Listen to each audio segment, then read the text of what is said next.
2. Ethical Discourses Volume 2. Ethical Discourses, 40 Lectures on Ethics and Morality Volume 2, the second of 2 volumes containing the transcribed lectures of Grand Ayatollah Naser Makarem Shirazi on a range of topics mainly dealing with ethics, morality, and self-building. Get PDF 3, get EPUB 4, get MOBI 5. Biography of the author. The eminent scholar Ayatollah al-Uzma al-Hajj Sheikh Naser Makarem Shirazi was born in the year 1345, age 1924 CE in the city of Shiraz, Iran, to a religious family who were well known for their great level of spirituality and noble ethical traits. His Eminence finished his elementary school studies in Shiraz, and due to his eagerness to learn, his powerful memorizing capabilities, and other great talents, he was regarded as one of the extraordinary students from amongst his fellow classmates, and because of this, was able to complete 2 years of studies in 1 year. The conditions that existed in Iran in those days obligated this young man who possessed such a talent and great aptitude to choose the path of university studies to increase his knowledge and attain higher material levels of secular studies. However, through the hand of fate and the blessings of the maintainer of the universe and his own internal desires, this young man developed an attraction to becoming better acquainted and delved deep into the genuine teachings of Islam, especially since after the spring of 1348 H 1937 CE, just after he finished his primary school, the Islamic seminaries went through a major transformation and had taken on a completely new form. His studies. His Eminence started his formal Islamic studies at the age of 14 in Madrasa Aga Babak in Shirazi, and within a short period of time, was able to complete the introductory studies such as Sarf, Nawa, Mantiq, Bayan, and Badi, which were all needed to advance to the next level of Islamic studies. After completing these sciences, he turned his attention towards the fields of fiqh jurisprudence and usul al-fiqh principles of jurisprudence, and again, due to the exceptional capabilities that he possessed, was able to finish studying the complete levels of introductory and both the levels of the intermediate Islamic studies in approximately 4 years, something that normally takes 12 to 15 years. During this time, a group of students from the Islamic seminary in Shiraz were also benefiting from the classes that he himself was teaching. The positive criticisms and personal opinions of His Eminence on the classes being held in Qum and in relation to the need for including extra information within the books that were being taught in the various theological seminaries definitely played a role in the bright future that awaited him. While in religious gatherings in this city, his capabilities, genius, meticulous, and deep thought were witnessed by others, and because of this, no one was able to deny his God-given talents. Whereas Israeli Star was only a mere 18 years old, through his deep, penetrating knowledge and fluent hand, he was able to write a commentary on the book Kitab al-Usul, one of the major books of Ilm al-Usul that might be studied in theological seminary, in which he was able to ventilate the ambiguous issues mentioned in this traditional book. At the age of 18, he formally entered into the theological seminary of Qum, and for the next 5 years was present in the religious gatherings and classes of some of the greatest teachers of those days, such as Ayatollah al-Uzma al-Hajj, Sayyid Muhammad Hussein Birujdi, and other great personalities. May Allah be pleased with them all. In order for His Eminence to become better acquainted with the great scholars, their ideas and thoughts, who were studying and teaching in one of the greatest theological seminaries of the Shia, in the year 1369 AH 1950 CE, he made his way to the Hawza Ilmiya of Najaf al-Ashraf in Iraq. It was here that he was able to take part in the classes of some of the greatest teachers such as Ayatollah al-Uzma al-Hajj Sayyid Muhsin al-Hakim, Ayatollah al-Uzma al-Hajj Sayyid Abul Qasim al-Kai, and Ayatollah al-Uzma al-Hajj Abdul Hadi al-Shirazi, and other great teachers. May Allah sanctify their spirits. At the age of 24, His Eminence was granted complete ijtihad from 2 of the great scholars of Najaf al-Ashraf. In addition, Ayatollah al-Uzma al-Hajj Sayyid Muhsin al-Hakim even wrote a short but comprehensive letter of commendation for His Eminence's notes on the lessons of fiqh, the book of Tahara. His thirst for acquiring and gaining more knowledge continued with the great teachers in Najaf al-Ashraf. However, since he did not have the means to survive and continue his studies in this holy city, he was forced to return back to Iran in the year 1370 H 1951 CE and make his way back to the holy city of Qum, which was now the center of gathering religious scholars. Once again, he joined the circle of scholars who later on had a profound impact on his life. After returning to Iran, Ayatollah Naser Makarem Shirazi began teaching the intermediate and higher level of studies courage in usul al-fiqh and fiqh. It is now close to 28 years that he has been teaching these classes in the theological seminary, which have been warmly accepted and appreciated by a large number of students. In addition, after teaching a large number of the important books of fiqh, he went on to write summaries and notes of these great works. At present, the classes of courage of usul of this great personality are one of the most popular classes in the Hawza Ilmiya of the Shia, and there are close to 2,000 of the most dedicated and dynamic students who take part and benefit from his lectures. From the beginning of his studies, he was habituated in writing books in various fields of Islamic studies such as theology, Islamic awareness, and the issue of wilayah of the Ahlul Bayt. Moving ahead, he started to write on the exegesis of the Quran, fiqh and usul al-fiqh, and is currently known and recognized as one of the greatest writers in the Muslim world. Political activities. His Eminence was also very active in the early days that culminated in the Islamic Revolution of Iran, and it is because of this fact that he was thrown in the despotic ruler's jail many times. In addition, he was even exiled on 3 separate occasions to 3 different cities: Chandharat, Mahabad, and Anarak. However, after the revolution, he was appointed to the First Council of Representatives and played a pivotal role in writing the first constitution. The religious help and support. Ayatollah Naser Makarem Shirazi has been quite active in various fields of teaching and guiding the up-and-coming scholars in the theological seminary of Qom, and has embarked on various projects and endeavors, of which we mention just a few.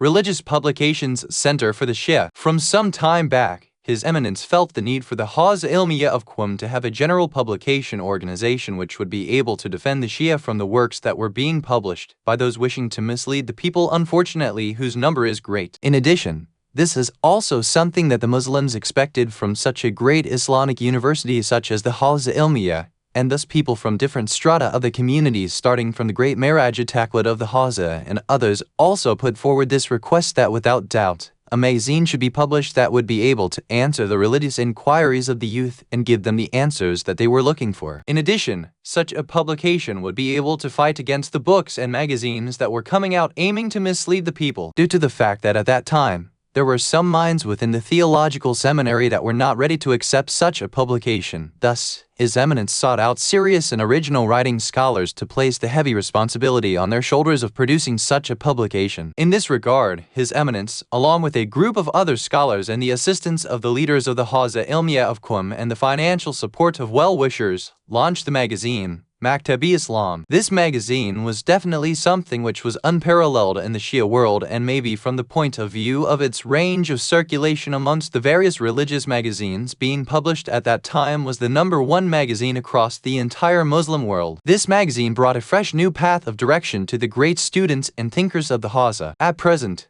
this publication has been going on for over 39 years, offering its valuable services to the Muslim world and the Shia communities, and have found a special spot within the hearts of the youth, the university students, teachers, and other noble personalities, and it is through this publication that the light of Islam and Tawhid has been spread from its focal point of Qom to the entire world. They're organizing gatherings to offer lessons in theology and other religious teachings. His Eminence felt that the books that had been written in the field of Islamic theology were not sufficient, nor were they, with the passing of time, able to answer the questions that were being raised. In addition, these books were also not adequate in addressing the needs of the current era. The traditional books of theology were written centuries ago, where the questions that the materialists of today bring up were not mentioned. Also, the traditional books written in the past did not discuss the various world religions who were hoping to impose their values on the world. In addition, the older books brought up issues like those in relation to the Asharis and Mu'tazili and others such as these, which today discussions on beliefs such as these are no longer applicable as discussions, since these were seasonal. It is because of this fact that His Eminence, relying upon his literary talent and exceptional abilities, was able to present the theological Islamic beliefs and the 5 principles of religion in an unparalleled way. It is through organizing the theological discussions that hundreds of people were attending that these gatherings were made aware of these issues at hand, and through these gatherings, a compact and concise book was compiled and published. 3. Islamic Council to Protect the Youth. His Eminence gave unparalleled lessons on on theology, and other lessons and discussions in which his students have been educated in 8 different subjects from amongst the different schools of thought throughout the world. It is through these classes that those being trained would be able to discuss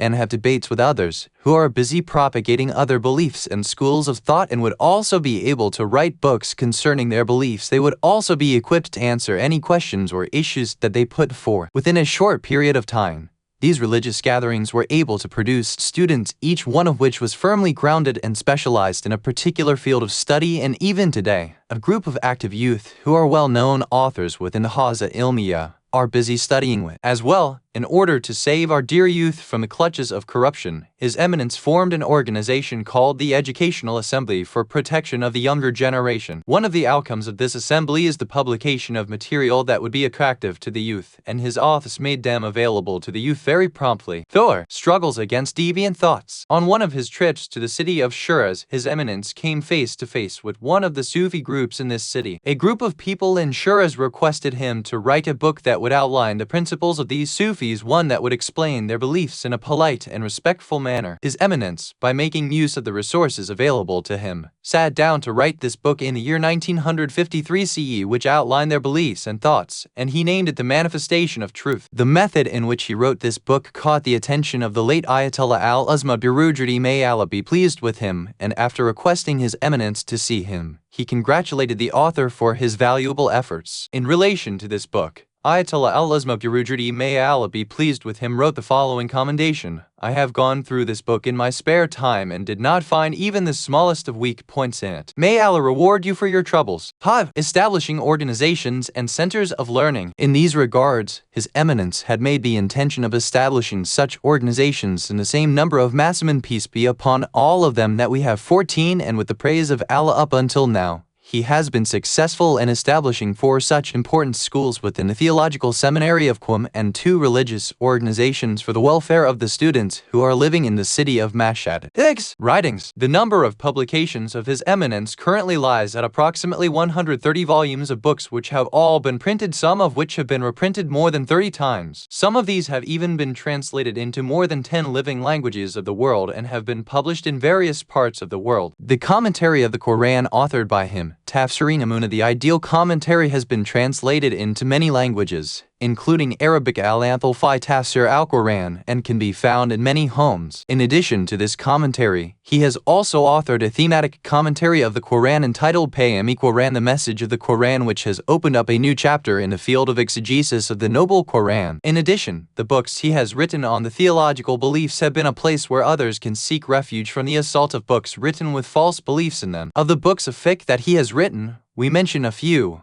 Anwar al-Fuqaha, Al-Qawaid al-Fiqhiyya, Anwar al-Yuzal, and the notes and commentaries on the complete text of Awats al-Wathqa, which has been printed many times over. His practical guide for Muslims, Tadihul Nasail, has also been printed many times and has also been translated into Arabic, Urdu, Turkish, Azari, and English. A complete list of other publications of this great scholar which have been translated into English and are available is as follows. What? 2.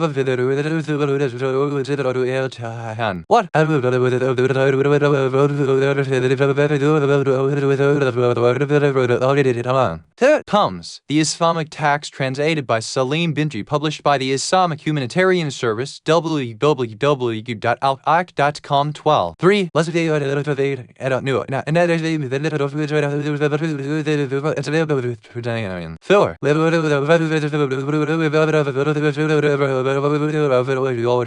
Hi. At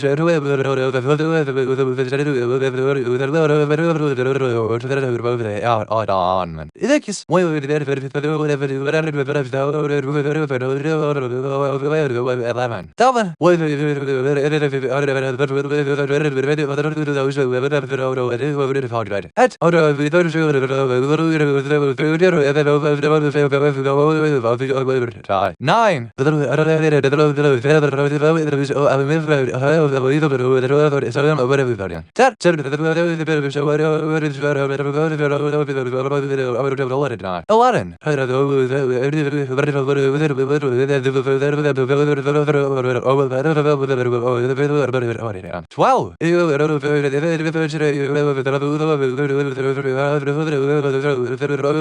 Oh god. 13.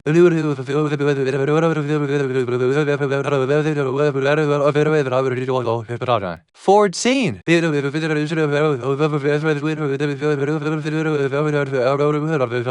Discourse 1. Tawhid in the actions of Allah and benefits of belief in this.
It has been narrated from Ibn Abbas that the Messenger of Allah said, "One who keeps his hopes solely upon Allah, he will be sufficient for that person in all affairs of his life. One who keeps his hopes on the material world, Allah will leave him with the world. One who wishes to reach his goals through disobeying Allah will be the furthest away from that which he wishes to achieve and will be the closest to difficulties. One who seeks to please the people through the disobedience of Allah, he will change the pleasure of the people toward him to be his disgrace amongst the people. One who seeks to please the people while earning the displeasure of Allah, Allah will appoint those people to be above him or rule him. One who seeks to please Allah while making others displeased with him through not obeying them, Allah will be sufficient for him from the evil of the people. One who acts properly with that which is between him and Allah, Allah will make sufficient that which is between him and the people. One who makes right that which he performs in secret, Allah will correct that which he performs in the open. Allah will make sufficient the affair of the one who works for his next life in all of his affairs of this world. Why? One of the important issues in the discussion of Tawhid monotheism is in relation to Tawhidiyya folly belief in the unity of the actions of Allah SWT, and if one possesses the correct understanding of this issue,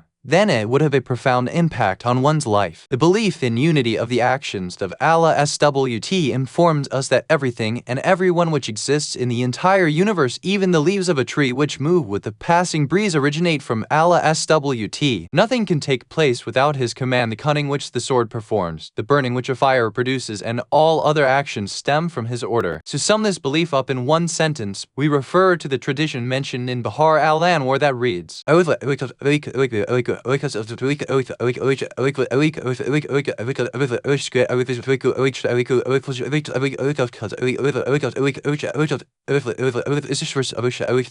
there is no one effector in the creation except Allah.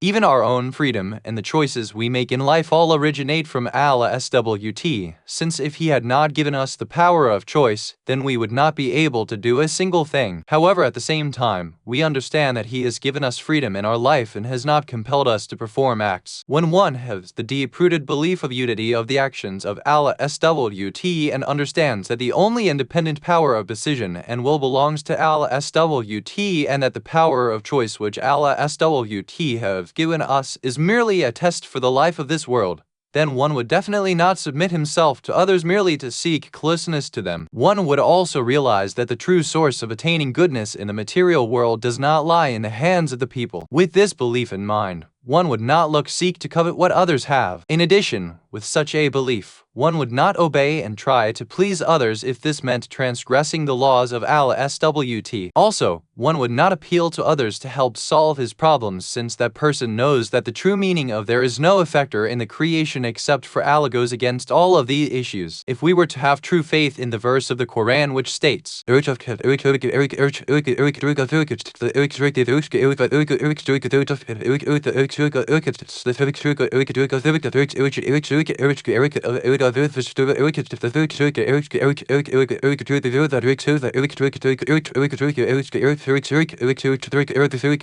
surely His command when He intends to do something is the mere saying of be, and it is. 3682. Then these paths which have the potential of leading us astray would definitely not have any effect on us. It is for this reason that the source of all reformations goes back to a correction of the theological beliefs. When the various prophets of Allah were appointed, the first thing they sought to do is instill the correct set of beliefs within the hearts and minds of the people. Once the beliefs and faith are set straight, then the roots and branches of the faith will also become correct. The tradition we quoted at the beginning of the discussion shows us that all of our actions must return back to the issue of unity of the actions of Allah SWT. The meaning of keeping one's hopes solely upon Allah is that we cut off hope from all others and attach ourselves solely to Him. We close our eyes to everyone else and focus only on Allah SWT. If one were to reach this station, then Allah SWT would be sufficient during times of difficulty. The tradition then mentions that, however, if a person keeps his hopes on the transient world,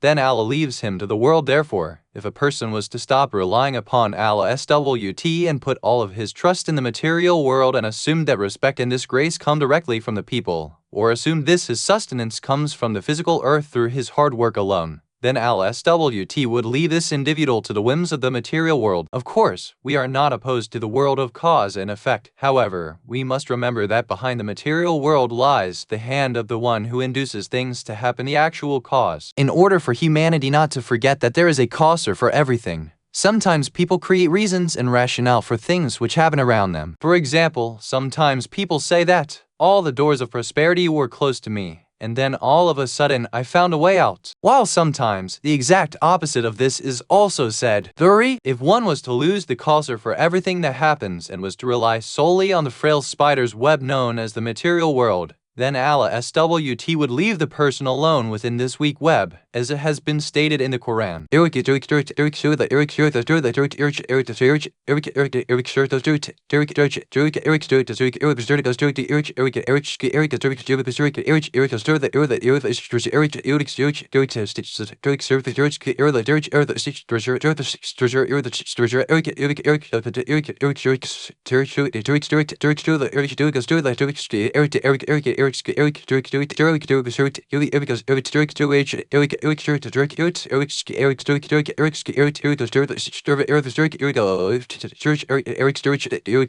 The similitude of those who take other than Allah as their guardian is as the example of the spider who takes his frail web as a house. And surely the weakest of houses is the house of the spider, if only the people had knowledge of this fact. 2941. The intelligent person is one who does not rely upon the frail house of the spider, the material world. Rather, the intelligent one relies solely upon the chief causer of all actions, Allah SWT, and through this becomes needless of everything else. It is mentioned in a tradition that Arabic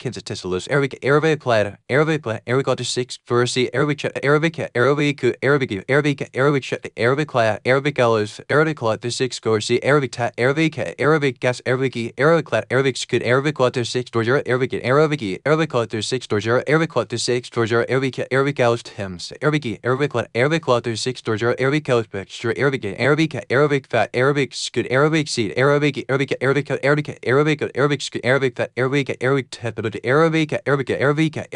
Scoot Arabic Kids Testilus Arabic Dal Arabic Quarter 6 Georgia Arabic Elish. Oh Allah, do not ever leave me to myself for even the period of the blinking of the eye. This tradition points to the same fact previously stated, which is that we must always petition him that, O Allah, I appeal to you to be my protector. I beg to you that you alone be my guardian. The tradition under discussion continues, and we are told that the person who wishes to reach his goals through disobeying Allah, and in this segment, another aspect of the same issue which was mentioned above has been explained. Sometimes we see that one wants to reach a specific goal, however, to reach his aims, must make use of the forbidden means. Such a person must know that he will never reach his ultimate aim. Rather, that which he fears will actually come back to haunt him. Thus, it must be said to such an individual that, you very well know that the only will which exists is the will of Allah SWT, and He SWT the sole sovereign over all things. Thus, why do you still resort to making use of the permitted means to attain the objective in your life? The next line reads, the person who seeks to earn the pleasure of the people, and this is an allusion by the messenger as to the act of seeking the support of other than Allah SWT. Without doubt, in order for the sacred principles of the faith, society, politics, etc. to advance, it is important to take the opinions of the general public into account. Thus, the people must help one another so that everyone can reach to the desired goals of the society. However, we must not confuse ourselves and think that these issues only concern the people. Granted, we want people to come forward and assist to help fulfill the sacred aims of the building of the society. However, they must come forward to help for the sake of Allah SWT. We do not want to please Allah SWT for the sake of the people, and it should not be that one day we see that in order to attract the people, we end up displeasing Allah SWT. In this part of the tradition, the Messenger of Allah has stated that the outcome of the one who seeks to earn the praise of the people through disobeying and sinning against Allah SWT is that the same people who are praising him will one day end up condemning him, and instead of this person having any sort of an impact or influence on the society, he will end up being detested by the people. This is the absolute truth, since the one who tries to please the people by circumventing the pleasure of Allah SWT will be left to the whims of the people and will lose the hand of His grace. At this point, it is important to note that on one's own, the human being is weak, and as long as the assistance of Allah SWT is not there, he cannot do a thing. Because of this fact, everything we do must be for Allah SWT, even if the people are not pleased and become upset with us. If we act in this manner, then surely Allah SWT will prevent the evil of the people from reaching us. The true believer must pay attention to the verse of the Quran which states, that Arabic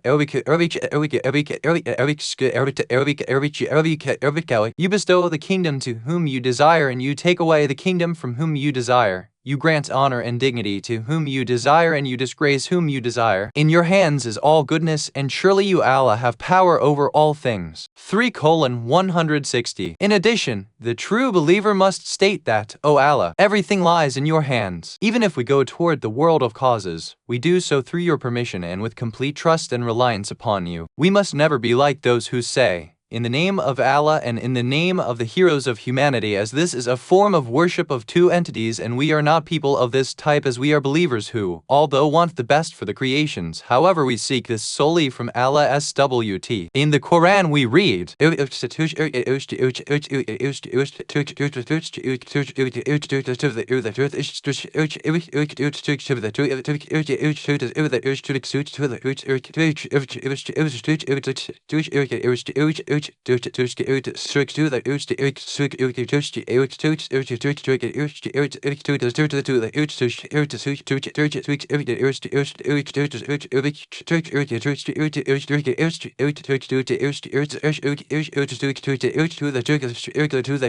Allah were to assist you, then there would be none who could overcome you. And if he were to leave you alone, then who is there that could assist you after him? And upon Allah do the true believers solely rely upon. 3:26. If everyone in the world was to gather together to do something, but he did not want this to happen, then not a single action could take place. The opposite of this is also true, that if the entire world was to gather together to humiliate or attack an individual, but Allah SWT did not want that to happen, then it would not be fulfilled. Thus, we must believe in the unity of the actions of Allah SWT as it has been explained in this discussion, and we must be sure to perform our actions with this belief in mind. One of the important things for the believer to remember is that anytime an issue comes up, he must first ponder upon it and think to himself, what would Allah SWT want from me in this situation? Truly, once we correct the relationship between ourselves and Allah SWT, then everything else will fall into place. We should not be like others who, in order to please the people, end up earning the wrath of Allah SWT. Therefore, in order to save ourselves from difficulties in life, we must not put forth truth as falsehood and falsehood as truth, since if this is done, then a person's friends and those whom he is trying to please would end up becoming his idols of worship. These sort of idols are even worse than the idols which the polytheists worship, as at least they worship their false gods in order to achieve proximity to Allah SWT. In the Quran we read, Arabic 6 verse, Arabic 6 verse,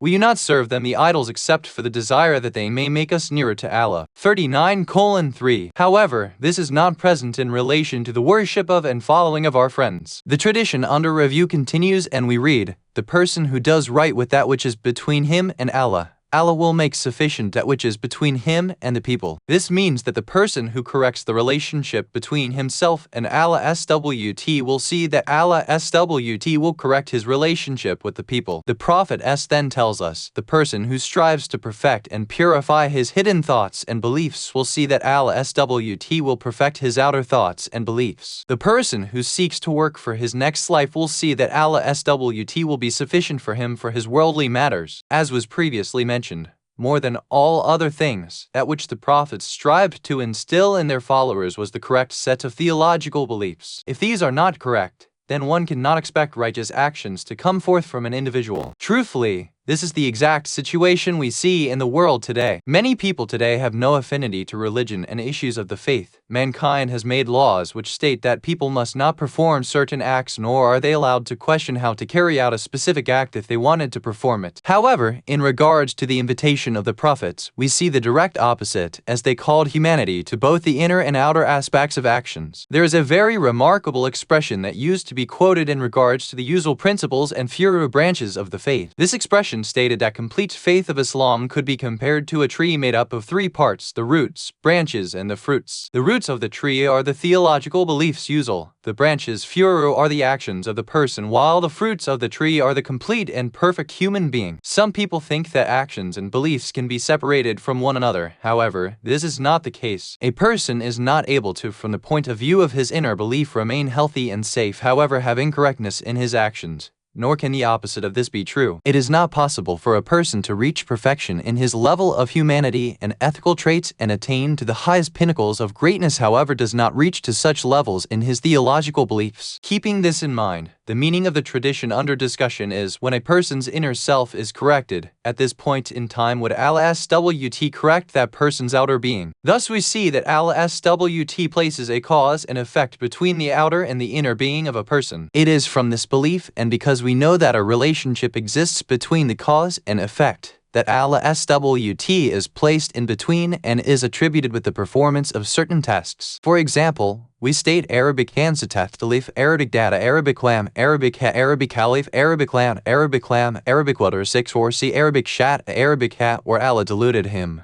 However, Allah-SWT has placed this outcome or effect in the performance of a wicked and despicable act. Thus, it is the performance of that incorrect action which actually led to the misguidance of the individual, not that Allah-SWT initiated the misguidance. Therefore, the conclusion which we can draw is that if our actions are not correct, then this will result in our inner self becoming polluted. We must start by correcting our belief in the oneness of Allah-SWT and must destroy all internal idols. In the Noble Quran we read that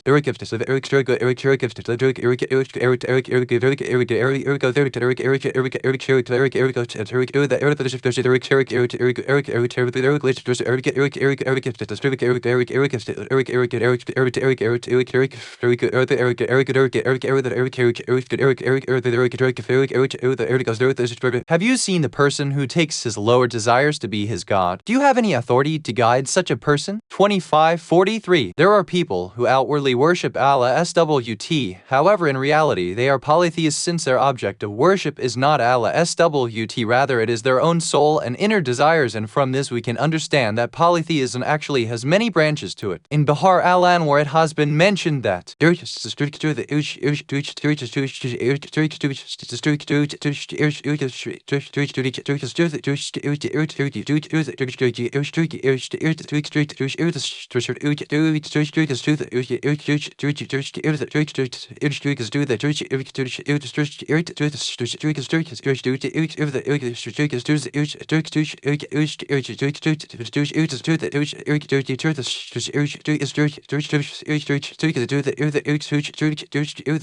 polytheism is more hidden in actions than the footprints of a black ant on a dark rock walking in the dark of the night. In addition, we see that Allah-SWT has taken a promise from humanity that they must not worship Satan. And in the Quran we read,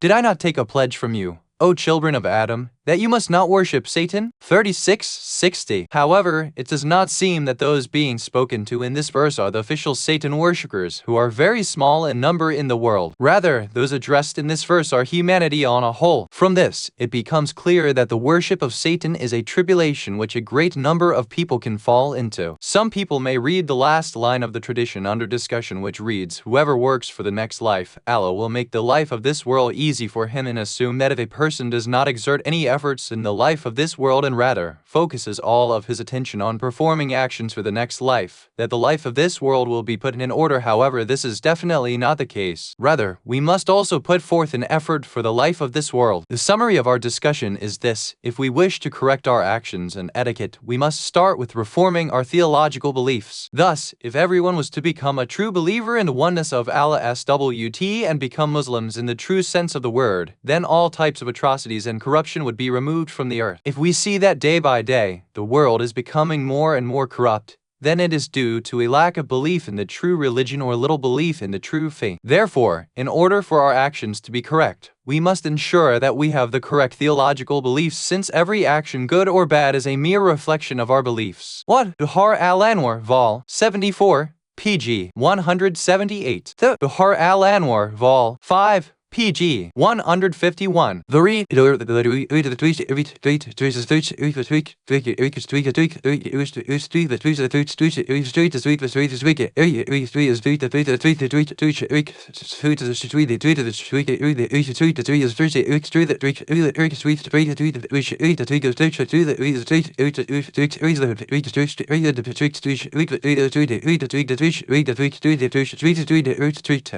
Bihar al-Anwar, Vol. 61, pg. 244. Discourse 2. Characteristics of the True Believer, Part 11. In continuation of the tradition which noted the characteristics of the true believer, we examined 6 more qualities the believer must possess. If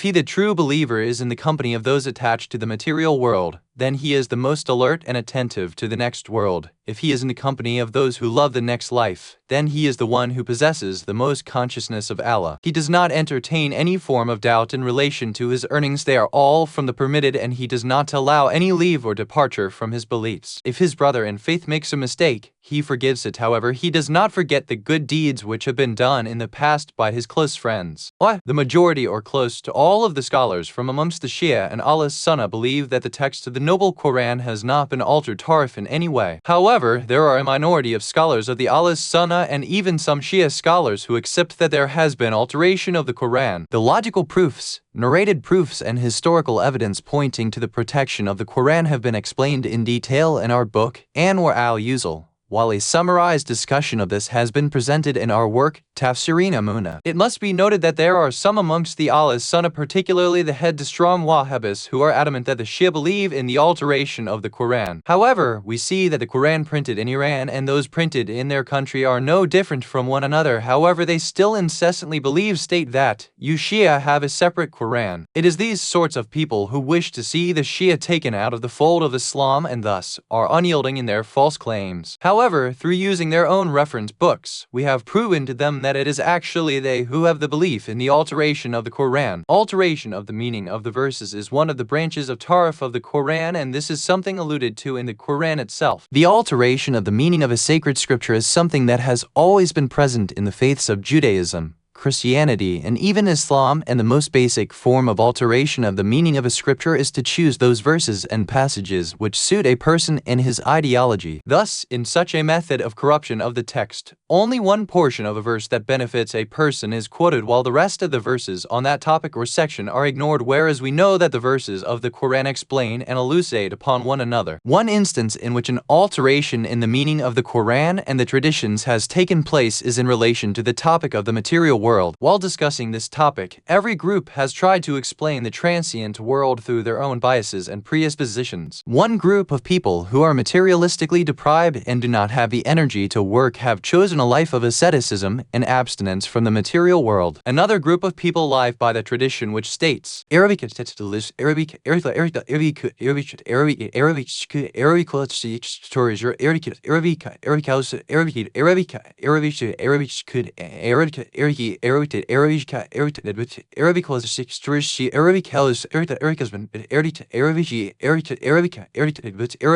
world is the planting ground for the next life. These people had attached themselves firmly to the life of this world and worship the transient world. However, Both of these extremes are unacceptable, and therefore we must refer to the noble prophetess and see what he has mentioned in relation to the world and how the complete believer should view it. According to the prophetess, the 48th characteristic of the believer is, if the believer is in a gathering in which people are paying attention to the material world, then he is more aware and alert of Allah SWT than the others. The 4th to 9th characteristic of the believer is that he SWT is one who, while in the presence of those who are working for the next life, possesses the most consciousness taqwa of Allah SWT and does not seek the material world for pleasure, luxury and enjoyment. Rather, he seeks the material world solely for the honor and esteem of the Muslim nation and for its progress. Honor and esteem are not manifest through mere slogans and chants. Rather, they are seen through being independent and needless of others. If the needs are reciprocal, then it is not a problem. However, if we are in need of what the others have while they have no need for us or our products, then this is of no benefit. If we do not want to have political relations with other people or countries,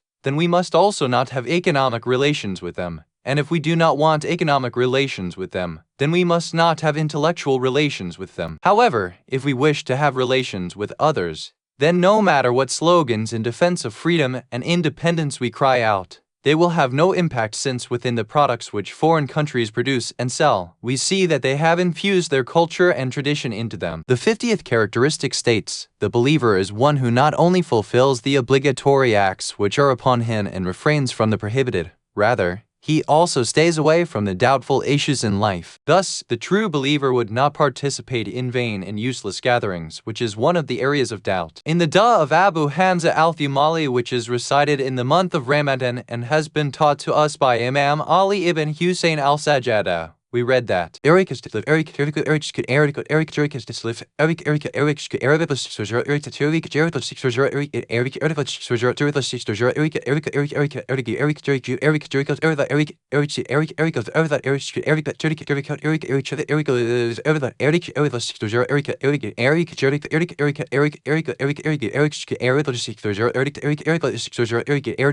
or maybe you saw me in a gathering of those who were indulging in vain acts, and thus you rejected me. Thus, we have been told that doubtful acts are like the edge of a cliff, and if a person falls into negligence in relation to these deeds, then most definitely he will fall headfirst into the valley of sins. The 51st characteristic is that the true believer is one who does not permit himself any sort of departure or separation from his faith. The meaning of separation of the faith is best summarized in the following saying: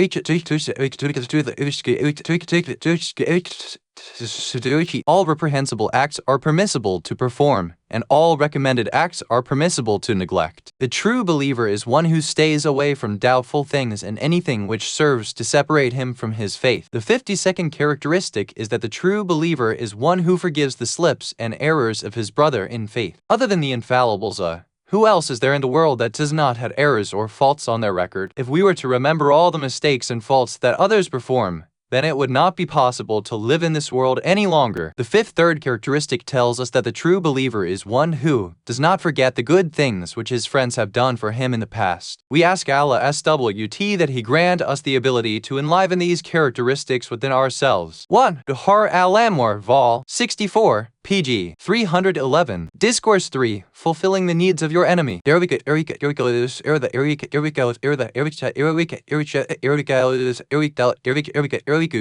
Ericos to Hansit. Eric Politis Dorjur Eric Stetless Eric C. Eric Kims. Eric Ericos to six Dorjur Ericos Picture Eric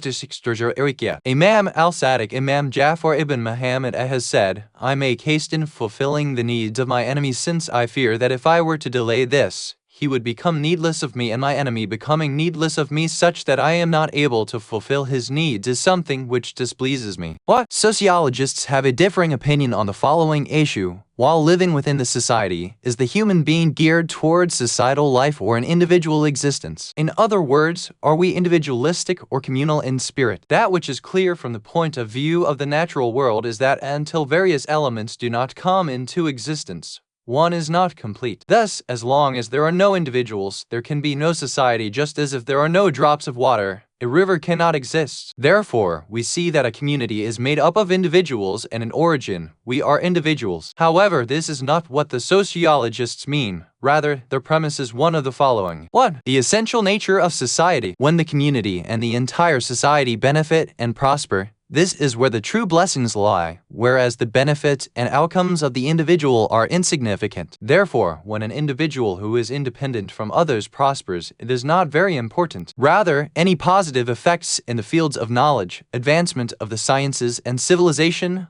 all stem from the community and society. Thus, the meaning of the essential nature is that of a foundation full of blessings, which refers to the entire society. Third, the essential nature of the individual. When there is a discrepancy between the benefits of the person and the benefits of society, if one desires that the society benefits, then this would mean that the individual must sacrifice himself and his desires. Those who support the theory of the essential nature of the society would hold that the benefits of the entire society must take precedence over everything else. The faith of Islam also accepts the essential nature of the society and tells us that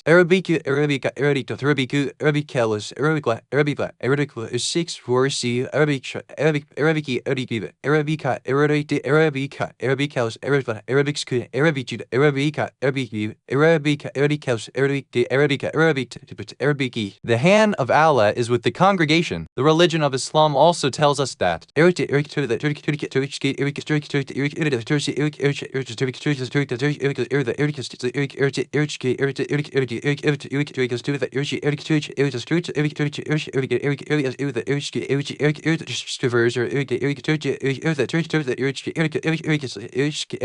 I advise you to hold firm to the majority, as the stray sheep is food for the wolf. According to the wordings of these two statements, whatever goodness exists does so within the community and at the congregational level. Therefore, in various areas of life, the individual must be ready to sacrifice himself for the good of the society. The acts of worship are also societal. For example, the official prayers in Islam are the Salatul Jama'at or the congregational prayers. The Umrah is an individual act, however the Hajj is an act of worship performed in groups and within an assembly of people. Thus, Islam is in favor of the society, and therefore, one of the things which Islam gives extra importance to is the help and assistance extended to other people. For this reason, it has been mentioned in the traditions that Arabic sitat Kizlish Arabic New Arabic Arabic Sit Arabic Arabic Kath Arabic Arabic Arabic Arabic Arabic Arabic Arabic Arabic Arabic Arabic Arabic Arabic Arabic Hills Arabic Arabic Arabic Hills Arabic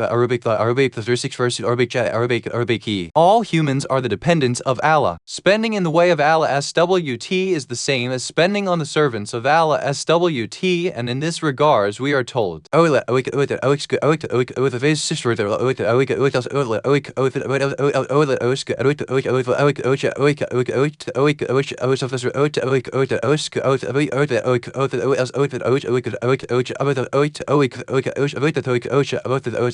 you shall never attain righteous until you spend of that which you love. Thus, if we wish to become righteous people, we must spend our wealth in the way of Allah SWT. As for the rewards given in Islam for various acts, we are told that there is no reward comparable to giving charity in the way of Allah SWT. In some of the traditions, the reward for doing good deeds is tenfold, while in others, a 70-fold reward is given to the person. However, in relation to spending in the way of Allah SWT, the minimum reward which is given back is 700.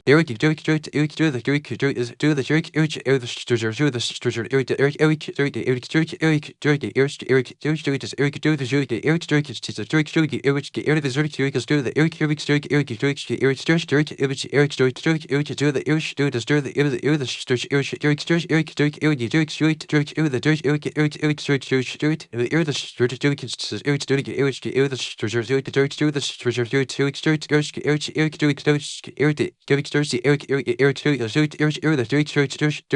parable of those who spend their wealth in the way of Allah is as the parable of a seed of corn which grows 7 ears. Within each ear is 100 grains, and Allah increases the reward for those whom He pleases to. 261. It should be noted that the word Arabicat, Arabic data, Arabic alif, Arabic dain, Arabic fa mentioned in this verse cannot be translated as double the reward, rather, it means a manifold or multiple return. It is also important to note that the people whom we must help are not only the Muslims, rather, we have been told that Arabipla, Arabic, Arabic kaf, Arabic, Arabipla, Arabic, Arabic sha, Arabic kaf, Arabic cut, Arabic but Arabic cut, Arabic to Arabic 6 to Arabic hit, Arabic cut, Arabic was, Arabic cut, Arabic shada, Arabic elit, Arabic comes, set, Arabic crazy shorsia. There is an emancipator for every person regardless of his beliefs. Thus, the reward for helping and spending in charity in the way of Allah SWT would include our friends and enemies, Muslims and non-Muslims, and even animals. The proof of this fact can be seen in the tradition from Imam Jafar ibn Muhammad al-Sadiq, in which he stated that if a person wanted something from him, the divinely appointed Imam, and that person was his enemy, the Imam would actually work harder and quicker to provide it, since he would not want his enemy to go to someone else, thus being deprived of helping his enemy. With such teachings in our faith, how is it possible that our religion can be spoken of as one full of anger? In which other nation or religion can we find such a program or set of actions? It is these sorts of teachings which give Islam its attractive nature, and as we know, through revenge, enmity is perpetuated. If this form of life is sustained, one in which revenge becomes commonplace, then we would reach to a very dangerous situation. Thus, the only way to put an end to enmity is not to respond to hatred with hatred. If we want people to become lovers of Imam al-Zamana, the Ama and the Prophet S, then we must follow these teachings. 1. Bihar al-Anwar, Vol. 75, pg. 207. Discourse 4. Good of this world and the next life.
Imam Jafar ibn Muhammad al-Sadiq has said, "My father narrated to me from his father that a man from Kufa wrote a letter to Hussein ibn Ali, which stated, 'O my master, inform me of a program to follow which would contain the goodness of the world and the next life.' The Imam wrote back to the man, 'In the name of Allah, the most gracious, the most merciful, whoever seeks to please Allah by displeasing the people, surely Allah will be sufficient for him in his affairs with the people. The person who seeks to please the people through displeasing Allah, Allah will leave him to the whims of the people, and peace be upon you.'" What? In many instances, we see that the pleasure of the Creator and the creations are at opposite ends of the spectrum. If we seek to earn the pleasure of the creations, then we end up distancing ourselves from the pleasure of Allah SWT. If we seek the pleasure of the Creator, then we must distance ourselves from the pleasure of the creations. In this instance, instance, what must one do? The Imam has stated that, hasten toward the pleasure of Allah and do not sell the anger of Allah for the meager price of earning the pleasure of the people. If you truly seek His pleasure, then He will pull the hearts of the people towards you and will repair the problems that the people may encounter with you. However, if you seek the pleasure of the creations, then Allah will leave you at the whims of the people such that you will have to ask them for whatever you need. You will need to ask from people who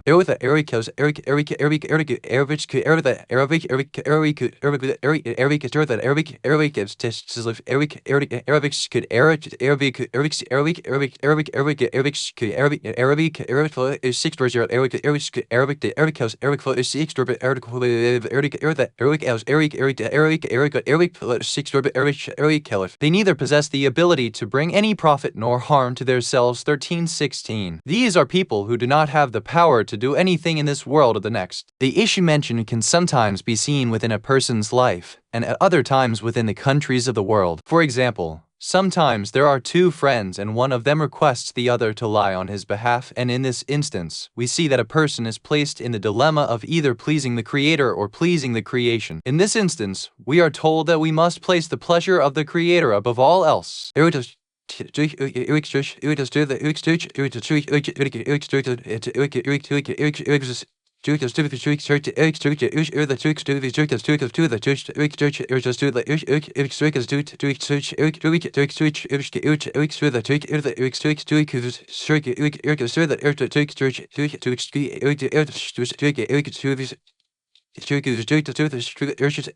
Those who possess true faith and perform righteous deeds, shortly shall the all-merciful Al-Rahman place true love amongst them. 1996. One of the great sages had stated that when a person's long-time friend requests him to do something which goes against the laws of Allah SWT, the person should reply, I am your friend right up until the brink of the pit of hell, however I am not going to follow you into it. When Aqil, the brother of the commander of the faithful, Ali ibn Abi Talib requested him for more than his heir from the public treasury, we see that since Imam Ali ibn Abi Talib was active in seeking the pleasure of Allah SWT, he denied his own brother a bonus. This well-known event is a story that has been taught and passed down for generations and is a lesson for all of us to learn from. Sometimes this act of trying to please the people is committed at the level of the society, while at other times the actual leader of the people is their true faith, meaning that fulfilling the needs of the people is done under the guidance of gaining the pleasure of Allah SWT. However, the world today does not accept this. Rather, they say that the only important thing is that the needs of the people are fulfilled, and because of this belief, things such as homosexual relations are now being made legal. We see that the leadership of the people by the people in the meaning stated above has brought us many wars. The leadership of the American people revolves around the wants and desires of the American nation. In England, the government bases their policy on the needs of their people. Sometimes we see the desires of these two nations differ from one another, since naturally, the material goals of the people differ from one another. Sometimes, the leadership of the people clash, and at election time, the interests of 25% of the population would take precedence over 75% of the population, and even in some instances we see that 51% of the population would be on one side while 49% of the population would be on the other side. However, the desires and wishes of the 49% of the population are entirely neglected. However, if mankind permitted religion to lead them, then not only would the needs of the people of a country be met, rather, even the needs of the neighboring countries would also be maintained. We are all for leadership of the people by the people, and even in Naj al-Balagha we read that the masses of people have been encouraged to lead the society, and this can be clearly seen in the letter issued to Malik al-Ashtar, in which the Imam wrote that the majority of people are supporters of Islam and are his defenders. Thus, if today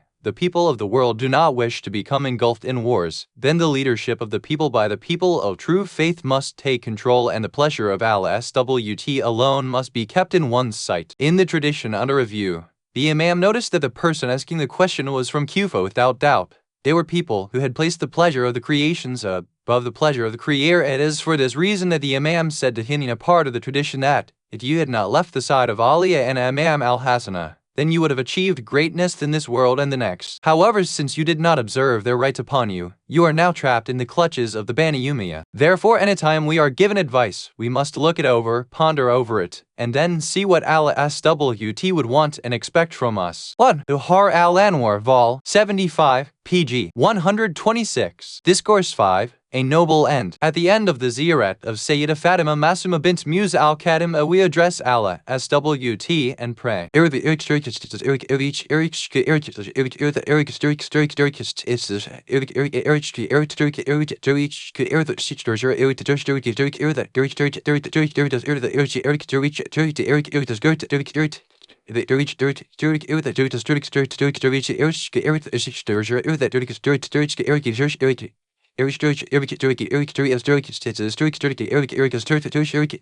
Oh Allah, I ask you for a noble end to my life, and do not take away the true faith, security, and your consciousness which I possess. Based on this line, we would like to discuss a tradition which speaks about having a noble end to this life, as this is a very important issue. Sometimes, a person may live a very prosperous life, traversing the path of the truth. However, something may happen and the end of his life would be filled with disbelief, sins, and open rebellion. It is also possible that a person lives a life of sin. However, he is then given the opportunity to change before his life ends and turn into a person such as Hur ibn Yazid al-Riyahi. He may become such a person that within the course of a few hours, he changes and becomes one whom people stand in front of and proclaim. Arabika, Arabiki, Arabic dam satat, lif Arabika, Arabika, Arabiki, Arabicat, Arabic dam satat, lif Arabika, Arabikun, Arabics kun, Arabic with our 640, Arabic with our 640, Arabic ta Arabicu, Arabic beam, Arabics good, Arabic quaiwo, Arabica, Arabic dam zatat, lif Arabicu, Arabic beam, Arabiki, Arabic chat, Arabic cat. May my father and mother be sacrificed for you. It is not only us, rather, even the infallibles stand in front of the graves of such martyrs and say this line. Having a good end to this life can be accomplished in various ways, and there is a tradition in Mizan al-Hikmah that has been narrated from Ayan al-Akbar al-Rida in which this issue has been alluded to.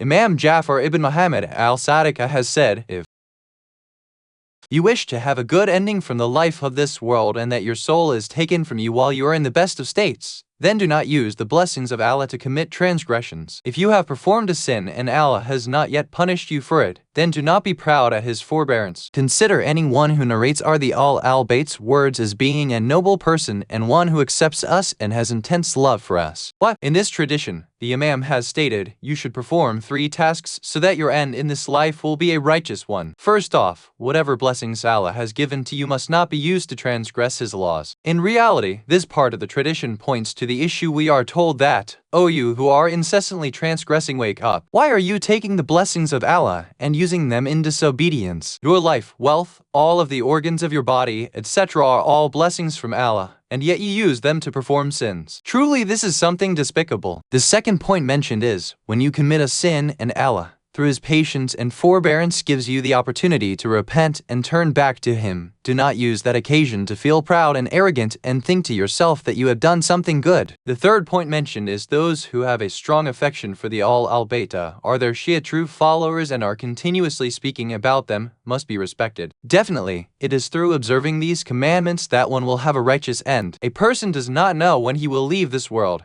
and thus how good it would be were he to die while performing righteous deeds within Masjid al-Haram or one of the sanctuaries of the Imam. Conversely, how bad it would be if he were to leave the world in a state of open disobedience to Allah SWT. All of the great scholars feared their end in the actions that they would be performing at the time of death, and thus, they always asked Allah SWT for a good end to come to them when they die. The reason for this being so crucial is that the most important thing must be the final page of our deed of records and what is written on it. Thus, we must always entrust ourselves to Allah SWT, and if we fall prey to sins, we must immediately ask forgiveness for them. them. What? Mizan al-Hikmah. No. 4621. Discourse 6. Advice given to Abu Dihar on sustenance.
It had been narrated by Abu Dihar, he said. The messenger of Allah said to a person whom he was about, but if the base desires of their soul and poverty shall be clean upon you to bear, let him so that shall be clean for you to endure. Some things for your own mouth had for yourself, so that by seeing this on the day of judgment you shall be caught happy. Be content with that which is given to you, so that your availability and is reduced. Do not busy yourself with the assistance which is guaranteed to reach you, and do not about breathe the segment of the provision which is guaranteed to reach you, so that you do not disregard the obligatory acts which you perform. Since surely that which has been set aside, you will leave your hand at shall reach you, and that which hath left your hand at assistance which you will ever come to ground. Do not struggle to attain those things that are not pure and will be destroyed.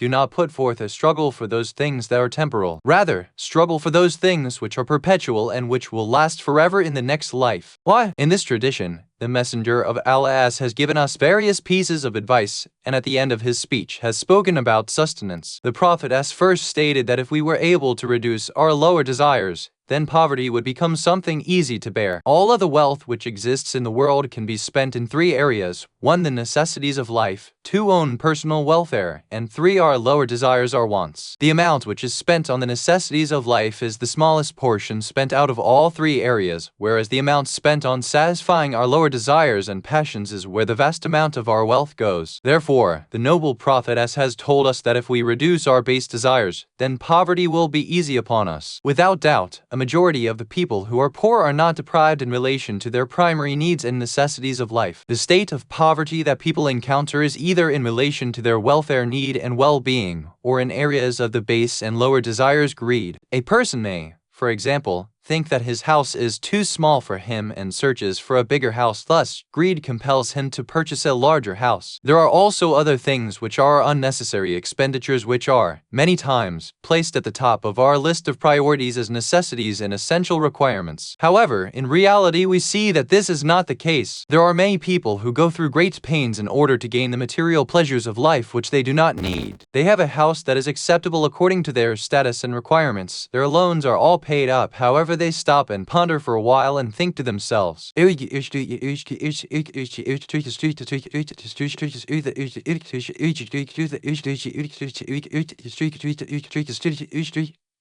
of the ways of happiness for a person is to have a large house. In addition, they also think that Tomorrow, my young children will grow up, my relatives will come over, and in summary, gradually, such a person would make up excuses for himself, sell his old house, end up taking a loan from the bank just to purchase a new house. One of the problems with people today is that they are not able to bear the challenges of life. There must be challenges and difficulties within life, as these apparent troubles are actually no troubles at all. We do not say that if Allah SWT blesses a person materialistically speaking, that he must throw that thing away. Rather, our discussion focuses on the fact that we must not take these material things as being necessities of life which one needs, and that one should spend his entire life chasing them. Thus, when a person does not have such base desires, then he is definitely not poor. Of course, we must accept the fact that when it comes to the absolute necessities of life, there are some people who are definitely poor and needy of the basic needs. In regards to the second commandment, which is that we must reduce the number of sins we commit, we see that there is a direct relationship between the sins we perform and ease at the time of death, and it is for this reason that the Prophet has spoken these grand words. At this point, we ask,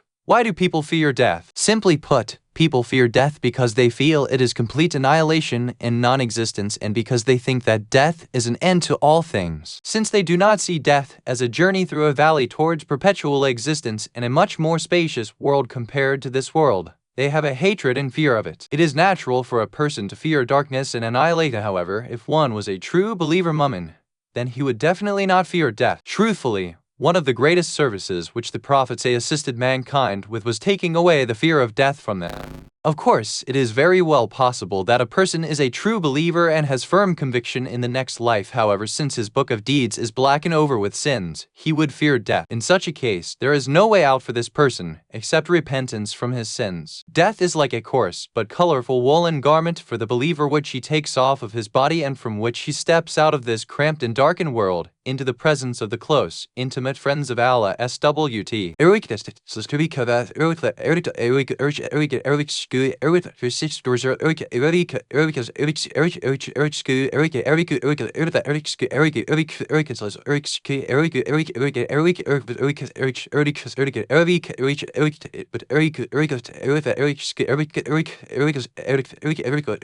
The world is the prison for a believer and a paradise for the disbeliever. Thus, if the door of the prison was to open and the prisoner was told, "Go ahead, you are free to leave," would he be upset? Therefore, being freed from this world has no grief or hurt associated with it. Of course, this sentence can be interpreted another way, which is that due to continuously sinning, when the time of death approaches, death becomes very difficult for the person to bear. Since the person had developed a strong affinity and very intense relationship with the material world, at the time of death, when the soul is coming out, death would be extremely painful to bear. However, if one had not committed sins, then it would be very easy for the soul to leave the body. At this junction, we see that the Prophet focuses his attention on the next life and the fact that one must not exert his efforts to fulfill the affairs of the material world. In more correct terms, he has invited us to refrain from worshipping the transient world. The tradition tells us that Allah will make your sustenance reach you and has guaranteed this. The amount which is destined for you will never slip from you. Thus, you should not busy yourself with becoming greedy in terms of seeking wealth, as through this, you would end up not performing the obligatory acts which are incumbent upon you. This can be summarized in the commonly stated belief that whatever is in your destiny will reach you. If it didn't reach you, say did I think the family work you job it with the festival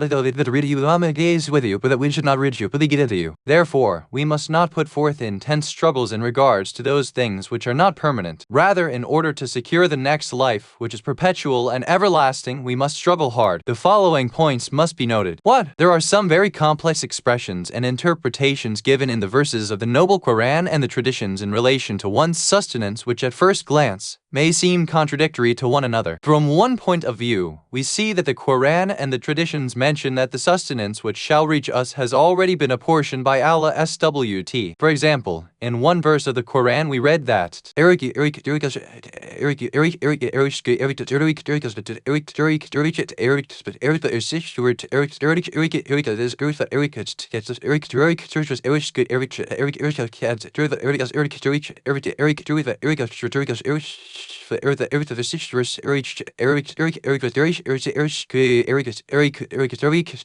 There is not a single creature upon the earth, except that upon Allah lies its sustenance. 11:6. In addition, it is mentioned in the traditions that as long as a person is alive, his sustenance will continue to reach him. A person once asked the Prophet of Allah if a person was locked inside a room and all of the ways out were blocked, how would his sustenance reach him? The Prophet's reply: his sustenance would reach him from that same channel that death would reach him. Thus, according to the verses and tradition quoted, the sustenance that we shall earn in our lifetime is guaranteed to make its way to us. The opposite side of the spectrum of this opinion, just as has been mentioned in the traditions, is that we have been invited to strive and struggle and wake up early in the morning to go after our earnings, since the person who is idle and unemployed is removed from the mercy of Allah SWT. Thus, we must go out and seek our livelihood through business, trade and commerce and other such methods. In the beginning, it seems as if there is a dissimilarity between the two views. However, we can rationalize the contrasting understandings by stating that the sustenance that has been guaranteed to reach us has conditions related to it, just as there are conditions for our prayers to be accepted. One of the conditions for the guaranteed form of sustenance to reach us is that we must put forth an effort. With this brief understanding, the confusion between these two issues is removed.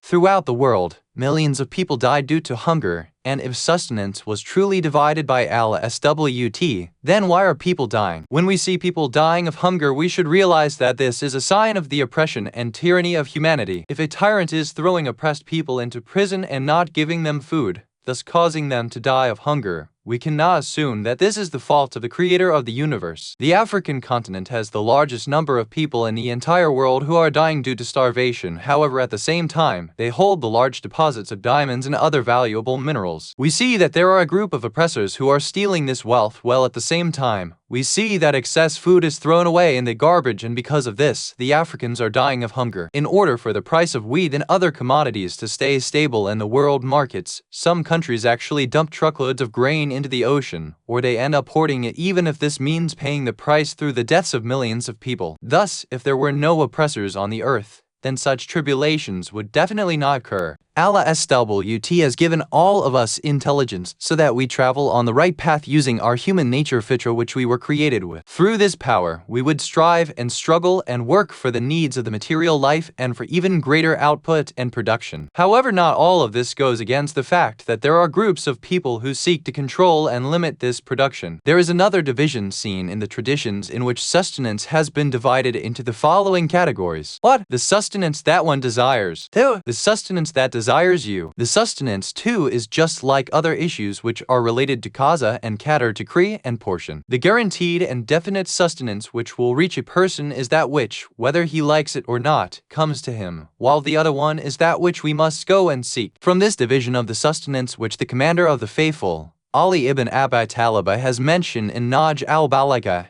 it becomes clear that the traditions which tell us that the sustenance of a person will definitely reach him, even if he is in a prison, is in reference to that sustenance which has been guaranteed and promised for that person. What? Duhar al-Anwar, Vol. 74, pg. 187. Discourse 7. Commentary of Keep Us on the Straight Path.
In the exegesis of the words of Allah, the Noble and Grand, keep us on the straight path, as Surat al-Mustaqim 1:6. Imam Jafar ibn Muhammad al-Sadiq has said that this means, guide us to the path whose result is your love and which reaches to your religion complete code and way of life, and which would prevent us from following our lower desires, or in which we would take other views and opinions over yours, which would result in our destruction. But in the exegesis of this verse of the Quran, which we read a minimum of 10 times within a 24-hour period, Imam Jafar ibn Muhammad al-Sadiq has stated the following points. 1. The first sign of the straight path is that it leads to the love of Allah SWT. If day after day our love for Allah SWT increases, then this is a sign that we are on the straight path. 2. The straight path is that which makes us reach to the religion of Allah SWT and the truth of his teachings. If we see that, gradually, we are becoming closer to the truths of the faith, then it should be clear that we are on the straight path. 3. The straight path is the road that prevents us from following our lower, base desires and our personal opinions and judgments. Therefore, if we see that we have these 3 characteristics within ourselves, then we should know that we are definitely on the straight path. On the other hand, if we see that there is no effect of the love of Allah SWT in our being, or that our sincerity and presence of heart in the salat is becoming less, then it is clear that we have gone astray from the straight path. In addition, if we see that there is no increase in our knowledge in regard to the usual fundamental beliefs or the fewer practical actions of the religion of Allah SWT, then it is perfectly clear that we have lost our direction from the straight path. We seek refuge in Allah SWT that we, due to our lower desires, destroy the color of the faith and our religious responsibilities, as this is something very dangerous. When we stand for the salat, we must seek guidance to the straight path from Allah SWT with our entire presence, and must also ask for an increase in love for him to be instilled within our hearts. 2. What? Masnad al-Bintah, Vol. 1, pg. 314.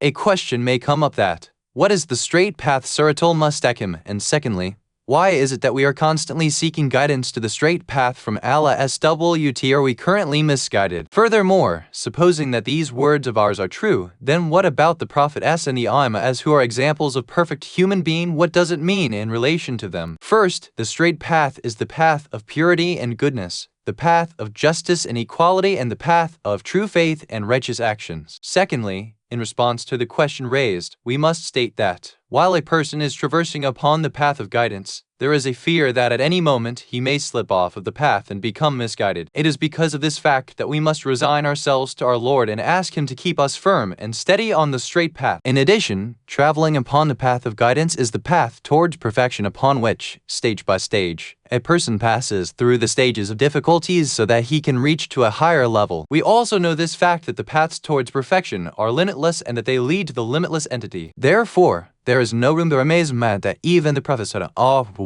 used Allah SWT for guidance to the straight path of Surat al-Mustaqim, since it is only Allah SWT who is the purely perfect entity, and without exception, all others are traveling upon path to reaching complete perfection. Thus, what harm is there if these personalities also ask Allah SWT to reach to a higher level of perfection? Tafsirina Muna, Vol. 1, pg. 46. Discourse 8. Being spiritually awake and ready.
It has been narrated by Anas ibn Malik that he said, I heard the Messenger of Allah say, O assembly of Muslims, prepare yourselves and pull up your sleeves, since the issue of the day of resurrection is a serious one. Prepare for death, since the time for it is near. Prepare the provisions for the journey, since it is a long trip. Make sure your provisions for this trip are light, since the journey ahead of you is a very difficult expedition, and except for those who have a light load, no one else shall be able to withstand this trip. O people, surely the events which shall occur near to the day of judgment and the end of the world are significant. There are munificent situations which must be traversed, and there are hard times ahead. During that time, the oppressors will be the rulers, and the open sinners will be the ones at the forefront of the running of the world. Those who command others to good deeds perform Amr bil Ma'ruf will be subjugated, and those who prevent others from evil deeds perform Nahy anil Munkar will be under extreme pressure. It is through possessing true faith that one must prepare for that day. One must clench his teeth and struggle to perform righteous deeds even if the soul dislikes this, and thus one must go toward the perpetual and blessed paradise. But in this tradition, the noble Prophet has advised humanity to become spiritually awake, aware, and prepare themselves for what is to come. The first point, be prepared. According to the lexical definition, the word Arabic sheen, Arabic meme, Arabic hat refers to getting ready, and it is possible that originally it was used by the Arabs when they used to say,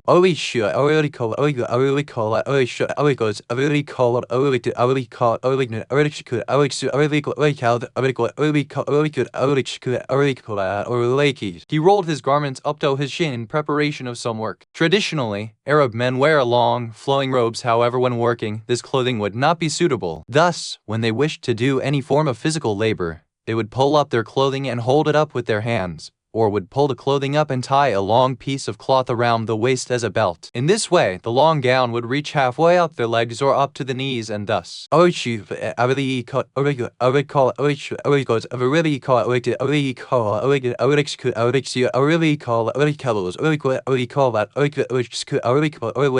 is actually a figure of speech meaning that one should get ready to work and do some laborious task. The Prophet then said, prepare yourselves, since this is a very serious issue which concerns the fire of hell and the accountability and reckoning of your deeds. The second point, prepare the things which you shall need for this journey. The word Arabic hanzatat Arabic mobuta refers to the provisions and is similar to the meaning of the word in the first commandment mentioned above. What is the difference between the words Arabic and Arabic and Arabic is both articulated ready? The difference between these two words is that whereas Arabic sheen, Arabic meme, Arabic wow, Arabic alif means that a person himself gets ready, The word Arabic to Arabic comes to tastalif Arabic Arabic the Arabic while Arabic alif means that one prepares the necessary items which are needed. We know that for any journey one takes, of which the journey of the next life is one of them, one must be prepared. In addition, one must also prepare the necessary items which are needed on the trip. The third point, provisions for the journey must be gathered. Other than the items needed for this long journey of the next life, such as the stead and baggage, one also needs other things, as without doubt the departure time is close and the trip is long. These two statements of the tradition under discussion are not contradictory to one another, since the meaning of the departure time refers to when the journey shall start, and the journey shall start very soon. However, at the same time, the journey is also a long one. It is just as the example in which a person would say to those traveling with him, "Get ready, as tomorrow we are starting our journey. However, the trip we are taking is going to last 1 year, and thus, you need to take everything you need with you." Thus, in summary, there is no divergence between close and far as mentioned in this tradition, since one word refers to the beginning of the journey while the other refers to the culmination of the trip. It is very likely that the trip shall start at any time, as the time between the life and death of a person is very short. In the person's throat, there is a very small piece of flesh which can be referred to as the tongue of life that keeps a person between life and death. When one eats something, the tongue covers the windpipe and seals it tightly shut, guiding the food down the food pipe and into the stomach. After the food has been swallowed, the tongue moves out of the way and the windpipe is once again opened and the food pipe is then closed. However, if a person was eating, the tongue would move a bit later, not move all, and the windpipe was not covered, and even a small portion of food would go down the windpipe. This could prove to be fatal. This is how frail life is. The journey of the next life is a very long trip, and according to some verses of the Quran, it will last for 1,000 years, while according to other verses, it is a trip of 50,000 years. The way the commentators of the Quran have explained this difference between 1,000 years and 50,000 years is that on the Day of Judgment, there are 50 stations which one must cross, meaning that there are 50 customs offices which a person must go through. Each station, if the meaning of these verses is that indeed there are 50 different stops, would take 1,000 years to pass through. However, if we take this number as simply being metaphorical in the meaning of numerous or many, then the review and accountability would take thousands of years to complete. The fourth point, lighten your load. We must lighten our load, since the road in front of us is very difficult to traverse and none except those who are traveling light will be able to make the journey. When a person wants to take a trip, naturally he would not take heavy things with him and would not place a heavy burden on himself. If a person were to have a very heavy load, then he would definitely not make it past the first station of his trip. However, as for those who have physically prepared and trained, are quick and agile, they shall be able to quickly pass through the stations. How good it would be if one made sure that his load was light, and if he were to develop his asceticism to such a level that he would be able to, just as a swift horse passes through fields, pass through all the stages of the next life. In the past, people used to travel in caravans, and if anyone was left behind, then that person would face tremendous difficulties, since it was not possible for the entire caravan to stop and wait for one person. Thus, people tried to ensure that they did not separate from the rest of the caravan. With this said, we see that there is a line in the tradition under discussion that states Arabic famsatat fellows, Arabic ka, Arabic at, Arabic ku, Arabic shat, Arabic Arabic ka, Arabic alus, Arabic alf, Arabic pla, Arabic dun, Arabic ka, Arabic shat, Arabic alus, Arabic si, Arabic ku, Arabic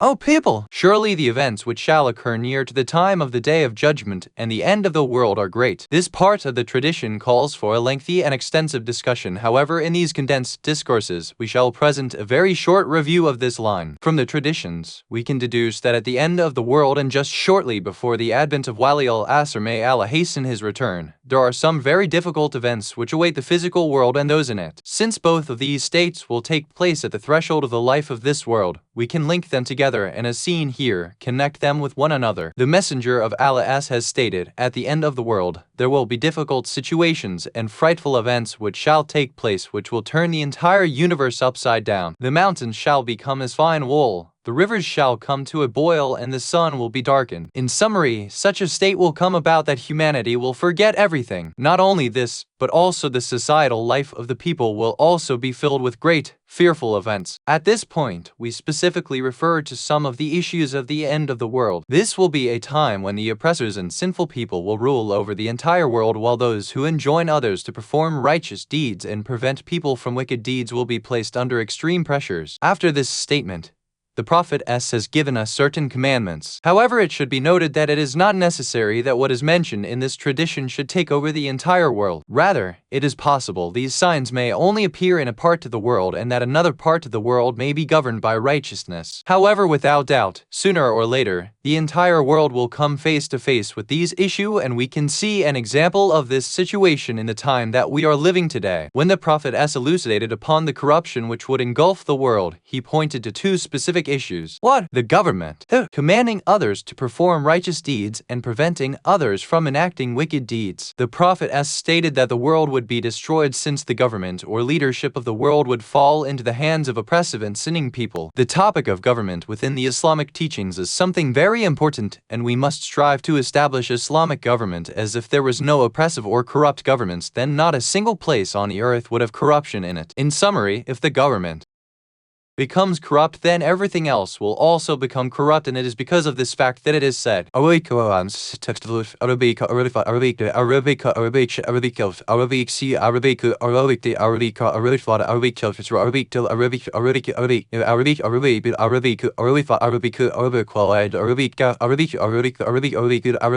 people followed the religion of their leaders. Therefore, we see that the Prophet has not relied on anything else in this discussion. Rather, he put his finger on the issue of the governance, since this is the foundation of righteousness and corruption. Another very sensitive issue is that of commanding people to perform righteous deeds and preventing them from performing wicked deeds. As we know, these are two obligatory acts, which if implemented, would see all other obligatory acts maintained and upheld. It has been mentioned in the traditions that commanding people to perform righteous deeds and preventing people from wicked deeds compared to all other obligatory acts is as the water in the stormy seas to saliva in the mouth. Fifth point. What must we do in the face of corruption? The Prophet has recommended us to take up two weapons. But true faith, this is the most important weapon for protection. Third, perseverance. This characteristic dictates that when a person becomes upset, he becomes firm and resolute on performing a specific task. When this occurs, naturally, he forces his teeth together. When he applies a great amount of pressure on his jaws and teeth, his back teeth also force together, and he gets prepared to carry out his responsibility. It is for this reason that in the tradition under review we are told that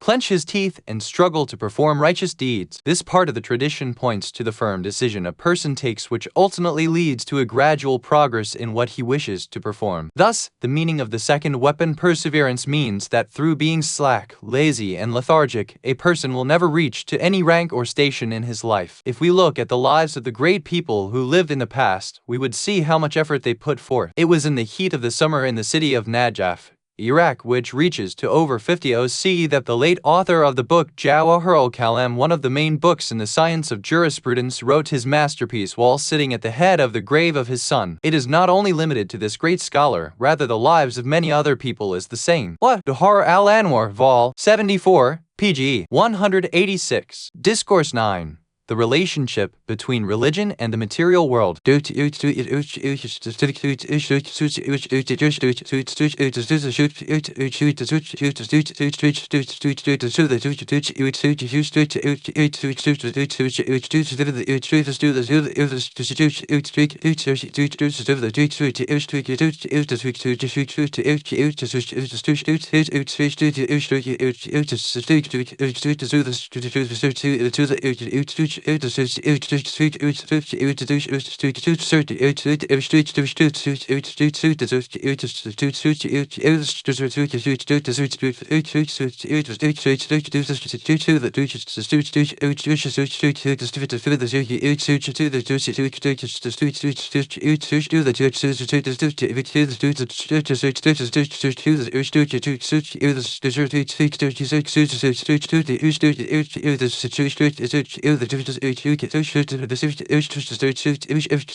It has been narrated by Abu Sayyid al-Khudri that he said, when the Messenger of Allah was returning back from Uhud, at one point he was leaning against Talha with throngs of people around both of them. At this point, I heard him say, "O people, engage in those actions which form your primary responsibility for the improvement of your next life. Turn away, do not keep yourself busy from those things which have been guaranteed to you for the life of this world, your sustenance. Do not make use of the body parts which have been given to you as a blessing in the way of sins and against the laws of Allah. Make your primary task in this world that of seeking the forgiveness of Allah for your sins." As we know, any tradition which we read are quotations from statements made at a specific time in history, and the depth of the meaning of the traditions differ when we keep in mind the instances in which they were spoken. The situation that arose after the Battle of Uhud was particular to that instance in time. The Muslims had lost many dear ones such as Hamza, the leader of the martyrs, and the Prophet himself had many injuries on his body, and even his teeth had been shattered in this war. According to one tradition from Imam Ali ibn Abi Talib, the Prophet had over 90 injuries on his body. In summary, the situation at that time was very tense and critical, and thus the Prophet not only had to bestow a sense of hope for the future upon the people, but he also had to calm them down. In addition to all of this, he also had to strengthen their spiritual foundations and prepare them to accept the loss they had just incurred. At such a sensitive time, the Prophet gave the Muslims 4 commandments which would not only act as a source of tranquility for their hearts, but would also make the path to removing the tension for the losses suffered at Uhud clear to them, and would assist them in their future victories. The essence of the words spoken by the Prophet contained in these commandments are in relation to the religion and material world. Perform those things which are your primary and principal responsibilities. As we know, people have one set of responsibilities which are their primary ones, however they also have others which are their secondary duties. The main responsibility is the reformation of the next life, while the secondary program is the maintenance of one's life in this transient world which has been guaranteed by Allah SWT. In relation to this, the noble Quran tells us,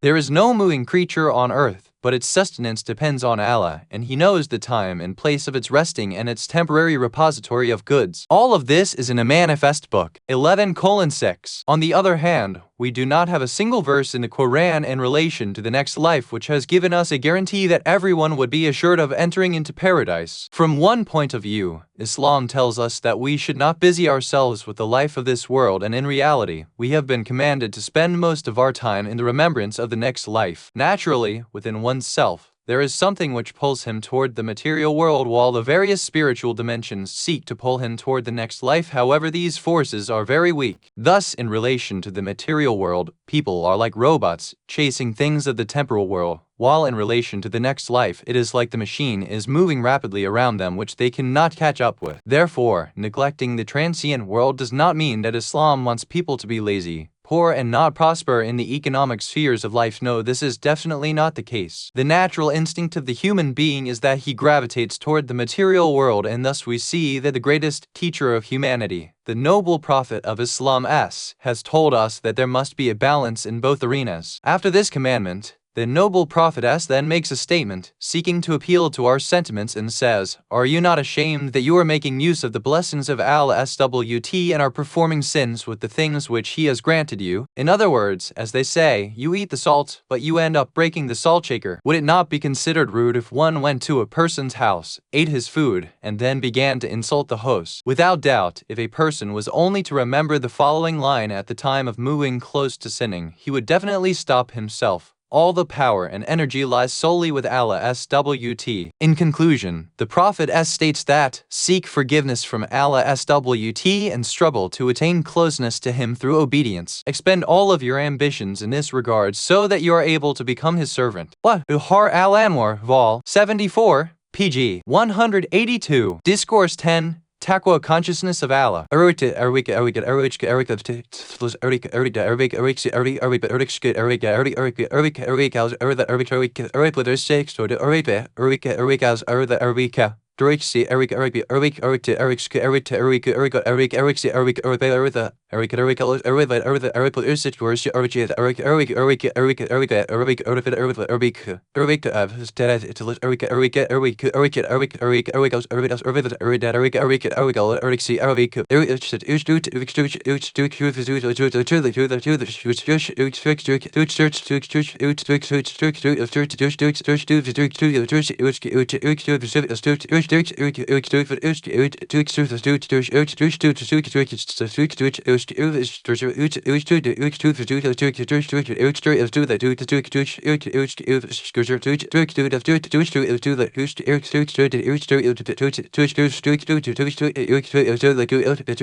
It has been narrated by Anas ibn Malik that he said, I heard the Messenger of Allah say, O people, have taqwa of Allah as is worthy of him, striving and gaining his pleasure. Have certainty that the world is temporal and that in the next life is everlasting. Strive for the life after death such that it could be said about you that it is as if you were never in this world, and so that it could be said about you that it is as if you have been in the next life for time memorial. O people, surely everyone in the world are guests of this world. All that they possess are simply trusts given to them, and these guests shall one day leave, and the trusts that were with them shall return back to their owners. You must know that this world is a merchandise which both the righteous and wicked person make use of, while the next life is the true promise of Allah, which is ruled by the just, powerful one. So then may mercy of Allah be upon a person who looks at his soul and prepares to the grave before death, comes to him during this time that he falters from around him, and before he arrive at his appointed time of death, as then at that time, the ability to perform good actions will be removed from him. Why? This is a tradition in which there is both a summarized and detailed explanation given within the tradition itself. In the beginning, we see that we have been commanded to observe taqwa and give it its due right, while later on we see that this issue has been explained in greater detail. Much has been said in regards to the definition of taqwa, however we can explain this comprehensive trait by saying,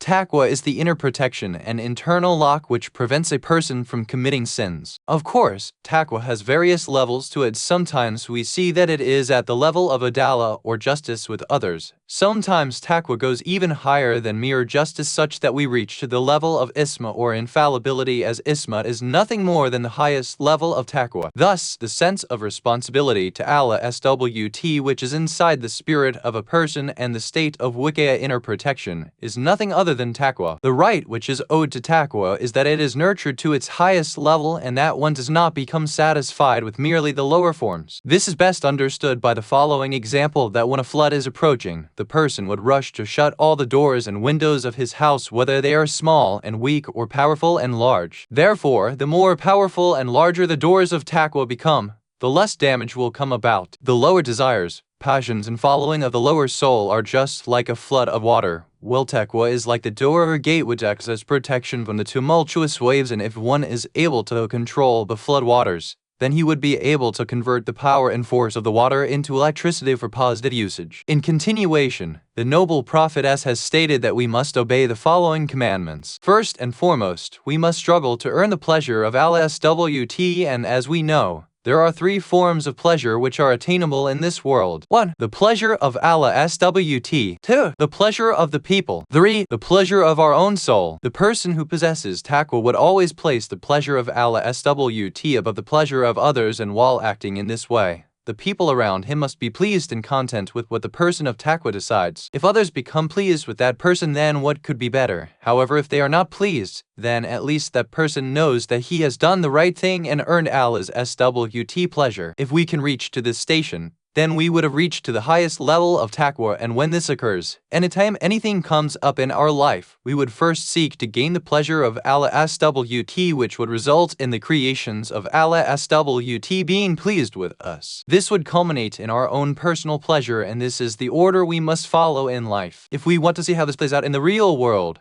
that anytime an issue comes up, we should see if that which we wish to follow would be our own personal benefit or not, and what it is that Allah SWT would like us to do. However, if we see what Allah SWT wants us to do, and at the same time we see if this is also what the people want from us and what we want for ourselves, then this would be classified as shirk polytheism, and our actions as the pure form of tawhid monotheism is something other than this. Thus, in order to reach to pure tawhid, anytime anything comes up in our lives, we must first see what it is that Allah SWT would want of us, and then after this, we must see what the people and our own soul desires. It has been mentioned in the tradition that the one who corrects the relationship between himself and Allah, Allah will correct the relations between that person and the people. Therefore, if we are looking to earn the pleasure of Allah SWT, then we must be ready to supplicate, just as the dua of Prophet Ibrahim in relation to his wife Hajar and son Ismail.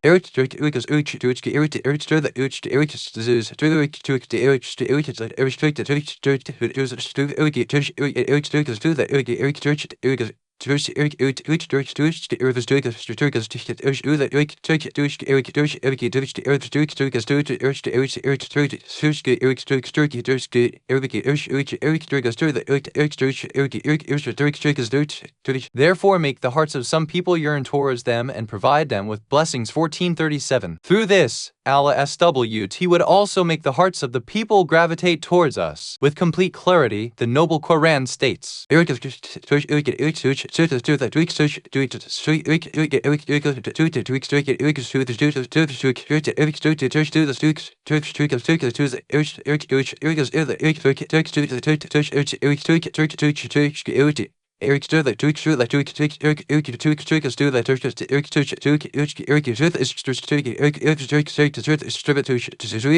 surely as for those who possess true faith and perform righteous deeds, the most merciful Allah will bring about love for them in the hearts of others. 1936. However, first off, we must set the record straight between ourselves and Allah SWT, and then the record of deeds performed by us in relation to others will be cleared and set straight. The second commandment tells us that we must have certainty that this world will end while the next life is perpetual. Before we can discuss this issue, we must first see what stage of certainty the tradition is speaking about. Is the meaning of certainty the level of actions or deep pondering and thinking? From the point of view of our intelligence, we have certainty that this world will end. However, at the level of our actions, we act in the way of a person who believes that this world will last forever while the next life will come to an end. If we have firm conviction that this world is temporal and will end, then why do we expend all of our efforts for the life of this world rather than the next world? We speak the words of one who is an ascetic in relation to this world, however our actions are of the person who is actively seeking the life of this world.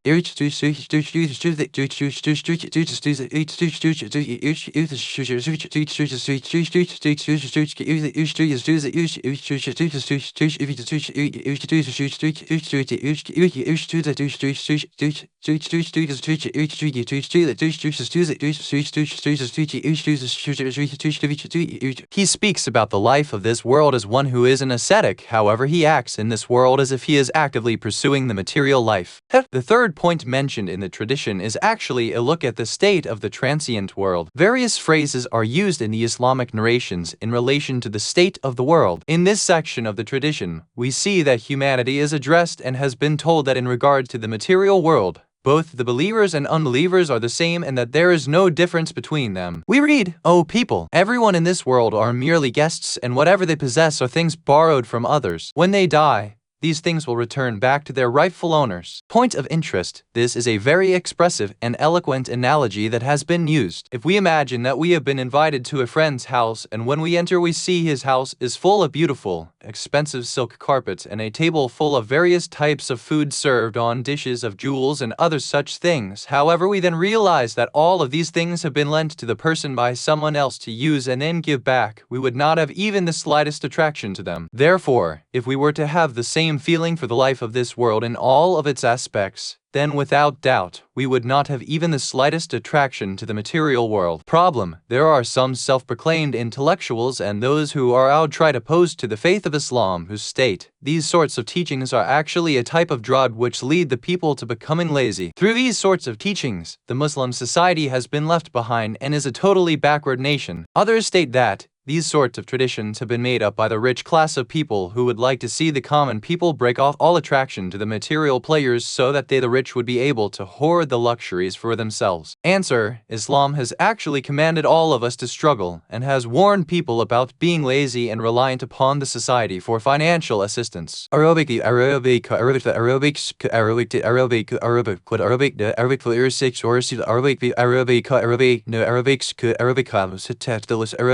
the Arabic Alifitra Arabic Arabic shit Arabic Alifitra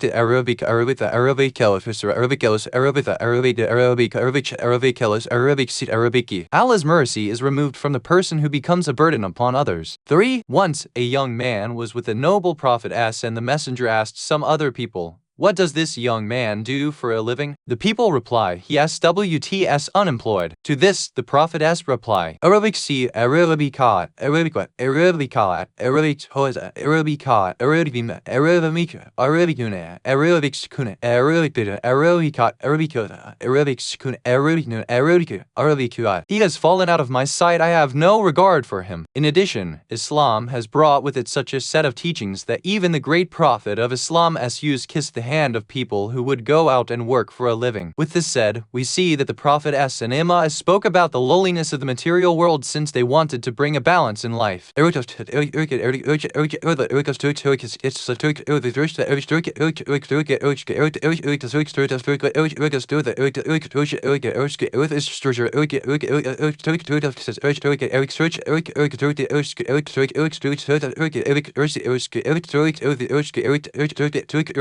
I do not advise you toward the life of the material world, since without doubt all of you have a strong attraction to it. Rather, I advise you to prepare yourselves for the life of the next world. Thus, we see that we have not been admonished toward the life of the material world. Rather, we are told to keep the next life in view so that through this, we can strike a balance between the two. Definitely, all of the tragedies that afflict the people of the material world come about due to the worship of this temporal life. At the end of the tradition, the temporary world and the next life have been compared to one another, and we are told that the life of this world is something which has been loaned to us. One of the other characteristics of the life of this world is that, although from one point of view, it is a place of trial and examination in which both the good and the bad do profit, however, conversely, the next life is that which has been promised to us, and that too a truthful promise. This material world is lowly and shall dissipate, whereas the next life is a trusted, truthful trust. In that world, the next life, the ruler shall be an authority who is not only just, but also all-powerful, and there shall not be a single person who will be able to run away from his authority.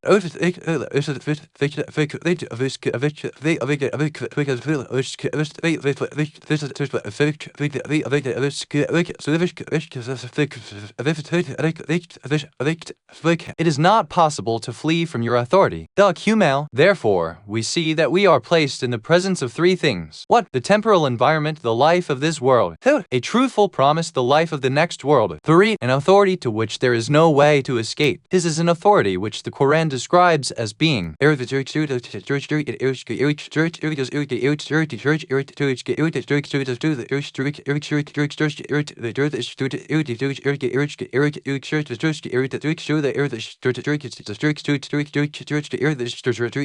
And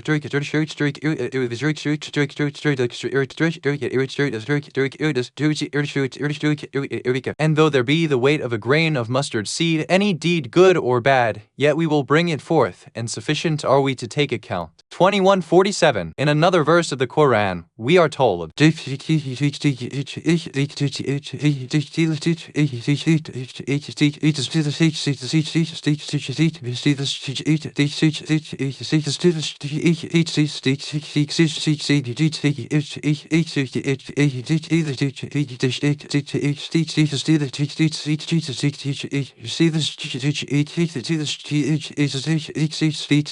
whoever has done an atom's weight of good shall see it, and whoever has done an atom's weight of evil shall see it. 99:7-8. Thus, there is not a single thing which is hidden from the sight of Allah SWT, and all things will be taken account of. However, in relation to the next life, the noble Quran states,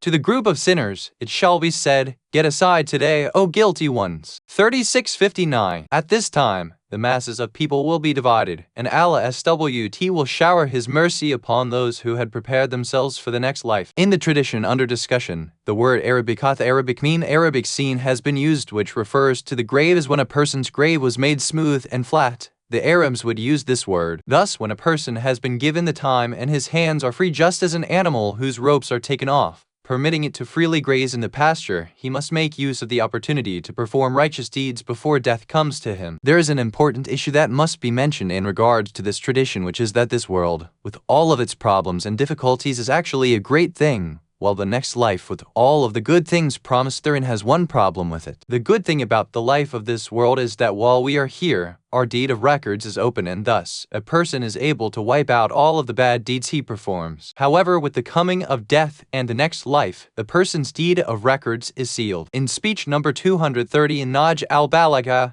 the commander of the faithful, Ali ibn Abi Talib, has stated,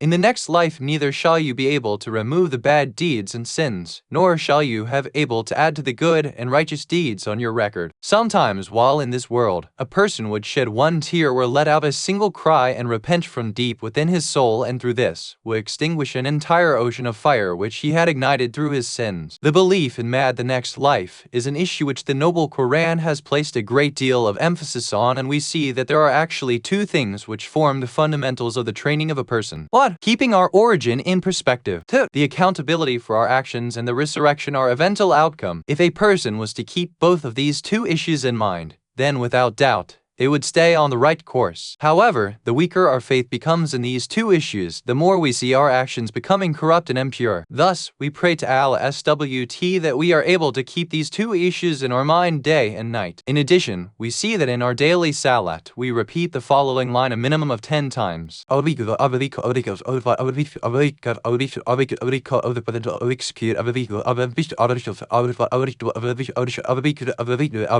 Master of the Day of Judgment. 1:4. As is it commonly known, half of Surah Al-Handi is reserved for praise and extolling the characteristics of Al-SWT, while the other half is a description of the resurrection day. Therefore, it is with this surah that a person can spiritually build himself. It is a surah in which the second half contains the prayer.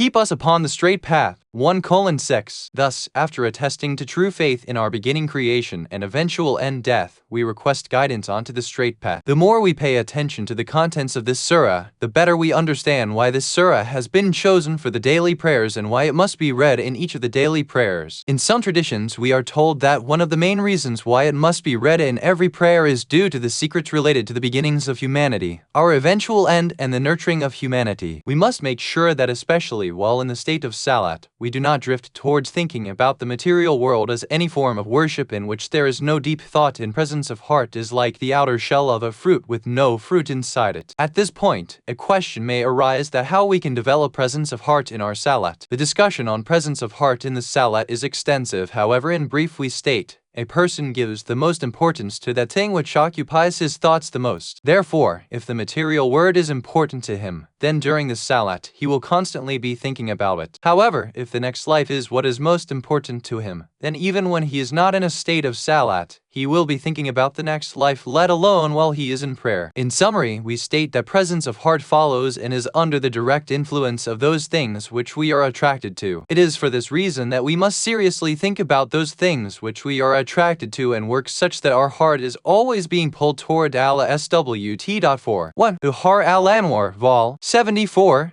pg. 177.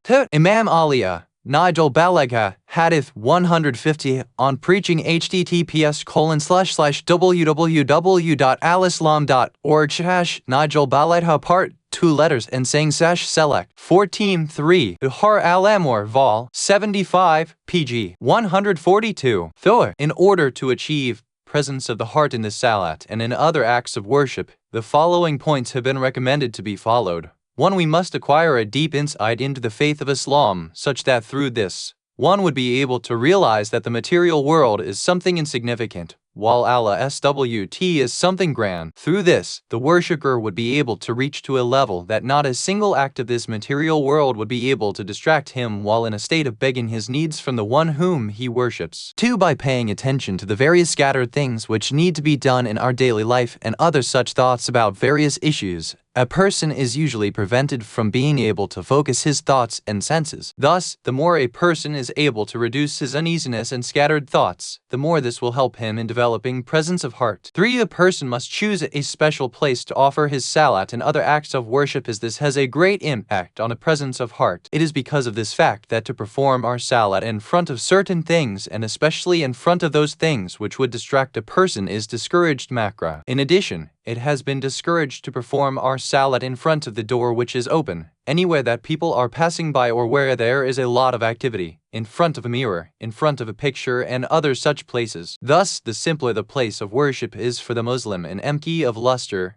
pizzas and formalities, the better it is, as this also assists one in attaining presence of heart. 4. Keeping away from all sins is also very effective in achieving presence of the heart, since sinning makes the heart distance from Allah SWT and destroys any presence of heart. 5. Becoming acquainted with the meanings of the salat, the philosophy of each of the actions in the prayer and the recitations. 6. Performing all of the recommended must-have acts of the salat by following their specific etiquette, both in relation to the preliminary actions which lead up to the salat and the actual salat. 7. In addition to all of the points which have been mentioned, just as in all other acts, one needs to pay close attention and exercise vigilance, practice continuity and diligence. Many times it has been seen that in the beginning of the struggle, a person would be able to focus all of his thoughts and energies on the salat for a short period of time. However, through continuing in this way and through following this pattern and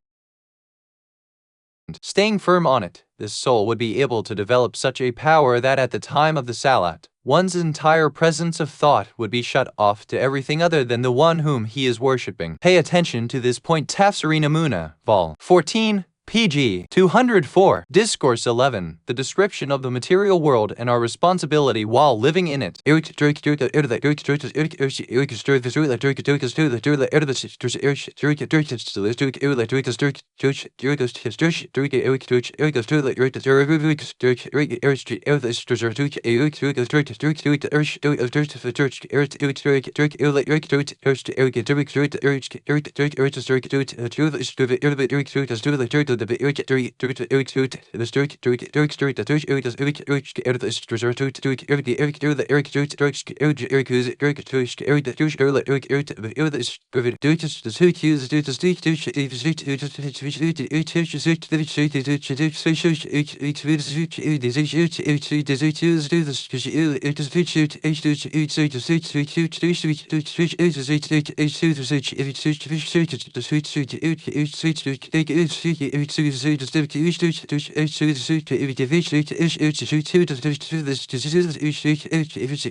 The messenger of Allah has said, the material world has ceased to exist, has been left aside, and is gone, while the next life is inexhaustible and is in front of you. You are living in an age in which there is only the performing of deeds, while there is no accountability for your deeds. However, undoubtedly in the future, it will be a time in which there will be accountability and no time to perform deeds. Most certainly Allah grants the benefits of the material world to those whom He loves and whom He hates. However, He will not grant the next life to anyone except those whom He loves. Unquestionably, this material world has its own offspring, and the next life too has its offspring. However, you should be the offspring of the next life and not the offspring of this life. The most frightful of things which I fear for you is the following of your lower desires and long aspirations. As for the following of your lower desires, this act shall divert your hearts from the truth, and the long desires shall divert all of your thoughts to be only about the material world. For the person who possesses these two traits, there is absolutely no good for him from either the transient world or the next life. Why? The topics of discussion in this tradition have been divided into various sections by the Prophet of Islam, and it is in this manner of discussing it section by section that we shall proceed to elucidate upon its meaning. What? In the introduction to the tradition, and its first section, the Prophet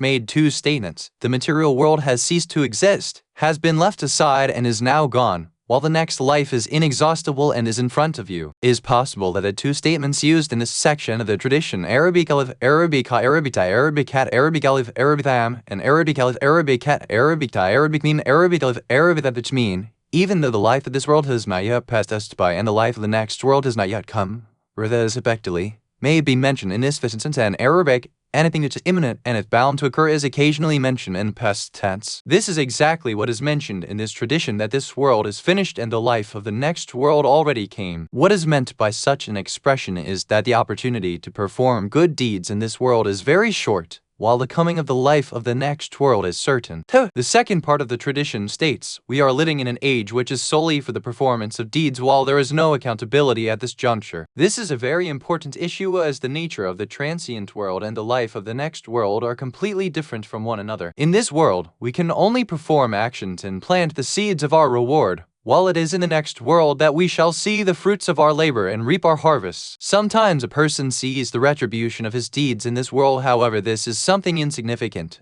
a minor issue and something unique which may not always occur. This is in no way a general rule or a universal issue, and this is the most important difference between this world and the next world. We know that in this world, there is no accountability or reckoning for the deeds we perform, and thus we see that people do not give much attention to the outcome of their actions, since they do not see the product of their deeds. However, when they see the outcome in the next life, then they will definitely wish that they could make up for the bad deeds done in the world. Obviously, at that time, it would have lost the opportunity, as there is no way to return back to the world. From the verses of the noble Quran, we can deduce that one of the most regretful states which those who committed sins will find themselves in is when they realize that they had actually done a bad deeds and wish that they could offer some recompense for them. At that time, they would let out a scream, however no one would pay any attention to them. Oh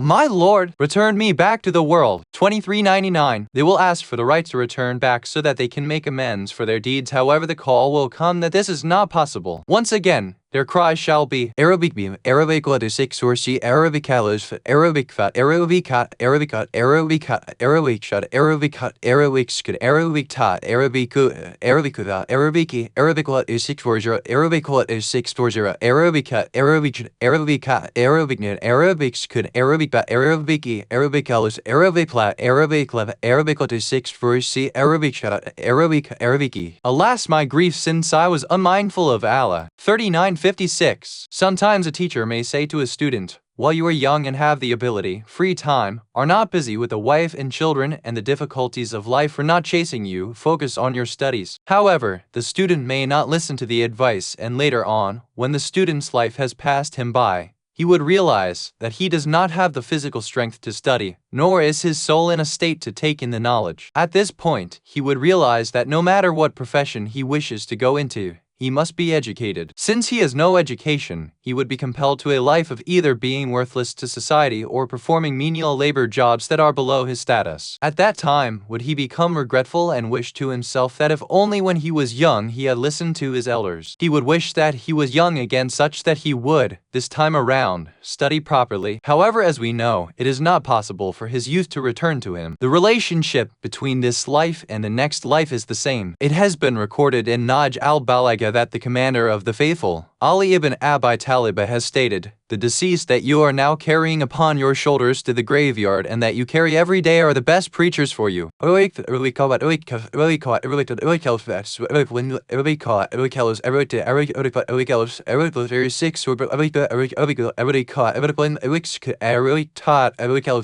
Sufficient for you as a preacher are the deceased ones. When the deceased are brought to the graveyard, they would think to themselves, "It is as if we were never even living in this world." All we need to do is take a cursory glance at the burial ceremony and how the dirt is thrown over the dead person, how the Surah Al-Fatiha is read over them, and then how we say farewell to the deceased. When we look back at the entire episode, it is as if the person had been in that graveyard for the past 100 years and that the life of the next world has been his abode since the beginning. As soon as a person dies, others rush to perform the last rites and bury the person so that the smell of the body does not come out and annoy others. They carry the deceased to the graveyard. However, when alive, if that same person was told to go and visit the graveyard for even 1 minute, he would not have gone since he was terrified of that place. 3. The third point in the tradition under review states that, surely Allah grants the benefits of this world to those whom He loves and those He hates, both the believer and the disbeliever. However, the next life is strictly reserved for the true believers. This part of the tradition shows us that in the presence of Allah SWT, the transient world has absolutely no value to it. If this were not the case, then He SWT would have reserved the material world for those He SWT loves. Something similar has been mentioned in other tradition in which we are told that if the material world was worth the wing of a fly, then Allah SWT would not have permitted the disbeliever even one drink of water from it. As we know,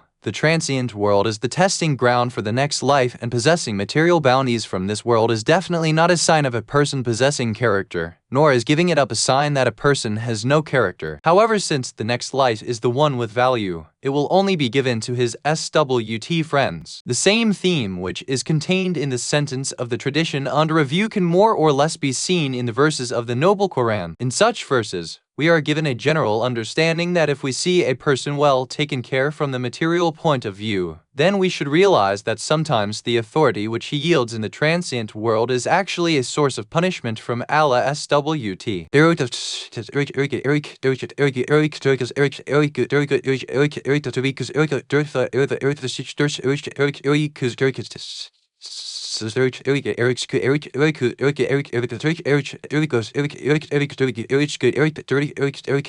Surely Allah only intends to punish them through this. 955. Thus, we must not become upset or saddened if one day we see that Allah SWT have taken away the bounties of the material world from us, and we should not say to ourselves that we have been expelled from the spiritual presence of Allah SWT. At the same time, we should also not be happy at the good fortune and luck that the material world brings us, just as how we should not be upset at the adversity and hardships which come to us. If we look at the world with this type of an outlook, then the transient world would look insignificant to us and we would no longer pay attention to these things that possess no value. Thus, one must stand firm on his faith and belief in Allah SWT and must not sacrifice these values while traversing the path of the transient world. 4. The fourth point informs us, both the transient world and the next life have children and offspring. Some people are the children of the next life, while others are the offspring of this transient world. This is a very remarkable expression, since we know that a child inherits certain characteristics and traits from the father. Not only do the rules of inheritance play a part in the overall order of the universe laid down by the Creator,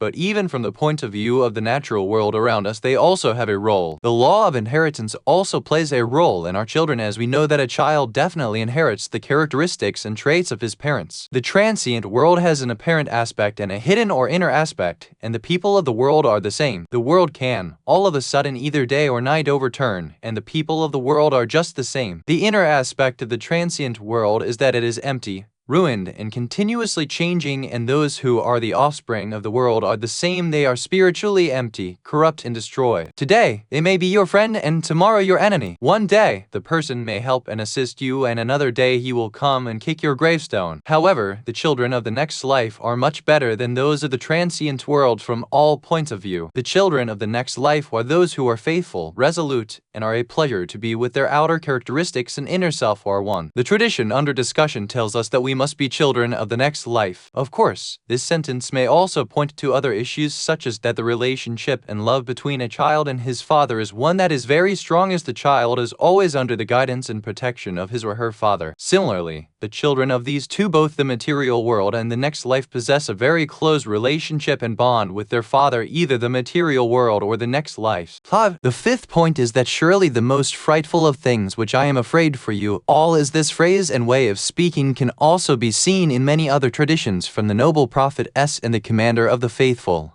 Ali ibn Abi Talib. However, the important thing is that which comes after this phrase. In the tradition under discussion, the Prophet has advised us to be aware of and keep away from two things. What? Following of our lower desires. Having long wishes or aspirations. The noble Prophet then explained both of these points in detail. One, following the lower desires leads one to becoming misled from the path of truth. It is possible that the truth would not be what is in the person's benefit. If he comes to such a point in life, then he would place himself and his desires in front of the religion. In this instance, it is clear that he is a one who only wants for himself and does not want what Allah SWT wants. Such a person would be a perfect example of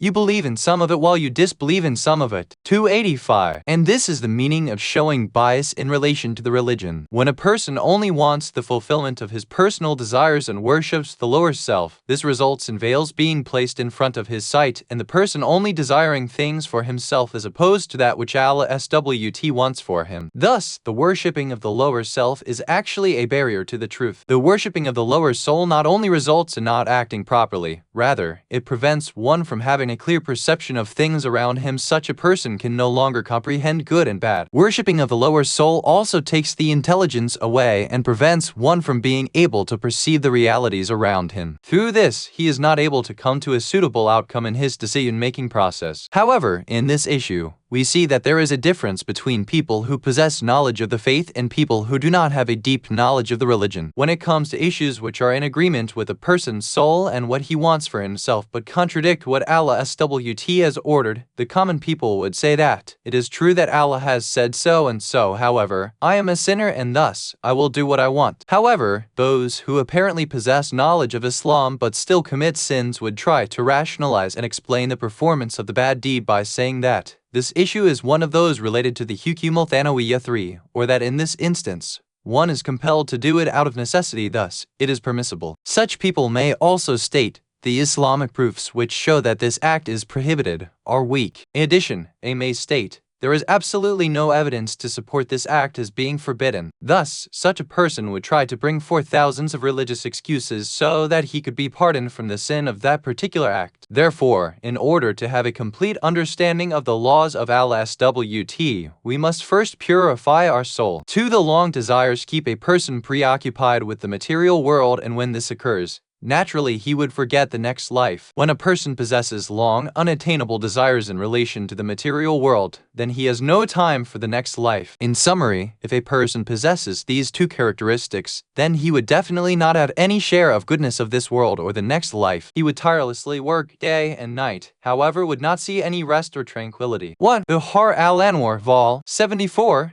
pg 188. The Imam Ali, Najal Balagha, Sermon 188. The term Hakamithan is a term used in Islamic jurisprudence that can be translated as the secondary ruling, which means the exception to the rule or a ruling that can for various reasons overrule the primary ruling. In such issues, if the leader of the Islamic nation decides that due to a particular reason, such as if the needs of the society dictate that an Islamic legislation is temporarily put on hold, he has the power to do so.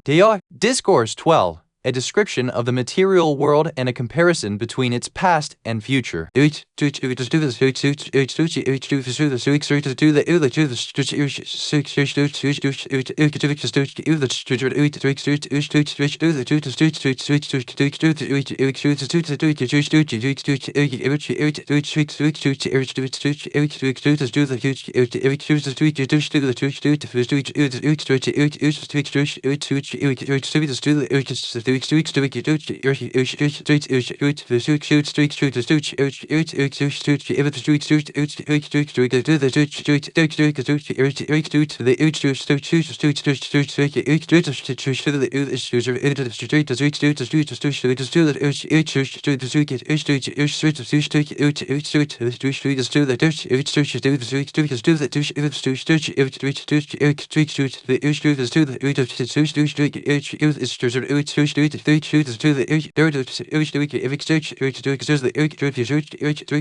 Messenger of Allah said the following in his speech: "Do not be like the one who was fooled by the transient world and was deluded by the long desires which kept him preoccupied. Thus, he pinned his hopes on the material world that is full of evils and shall pass by quickly. You should know that all that remains of this world, its time span, in comparison to that which has already passed, is like the amount of time which a camel lies down on the ground when a person goes to mount it or place some load on it. Its worth is the monetary amount of that thing which a person uses to tie the udders of an animal to prevent the child from taking milk from its mother, or so that the milk is not wasted in other ways. Therefore, what do you raise yourselves upon? Where do you live and build your dwellings upon? And what are you in anticipation of?" Why? In this speech, the noble prophet has brought forth some very important issues. 2. The first thing he has spoken about is, the gold and glitter of the material world is an illusion which tricks a person both from the internal and external aspects of the world. These things have been referred to in the tradition as being Arabic het, Arabic dal, Arabic tain, Arabic tet mebut, or an impostor and cheater, and as Arabicane, Arabicat, Arabiquao, Arabicat, or delusion and trickery, just as it is stated. The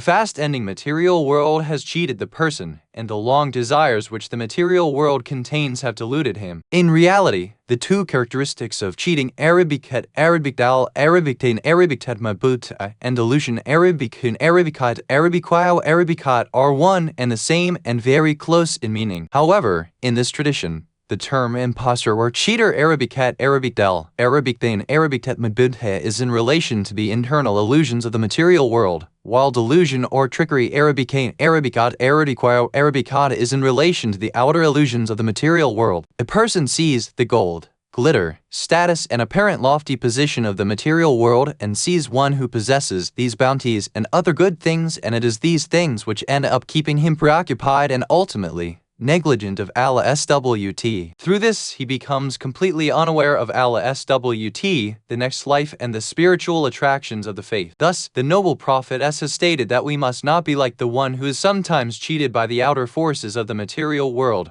while at other times is tricked by the inner powers. 3. The second point mentioned in the tradition is the instability of the transient world. In reality, the the one who would be either in or out of its material world on Arabic, with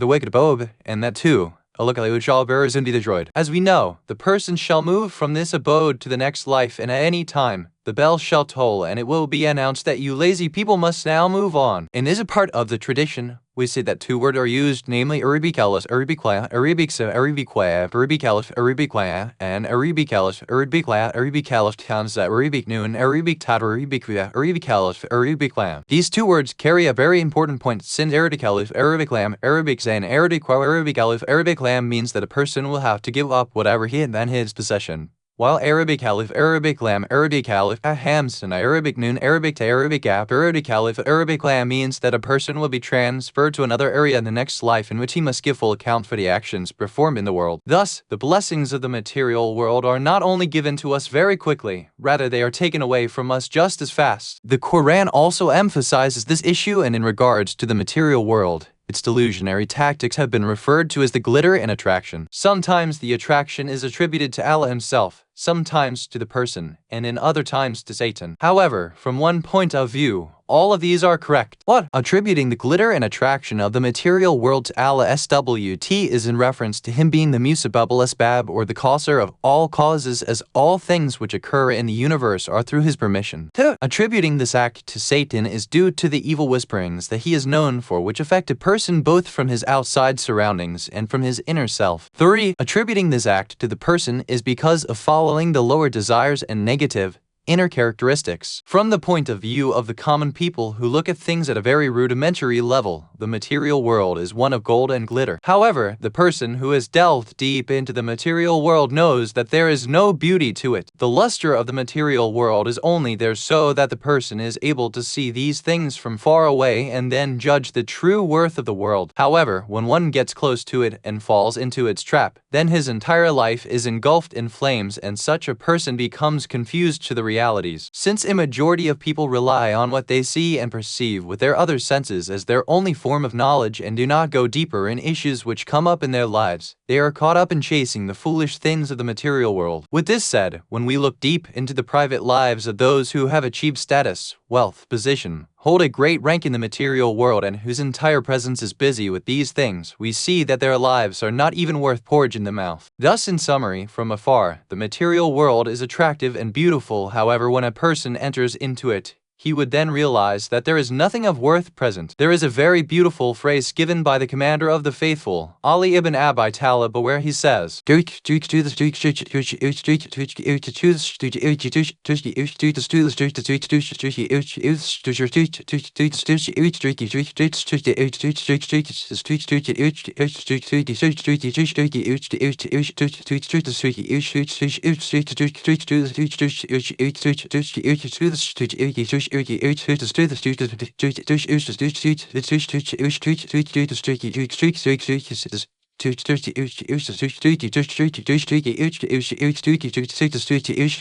everything that one hears about the transient world is greater in the person's estimation than what it actually is when he sees it, and everything that he sees which is in the next life is greater that is heard about it. 4. The next life is indescribable with words, and keeping in mind the words of Imam Ali ibn Abi Talib mentioned above, it is possible that one may state, the transient world is all a delusion. The material world has announced to us with 100 tongues that it has no loyalty and is not going to last. In addition, the Prophet has also stated that, are these destroyed graves of your forefathers that which has deluded you? Are the remains of those who have passed away that which deludes you? Are these sick people whom you were sitting beside from morning till night and taking care of, that which is deluding you? In summary, if we study this issue carefully, then without doubt we would realize that we are actually trying to delude ourselves. Continuing on, the noble Prophet then mentioned a phrase which is not commonly used in the noble Quran or the traditions. The phrases used in regards to the transient world are usually things such as disloyalty, or lack of foundation, or that the material world is something that cannot be trusted. However, in this tradition, another comparison is given. The Prophet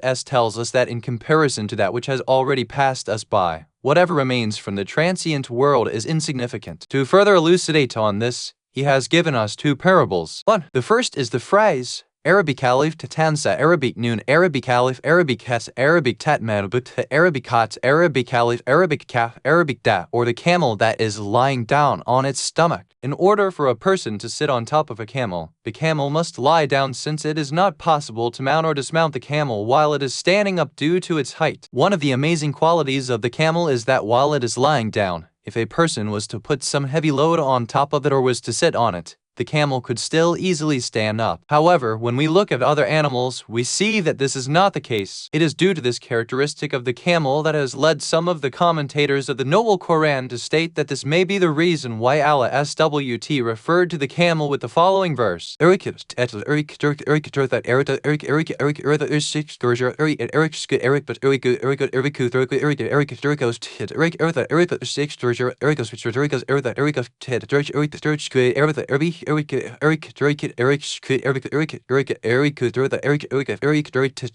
What then? Do they not look at the camel and how it has been created? 88:18. A great deal of the camel's unique abilities lie in the special characteristics of the head and neck. Its head works like a lever or crowbar, and it is through the rocking and specific movements it makes that it is able to stand up while carrying heavy loads. The time which the camel spends lying on the ground is very short and similar to the transient world. Just as the camel does not spend much time lying down, so too is the length of this temporal world short. The second parable given is that of Arabic Sada, Arabic At, Arabic Het, Arabic Alif, Arabic Lam, Arabic Ba, and this parable refers to the stomach of the animal when it is full of milk. If a person did not want the child of the animal to drink its mother's milk, then they would cover the udders with a bag. Or in order for the milk not to be wasted, they would cover the udders and tie and not to prevent the bag from opening. That thing used to tie the udders is referred to in Arabic as Arabic Sada, Arabic Hat, Arabic Alif, Arabic Hat. Thus, without doubt, the choice of these two parables is an interesting way to look at the material world. Therefore, when the Prophet stated Arabic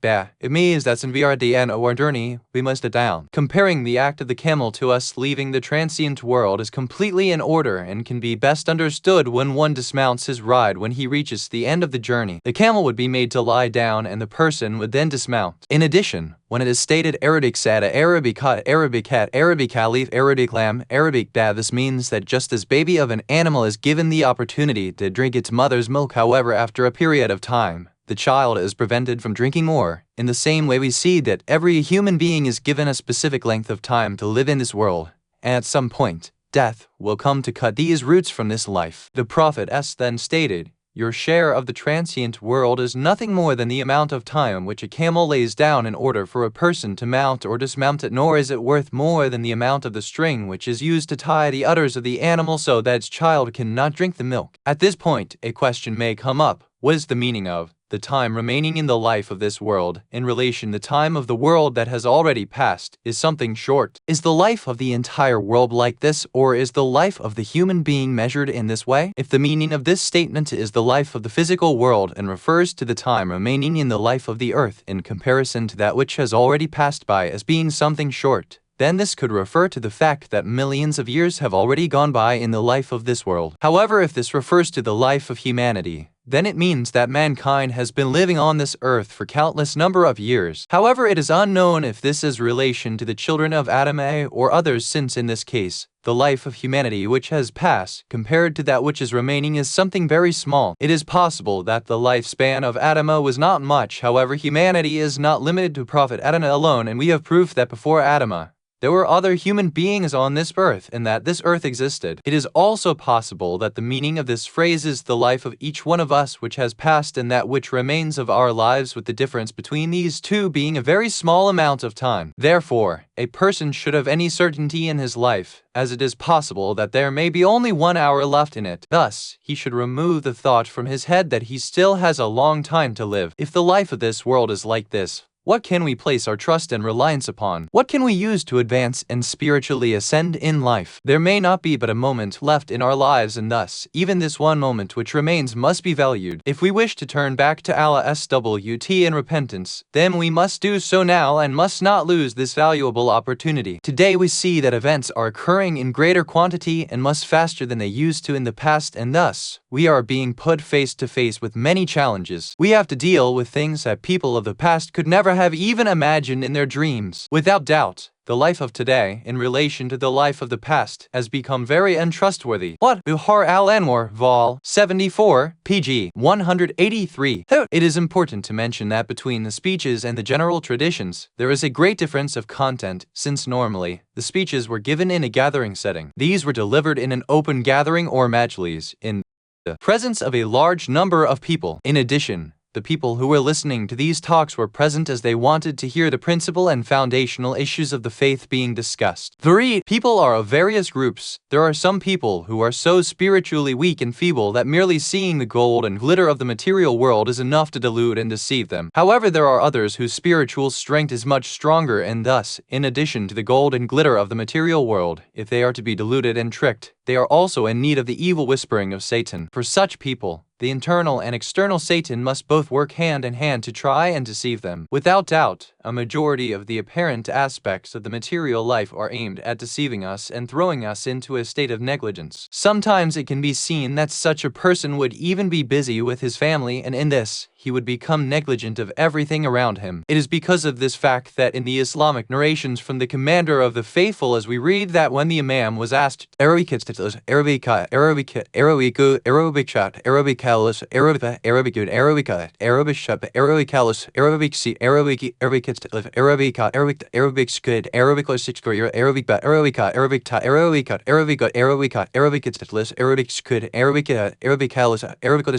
which person is the most firm in his thoughts and reflections, he replied,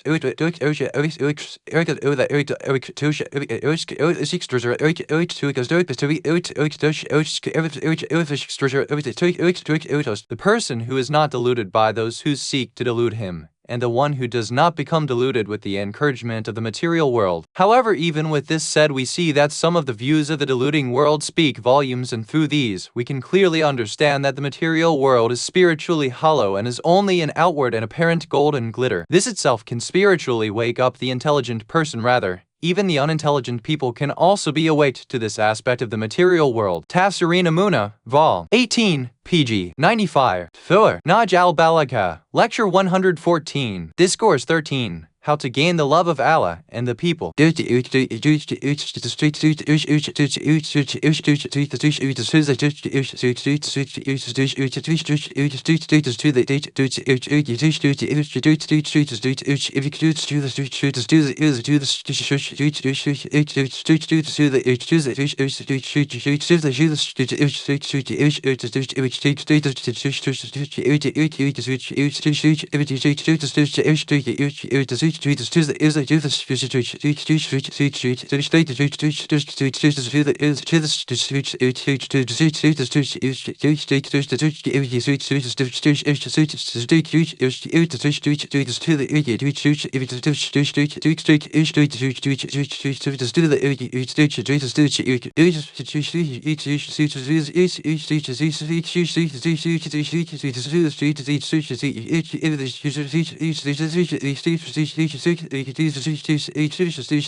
It has been narrated from Abu Sa'id al-Khudri that he said, I heard the Messenger of Allah say the following to a person whom he was advising, actively seek that which is in the presence of Allah so that Allah will love you. Keep away from that which is in the hands of the people so that the people will have love for you. The one who is an ascetic in the transient world is at ease and his heart and body are at ease, both in the world and the next life. However, the one who seeks that which is in the world, the material pleasures, his heart and body will be fatigued and put through toil both in the world and the next life. On the day of resurrection, a nation shall be brought forth whose good deeds shall resemble mountains in size, however they will be commanded to go to the hell fire. It was said, O Prophet of Allah, did these people offer the salat? The Prophet replied, yes, they used to offer the salat and they used to fast and they even used to stay up a portion of the night in prayer. However, when anything of the material world was brought in front of these people, they followed it and took it without regarding if it was permissible or impermissible. What? In this tradition,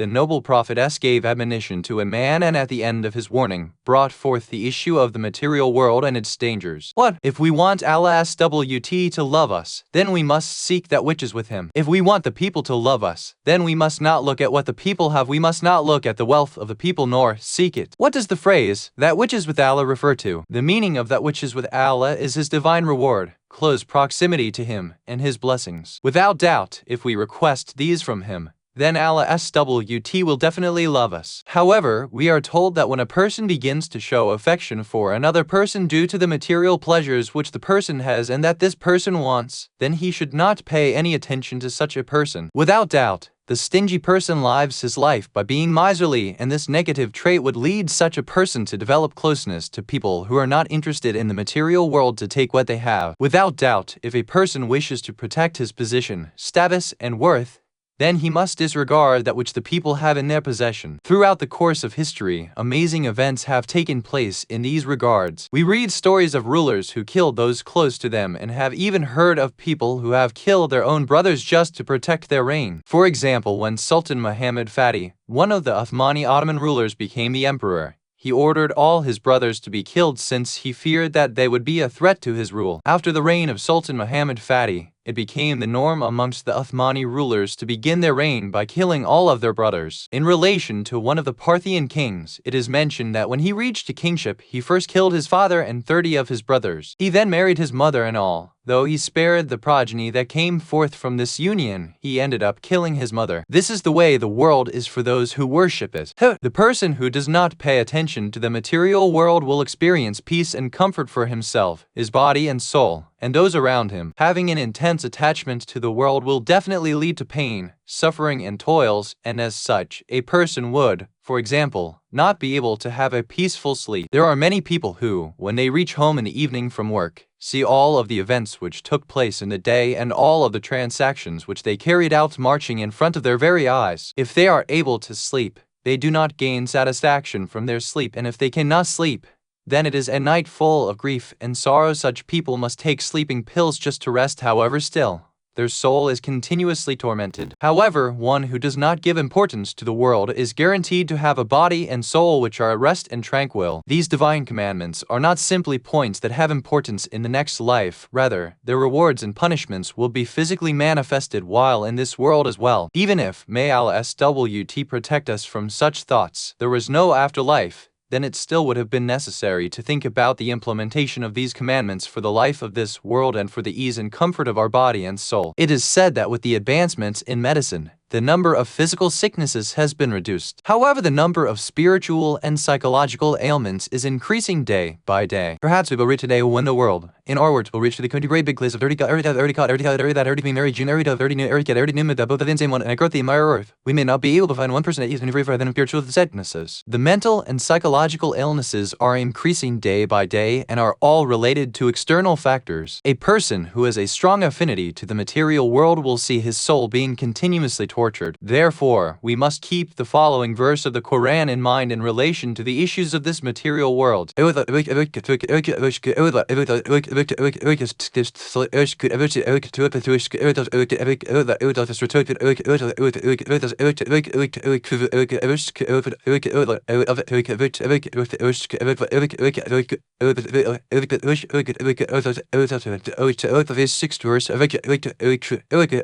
So that you may not grieve over what has escaped you from the material world, nor be exultant at what he has given you. 57:23. We must have firm faith and act according to this verse if we wish to be in spiritual bliss. Truthfully, this verse of the Quran is the prescription for the health of our soul, and the asceticism which has been mentioned in these two lines of the tradition under review have actually been summarized in the verse of the Quran mentioned above. The material life of the people of true faith is very good since they do not gain tranquility through wealth, nor do they consider status in the society as that which brings them happiness. As can be seen, there are people who have all of the material possessions of this life, however they are the worst off. They are constantly in anxiety and stress and hope that no one takes what they have, nor tries to pull the wool over their eyes. Thus, these types of people are continuously in mental punishment and torture. On the opposite side of the spectrum are those who do not possess much from this material world, however are the richest people in the entire universe. In this, the true meaning of zuhd or asceticism is shown, as this word does not mean that a person do not possess anything.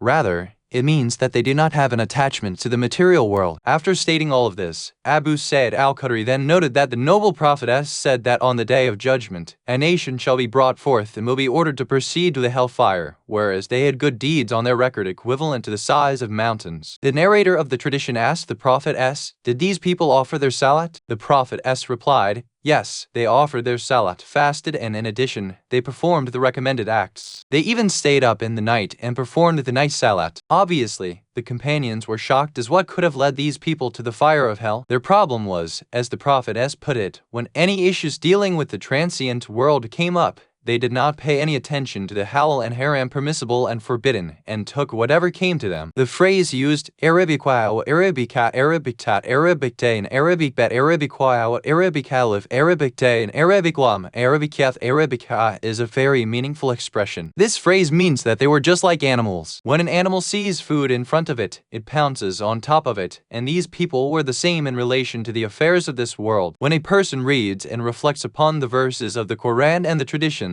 and looks at them from the point of view of his own life and the history of humanity, he would see the truthfulness of the prophetic tradition which tells us,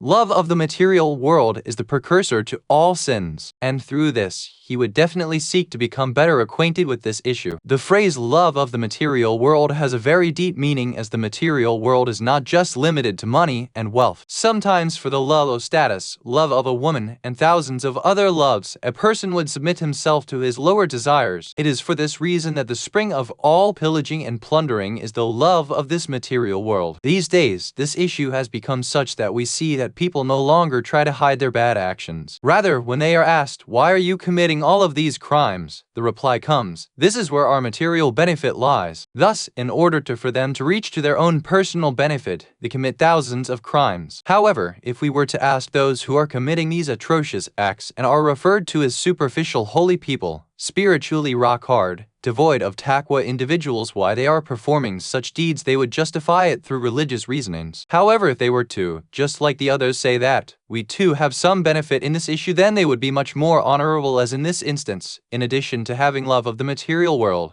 there is also a show of pride and arrogance in them. However, when the self-proclaimed religious and holy people are asked about how a particular person is who has this love of the world, he would reply to you, "Do not talk about these things, as the Islamic legislations have prevented us from speaking about other people in this way." However, it would have been better for that person to tell others about the sins of the other person, since by hiding this information, a person's imagination would begin to wander and he would begin to think of what kind of sins that person must have performed for it not to be permissible to speak about. It is at this point that the great teacher of Akak, the noble prophet Muhammad, has told us that this person thinks that he has not committed a sin. However, in addition to backbiting, he has also performed the sin of showing off. 1. Har al-Anwar, Vol. 74, pg. 186. Discourse 14. Two opinions in regards to the material world and the next life.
It has been narrated from Nafi from Ibn Umar that he said, "I heard the Messenger of Allah say, O people, this the world in which we are in is the abode of grief and is not the adobe of happiness. It is an abode mixed with intricacies and difficulties. The transient world is not one in which things are constant and smooth. Therefore, the person who has a cognizance of it, the transient world, will not be happy with what it grants him, and will not be saddened by the loss he entails. Surely Allah has created the world as a place of trials and has created the next life as the abode of rest, and in this way, the difficulties of the transient world are the means through which the rewards of the next life are earned." What? In this tradition, two views in relation to the transient world and the next life have been expressed. What? The transient world is the abode of sorrow, grief, and difficulties, and is not a place in which everything is easy. This is something that we can see with our own eyes, as everything is constantly in change and nothing remains stagnant. From the point of view of science, it has been proven that the earth is going through a physical decline, and even the sun, with all of its greatness, will also one day cease to give us light, just as it is mentioned in the noble Quran. When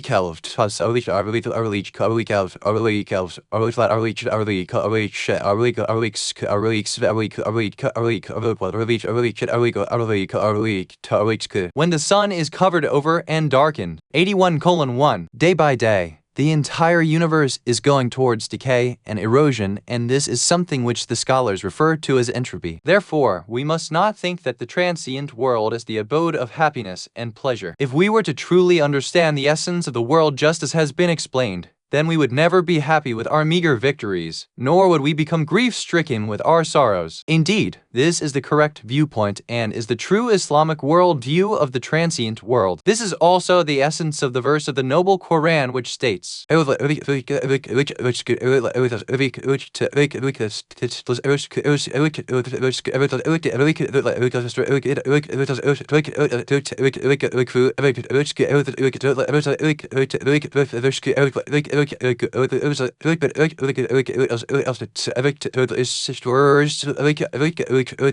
so that you may not grieve for what has escaped you, nor be exultant at what he has given you. 57:23. We know that the sun rises every day and sets every night, neither do we show our displeasure at the rising of the sun in the beginning of the day, nor its setting in the evening. If a person was to have certainty that the transient world is also something which is not constant and will set just as the sun sets, then he would be able to instill the following two lessons on nurturing of the soul conveyed by the commander of the faithful, Ali ibn Abi Talib in Naj al-Balagha. In one of his sermons, the Imam has summarized the entire meaning of Zuhd asceticism in one sentence.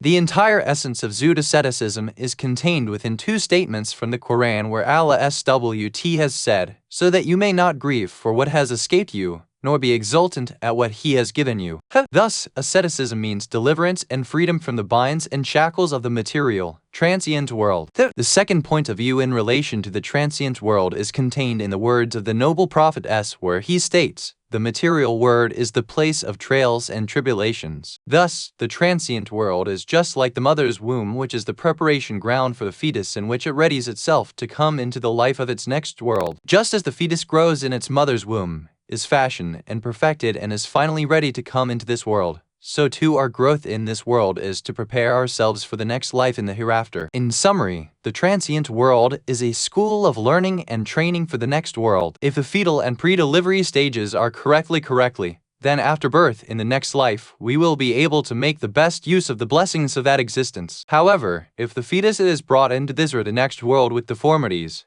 then there will be great difficulties and trials to go through, and of course, there is no way for it to return back to its original home. Without doubt, the transient world is the abode of difficulties. In reality, the nature of the life of this world is such that there is not a single stage which we pass through which is void of difficulties, problems, and tribulations, whether these difficulties take the form of physical or spiritual trials or both. In addition, we do not see a single person who is free from experiencing these tests. In many thought-provoking traditions from Imam Ali ibn Hussein al-Sajjad we read statements such as, ease does not exist in this world and for those who live in the world. Ease is limited to those in paradise and the people in paradise, while difficulties and tribulations have been created for the world and the people of the world. Without doubt, if anyone is given a portion of goodness of this world, then he would instantly desire to have double that which he is given. It is for this reason that we are told that the person who is given more in the material world is actually poorer and more needy than others, since when he gets more wealth, he then needs someone to help him protect his wealth. Therefore, there is no ease and comfort in possessing wealth while in the material world. The Imam has then stated,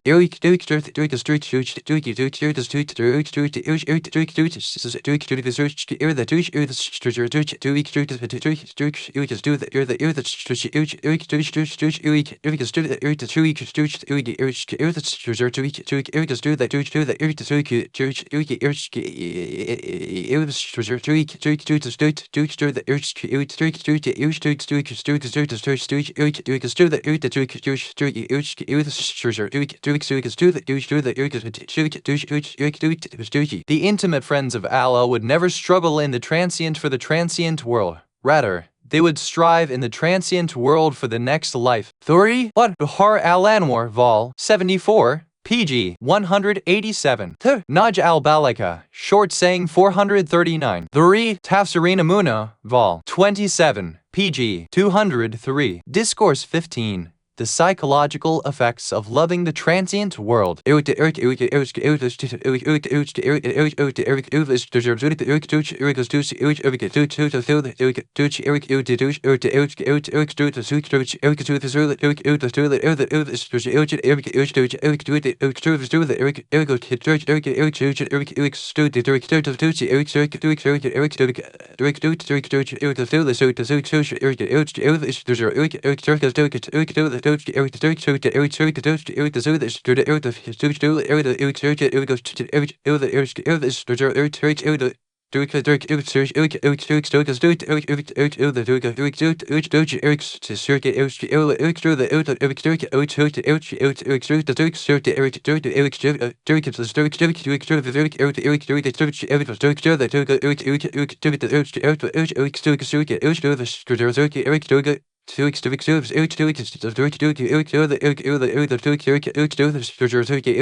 It has been narrated from Ibn Abbas that he said, I heard the Messenger of Allah say, the one who is plagued with love of the transient world within his heart will be overcome with 3 trials. Continuous thoughts about the transient world will tire him, and they will never stop. One will develop a poverty which will never be satiated. The long desires and wishes which one possesses will never be fulfilled. Be aware, the transient world and the next life are both searchers and things which are being sought after by others. So then, the person searching for the next life is being sought after by the transient world so that the transient world can complete its granting of sustenance to that person. And the one searching for the transient world is being sought after by the next life so that it can take him through a sudden death, gratifying itself. What? In the traditions, we see that the topic of love of the transient world usually refers to worshipping the transient world and not mere affection for it, governed by balance. In this regards, there are various expressions used in the traditions such as, love of the material world is the precursor to all sins. In addition, there are various subdivisions within the traditions which explain the effects that love of the material world exert on the psychology of a person. The traditions tell us, the person who is plagued with love of the transient world will be overcome with 3 tribulations, and in reality, these are 3 spiritual inconveniences.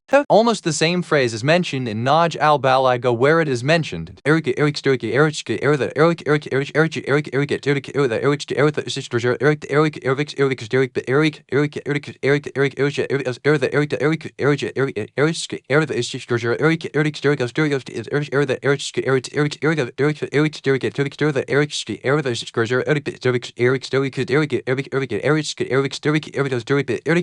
The one whose heart is taken over by love of the transient world will have his heart overcome by 3 things. 3. What? One's mind will continuously be preoccupied, and due to this, he will always feel tired, and this exhaustion will never go away. One will be plagued with perpetual poverty, which is actually spiritual poverty, from which there is no way to become prosperous. The more things which a person attains from the transient world, the more he will feel that he does not have enough, as in reality, being needless is not something which is based on the outer, material aspects of a person. Rather, it has its roots in the inner recesses of the soul. The one who worships the transient world will always be hungry for more and will never be satiated with what he has. 3. One will also entertain long desires which have no end to them. The long desires will also not give up enticing the person, and anytime one of the material desires is fulfilled, another desire will take its place. In this way, the desires would have no end to them. Such a person who has these continuous his desires would never be able to find tranquility, since he has lost control of his soul, and whatever tranquility and ease he had would be taken away from him. Even during the state of salat, one's mind would be focused on the transient world such that he would be oblivious to what he was saying. While eating food, his thoughts would be on the material world, making him unaware of what he has eaten. At this point, it is necessary to mention the following. What? People give importance to those things which, in reality, have no value to them. But why is this? The answer to this lies in the fact that people feel it is important to have peace of mind during the short life in the transient world. However, today, we see that even though people's lives are much better and organized, still the various psychological and mental pressures are present. Rather, they have increased. In other words, the physical difficulties that existed in the past do not exist today. However, the spiritual challenges have increased. A prime example is that long journeys are now made in a short period of time. In the past, it used to be said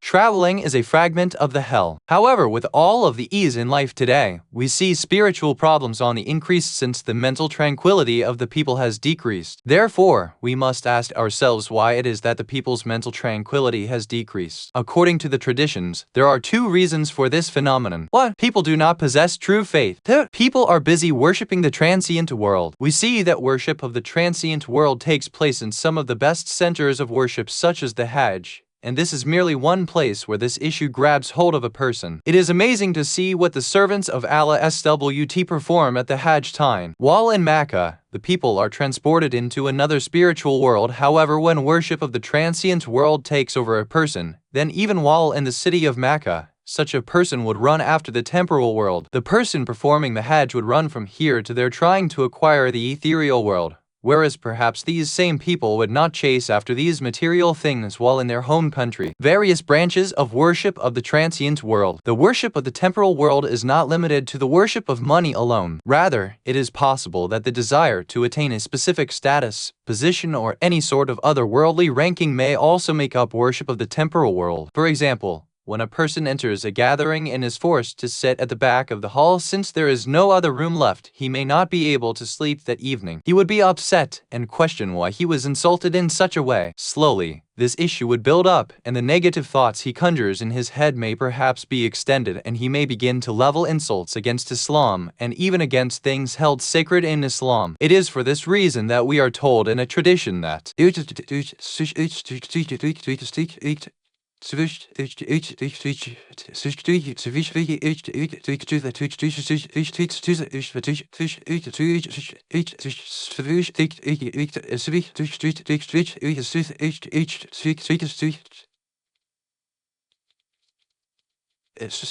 the final thing to leave the heart of the truthful people as Siddiqin is the love of status and position. In one section of the tradition under review, the Prophet has brought a new phrase in which he has shown the fraudulence of the material world, and what an interesting phrase he has used. The Prophet stated that both the material world and the next life are in search of something, and also are things which others are searching for. Whatever direction we place ourselves, we see that these two things, the material world and the next life, are at the opposite side. When we aim to seek the next life, we see the material world coming after us, and we become that which the material world is looking for. Allah SWT has promised that whatever sustenance He has decreed for us will definitely reach us. Thus, even though we seek the next life and seek to distance ourselves from the transient world, the material world still comes after us and is in search of us. The opposite of this theorem is also applicable, that if we go in search of the material world, the next life will come looking for us. It will come in search of us to pull us closer to death. We would be so engulfed in the material world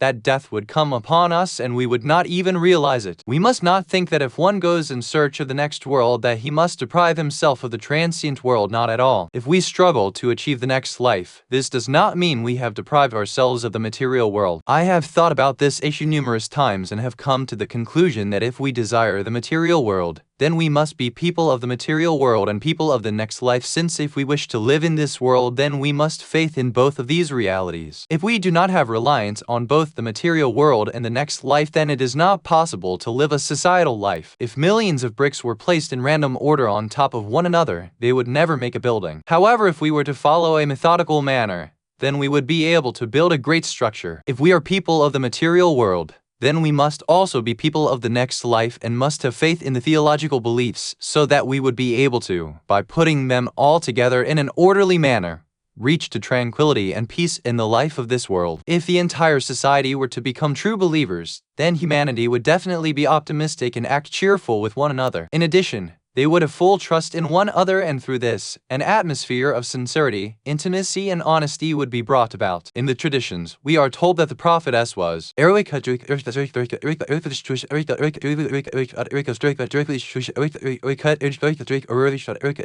a spiritual doctor, treating patients with his medication. He knew where our pains were and thus was able to pinpoint our illnesses and was able to show us the medication to take. If today, one look at the cases in the court systems, he would notice that none of the arguments are of a spiritual type. All of the cases are in relation to the material, transient world. For a small amount of possessions of the material world, people are fighting with one another, being treacherous with one another, and acting criminally with one another. It may even reach to an extreme in which two brothers would stand opposite of one another in the court fighting against one another. Without doubt, the source of all these sins is love of the material world. In these regards, the noble Quran has told us that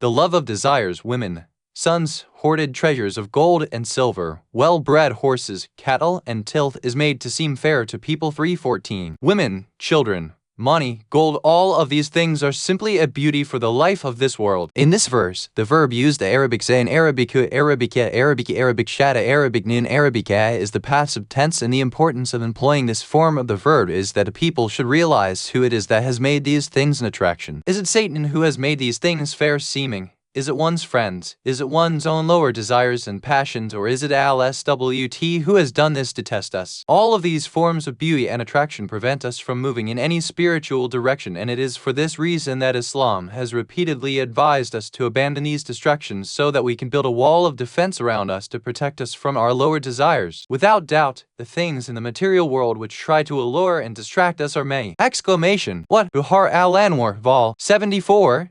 pg 188. 2. The meaning of heart in this tradition is one's soul. 3. Naj al-Balaga, short saying 228. Discourse 16. The Quran, a divine light in the spiritually dark and gloomy nights.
It has been narrated from Abu Sayyid al-Qadri that he said, "The Messenger of Allah spoke to us and said, O people, you are in a period of hudna and the journey you are on is a fast-moving one. You see how night and day make everything which is new, old. You also see how the night and day make everything far away, near to you. You also see how night and day bring forth all the promises which have been kept." Miqdad said, "O Prophet of Allah, and what is al-hudna?" The Messenger replied, "It is the abode of tests and separation. Thus, when the difficult events descend upon you like a segment of the dark night, then I advise you to hold on to the Quran, since the Quran is an intercession whose intercession is accepted. It is the one which speaks the truth and confirms others and the truth which they speak. Whoever places the Quran in front of him, the Quran will lead him towards paradise. The person who tosses the Quran behind him, it will push him to hell."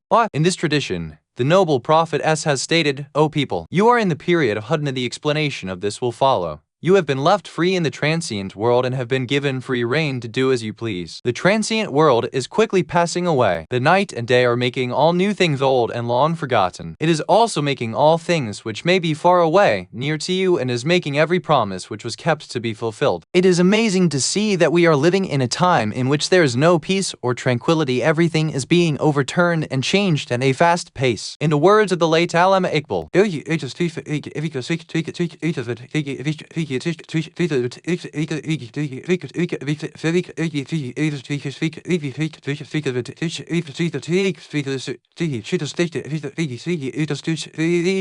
upsurges of water are in constant motion on the ocean. However, if they were to be stable and calm, then it would cease to be called a wave. When a person looks at the world stage of humanity, he would see the infants are quickly becoming young adults. Young adults are quickly becoming seniors, and seniors are being carried to the graveyard. The regular announcements made within the community of people who have passed away are actually warnings for all human beings. In continuation of the tradition, Miqdad asked, "O Prophet of Allah, what is the meaning of al-hudna?" The Prophet replied, "Al-hudna means that the transient world is a place of test and examination, and a period which one must pass through, and is a time in which you have been left alone. Allah will not bother with you, and in the face of the sins which you commit and the actions which you perpetrate, He will not immediately punish you." After this, the Prophet then issued the following statement, which has been mentioned in various books of tradition as an independent saying.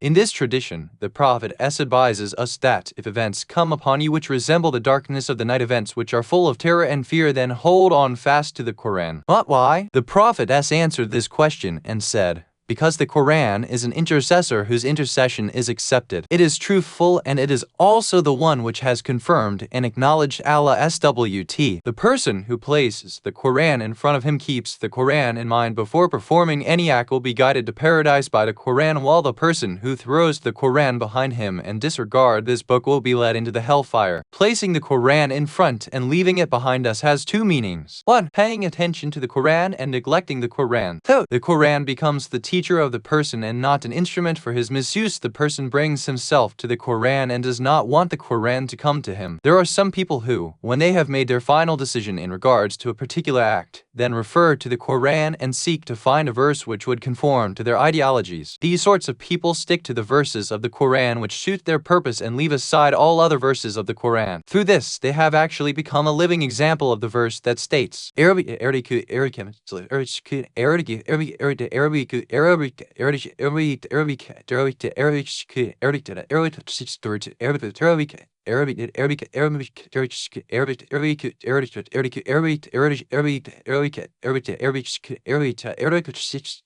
believe in part of it and disbelieve in part of it. 4:105. It is clear that such people have thrown the Quran behind their backs. Many of the misled madhahib sects which have come forth within Islam, such as the Wahhabis, are plagued with this sickness. When a person's theological beliefs become very exact and precise, we see that they try to gather all of the verses of the Quran which are decisive in their understanding and choose the verses which have two sides to their meaning and which serve their purpose. On the opposite side, there are a people who are students of the Quran and they say, our final decision is that which the Quran tells us. These types of people take the guidance of the Quran when they need to solve any difficulty and are a living example of the verse of the Quran that reads,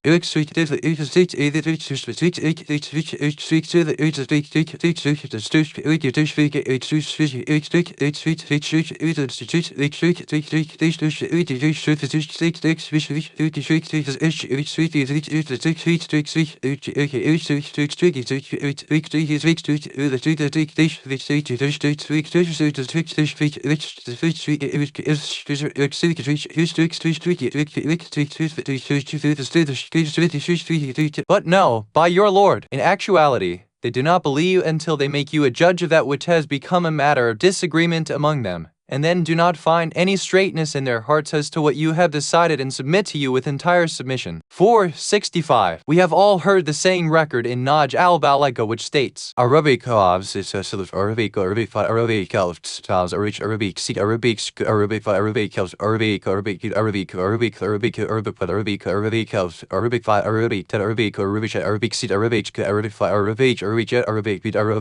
Islam is taslim, complete submission. Thus, as long as a person does not submit completely in the presence of the Quran, he shall not be considered as a true Muslim. It is not appropriate for a person to impose his own beliefs upon the Quran, and in actuality, this is a form of egotism since the Quran clearly tells us that we must submit entirely to it, both its outer content and its inner purport. With all of the emphasis that exists in regards to the importance of the Book of Allah SWT, still the Quran does not hold an essential and deserving status within our lives as it should. If only we paid as much attention to the Quran and the exegesis of it as we do to the study of rhetoric and expression of the Arabic language. Without doubt, we all believe and accept that there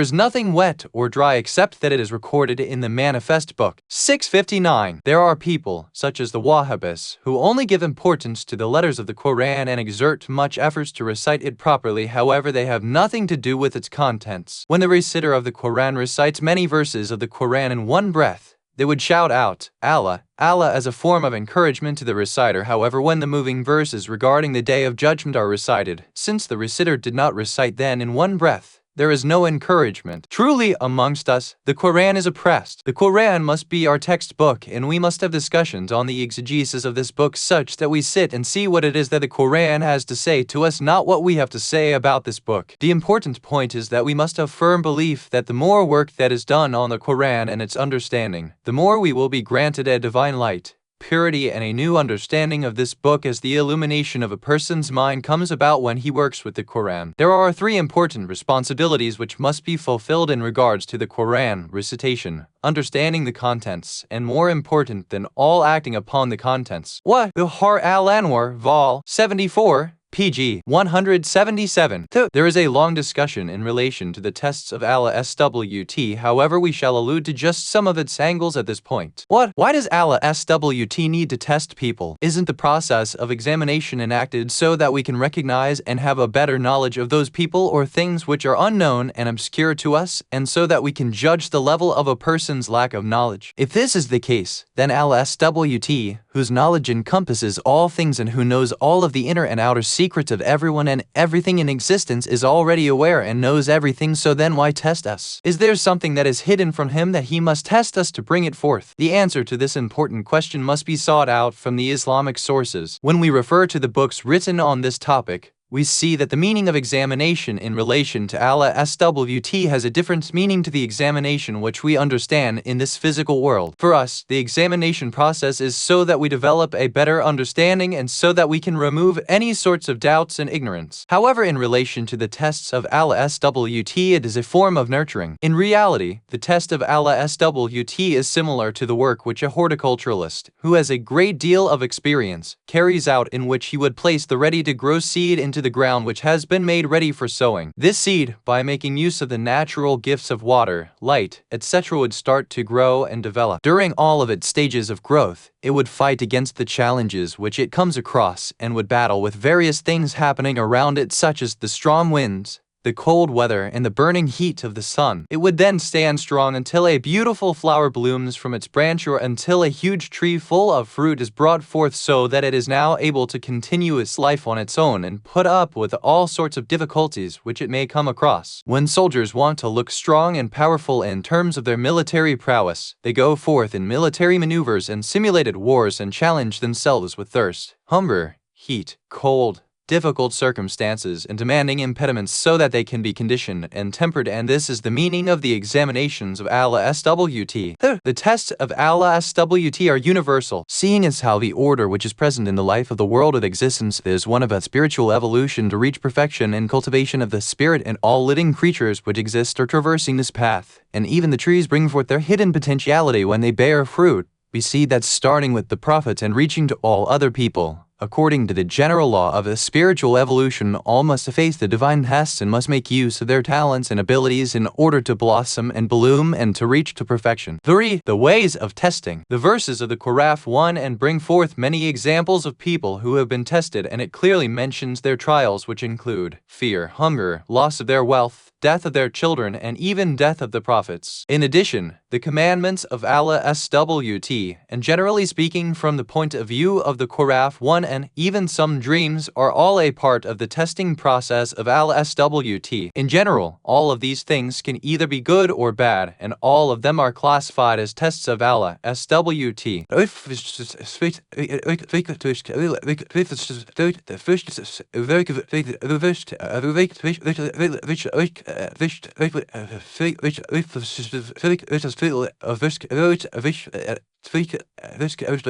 And we shall surely test you with evil. And good 2135. Tafsirina Muna, Vol. 1, pg. 526. 3. Naj al-Balagha, short saying 120. Discourse 17. Making use of the opportunities we have while in the transient world.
The messenger of Allah has said, "Do not condemn the transient world, since it is the thing which the true believer rides on to perform good deeds and which saves him from the evil." Any time a servant says, "May Allah condemn," when he asks Allah to remove his mercy from the material world, in reply, the transient world says to him, "May Allah condemn those of us who disobey our Lord." What? The praise and denunciation of the transient world is mentioned in numerous traditions. However, the one under discussion is one in which the transient world has been praised. If one pays close attention, he will see that people usually speak bad things about the material world. For example, they say things like, "Oh, you cursed time. Oh, you evil sky," whereas we see that the Prophet has said, "Do not condemn the material world, since the true believer uses it as a stead to ride upon, through which he is able to reach to all good things too." When one condemns the transient world, it replies, "May Allah condemn whichever of us who has sinned more against Allah SWT. If I, the material world, have performed more sins, may Allah SWT condemn me, and if you have performed more sins, then may Allah SWT condemn you." The discussion in regards to the transient world is extensive. However, in summary, we can state that the transient world is a place of business and worship for the true friends of Allah SWT. If used in the correct manner, this world becomes a ladder through which we can ascend into the heavens. However, what is important is how we spend our life in the world, since our existence here is only one proverbial hour, and thus, we must see how we make use of the things at our disposal. We must be careful of how we make use of our physical strength, how we make use of our intellect, how we make use of our youth, since on the day of judgment we will be asked about certain things: our youth, our span of life, our wealth, and other key things. 4. In this regards, pay attention to the following examples.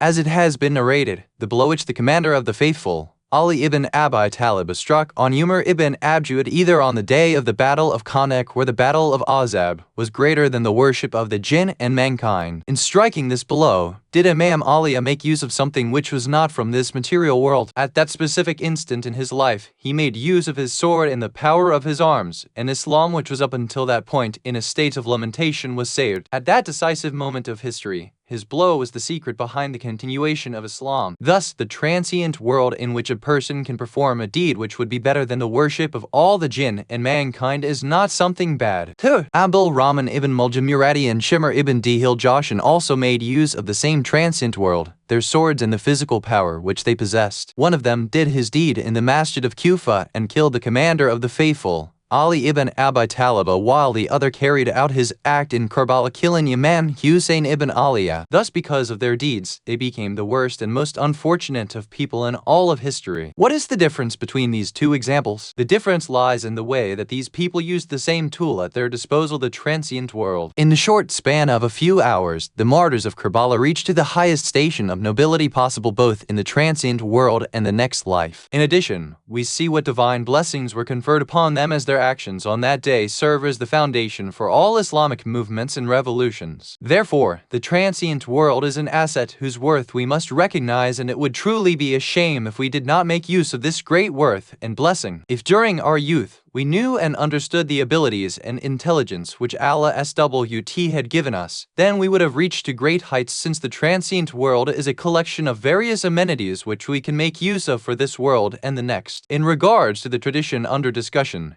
there is a sentence which the late Sayyid al-Razi has narrates. The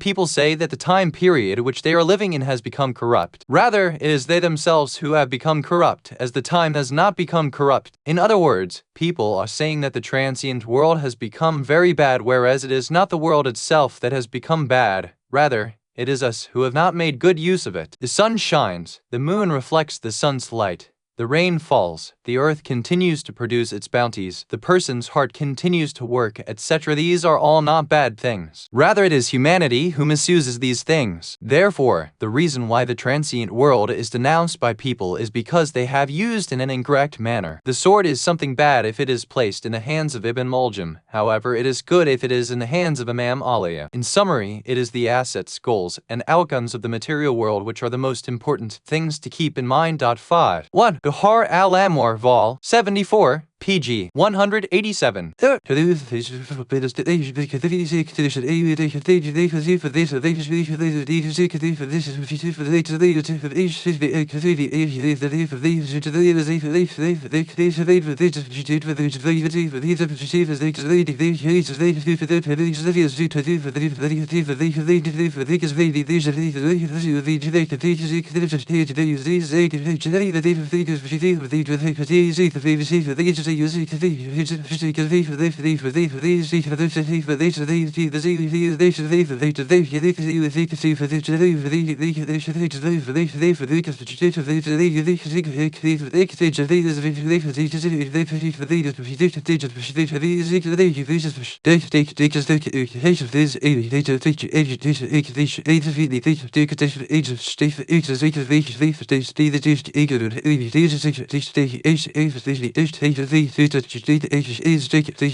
In Naj al-Balagha we read that Imam Ali ibn Abi Talib has told a person who had dedicated his entire life to worship and had thrown the transient world behind his back that, "You have made an error. For those who are aware and spiritually awake, this material world is a great asset." After this, he began to explain this. The following thing the world is a Arabic that Arabic camp to Arabic at Arabic camp Arabic shop Arabic workplace of transaction intimate friends WT. In another tradition, the transient world has been compared to field of the next life which crops are grown on. However, in the tradition mentioned above, we see that the world has been compared to a place of business transactions in which a person has been given many resources and equity from Allah SWT and a place in which he is able to sell his goods for the highest price, and in return for this commodity of no worth, he has been given the great blessings of paradise. Coincidentally, the phrase of this world being a place of business transactions, and that too a business transaction which carries with it a great return, has been used in order to stimulate one of the most important motivations within a person, motivation toward profit and of the removal of loss from us. This divine transaction is not only one in which there is profit, rather, it is one which also keeps away the Arabic Dane, Arabic Dal, Arabic Ali, Arabic Bay, Arabic Hand, Bethlehem, Arabic Ham, Arabic Yet, Arabic Meme for perpetual punishment from the person. Tasserina Muna, Vol. 24, pg. 92. Thor. As we read it, no verse,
On the day of judgment, no servant shall move from where he is until he is asked about four things: his life and how he spent it, his wealth and how he earned it and where he spent it, his actions and what he did, and about love for us, the Al-Albait. Tafsirin Amuna, Vol. 27, PG. Fardim. Ha.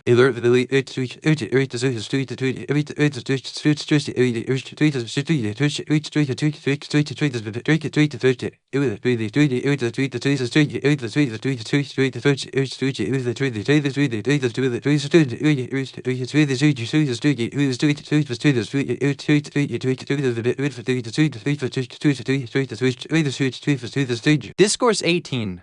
The levels of certainty.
Anas ibn Malik has narrated that the Messenger of Allah said, "Surely the weakness in certainty is due to people trading the seeking of the pleasure of the people for the anger of Allah, the Most High, praising the people for the sustenance which Allah, the Most High, has conferred upon you instead of praising Him, and for blaming others for that which Allah has not given you. You do not refrain from anything only for Allah and His pleasure, except that Allah will give you even better than that which you have refrained from. You do not perform anything which would bring you closer to Allah, the Most High, except that Allah gives you a reward greater than what is expected. So then expend your energies for the next life, since the reward is reserved for the servant who has done good deeds and whom Allah is pleased with, while the punishment is for the one that performs bad deeds and earns the anger of Allah, and it shall never end." But in this tradition, the Messenger of Allah has expressed 6 points, which we shall review one by one. But one of the signs of weakness in certainty yakin is that a person exchanges the pleasure of the people for the anger of Allah SWT. This means that he considers the people around him to be more effective than Allah SWT in regards to that which shall happen to him. A person must have strong faith in the lordship of Allah SWT and that He alone is the Lord and maintainer of the entire universe, and that all which exists comes from Him. In relation to this, the Quran has told us,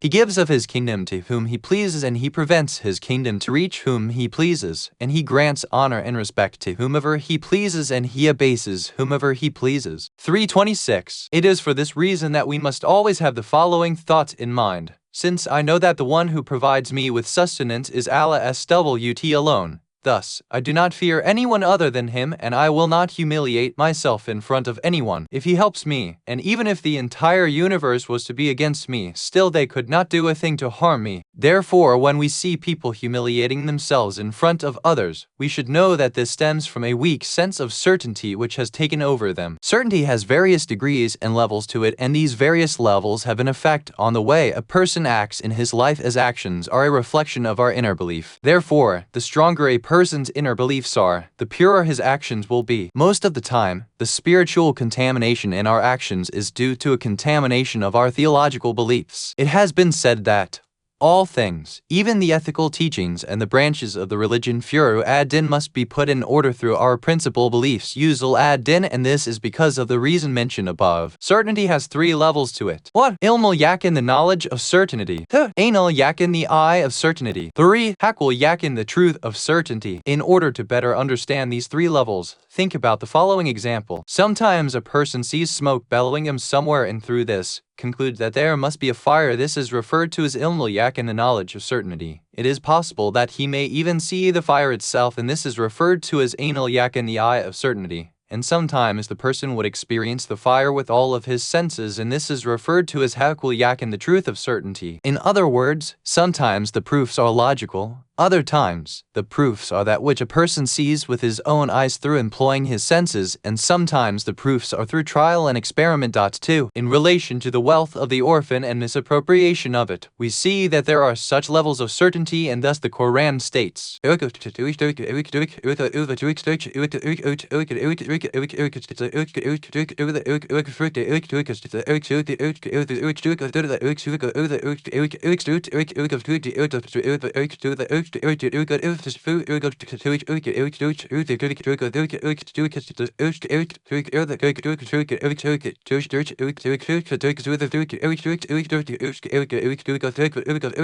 surely those who oppressively take the wealth of the orphan are only eating fire in their stomach. Is 410. If only we were to have true faith that by giving in charity our wealth does not diminish, rather, we have even more wealth at our disposal, just as it is mentioned in the Quran.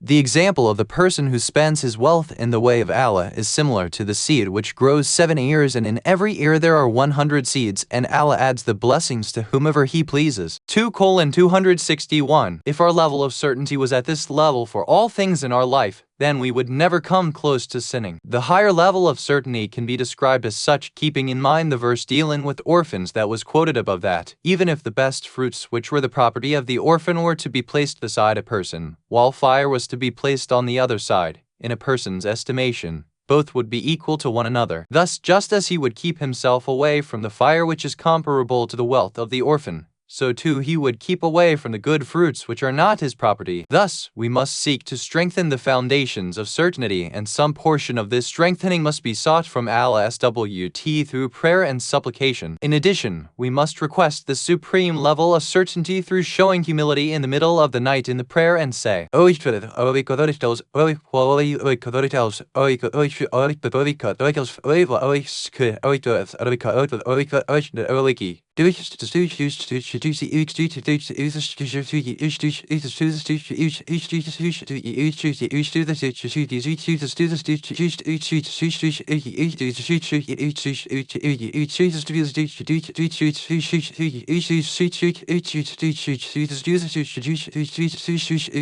Oh, the granter of certainty. Grant me certainty ilno yak in the knowledge of certainty. Anal yak in the eye of certainty, and hakul yak in the truth of certainty. If Allah SWT was to grant these levels of certainty to a person and was to take away all of the attractions of the transient world from him, one would be able to lead a very easy life. The opposite is also true that if the entire transient world was to be given to a person and he was not blessed to have these levels of certainty, then he would have nothing but pain, suffering, and misfortune. Therefore, the reality of this discussion is that certainty must be achieved through learning and acting according to what one has learned. Without doubt, true faith and actions have a reciprocating effect upon one another, and it is for this reason that in the Quran, alongside true faith, righteous actions has also been mentioned. In summary, if a person was to reach to the level of hakul yak in the truth of certainty, then this would be an insurance policy from sinning. Another sign of possessing a weak level of certainty is when the person thinks that those around him are the ones who provide his sustenance, and thus, he thanks them and compliments them, forgetting Allah SWT. There are some people who say, if such and such person was not there,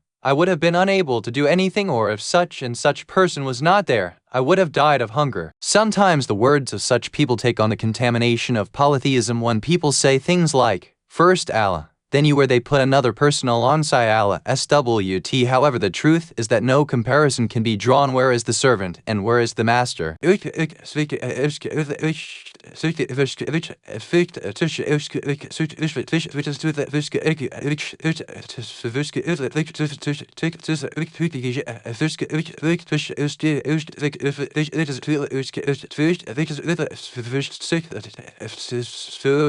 The one who does not thank the creations has not thanked the Creator. However, when a person makes a statement in which he places a person alongside Allah SWT in the help he receives, then this is polytheism. 3. The opposite of the second point is also true when a person says, such and such a person took my daily sustenance, as this means that someone took something away from you which Allah SWT had intended and had given to you. In actuality, Allah SWT has taken your sustenance away for his own known reason, and this could be done to be the completion of the proof over you or as a punishment. The person who took that thing from you is simply the means through which Allah SWT carried this out. In continuation, the Prophet stated 3 things. What? If a person leaves something for the pleasure of Allah SWT, then he will give that person something better than what he left. God forbid a person thinks that he has suffered a loss due to whatever he has given to Allah SWT. Not only has he not suffered a loss, rather, he will actually gain a benefit from it.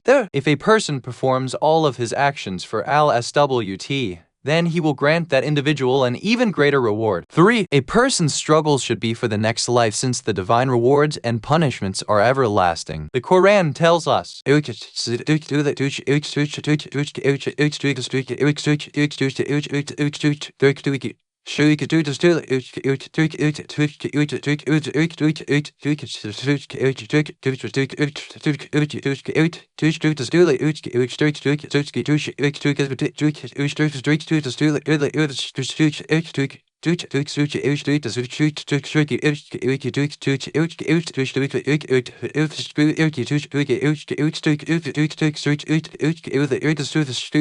Satan threatens you with poverty and encourages you to be miserly. However, Allah promises you forgiveness from himself and abundance, and Allah is ample giving, knowing. 2:268. When a person wants to give something in charity, Satan takes him by the hand and threatens him with poverty. However, the opposite of this actually happens, as Allah SWT gives the promise of forgiveness and more in return for what was given. In another verse of the Quran we read,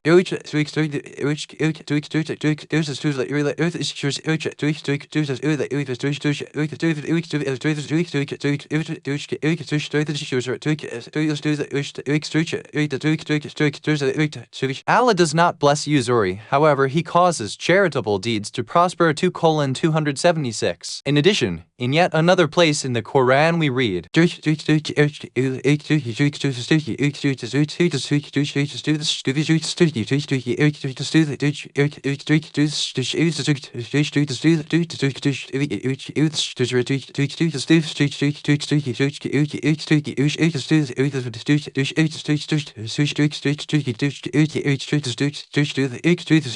they know the outward aspect of this world's life, but they are completely heedless of the hereafter. 30:7. People always look at the material aspects to the transient world, however Islam looks at the inner aspects and tells us, giving in charity does not result in you having less for yourself. Even in our own reckoning, the martyrs Shahada are classified as being dead, however the Quran tells us, greater than your own reckoning is that of others, as they the martyrs are actually alive. If we weigh our own understanding with that of the Quran, the outcome would be the reverse of what we assume to be the reality. Whereas we think that destruction and nothingness exists in relation to the martyrs, we are told that existence and perpetuity is actually there. The place where we think death resides is actually the place of permanent life. However, thinking in this mode is not easy and can only be achieved with the vision of true faith. In the world we live in, the apparent view of some of the benefits that quickly pass us by actually have a detrimental aspect to them that last a long time, while the opposite of this is also true. Without doubt, any rational person would say, if a long-term gain can only be achieved through a short,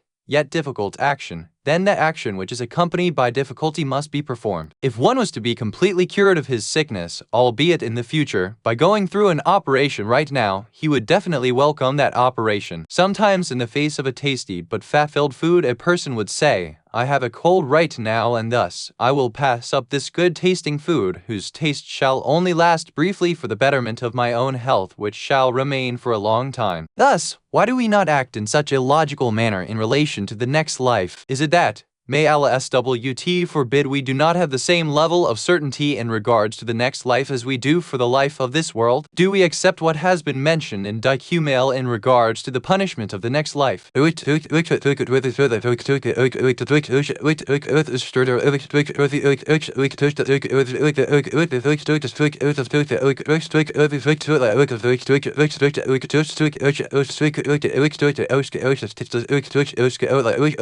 period of punishment in the hellfire is a long and perpetual one, and for the people who are in that punishment, there shall never be any reduction in its chastisement. Do we accept what has been mentioned in the Quran that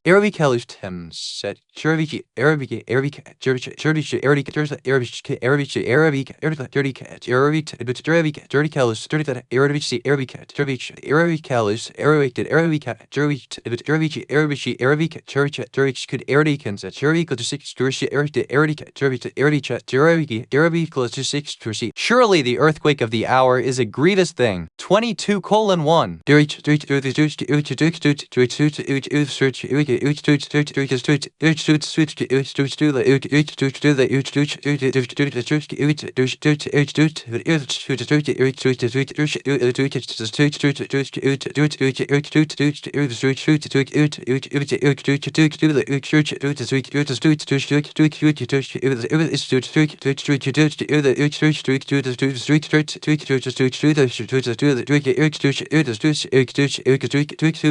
On the day when you shall see it, every woman who is nursing her child will stop due to the confusion, and every pregnant woman shall miscarry her child, and you shall see the people in a state of intoxication while they are not intoxicated. However, the chastisement of Allah shall be severe. 22:2. Thus, why do we not bear the difficulties of a few days of this transient world so that we can enjoy the perpetual and everlasting divine reward? Why is it that in relation to the next life, we do not use the same logic as is employed for matters of the material world? Arubic is arubiku, arubic kaf, arubiku, arubic la, arubiku, arubic, arubica, arubic out, arubic del, arubica, arubic helos, arubic pounset lia, arubic beam, arubic letter 6 for C. When a person sits down to review these issues, he would sometimes become frightened and think to himself that God forbid that I do not have faith in these things. What? Uhar al-Amor, Vol. 74. pg 185. The late Ayatollah has written the following on page 49 of his work, Amazing Stories. A man who was sincere in the wilaya of the Ahlul-Bayt,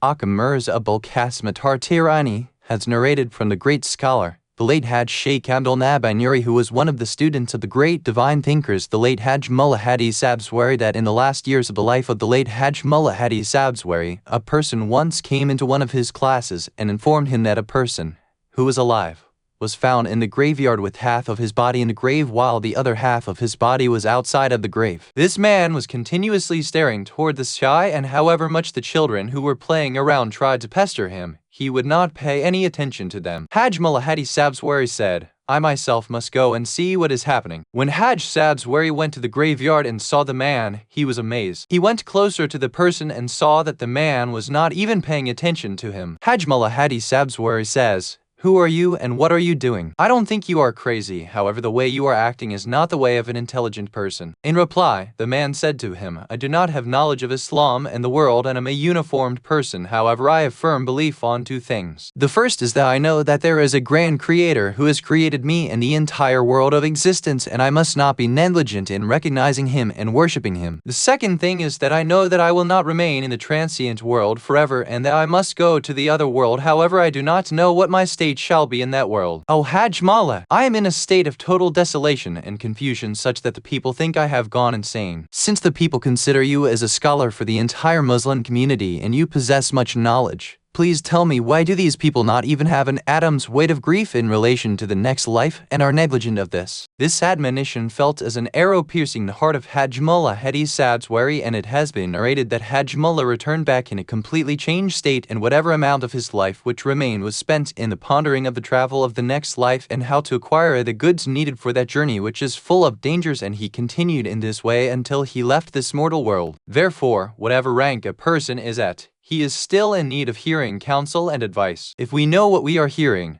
then the words of wisdom would be a reminder for us, meaning that they would be something to bring back our memories to that which we knew but had forgotten, since mankind is prone to forget things and is always in need of someone to remind him. And if the person was ignorant of the thing which he is hearing, then this admonition would be a way for him to acquire knowledge and cognizance. Discourse 19. Showing thanks for the divine blessings.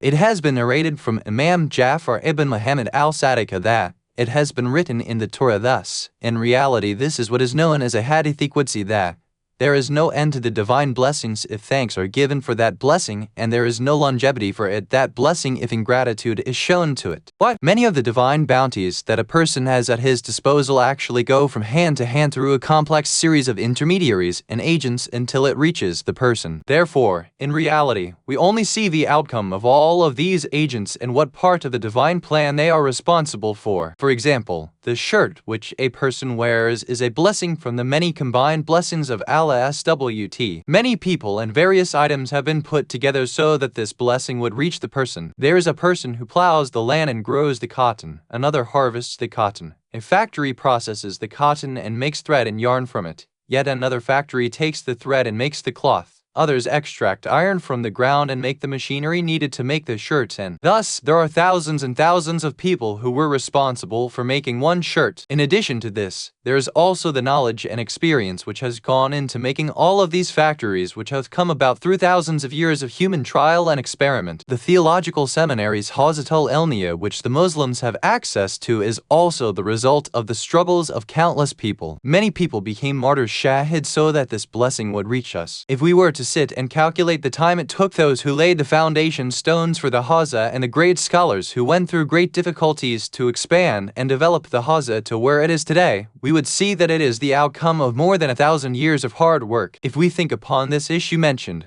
then the inner feeling of showing thanks would definitely be stimulated within us, and we will arrive to the station of being able to thank Him. At the same time, we also ask Allah SWT for the divine success to be conferred upon us. However, it must be noted that the preliminary steps to achieving divinely granted success are in our hands. Showing thanks is not merely a verbal declaration, rather we must show thanks through our actions, and the way to do this is to use the bounties given to us in the correct way. Throughout history, we see people who were not thankful for the blessings which they were given and ended up wasting away their life. In the end, the divinely granted blessings was taken away from them and they were plagued with problems, not being able to reach to any station in life. Therefore, we must show thanks for the divine blessings such that we can be considered as soldiers of Imam al-Zamaneh and be defenders of Islam. 1 Al-Kafi, Vol. 2. pg. 94. Discourse 20. Attaching worth to oneself.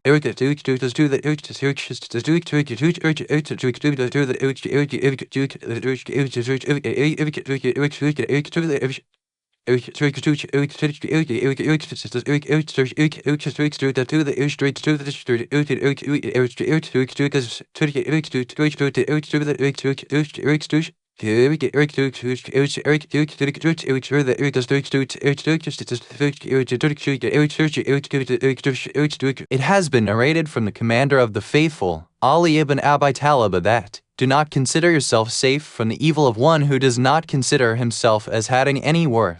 One of the important issues in life is that of the worth or value of people within the society, as has been mentioned in the divinely revealed teachings. In the material and spiritual world, everything has a value to it. There are things that are cheap and things that are valuable, and naturally, if something has little value, then one would give it up easily. However, something that is valuable would not be given up with ease. For example, a small child who has a very expensive jewel in his hand would use it as a toy, as in his opinion, it has no value, and he would easily give this thing up when the time comes. The valuable jewels that we have this world all have particular names and worths to them, and it is possible that if a group of children were playing with one of them saw a person passing by, they would give it to him as in their estimation. It has no material value. The character of a person is the same if he considers himself as having worth. Then he would not sell himself so easily. In relation to this fact, the Quran tells us that in the world of existence, after the pure essence of Allah SWT, there is nothing worth more than the human being, and the proof of this is that all things which exist in the universe have been created for mankind. Allah SWT has said it. Arabic at Arabic at Arabic lev Arabic Arabic kaf Arabic skut Arabic ta Arabic good Arabic else Arabic le Arabic gebs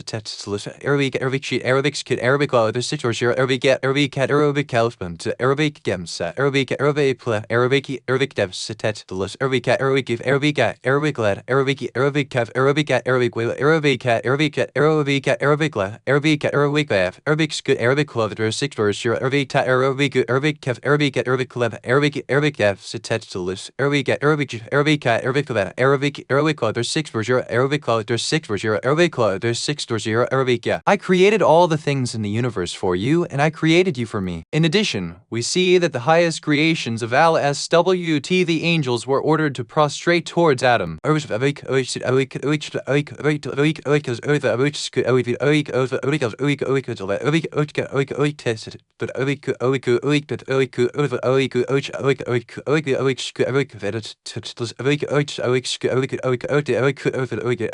So then the angels bowed down in prostration to him, Adam, all of them 234. From this, the value of the human being is clear. In addition, everything in the universe has been placed at the disposal of the human being. Therefore, everything in creation works for and is subservient to the human being, and this too shows the status of humanity. Thus, if we were to understand the worth of our soul, then we would definitely not sell it for the lower desires that shall quickly pass, nor for the worthless positions of the transient world. However, if we do not recognize our self-worth, then we will definitely sell ourselves cheap. In addition, we must be cautious of the person who does not know his own worth, since he could even resort to killing another human beings for a meager price, since he does not consider himself to be worth anything. However, what about the one who considers himself to be worth something? The answer to this question has been provided by our master, Ali ibn Abi Talib, in 3 sentences where he has said,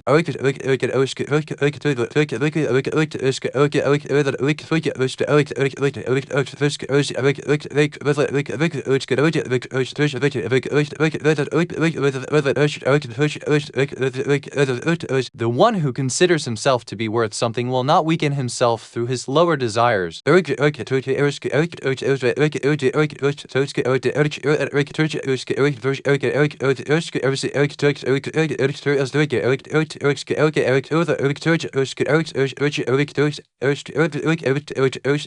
one who considers himself to be worth something will consider his lower desires as something of no value.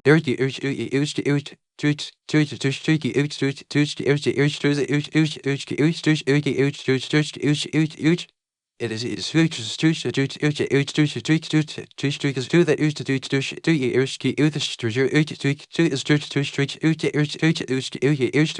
the one who considers himself to be worth something will consider the transient world as something insignificant. What? The Har al-Anwar, Vol. 75, pg. 365. Mizan al-Hikmah. Under the letters of Arabic Nun Arabic Fa Arabic Scene. Discourse 21, Modesty. It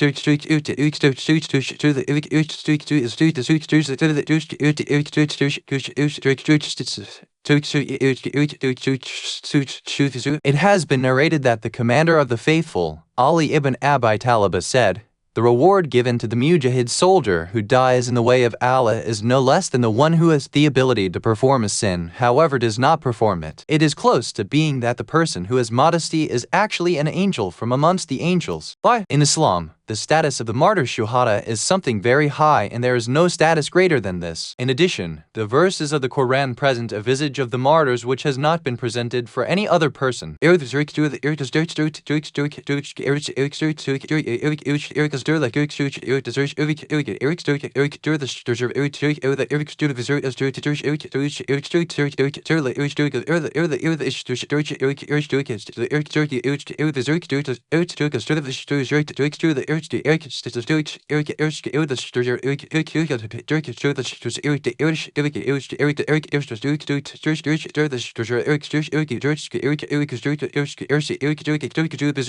not consider those who have been killed in the way of Allah as being dead. Rather, they are alive in the presence of their Lord, receiving sustenance from Him. 3:169. The one being addressed in this verse is the Prophet S, and we see that the wording used in this verse has not been mentioned for any other person in the Quran. The martyrs are also given great importance in the traditions. The late Sheikh Khalani has narrated that the Prophet S has said,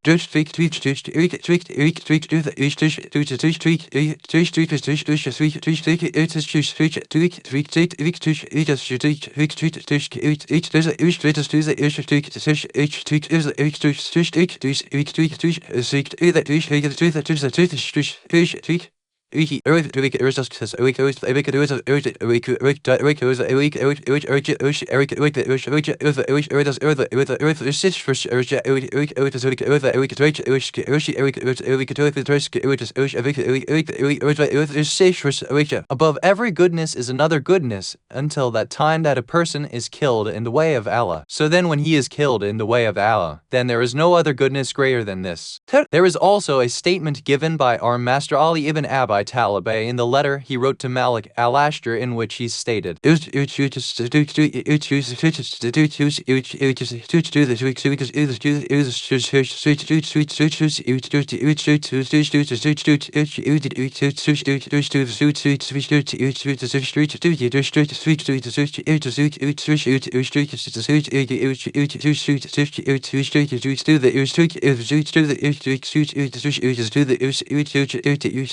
and I ask Allah by the great expanse of His mercy and by the greatness of His power that He makes my and your end felicitous and to be blessed with martyrdom. In addition, there are numerous other verses and traditions which show us the great status of the martyrs. We know that the meaning of martyrdom shahadat is very wide. The standard meaning is that a person dies in the way of Allah SWT by being killed in the battlefield. Such a person has a specific set of rules ahkam related to him, such that if he dies outside of the battlefield, some of the practical rules do not apply to him. However, he is still considered a martyr. However, there is another meaning to this term, and according to this definition, we get a much wider and general understanding of the word. Any time a person dies while fulfilling his responsibility, he is considered as a martyr. For example, the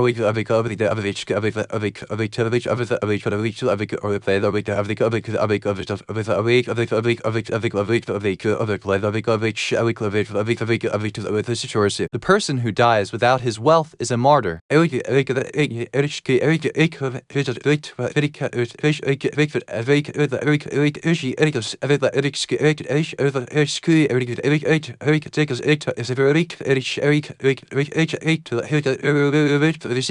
The person who dies in the state of seeking knowledge dies a martyr. The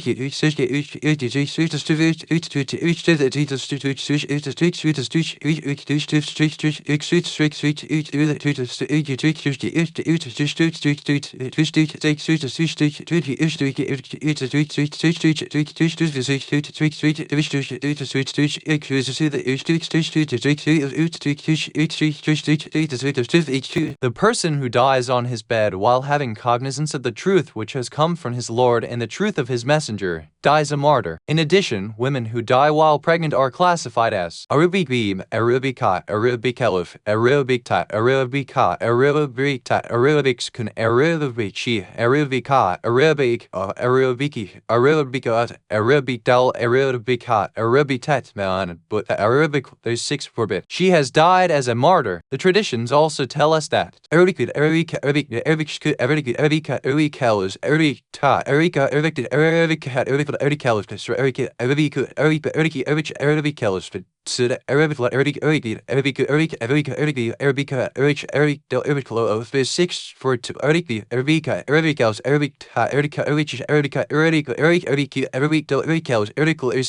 the person who dies with the love of the family of Muhammad dies a martyr. Without doubt, such a person had died while on the path of fulfilling his responsibility, meaning that his death is joined with his actions, and thus he is a martyr. Thus, the meaning of martyrdom is very wide and has a comprehensive meaning to it. With this said, according to the statement from Imam Ali ibn Abi Talib under review, he had told us that the person who spills his blood and dies in the way of Al-SWT is not greater than the person who has the ability to perform sins. However, due to the intense love of Al-SWT, stops himself from doing so. The meaning of modesty in this tradition is not merely limited to lowering one's eyes from the impermissible sexual pleasures which take place between a man and woman who are not married to one another. Rather, it has a very wide meaning, and as such, modesty has been used to refer to preventing any sin from taking place. According to this explanation, a person can gain the reward of being a martyr every single day. In regards to Prophet Yusuf, we see that all of the necessary requirements for sinning were at his disposal. However, he renounced sins and sin. The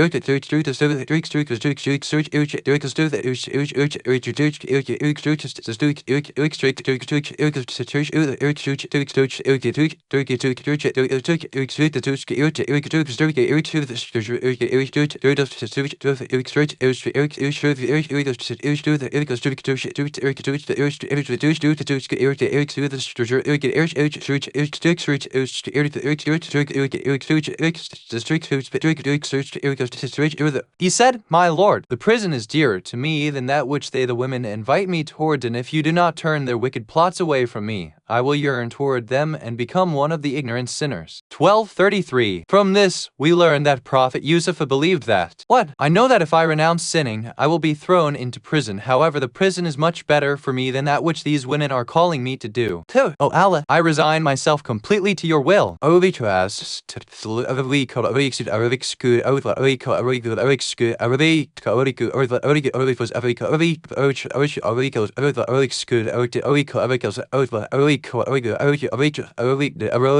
I submit myself to the Lord of the worlds. 2:131. In addition, Sia, the wife of the pharaoh, had all of the material needs at her disposal and was able to become a polytheist and live alongside her husband in comfort. However, she too renounced sinning.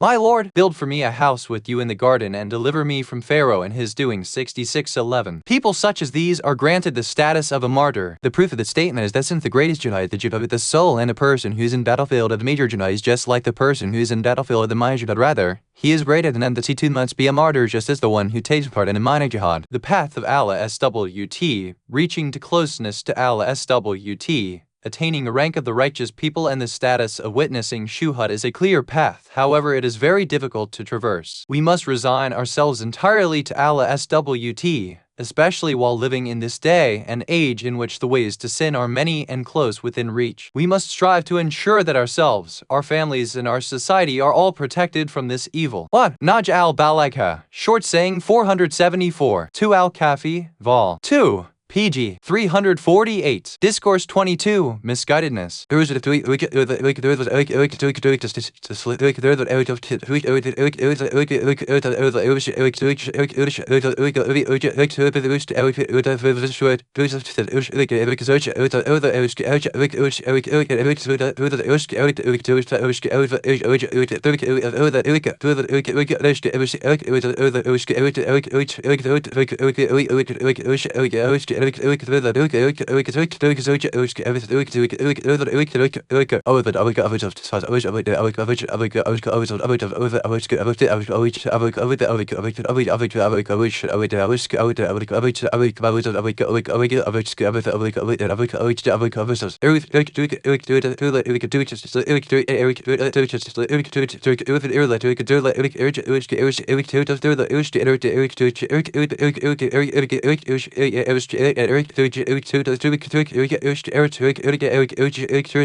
One day, it was said to Imam al-Sajjada, Hassan al-Basri has said, I am not amazed how the person who is destroyed by Allah is destroyed. Rather, what is truly amazing to me is the one who is saved by Allah and how he is saved. I am not surprised how a person deviates from the straight path, as this is quite easy. Rather, I am surprised how a person attains true guidance. The Imam retorted, Rather, I say that it is not amazing how the one who is saved by Allah is saved. Rather, that which is amazing for me is the one who is destroyed by Allah and how he is destroyed with the vast mercy of Allah being present. Why? This tradition points to a very important topic, as there are some people who have developed a habit of pessimism and negativity in their lives. In today's terminology, they see everything as being dark and gloomy. They state that by keeping in mind the ever-presence of Satan, the one who is seeking to misguide everyone, and the lower desires, passions, and the corruption of the time we are living in, it is an amazing feat for a person to be saved from all of these things. In essence, they are saying that our original state is that of corruption and pollution by sins, and that true guidance is that which goes against the natural state of life, and if this develops, then it is something amazing. In our opinion, people who think in this way actually have satanic thoughts running through them, and thus Hassan al-Basri is also one of those people who had satanic thoughts in his mind. The story of him and his encounters with Imam Ali ibn Abi Talib are well known. On one occasion, Imam Ali had said to him, "Why did you not take part in the Battle of Jamal?" Hassan al-Basri replied, "I went forth to take part in the Battle of Jamal. However, I saw a person yelling that both the killer and the one who is killed will be in the hellfire." In reply, the Imam told him, "Definitely it is Satan, your brother, who made this claim so as to misguide you." During the time of Imam Ali, one of the things which led to others being misled was Hassan al-Basri himself, a man whom the Al-Sunnah consider as one of the jurisprudents and commentators of the Quran. The intimate friends of Allah SWT do not think in this way, and without doubt, the Muslim scholars too must not think that people are destined for perdition. Rather, They must let everyone know that all people are worthy and deserving of salvation, since the grand and expansive mercy of Allah SWT is that which led to 124,000 prophets being sent and was the reason for the divine heavenly books coming to us, especially the Quran. In addition to this, Allah SWT has given humanity brains, and if they were to use this asset, then they would definitely take control over their soul. Humanity has also been granted the pure nature fitra, which is something else that contributes to one's guidance. The person has also been granted a conscience, which is the best authority and judge over himself. In addition to all of this, Allah SWT has also given humanity lessons to learn from which everyone can see and understand. The signs of monotheism and the greatness of the heavens and the earth are full of his signs. With all of this, what else is needed for guidance? If we were to put a single hair under the lens of a microscope and analyze it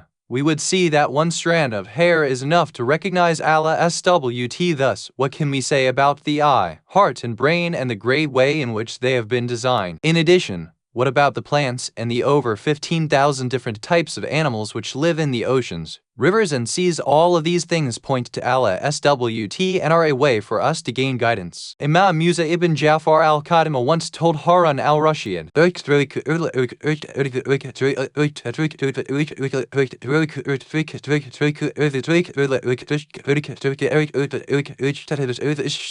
everything that you see around you is a lesson which you can learn from. The mercy of Allah SWT dictates that the signs of guidance must be present in the world for everyone. Therefore, it should not be a surprise that one attains salvation, as our original state is that of salvation and not destruction.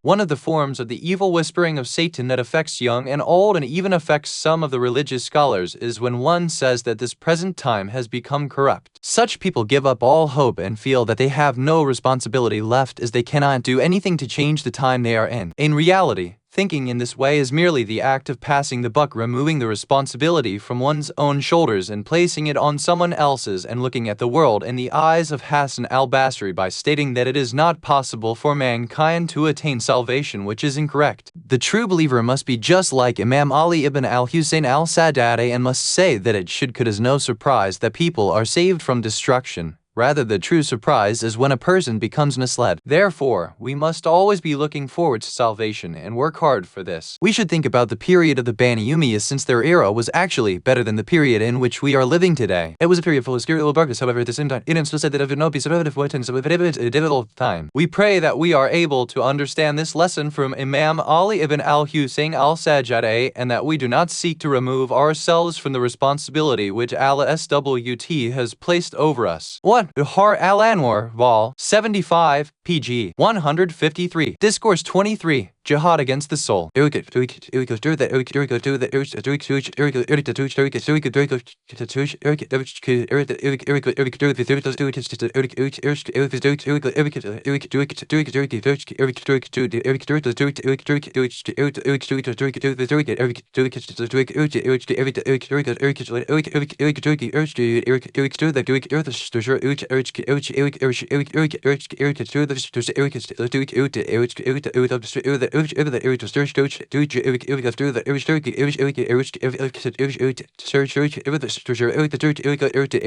Ja'far ibn Muhammad al-Sadiq has said, "Be aware of your lower desires just as you keep aware of your enemies, since there is nothing which is a greater enemy to a person than following his lower desires, and that which the tongue reaps." What? The month of Ramadan has many specific programs contained within it, one of which is the fasting. Some people think that if they are sick or traveling and are not permitted to fast, then there is nothing left to the month of Ramadan. However, there are other aspects to this month other than fasting. One such program is the combat against the lower desires, and this responsibility shines greater than all other acts contained within this month. The tradition quoted is in relation to this fact, and it tells us that we must be aware of our lower desires just as we keep aware and distance ourselves from our physical enemies. One's greatest enemy is to listen to and follow the lower desires and to speak inappropriate things. The lower passions, having desires, and the act of rebellion are some of the aspects that make up a person's character. If the lower passions are placed under the control of the intellect, then there is no danger. However, if they are left without control and parameters to work within and are left to the whims of the desires of the heart, then without doubt the laws of al-SWT and the ethical conscience will not be recognized. Thus, this rebellious character that resides within the person is his lower passions, and this is the greatest enemy a person has. When a person realizes he is in the presence of his enemy, then he would definitely make sure he is not in the vicinity of his strike and would ensure that he does not fall prey to his plots. Unfortunately, however, many people do not put up a fight in the face of their enemies and in the same way are actually friends of their lower passions and desires. What is even more amazing than this is when people take their lower passions to be their leader. Definitely, there are many people who take their lower passions to be their object of worship. One of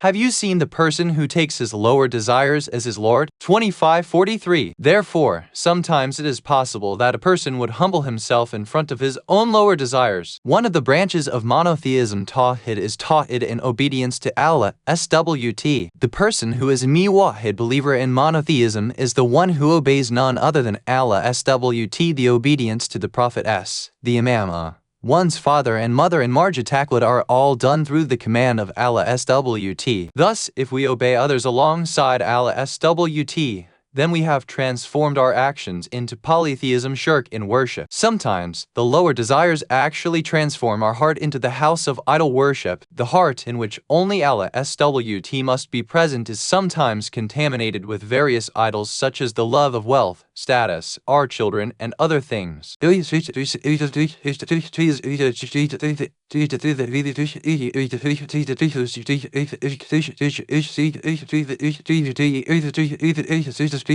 One of the poets stated that sometimes people sit and talk about others who worship idols in the traditional houses of idol worship, whereas if they were to look within their own souls, they would see that it is the house of idols and that numerous false gods of worship reside in it.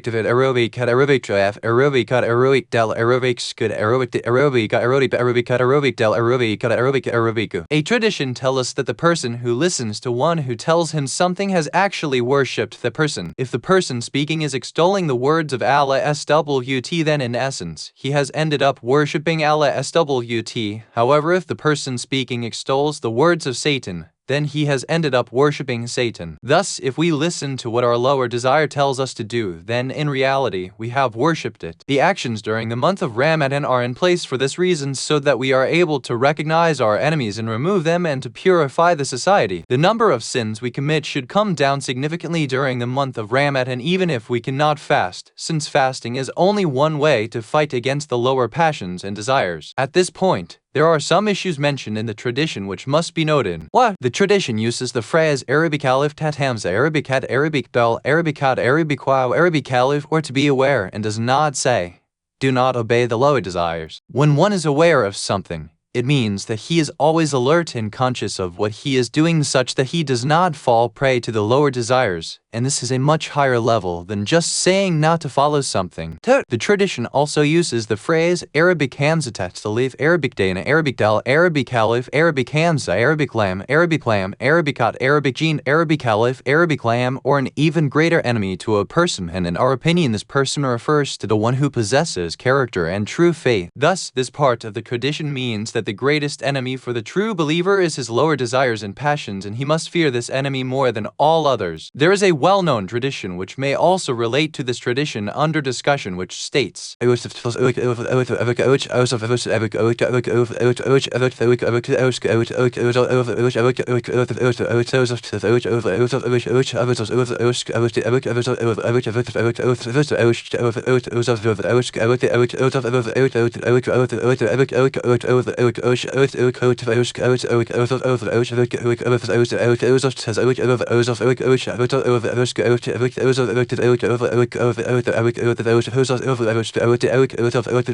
all people shall be destroyed except for those with knowledge, and all of those who are endowed with knowledge shall be destroyed except for the ones who act according to their knowledge. and all of those who act according to their knowledge shall also be destroyed, except the ones with sincerity, and the ones who possess sincerity are in the greatest danger. And it is possible that this refers to the following of the lower desires. 3. The word Arabicat, Arabicsata, Arabicalis, Arabicams, Alaya, Arabicdal is the plural of the word Arabicat, Arabicsata, Arabicat, Arabicdal, Arabicamabudhead, and refers to something used to reap crops, such as a sickle that is used in the field to clear the crops. In the tradition under discussion, the tongue is compared to a sickle that is used to reap the crops. The sins which the tongue performs fall under the category of following the lower desires. However, why it is that they have been mentioned separately in this tradition? This has been done so as to show the importance of this issue. The sins which the tongue performs do not require any special tool to perform them, can be done night and day, and in any state a person is in. Thus, the dangers which come from the tongue are much greater than any other organ of the body. In addition, the scholars have stated that there are approximately 30 major sins which can be done by the tongue. There is no sin greater in the eyes of the people than those which the tongue performs, as these are the most dangerous. In addition, the tongue is always at the disposal of the person ready to work and is ready to show its indecency when instructed to do so. This is the reason why Imam Ja'far ibn Muhammad al-Sadiq has mentioned the sin performed by the tongue in this way. The noble prophetess was once speaking to a desert Arab and was describing the spiritual effects of the tongue and the dangers associated with speaking. The Arab asked the prophetess,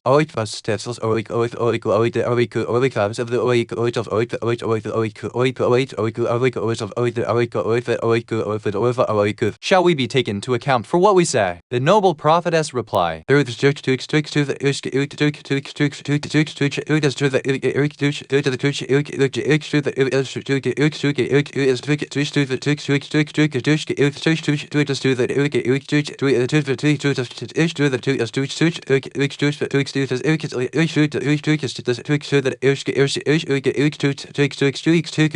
shall mankind be thrown into the hellfire for any reason other than that which their tongues have earned? Therefore, the proof of the gravity of the sins committed by the tongue can be summarized as follows. What? The number of sins committed with this organ is greater than any other part of the body, and according to the scholars, there are approximately 30 major sins that the tongue can perform. The tongue, which everyone has access to, is the easiest of means of committing these sins. The despicability of the sins of the tongue is known to all. What? Duhar al-Anwar, Vol. 67, pg. 82. Discourse 24. The true followership of Ali ibn Abi Talib.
When Imam Ali ibn Musa al-Ridha was requested to make his way to the city of Tus, present-day Mashhad, and was ordered to be the heir apparent of Ma'mun al-Rashid, a group of the Shia came to see him and requested permission to enter into his presence. The Imam asked his servant who the people at the door were, to which the servant replied that they claim that they are the Shia of Ali. The Imam told his servant to tell them that he was busy and that they should leave, not granting them permission to enter into his presence. This same scene continued for a second day, third day, and went on for a period of 2 months. Every day they would come, ask for permission to see the Imam, however he did not grant them an audience. This continued until the people gave up all hope of meeting the Imam. On the final day, this group of people told the servant that, "Tell the Imam that we are the Shia of his father, Ali ibn Abi Talib, and that the plots of our enemies will intensify at hearing about the separation of the Imam from us. If we are to return back to our hometown after being in Tus for 2 months and the people ask us if we had a chance to visit the Imam and we tell them that he did not give us the permission to meet him, then none shall respect us." The servant went to the Imam and told him what these people said, and at this point,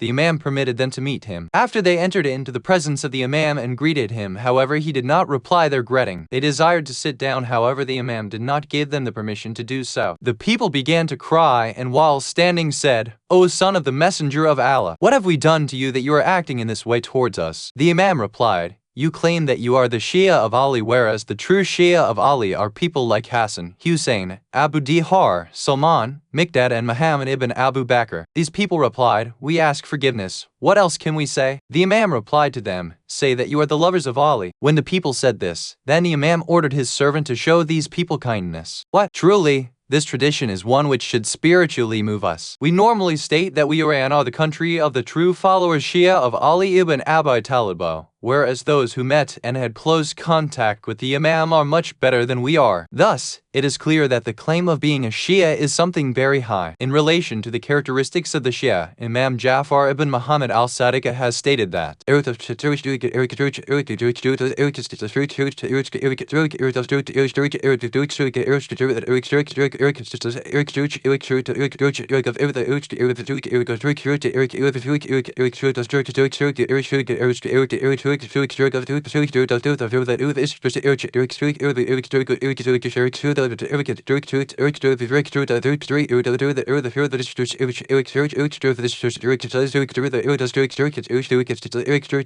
truly my companions are only those who are the strongest in wara, fear the punishment of Allah, and are hopeful of the reward of Allah. These are my companions. As we know, taqwa is a lower level of wara, as taqwa means that we keep away from sins, whereas wara means that we keep away from doubtful things. Imam Jafar ibn Muhammad al-Sadiq has said that my companions are those who are the strongest in wara, fearful of Allah, are hopeful of His reward, and surround themselves with the commandments of Allah. We have taken the issue of being a Shia as something very simple to attain, such that through the mere performance of the Tawashul, Ziyarat and Da'ah, we consider ourselves as Shia. We do not wish to lower the worth and value of Tawashul and Ziyarat. However, there are many other things which must be performed, and this is what it means to be a Shia. To be a Shia means to be self-sacrificing, show altruism, possess cognizance of Allah, be a person of taqwa, and other such ethical traits. Our entire life, our house, our marketplace, our religious programs, our travels, our entire presence must all take on the aroma of wilaya of the Al-Bayda. Thus, we must first start with ourselves and families and must implement the wilayat which Imam Ali ibn Musa al-Ridhay has spoken of in the tradition under discussion. Therefore, those of us who make the claim of being a Shia must first ask repentance for lying. We must first start with ourselves and our own purification and attainment of the rank of being a Shia, and must realize that to be a Shia of Aliyah does not only mean the performance of the mere acts of Tawashul, Ziyarat, and Da'ah. We pray that just claiming the state that when we claim that we are the Jadal, we are in the vote that would be plumed and when it Ali ibn What? Duhar al-Amor, Vol. 65, pg. 157. Discourse 25. The Muslims are of three types.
Abdullah ibn Umar said, I heard the Messenger of Allah say, my nation will be divided into three categories in the transient world. The first group are those who do not like to gather and save wealth and also do not bother in hoarding it. These people are content with the transient world in the amount which will remove the hunger and clothe the nakedness, the bare necessities of life. Their true wealth lies in that which makes them reach the next life. These people shall be protected and upon whom shall be no fear, nor shall they grieve. As for the second group, they love to gather wealth from the purest of sources and best of ways of earning it. They strive to ensure that they maintain family ties, do good deeds to their brothers in faith, and that they show consideration to the poor. It is easier for this group of people to chew on hard rocks than it would be to earn even 1 dirham from prohibited channels or to refrain from paying the obligatory taxes from that wealth and to not spend the money in the proper way. And until the time of their death, they hold on to this wealth. Therefore, these are the people who, if he Allah SWT was to be very strict with in their accountability, then they would be in torment, and if they were to be pardoned by him, then they would remain in a state of security. The third group are those who love to gather wealth, whether it is from the permissible or the impermissible. They love to withhold it in those areas where it is obligatory to spend. If they spend their wealth,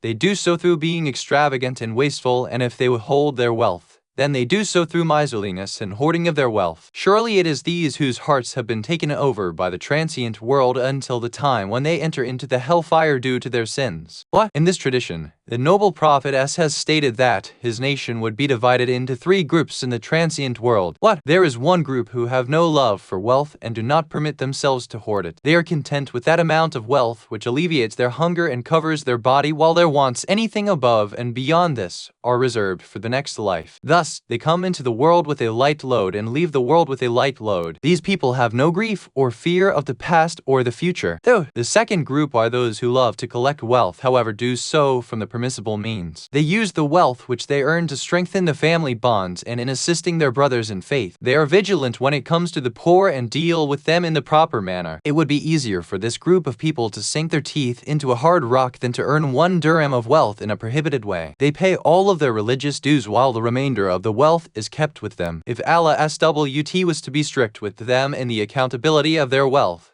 then they would be in torment, and if they are pardoned by Allah SWT, then they will remain in a state of security. Question: if this group of believers were truly going after the permissible ways of earning wealth and spending it in the right way, then surely their status and rank must be greater than the first group of people who have not earned anything. For example, it has been mentioned that Imam Ali freed 1,000 slaves with money that he himself earned. Is this something bad? Is there any virtue in refraining from earning wealth, or does the virtue lie in the fact that one seeks the permissible livelihood and then spends the wealth in the way of Allah SWT? Answer: this is a conclusion drawn from an incorrect understanding of the tradition under discussion. If we properly understood the tradition, then this sort of question would never come up. If a person was to gather wealth in order to spend it in the way of Allah SWT, then obviously, such a thing is very good. However, the second group of people love the act of gathering and collecting wealth, meaning that their actual aim is to gain wealth, and thus, they end up destroying the outcome of their efforts. If we were to understand all of the commandments of Islam, then we would definitely conclude that Islam prefers that a person work and then sacrifices the wealth he earns in the way of Allah SWT. If a person acts in this way and spends any wealth he gains in the way of Allah SWT and does not keep it for himself, he would have a rank higher than a Zahid ascetic. The third group of people are those who love to collect wealth. For them, it makes no difference if they earn it from the permissible means or the forbidden channels. Both the act of spending the wealth and the way in which they earn it are wrong. If they spend some of their wealth in the way of Allah SWT, then they do so in an extravagant manner and with no regard to how much they are spending, meaning that they spend without keeping in mind their needs and also of those who are truly deprived and could use the wealth. On the other hand, if they do not spend their wealth, then they employ the most extreme forms of miserliness. These are people whose hearts have been enchanted by the transient world and due to their sins shall enter into the hellfire. The true meaning of asceticism, Zud, is that one does not have an attachment to the transient world. It does not mean that one does not possess anything from the world. If one was to possess the entire world, however, was not emotionally attached to it, he would be the most ascetic person in the entire world. When Imam Ali ibn Abi Talib was at the head of the government of the entire Muslim world, he used to say, "This position is worth less to me than this old pair of patched-up shoes." He was the commander Amir of the transient world, not captive Asir of it. Even if a person has so much as a shirt, however, has an attachment to it,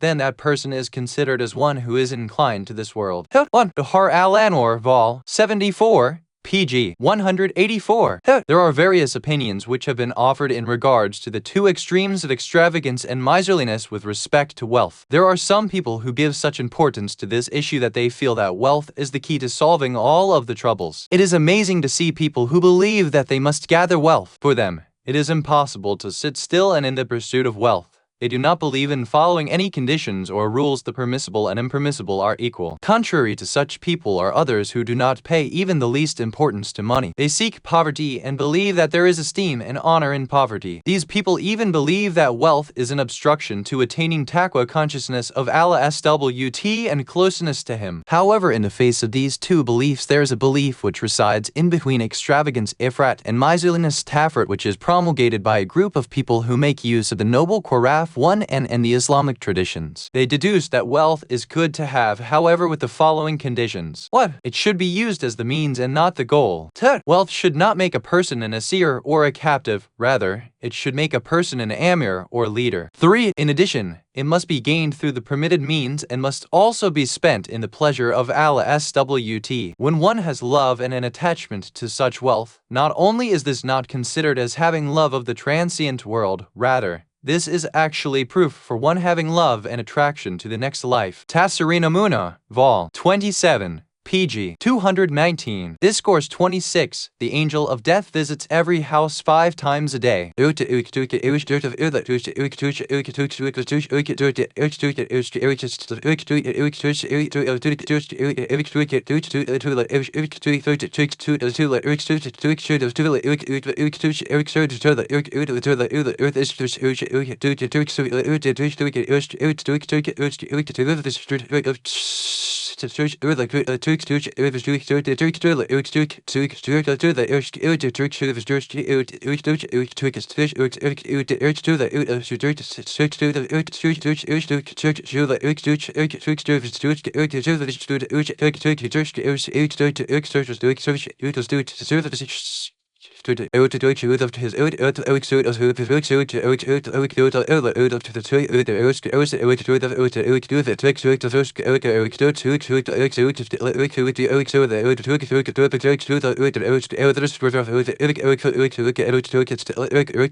Zuri has narrated from Anas ibn Malik that he said, I heard the Messenger of Allah say, there is not a single house which exists except that the angel of death visits it 5 times a day. If the lives of any of the people who live in the house or those who are within the house are written to come to an end, then he brings death upon that person. When the agonies and tribulations of death clothe the entire presence of the person, the screams of the people of the house increase. The people start to pull their hair and start to hit their head and face, and cry. It is at this time that the angel of death says, Fie upon you! Why are you showing anger and fear? I swear by Allah, I have not taken anyone's wealth. I have not brought the appointed time of death any closer, and I have not come towards you without permission from Allah. Rather, I am taking the soul by the permission of someone else, Allah. I will continue to come to this house until not a single person remains. At this point the Prophet has said, I swear by the one who holds my life and soul in his hands, if you were to see the station where the angel of death is standing in the house and were to hear his words, you would surely forget the one who passed away. Rather, you would shed tears for yourself. As the deceased is being carried in his casket, his spirit stays above the casket, crying out, O my family, O my children, do not let the transient world play with you as it played with me, in which I collected the wealth both from the permissible and impermissible means and then left it for others behind me to inherit. May felicity and delight be for those who have inherited that wealth. However, a responsibility remains on my shoulders. Be careful, since that which has come upon me shall also come upon you. 1 and 2. In this tradition, the advice given by the angel of death and the words of guidance given by the deceased to those who remain after him has been mentioned. Truly, the most fortunate and the one with intelligence is he who constantly remembers death, and if we were to keep death in mind, a majority of our troubles would be alleviated. Since 99% of our grief is related to issues of the transient world, we never show grief when we do not wake up for Salatul Layl, when we are not successful in following the laws of Allah SWT, or when we perform sins. We never have grief over things such as this. However, when one remembers death, he realizes that everyone's eventual outcome is the same death, and that thing whose eventual outcome is death should have absolutely no grief attached to it. We must study the last days of those who came before us. Sometimes when we pass by the alleys and walk through the markets, we see weak, old men and old women walking with a cane. Some are on their own walking with great difficulty. Others are holding on to someone and walking around. This will also be our eventual end. There was once a time when these people were young and full of energy. However, look at them now and see how they are. See what the new day has brought them. When I first moved to Qum, I remember seeing one of the great scholars of Yazd who had migrated here. Even in those days, he was a very well-known scholar of the Hawza. Just recently, I met him again in one of the alleyways in Qum and asked him how he was doing. His reply was amazing. What can I do? I am neither dead and out of this world, nor am I alive and in this world. I am stuck between this world and the next. My intellectual capacity is drained, and it's even difficult for me to move on my own. I am waiting for death to come and take me away. Of course, he was not always like this, and truthfully, this sort of an outcome is not limited to this individual. Rather, death is as a beast,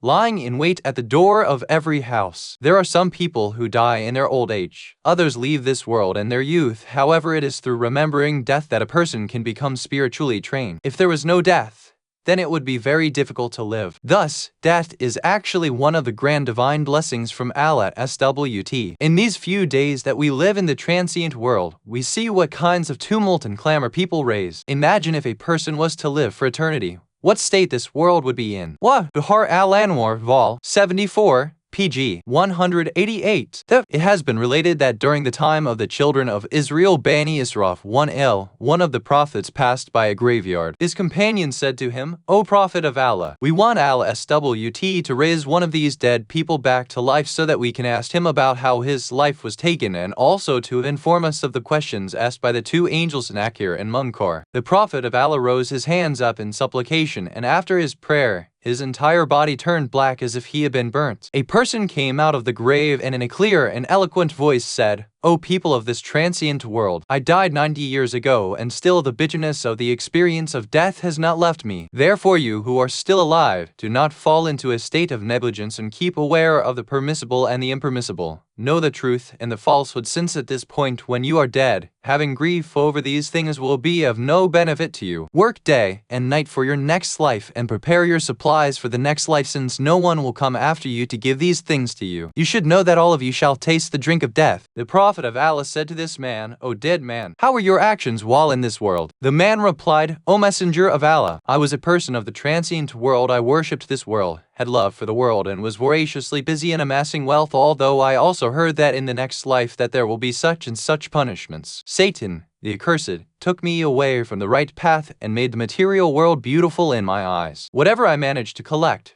I left for those who inherited from me, and thus I came into this next world with empty hands. The wealth which I had in the world became a source of trouble now, while today my inheritors are enjoying the wealth and do not remembering me at all. Thus, since today you still have the opportunity, you should not fall into a state of negligence. Ask forgiveness for your sins and remove the love of station and rank of the transient world from your hearts, since when you reach to that life, the next life, the remorse and regret will be of no value. The angel of death takes the life of those people who have a love for this transient world in such a way that it feels as if all of the veins of the body become disconnected from one another, and this pain is felt in all parts of the body. At this point in time, the sinner will cry out from the depths of his soul and will say, "Oh,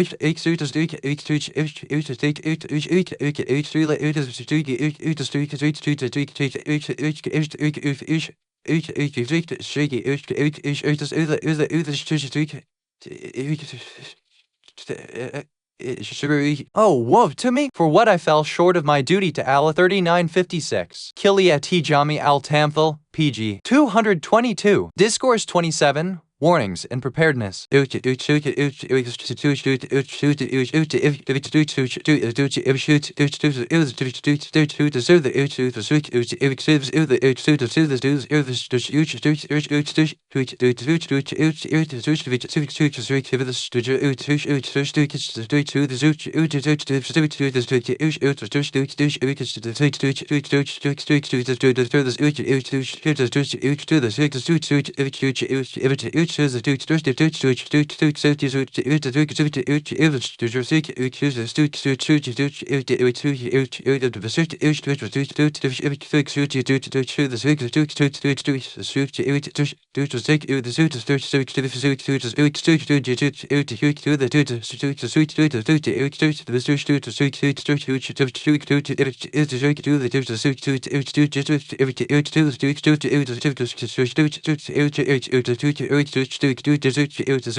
It has been narrated from Ibn Abbas that he said, the Messenger of Allah said the following in one of his speeches or words of admonition: O people,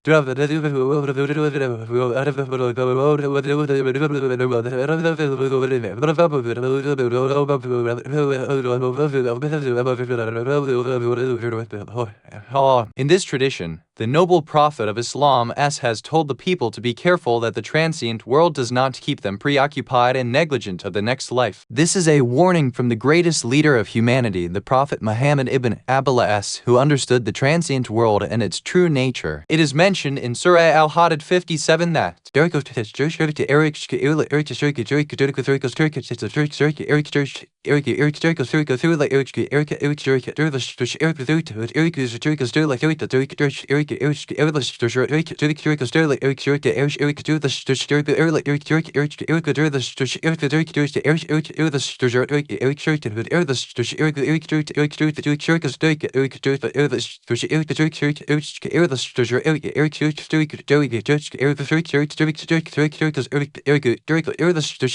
know that surely the life of this world is nothing but a plaything and game and an ornament of beauty and a means of competition between yourselves and a competition in the multiplication in wealth and children. 57:20. Around us, there are people whose intellectual level is like that of a child. They are always busy playing in the sandbox of life and have hearts which are attracted to the transient world. However, the one whose intellect is complete would never fall for the temptations and the gold and glitter of the world. We see that young children sometimes play house. One child is the police officer, another child plays the head of the house, while the other children play other roles. Even older people enjoy watching these children play this game, laugh at them, and lovingly say to themselves, "What are these young children doing?" At the same time, other people look at us and what we do and laugh at us. What do they say in regards to us? What do these people think they are doing? Do they think that they are going to live in this world forever, that they are carrying on in this fashion? After this warning, the noble Prophet has presents 5 commandments, each of which he has mentioned at other occasions. In reality,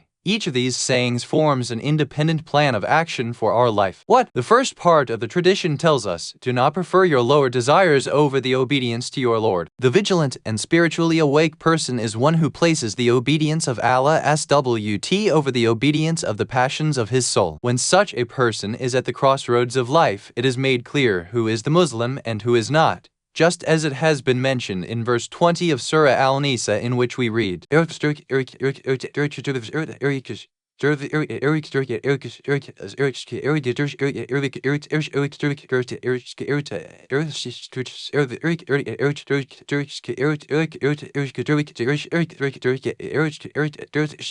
and they say, we believe in a part of it, and we disbelieve in a part of it. 420. In regards to these types of people, it is clear that they have not yet become Muslims, those who have truly submitted. The true believer mu'min and one who has truly submitted Muslim do not place their lower desires and wishes above the wishes of Allah SWT. The true believer mu'min and one who has truly submitted Muslim are not the sort of people who would do whatever their lower desires and wishes want them to do, throwing the rulings of Allah SWT under their feet and trampling upon them. Those who follow their lower desires instead of Allah SWT state, whenever I want something and realize that it is according to what my lower self desires, however at the same time it is also exactly the same as the rulings and commandments of Allah SWT, I say to myself, that which Allah SWT wants is contained in this ruling, and thus I will follow it. However, when it comes to the rulings of Allah SWT which go against my own lower desires and passions, then I state, this ruling of his is difficult to follow, and this action is a matter of necessity to perform, and since it is stated that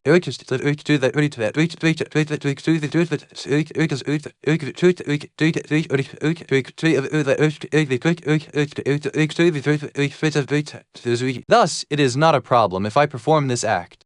The second part of the tradition tells us, do not make your faith as the springboard to perform sins. How do people use their faith to commit sins? They say things like, if we are already corrupt and polluted with sins, then Allah SWT is the all-generous Al-Karim. With faith in the generousness of Allah SWT, we will commit sins, as He will forgive us. There's a sentence which is commonly heard amongst the people that, we are all drowning in our sins, however we have Hussein. It is here that such people use the wilayah of the Al-Bayt as the means through which they can sin even more. In reality, this is not faith, rather, This is a precursor to the disobedience of al-SWT. One who speaks like this is actually lying to himself, as if he had complete reliance tawakkul upon al-SWT. Then he would obey him, and he would not use his supposed belief in complete reliance to commit more sins. This discussion has also been mentioned in relation to intercession shafat in our commentary of the Quran. Tafsirin Amuna. A poet once uttered the following poem in praise of the commander of the faithful, Ali ibn Abi Talib.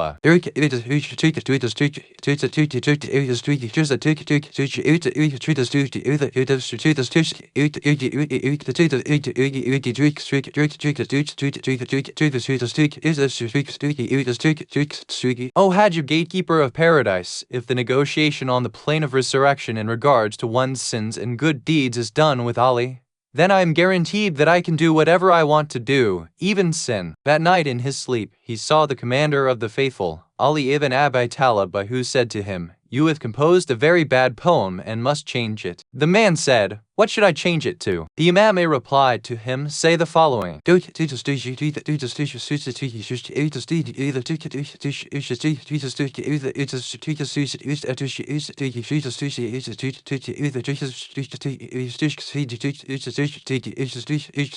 Hajj, gatekeeper of paradise, if the negotiation on the plane of resurrection in regards to one's sins and good deeds is done with Ali, then I must have modesty in the face of Allah and sin less." The person who has firm belief in the wilaya or guardianship of the Al-Bayt knows that at least once or twice every week, all of his actions are presented to Imam Sahib al-Zamana. In the 105th verse of Surah Al-Tawbah we read,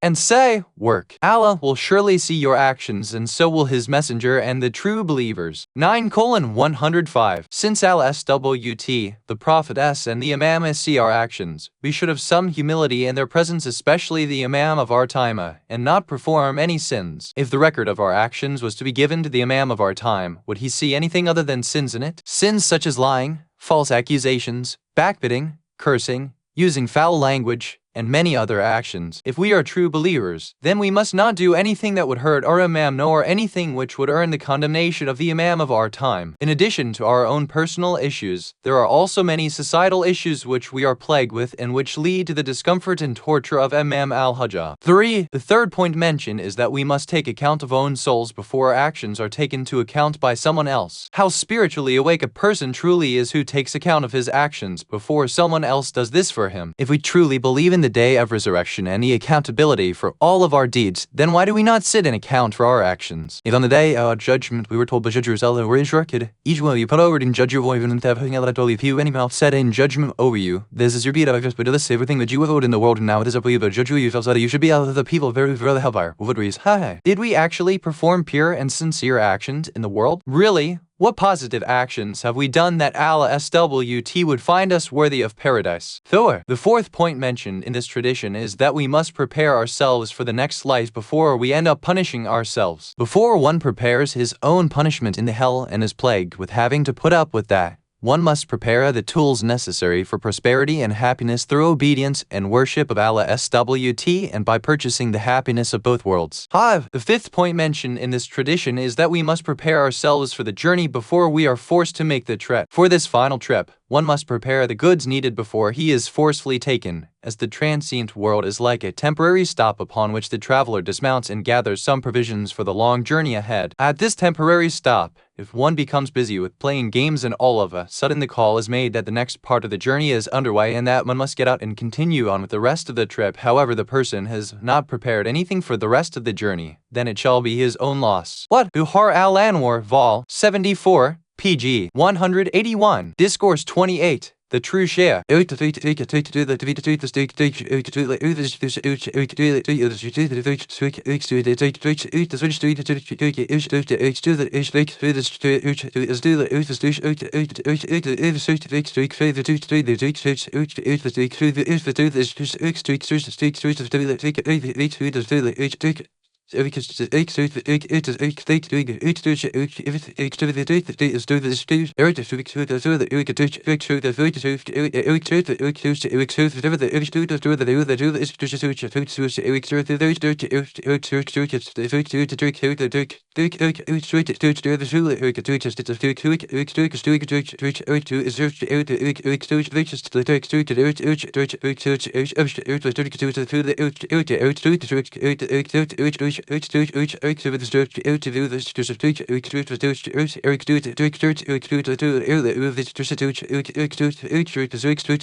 The text of this tradition itself is a lesson for us, and it shows us that in Islam, physically helping others is something very important. This is something which we too must give importance to and encourage other people towards. This is also one of the things which removes the adversities in people's lives, and if done while on the spiritual path, would permit one to reach Allah SWT. However, in this tradition, the Imam wishes to spiritually awaken his students and point them to an even more important issue. It is for this reason that he told his companion that they should not make their charity null and void through laying an obligation upon and harassing those whom they have helped. The companion told the Imam that he neither lays an obligation nor does he harass the person whom he helps, to which the Imam replied, "Harassing the person whom you have helped does not only relate to the person whom you have assisted materially, rather you have actually harassed the angels of Allah SWT and us the Al-Bayt as well." This companion asked, "How is it that I have harassed you the Al-Bayt and the angels of Allah SWT, whereas I am one of your sincere Shia followers?" The Imam replied, "This claim of yours that you are one of our sincere Shia has made all of your actions void, since the true, sincere Shia are only the true believer from amongst the people of Pharaoh as mentioned in the Quran, the true believer mentioned in Surah Yasin, Salman,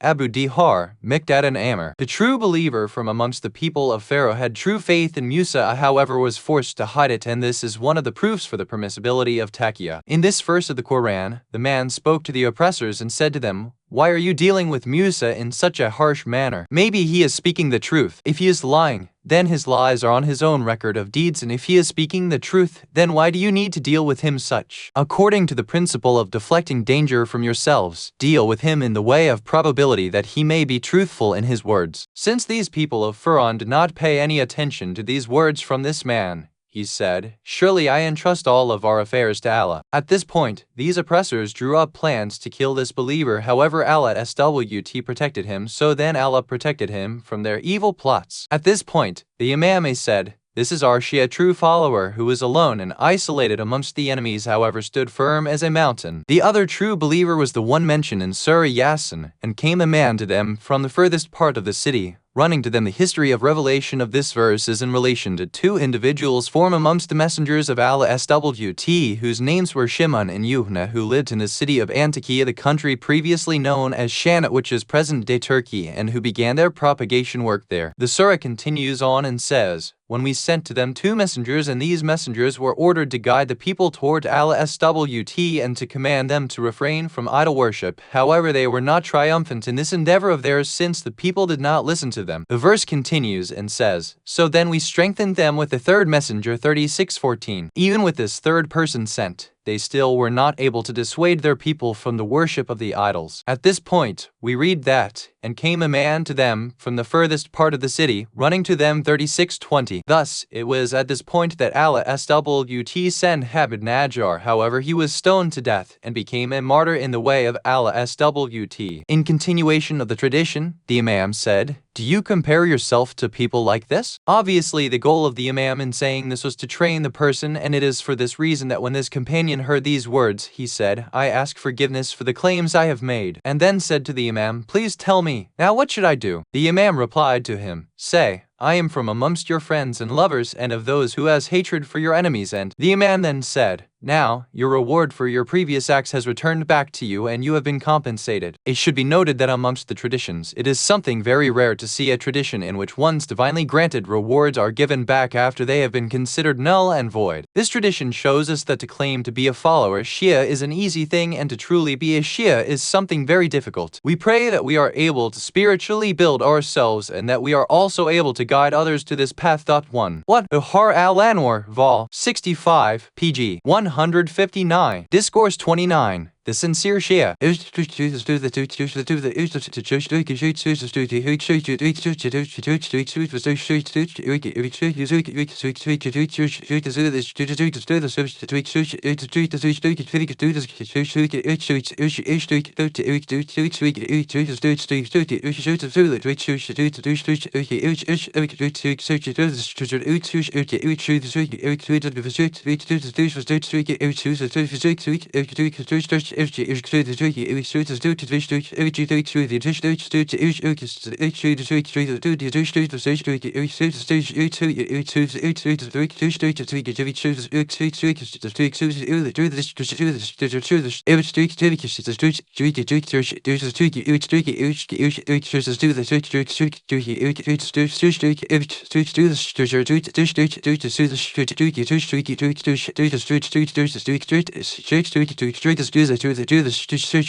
Imam Jafar ibn Muhammad al-Sadiq has said, surely our Shia true followers are those who follow our virtues, those who follow all of the good and noble practices which we have established and left behind our sunnah, and who obey us in all of the things which we command toward and which we prohibit. Surely these people are our Shia. However, as for those who go against us in most of the things which Allah has made obligatory upon him, they are not our Shia. What? The word Arabic Hanzatat, the leaf Arabic, that Arabic alif Arabicat mentioned in this tradition refers to the customs that remain even after a person has left this world. Sometimes these are good customs and practices, while other times they are corrupt and immoral practices. In this tradition, the Imam has said that our Shia not only uphold and protect the obligatory and refrain from the prohibited, rather, they also protect the good customs and practices. One of the established customs of the Amma is that they used to help people in need through direct means. Historical narrations mention that in the middle of the night, They would go to a needy person's house and give them whatever they needed. Another custom of the Imma was the humility which they displayed. Yet another of their habits was that when they came face to face with the anger and rage of another person, they restrained themselves and would repel evil with goodness, not with evil. Therefore, according to the directives given in the tradition under review, the person who keeps their tradition's sunnah alive, acts according to all of the permissible things and refrains from the impermissible, are the true Shia of the Imma. We should note that in this tradition, the Imam has used the term, all of the commandments and prohibitions. Therefore, if a person was to go against even one of their commandments or perform even one prohibited act, he would no longer be classified as a Shia. However, at the end of the tradition, the Imam has said that if a person does not follow a great number of their commandments, then, and only then, is he classified as not being from amongst their Shia. Is there some discrepancy between the beginning and end of this tradition? In our opinion, the meaning of not following some of our commandments is the same as not following all of our commandments and is similar to the phrase used in the Quran which states, and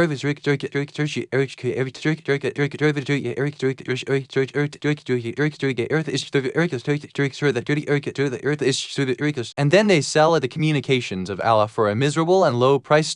174. This sort of phrase has been repeated in the Quran in many times. However, does this verse mean that if a person was to take a large amount of money as a bribe for the act of alteration and distortion of the verses of the Torah, then this would be permissible, thus relegating the meaning of this verse to be that it is no permissible to take a small amount of money? The answer is that obviously, a large amount is equal to a small amount, and that even if a person was to give the entire transient world in exchange for the distortion of the verses of Allah SWT, that would still be a little amount. Therefore, sometimes we see that a little is actually a lot. With this said, in the tradition under discussion, and as it has been mentioned by the infallible Imam, even 1 ounce or an atom's weight of opposition to their teachings is too much. If the meaning of this tradition was anything other than this, then we could definitely say that there is a disparity between the beginning and end of the tradition. Therefore, the correct meaning of the tradition is that if a person goes against the dictates of the Imam in even a small amount, it is the same as going against many of their commandments, and thus, such a person would cease to be a Shia. The tradition goes on to speak about a very frightful and moving event that was previously mentioned in 2 other traditions. In those other discussions, we mentioned that once, a person was plagued with difficulties and was in need of help and thus introduced himself to the Imam as a Shia of the Al-Bayt. Another person asked the Imam if that person was truly a Shia and follower of the Al-Bayt, to which the Imam replied that he was not a Shia. Some time later, the person was relieved from his difficulties and asked the Imam why he said that he was not a Shia.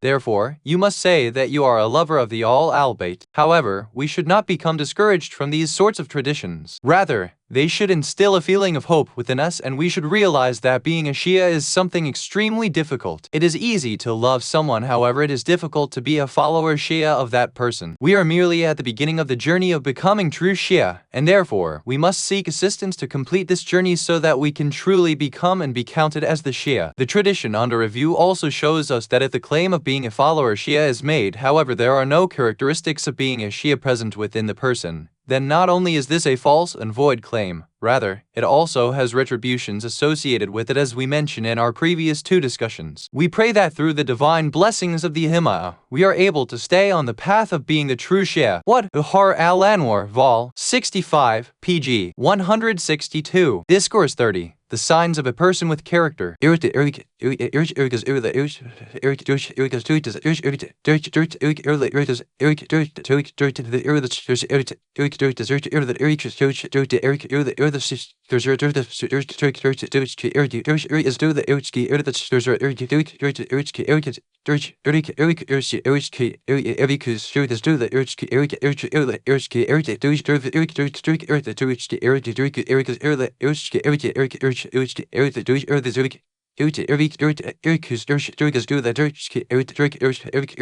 Imam Jafar ibn Muhammad al-Sadiq has said, there are 3 things which show the character of a person: good etiquette, Swallowing one's anger and lowering the eyes to that which one is not permitted to look at. What? The word Arabic kaf, Arabicas, Arabic meme is sometimes used in the Arabic language to refer to the traits of munificence, charity, and generosity. In the verses of the Quran and the traditions, it refers to the character or temperament and the spiritual worth of a person. For example, it has been mentioned in the Quran that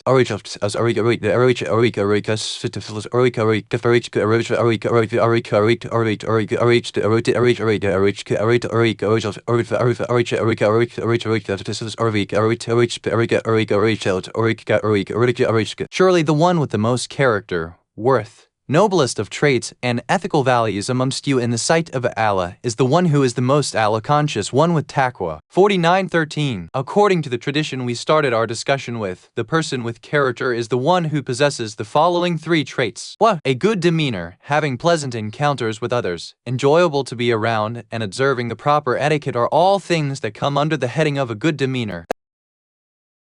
Addition. These are things which have been emphasized in the verses of the Quran and the traditions, and one of the miracles of the Prophet was his good demeanor and etiquette. If a person with character is given something or has something taken away from him, he does not let this get to him and is able to control himself. However, as can be seen in a person who has no character or has a negative disposition, even if a small amount of difficulties abound him, he becomes childlike and immature and begins to argue with everyone. 2. Swallowing the anger. The word Arabic kaf, Arabic thas, Arabic meme refers to closing the mouth, as anger is like a fire raging inside a person which is manifest when one speaks. It engulfs the one who is in his presence and is at the receiving end of the anger, and it is for this reason that the word Arabic kaf, Arabic that Arabic meme has been used for anger, and the act of swallowing one's anger is one of the traits of the person with character. Of course, there is also a form of sacred anger, and this is necessary to have. 3. Lowering the eyes to that which a person should not be looking at. The word Arabic in Arabic meme, Arabic sada refers to closing one's eyes. However, the word Arabic in Arabic data, Arabic shahe is in the meaning of lowering the gaze and look. What must we lower our eyes from? The meaning of lower one's eyes or refraining from looking at certain things has a very wide meaning to it. What? Refraining from staring at people whom one is not related to by blood or marriage Makarem. 2. Turning a blind eye to the shortcomings of the people. 3. Turning a blind eye to the minor mistakes of the people. 4. Refraining from staring and desiring the gold and glitter of the transient world. We pray that we can all struggle to enliven these characteristics within ourselves and pray that Allah SWT gives us the divine providence to be able to possess these traits. What? Bihar al-Anwar, Vol. 75, pg. 232. Discourse 31. The effects of sins.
Imam Muhammad ibn Ali al-Bakir has said, "There is no servant who sees his Muslim brother in need, however does not help him or tries to alleviate his difficulties, except that he will face a tribulation and that his energies will be expended in an area in which there is no reward for the next life and no reward for the transient world. There is not a single servant of Allah who is miserly in spending his wealth in that which pleases Allah except that his wealth will end up being spent in the forbidden and prohibited channels wherein lies Allah's anger." What? Both the acts of obedience and sinning against Allah SWT have two effects to them. What? Effects within the physical world.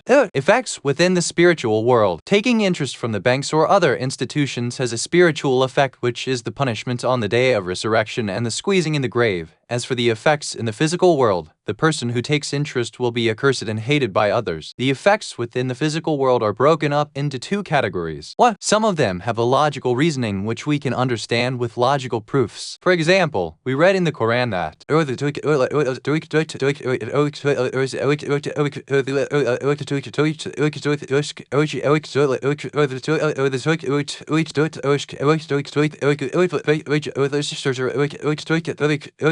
and do not quarrel with one another, for then you will be weak, and your power will depart. 846. Thus, the effects in the physical world include arguments and differences amongst the people. We are able to understand the logic of this outcome since when there is an argument between people, naturally their power is dissipated. Instead of fighting the enemy, one would end up fighting with those of the same faith and close to the person. In addition, the Quran also tells us as another example of this phenomena.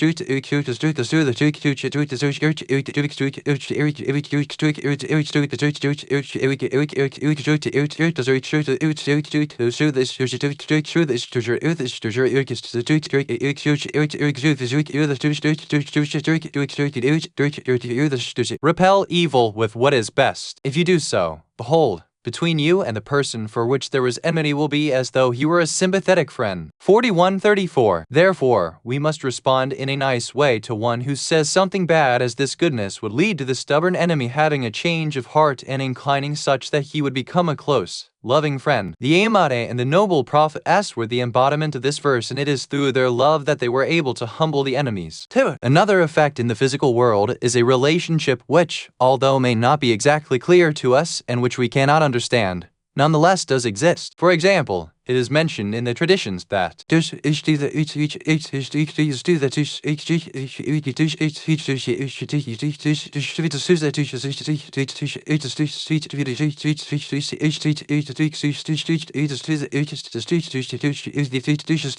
Silatul Ram, the act of the keeping the family bonds strong, enable the cities to be fortified and increases the lifespan. This is another physical act related to the world. However, it is not clear how the lifespan increases through maintaining family ties. In addition, we read in the Quran,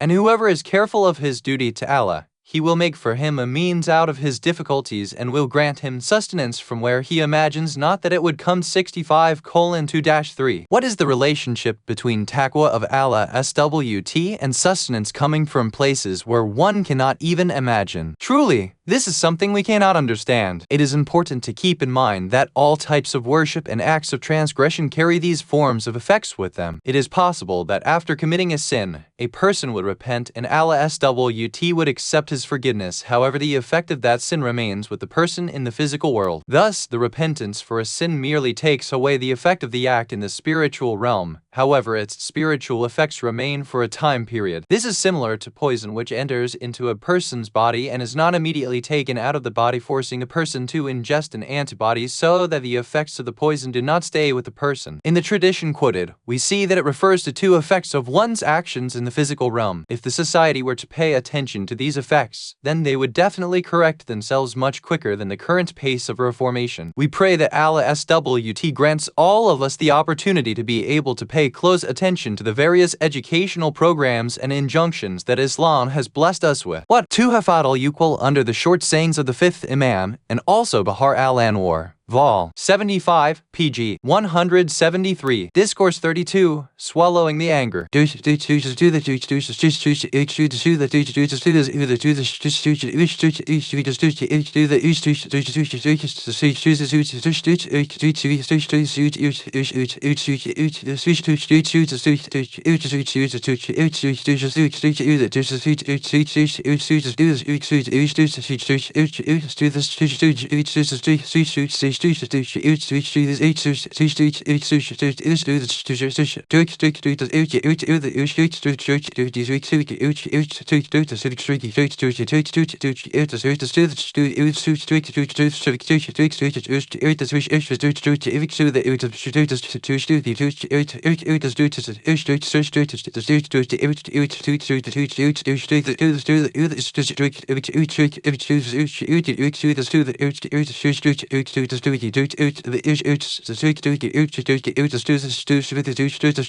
The Messenger of Allah has said, O Ali, I advise you in regards to something with a piece of advice, so then safeguard this, as you shall never be devoid of goodness as long as you have safeguarded my recommendation. O Ali, Allah will grant the one who swallows his anger while he is able to act out his rage with protection and faith on the day of judgment, whose pleasure the person will taste. Why? In this piece of advice from the Messenger of Allah, there is only one thing which he advised us. In this tradition, he stated that if a person has the ability to do something, take revenge and refrains from it, Allah SWT will grant that person a blessing in the transient world and the next life. The blessing of the next life is the protection from the hellfire, while the blessing in this world is that of true faith, which the person shall be able to taste. The word Arabic, kaf, Arabic thought, Arabic meme, which has been mentioned in this tradition, has numerous meanings. However, its original meaning is to tightly seal the top of a flask. It is also used in the meaning of swallowing one's anger, since when a person becomes upset, it is said that his anger spills out of him. At this point, we must explain some issues. What? Anger is one of the things which leads to sin. The sins that one commits in a state of anger are many. For example, insulting and harming a fellow believer, polluting the tongue with speaking impermissible things, and many other sins. In addition, sometimes a person performs such a sin that he is not able to control himself, or due to his anger performs something that he would never be able to compensate for during the course of his entire life. It is for this reason that most of the decisions which are taken in a state of anger are always followed by regret and remorse. Thus, a person must remind himself that he should only make decisions in his life after coming out of the state of anger, since while angry, a person's thoughts are not balanced and do not work properly. In addition, in such a state, one does not have the ability to discern his best interests, and it is for this reason that the scholars have stated that, while in a state of anger, no decision can be made, nothing can be ordered to be done, nor can any punishment given. In other words, in such a mental state, no important action can be undertaken. Rather, what is important is that a person does not make any decision and in this time period tries to control himself. Of course, to control one's self while in a state of anger is also difficult to do. However, one of the things which is beneficial is to bring about the agents within the self which would result in a change in the mental state. For example, the person should leave that area where he is in order to control his emotions. If he has become upset while inside his house, then he should step outside. It has even been stated that if a person is standing, then he should sit down, or if he is sitting down, then he should stand up, or even drink some water to change his mood and control himself. Thus, in whatever way possible, one must change the state one is in, and even if one is able to change the state for a brief period of time, this too would be beneficial. To accomplish this, one could, for example, sprinkle some water on one's face or recite a surah from the Quran. Sometimes a person goes into such a fit of anger that in order for it to subside, he has no other choice but to punch the wall so as to remove the pressure building up in him, thus preventing his anger from manifesting itself on others. Truthfully, anger is a flame from the fire of Satan and is one of the most important tools which he makes use of. The key point to note is that anger takes a person out of his natural state of mind. We have seen people who, while in their regular mental state, are very good and down-to-earth people. However, when they enter into a state of anger, then everything around them begins to fly around the house. Whatever they see, they begin to throw. In this state, they cannot be considered as a normal human being since many changes come about within them. The most important thing which can be stated in regards to the person in such a state is that he does not have any religious excuse which he can use, such that he could, for example, say that I was in a state of anger and thus I did so and so. We also see that perhaps a majority of people murdered are killed when the killer was in a fit of anger and rage, since no one would take a knife and slit someone's throat when he is cool and collected. Anger is one of the most dangerous tools, as Satan is able to use it to make people commit sins. Anger is one of the gifts from Allah SWT which can also be used in incorrect and inappropriate places. As we know, the power of anger actually refers to the gathering of a person's physical energy in the face of a difficulty. Therefore, Allah SWT is the one who has created the power of anger so that a person would be able to defend himself from an attack, as if a person was to remain indifferent in such situations and did not gather his inner energy. Then he would not be able to defend himself. There are some people who have stated that when a person is in his regular state, he has approximately 1/10 of his power ready to use. However, when he gets into a state of anger, then his power becomes tenfold, meaning that all of their energy is mustered. With this point in mind, we see that in a regular state, some people are very relaxed. However, when they enter into a stage of anger, then even 5 people would not be able to take charge over them and control them, as all of their inner energy and power has been gathered together. Therefore, the power of anger which Allah SWT has created within everyone is actually one of his blessings. However, it must be used in the proper way. With this said, we understand that anger is of 2 types, the unbefitting form of anger and the praiseworthy and obligatory anger, in the face of those who openly perform sins and transgress the laws of Allah SWT. The true believer must show his Islamic zeal and enthusiasm in opposing the impermissible acts and must not be indifferent to sins happening around him. There is a well-known tradition which states that once Allah SWT sent a group of angels to destroy a particular nation. However, they did not fulfill the responsibility given to them by Allah SWT and returned back, appealing to him, saying, "O Allah, within this group whom we are commanded to destroy, we saw a very old man who worships you in the darkness of the night. He was awake in your worship, and we did not want to destroy this nation since this man was amongst them. It was revealed to this group of angels that, return back to that nation and destroy the entire community as well as the old man." Once they were given this command, they were told the reason why this was to be done. The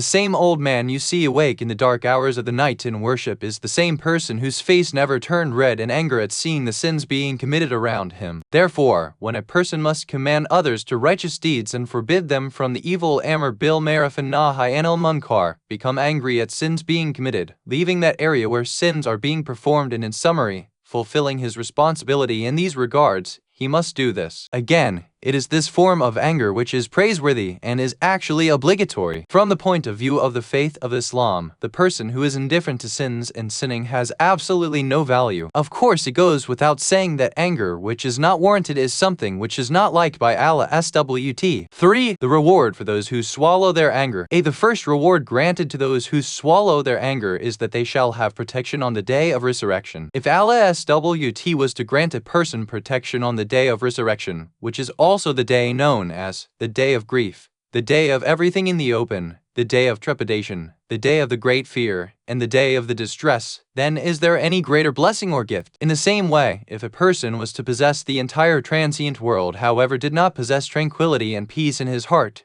then all of his material possessions would mean nothing. Thus, if one has peace of heart and mind, however has nothing from the material aspect of this world, then in reality, he has everything. The second reward is that such a person shall be granted true faith in Allah SWT while in this world. It has been mentioned that if a person was to refrain from certain sins, then Allah SWT would grant that person true faith that he could taste. This means that his faith would not be something dry and monotonous in theory. Rather, there would be a sweetness in his faith which he could actually sense. This is not something granted to all people, it is only bestowed upon those who stand firm in the face of their lower desires. In the introductory chapter on looking at others in the compilation of traditions, Wasil Ashia, we have traditions which state if a person's eyes fall upon a beautiful woman who is not his Makarem and he immediately turns his eyes away from her, then Allah SWT would grant that person such a level of faith that the person would actually be able to taste the true faith. Anger in the Islamic narrations. What? Imam Jafar ibn Muhammad al-Sadiq has stated that anger spoils faith just as vinegar spoils honey.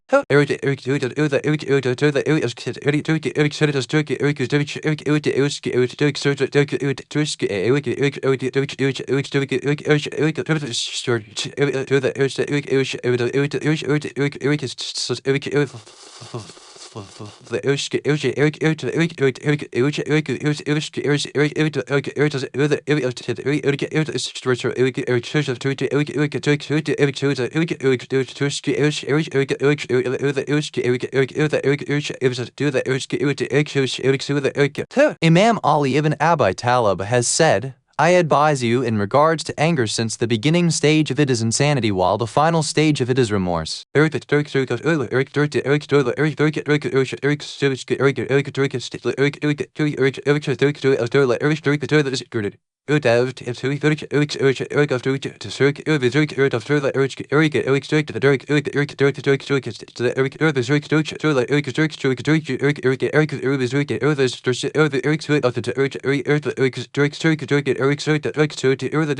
Three, the Prophet of Islam has said, the strong person is not the one who can lift heavy weights. Rather, the strong person is the one who is in control of his soul while in a state of anger. 3.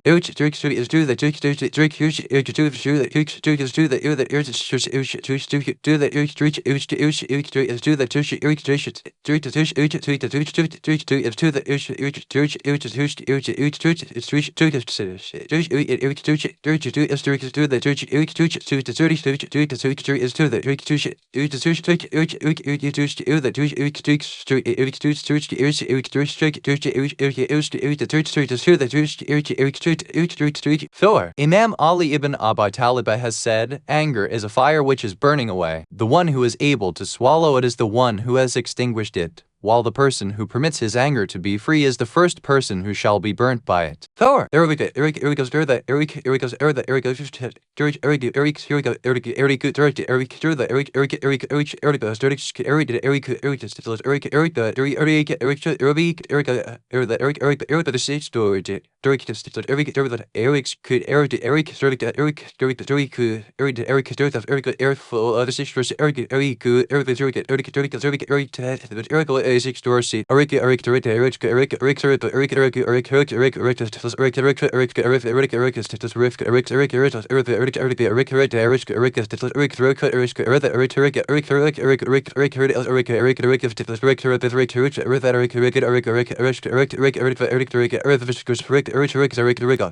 Imam Jafar ibn Muhammad al-Sadiq. Anger is the key to all evil. 5.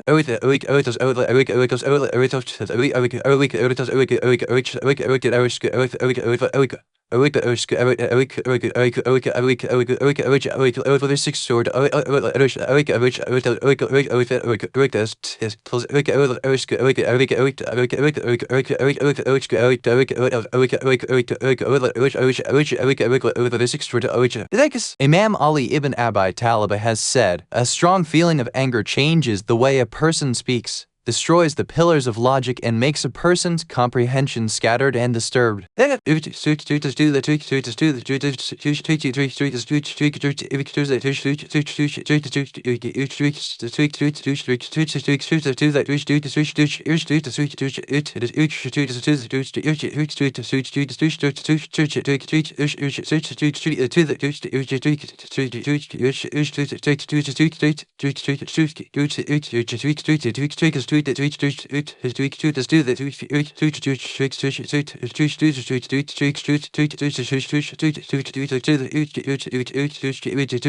Imam Ali ibn Abi Talib has said, the staunchest of enemies for a person are his anger and lower desires. The person who is able to take control of these two shall have the greatest rank and shall be able to reach to the pinnacles of humanity. 7.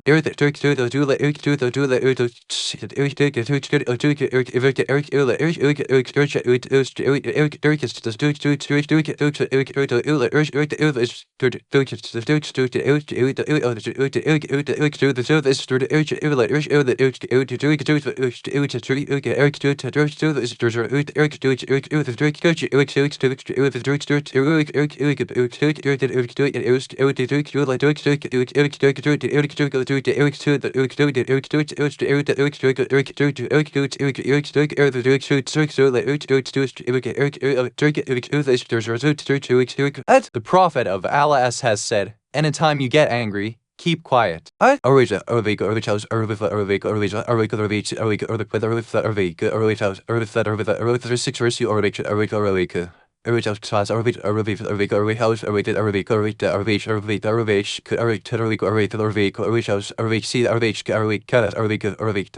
Nine. Imam Musa ibn Jafar al-Qadim has said, the one who controls his anger over the people, Allah shall control his anger over that person on the day of judgment. 9.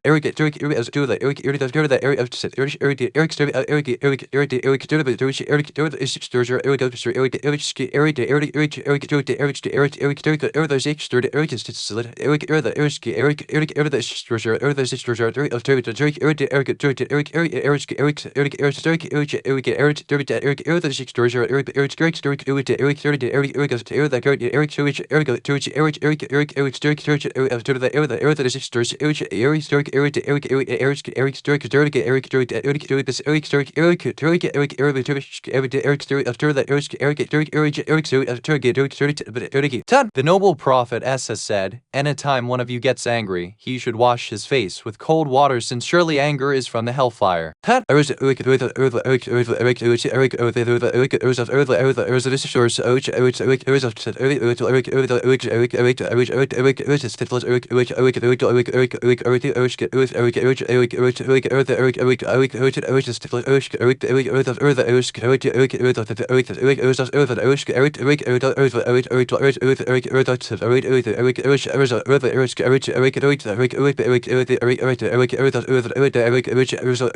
What? Uhar al-Anwar, Vol. 74, pg. 46. Uhar al-Anwar, Vol. 73, pg. 267. 3. Majmu'at al-Warem, Vol. 2, pg. 122. 4. Gurar al-Hikam, pg. 292. 5. Gurar al-Hikam, pg. 49. 6. Safina al-Bahar, Vol. pg. 220. Tab. Gurar al-Hikam, pg. 498. 8. Al-Mahajad al-Beta, Vol. 5, pg. 308. 9. Wasal al-Shia, Vol. 11, pg. 298. 10. Al-Mahajad al-Beta, Vol. 5, pg. 305. Discourse 33. The worst of people.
The Prophet Muhammad S. has said, O Ali, the person whom others are scared of his tongue what he says shall be of the people of the hellfire. O Ali, the worst of people is the one whom others show respect to out of fear of his wickedness. O Ali, the worst of people is the one who sells his next life for his life of the transient world, and one who is even worse than this is the one who sells his next life for the life of the transient world of other people. What? Without doubt, the points mentioned in this tradition are very moving, and if we did not have even a single proof for the truthfulness of the status of prophethood of the Prophet Muhammad S., then this saying would be sufficient for an individual to realize the great status and rank of this individual. As the historians narrate, the Prophet Muhammad S. grew up within a society steeped in ignorance, never went to school, and never wrote anything. However, such words which grant wisdom to others have been heard flowing from his blessed lips. All of this points to his greatness and station of prophethood, and through such sayings, a person is guided to understand that everything he has spoken are indeed miracles. In the saying quoted above, we see that he has explained the transient world in great detail. In the first sentence, he has pointed us to issues in regards to a person's tongue and what he says with it. The scholars of etiquette tell us that whatever is said about the tongue and the sins and evils which stem from is never enough. A great number of difficulties, tribulations, bad states, and even good states we find ourselves in, our victories and defeats all come through reforming our tongue and what we speak, and how difficult it is to reform the tongue. The noble Prophet S. has stated, O Ali, the person whom others are scared of his tongue and what he says shall definitely be of the people of the hellfire. The following example best illustrates this line of the tradition. Sometimes we see a person enter into a gathering and immediately everyone present falls into a state of fear lest the person should begin to speak, since they have all felt the bite of his tongue and his harsh words. The tongue is something very dangerous, of course. However, we must realize that the importance of the pen and what it writes is no less than what the tongue speaks, and it actually may even be more dangerous.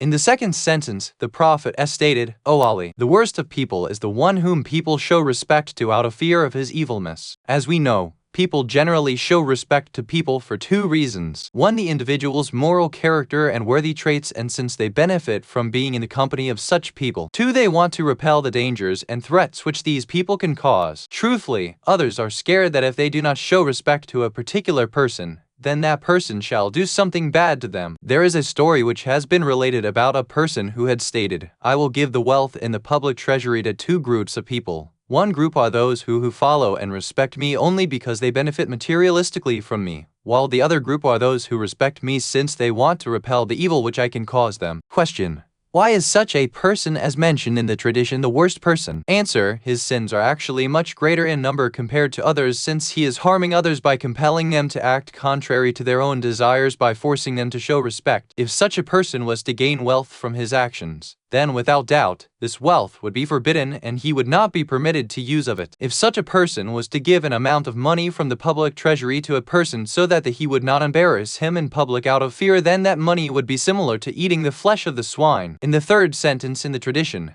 the Prophet has stated, O Ali, the worst of people is the one who sells his next life for his life of the transient world. In this part of the saying, the Prophet means to say that such a person sells the true life which is in the next world for the transient and short-lived life on earth. Even though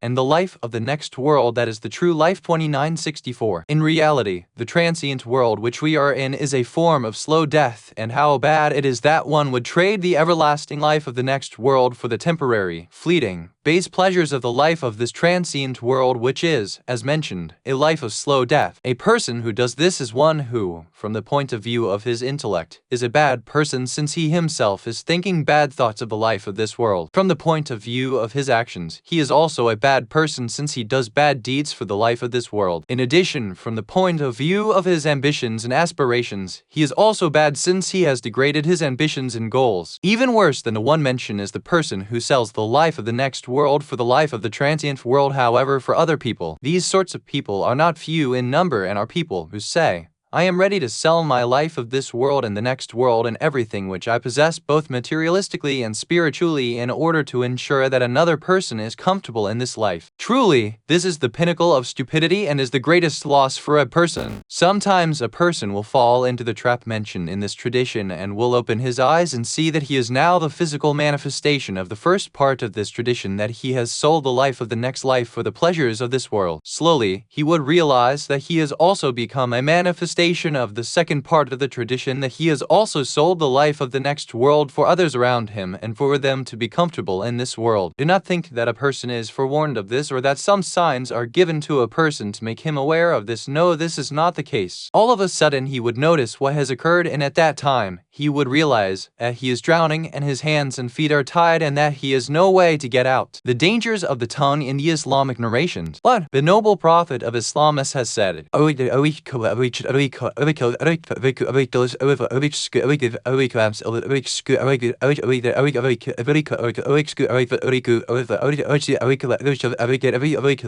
the salvation of the true believer lies in protecting his tongue. 3.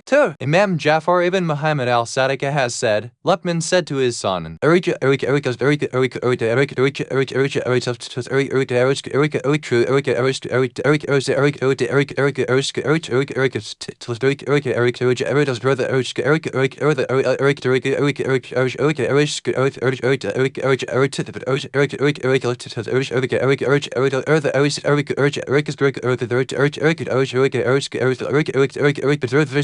Oh my son, if you think that speaking is silver, then you must know that silence is golden. 3. The noble prophet of Islam has said,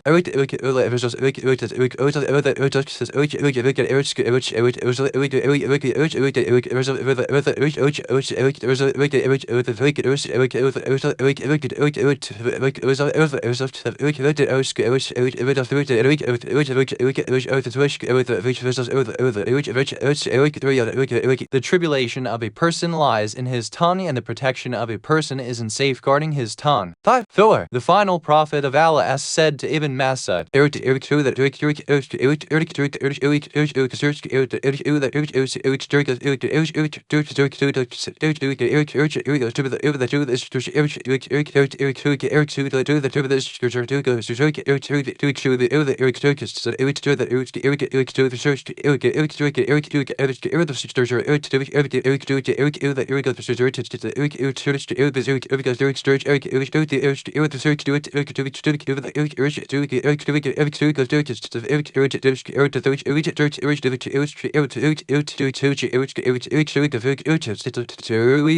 I advise you to protect your tongue, since surely Allah, the Most High, has said, on that day, we shall seal their mouths, and their hands will speak to us, and their feet shall bear witnesses to what they had earned. 36:65. The commander of the faithful, Ali ibn Abi Talib, has said,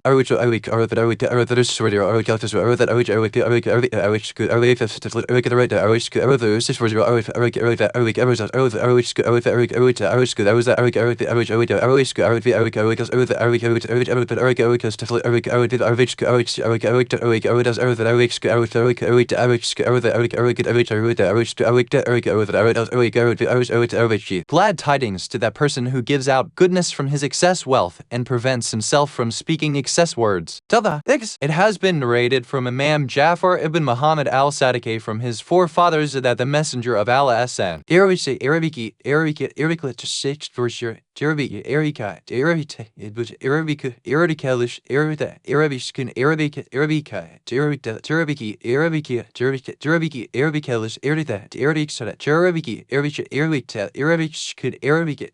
the beauty of speaking is truthfulness in speech. The Messenger of Allah has said in Arabic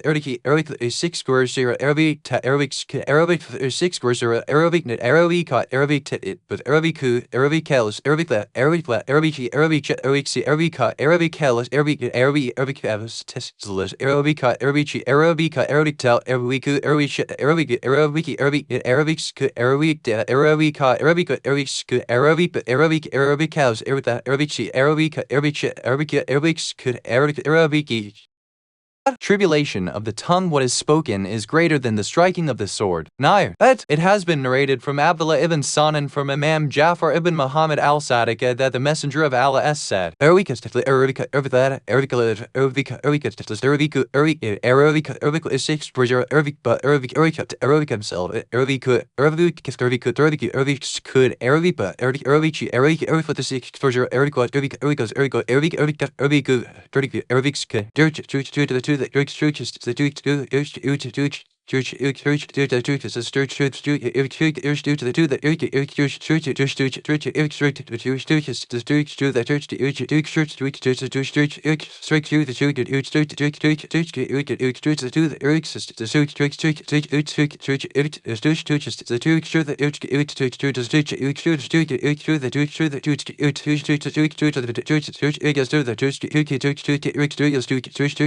shall I not inform you of the worst amongst you? The people replied, O Prophet of Allah. The Prophet said, it is those who go forth as tale-bearers, those who indulge in gossip, cause separation amongst people who love one another, and make excuses for sins which they commit. Imam Jafar ibn Muhammad al-Sadiq has said,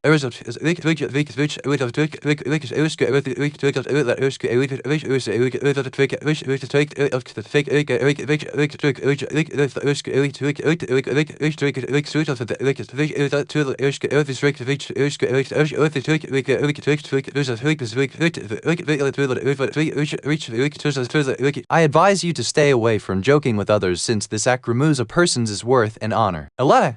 Imam Jafar ibn Muhammad al-Sadiq has said,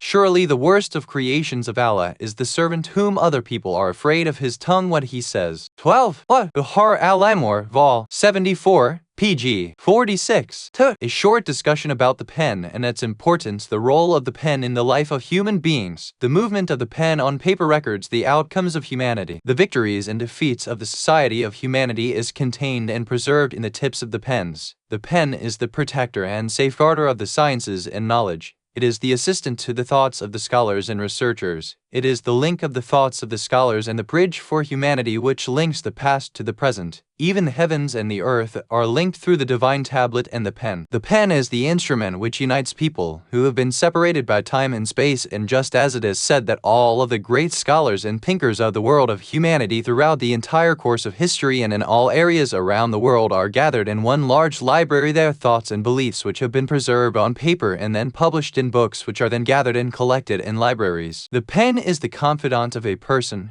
It is the treasurer of the sciences and the collector of all the experiments and research of the centuries and ages. If we see that the Quran has taken an oath by the pen, then it is for all of these reasons, since the Quran only swears and takes an oath by things which are very great and valuable. The leaders of the faith of Islam, in various traditions, Wasaf 1 il-Ashia, Vol. 18, pg. 56, no. 14 to 20 have emphasized to their companions and close associates to not rely upon their memory. Rather, they were always instructed to write down and record the Islamic narrations and divine sciences and teachings and to preserve these for the future generations. In Tafsir Majm al-Bayan Vol. 1, pg. 332, it has been mentioned that some of the scholars have stated,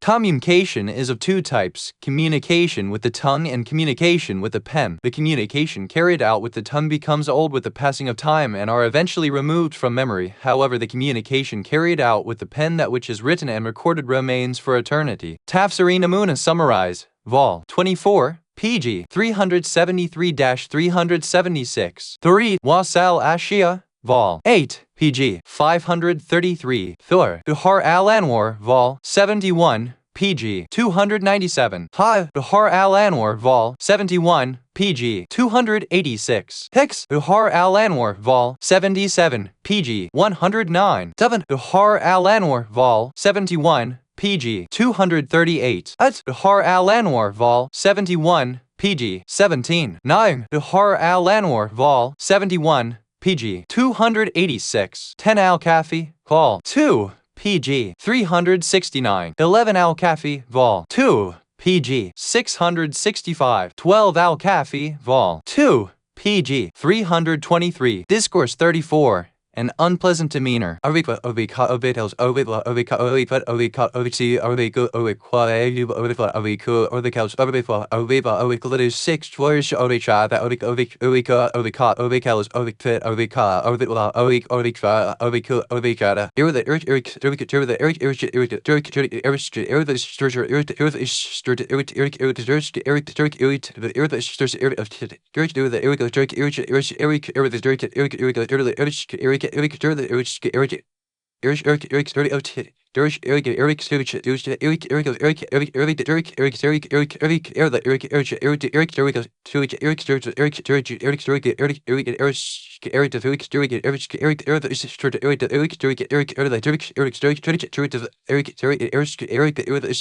The Prophet Muhammad has said, O Ali, there is repentance for every sin except for having a bad demeanor, since every time a person who has an unpleasant demeanor leaves one sin, he will enter into another sin. What? In this tradition, the noble prophetess has pointed to the dangerous effect of having an unpleasant demeanor and has stated that people are able to ask repentance for all sins. However, the person who has the characteristic and sin of an unpleasant demeanor will not be able to repent for this act, as this trait never leaves a person. It is important to note that a person can repent for his sins and bad deeds. However, the trait of having an unpleasant demeanor is not in itself an action that one can repent for. The effects of having an unpleasant demeanor. One having an unpleasant demeanor is itself the source of many sins. A person who has this trait wishes to repent for his sin, however, he ends up falling into another sin, and thus, as the Prophet himself has said, this person cannot ask for repentance. Thus, one of the effects of having an unpleasant demeanor is that a person would have multiple sins on his record, such as annoying other people, lying, backbiting, oppression, etc. Another effect of having an unpleasant demeanor is the societal effects. Thus, along with this trait, a person would gain the resentment of the people. Due to having a negative attitude, a person would end up losing his composure, thus also losing his friends, support to the society, and any influence he may have in society. For example, a businessman who possesses this trait may end up losing his clientele. A leader of the community may end up losing his followers. Then, in summary, having a negative disposition would lead to a person losing his friends and associates, and it is even possible that such a person would lose his spouse and children. What do we mean by a person losing certain individuals? This means that these people would become strangers in his life, and it may even reach a point that one's own children would not even like to see the face of their father, since they know that their father has very bad etiquette. Thus, a separation would be created between the father and his children. Therefore, another effect of having bad demeanor is others' disgust of the person and distancing themselves from one who has such negative traits. The third effect this trait brings is the punishment of the soul, and this would affect the person himself. The person who has a negative demeanor actually ends up first off annoying himself and then others. Woe upon the fire of bad etiquette, since it first ends up burning the inside of the one who this trait and then burns those around the person. In addition, this trait would also produce physical illnesses and diseases, and one would end up having a short life. Reasons why people have a bad character. 1. Great expectations. When a person has many expectations, then naturally, times would come when there would be a divergence in what he wants to happen and what actually transpires, and due to this, he becomes angry. However, if a person's expectations, even in relation to his family and those close to him, was not so high, then he would definitely not become angry with things going on around him. Such a person would be ready to deal with such situations and would say,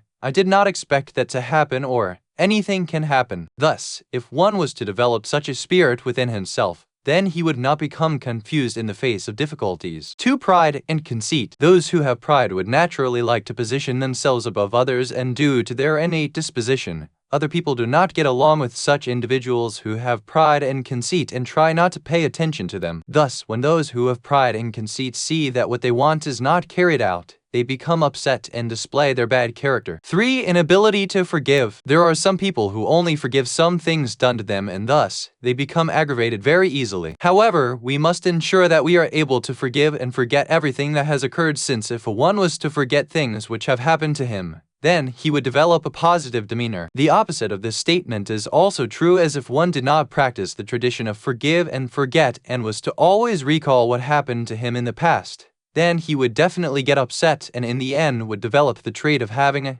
negative demeanor. 4. Bad-tempered and irritable. A person who is bad-tempered or irritable would not be able to deal with issues that come up in life. There is a famous proverb in Farsi which says, he finds bitter raisins to be sweet and sweet raisins to be sour. By this we mean that tranquility in his house is actually like a storm. Such people always possess a negative demeanor, bad ethical traits, and are constantly grumpy. However, if a person was to be even-tempered and laid back, then he would be able to bear anything which comes up in life. These are 4 spiritual or psychological traits which come about from a bad demeanor. However, at this point we turn our attention toward the societal impact and the effects on the physical body. The societal effects and the outcome on the physical body. One who possesses a short temper would sometimes also develop a bad demeanor. Have you noticed how sometimes those who are physically sick also become very ill-mannered? Why is this? It is because they are not able to withstand their sickness. Thus, one must keep such a person's mental state in mind and refrain from yelling while in their presence, as this would only serve to further aggravate them. The people who are taking care of such people must also be lenient with them and their attitude, since the person who is physically sick is in such a state that his bad demeanor is actually natural and a part of being physically sick. In the afternoons in the blessed month of Ramadan,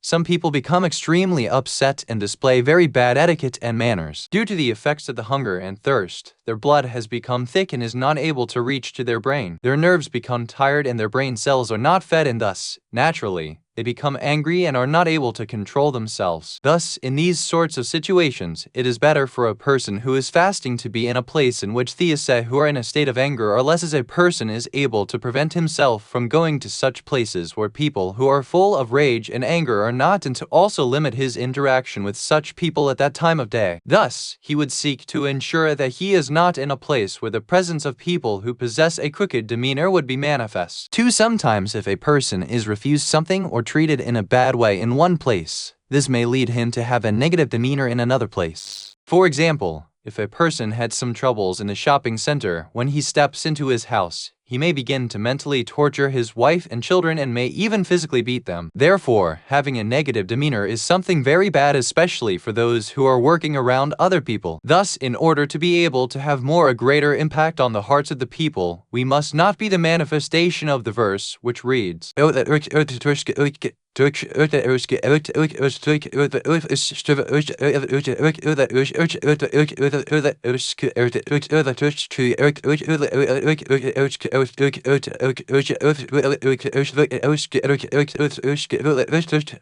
you, O Muhammad, been very harsh, then surely the people would have dispersed from around you. 3:159. Rather, we must be the manifestation of the portion of the verse which reads, There's 6 words in Arabic, there's 6 verse G, Arabic, there's 6 verse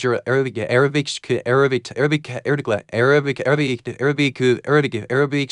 So then it is from the mercy of Allah that you are lenient with them. 3:159. However, as we know, those people who do not have continuous dealings with other people usually do not show bad etiquette and demeanor, as they are not around people of various characters. Thus, in summary, we see that sometimes possessing a bad demeanor would destroy a person's entire life. However, we should know that in addition to seeking to remove all of the things which result in this bad demeanor, we ourselves must also struggle and work to gain righteous etiquette. It is interesting to note that Imam Ali ibn Abi Talib was an individual with such a good demeanor that his enemies used to accuse him of one who jokes around too much. In order for a person not to gravitate towards bad etiquette and morals, one must seek to instill good etiquette in all aspects of his life. He must work to have these noble traits mature within himself and must give importance to this aspect of his life. In order to better understand how important having good morals is in the eyes of the great leaders of Islam, we present the following traditions from the infallibles.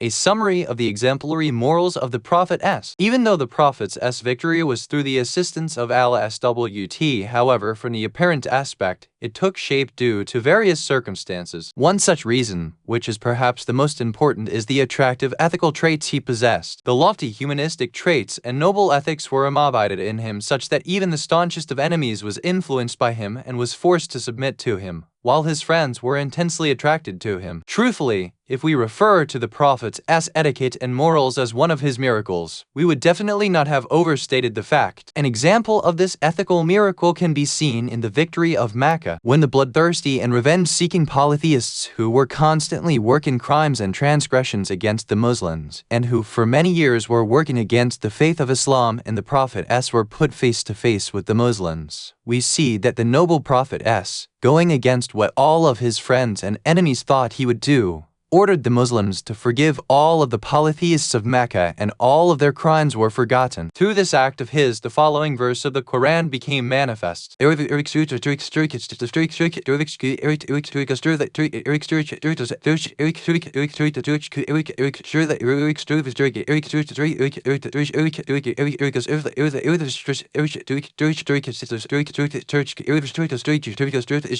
you see people entering into the faith of Allah in groups 110:2. The books of commentary, history, and even children's story books are full of events in relation to the good demeanor, forgiveness, mercy, altruism, self-sacrifice, and consciousness of Allah SWT which the Prophet showed. However, it is enough to state that in the tradition from Hussein ibn Ali it has been mentioned that he said, "I asked my father, the commander of the faithful, Ali ibn Abi Talib, about the characteristics of the life of the Prophet and his etiquette, and my father, in a very detailed manner, explained to me by stating, it has been mentioned in this long tradition that the Prophet was always cheerful and smiling with those whom he was in the company with, and was always found to be gentle and soft-spoken. Never was he seen angry, hard-hearted, rude, foul-speaking, picking the faults of other nor excessively praising anyone. Not a single person was ever made to feel hopeless by him, and anyone who entered his house did not leave disparaged. There are 3 things which he kept away from in regards to his self: arguing with others, speaking too much, and entering into things which were none of his business. There are 2 things which he kept away from in relation to the people.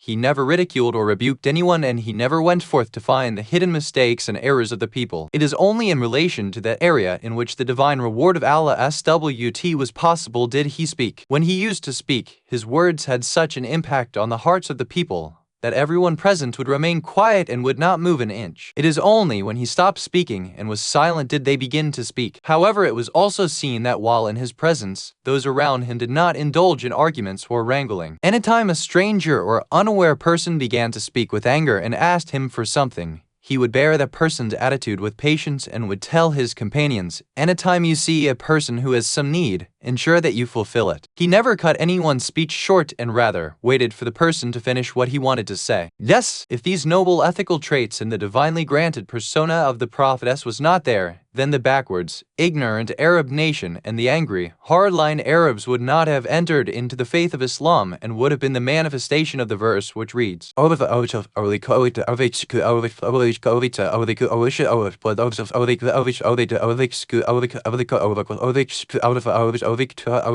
they would have dispersed from around you 3:159. How good it would be that such Islamic etiquette is brought back to life today, and that within the life of every single Muslim, the greatness which was exemplified in the morals and etiquette of the Prophet are seen. The importance of having a good demeanor according to the Islamic narrations. The Islamic narrations, whether in regards to the Prophet or in regards to the general responsibilities of all of Muslims, are replete with words of guidance. At this point, we review some of these traditions. 1. The Prophet of Islam has said, I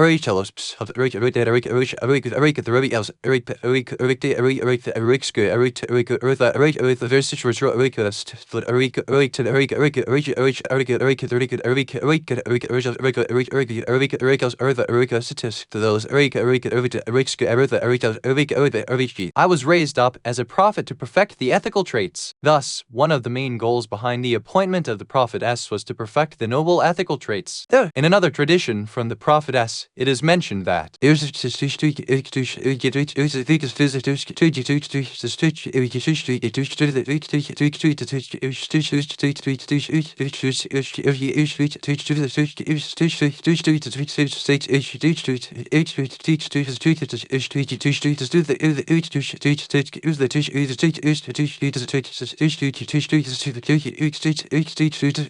the true believer who possesses a good demeanor shall reach to the level of the person who stands up all night in the worship and fasts during the entire day.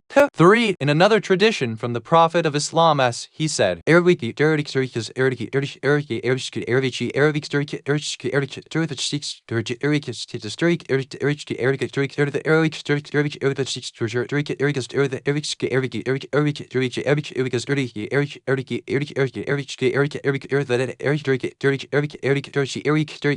Nothing is heavier in the scale of good deeds than having a good demeanor. 3. Thor. It has also been narrated from the Prophet S that he said,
the most beloved of you to Allah is the one who has the best etiquette, the one who is the most humble and modest, that person who is spiritually attracted to other people and whom others are also attracted to. The worst of you with Allah is the person who indulges in gossiping, the one who causes differences and divisions between brothers, and the person who tries to find faults in those who are free of error. Thor. 5. In another tradition from the Prophet as it has been mentioned that he said,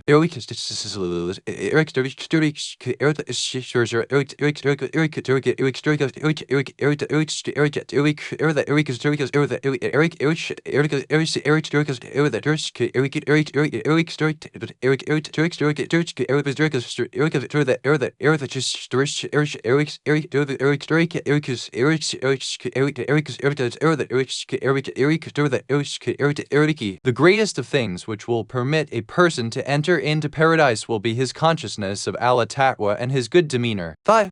In a tradition from Imam Muhammad ibn Ali al-Bakir we read that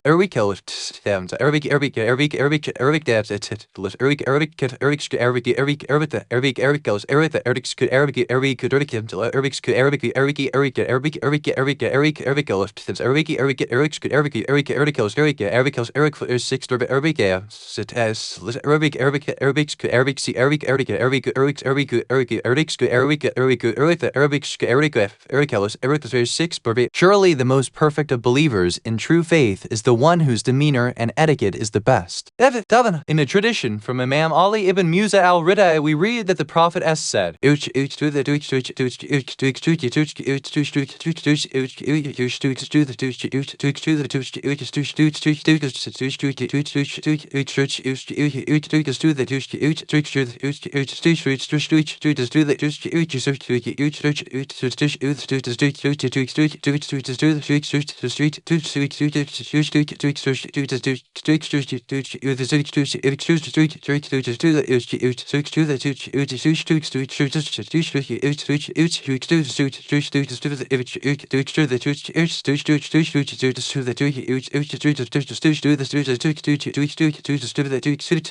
I advise you all to have a good demeanor, since the outcome of having a good demeanor is paradise. And I warn you to keep away from having bad morals and etiquette, since surely the outcome of this is nothing but the hellfire. From these traditions we can clearly see that having good etiquette and morals is the key to paradise. The way to attain the pleasure of Allah SWT is sign of the power of faith and is equivalent to the worship of Allah SWT day and night, and the traditions which speak in this light are many. On the other hand, a bad demeanor has also been mentioned in the Islamic narrations. 1. The Messenger of Allah has said,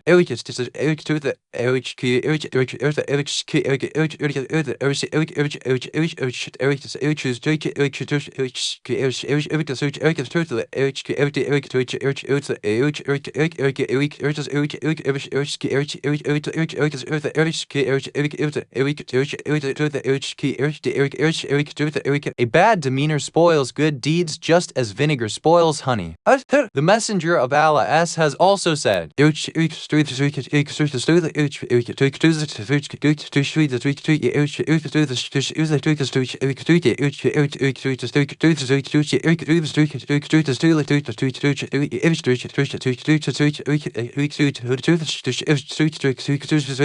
bad etiquette and morals is a sin which will not be forgiven, and having bad thoughts about another person is an error which spreads to other people. 9.3. The messenger of Allah has also said it.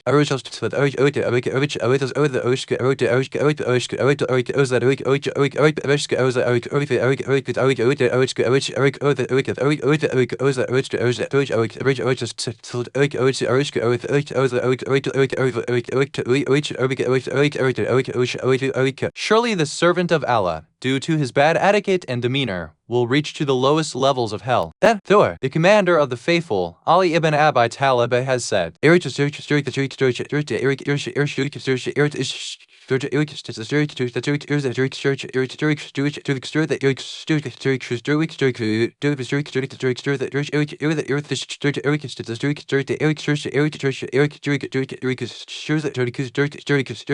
how many times is it seen that a noble person is debased due to his demeanor, while a low and humbled person is magnified due to his demeanor and etiquette? 11. The commander of the faithful, Ali ibn Abi Talib, has said,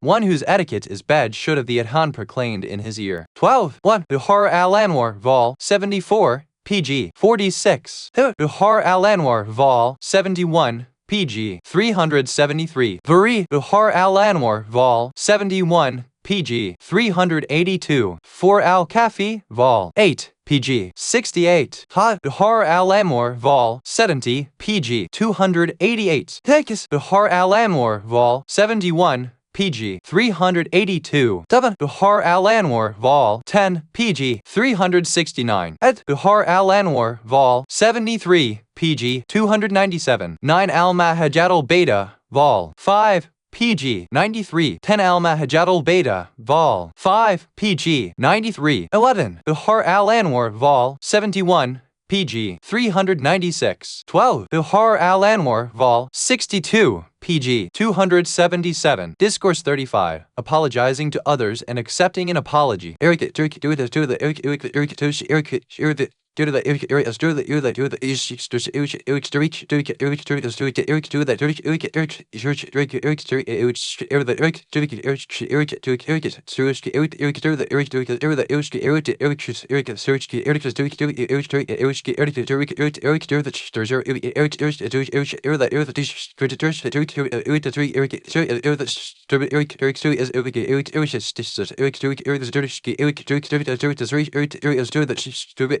The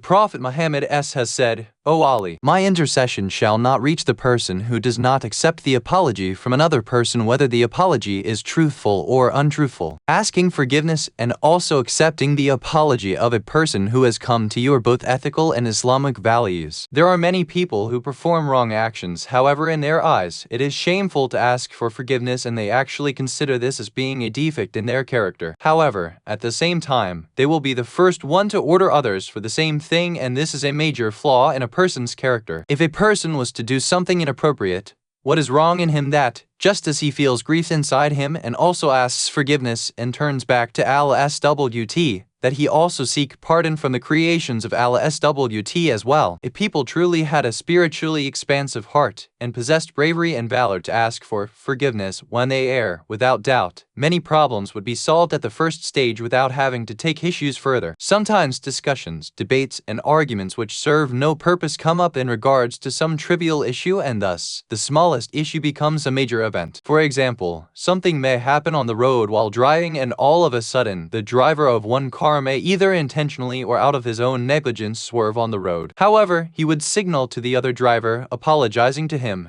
and the other driver would accept his apology. However, if the person who was cut off while driving became upset and screamed out, "What is wrong with you? Are you not paying attention? Do you think you own the road?" At this time, the drivers of both cars may stop and get out of their cars. One person may grab the other, and then who knows what would happen. Sometimes a person may even be killed over this type of minor incident. We know that it is very easy to kill someone, and sometimes this act happens over trivial and unimportant issues. However, if you say something and then you also ask for forgiveness for that, and if in asking forgiveness you show your bravery and courage, then definitely a minor mistake would not be transformed into a major issue, and as it is said that you would have immediately put out the flames with that small glass of water. However, if that same fire was to spread to all other areas, then even a large number of firemen would not be able to come and put out the fire and calm the situation. This is the same within families, as if an inappropriate action is done. If either side was to ask forgiveness for what had happened, then the incident would end right there. If this was not to happen,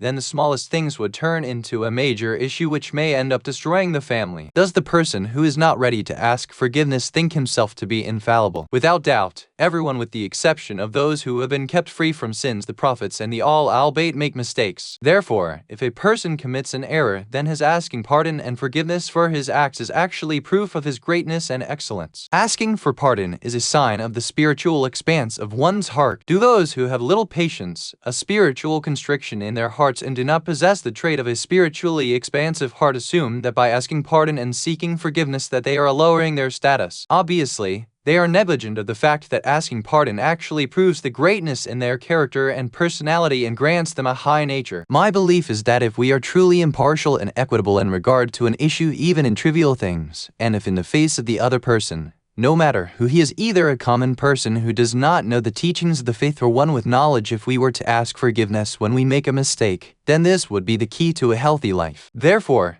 this act of apologizing is actually one of the valuable ethical traits. As for the second issue, and this is something which also takes greatness of character and a spiritually expansive heart to carry out, it is to accept the apology of another person. If a person comes to you and asks to be forgiven, then one must accept the apology. In the tradition under review, it is stated that even if a person had intentionally done something and then comes and wishes to place himself under the covering of your forgiveness, you must show your greatness of character and not let your ego get the best of you. In addition, one must even accept the apology of a liar. Of course, there are certain times and circumstances which are an exception to this rule and are separate from this discussion, which we will not discuss. However, if one was not to accept the apology of another person, then slowly the veils of inhibition and shame would be removed from all people. Now, you find you not say it in the person I have yet I haven't worked that isn't with me until that in the Da of Abu Hamza al-Thumali we rated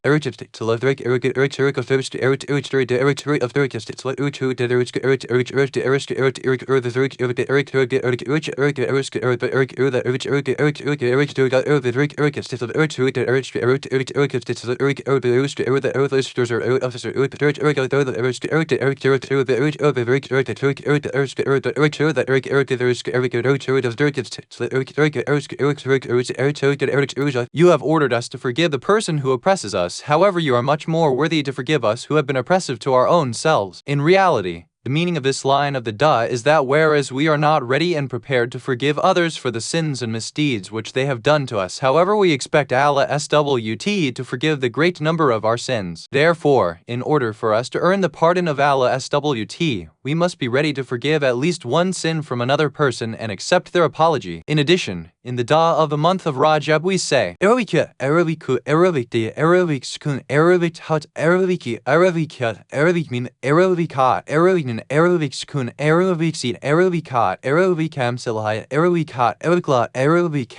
give to the person who asks you. However, in addition to this, we see that later on in this Da, Allah SWT not only gives to those who ask him, but also those who have not recognized Allah SWT for their entire lifetime.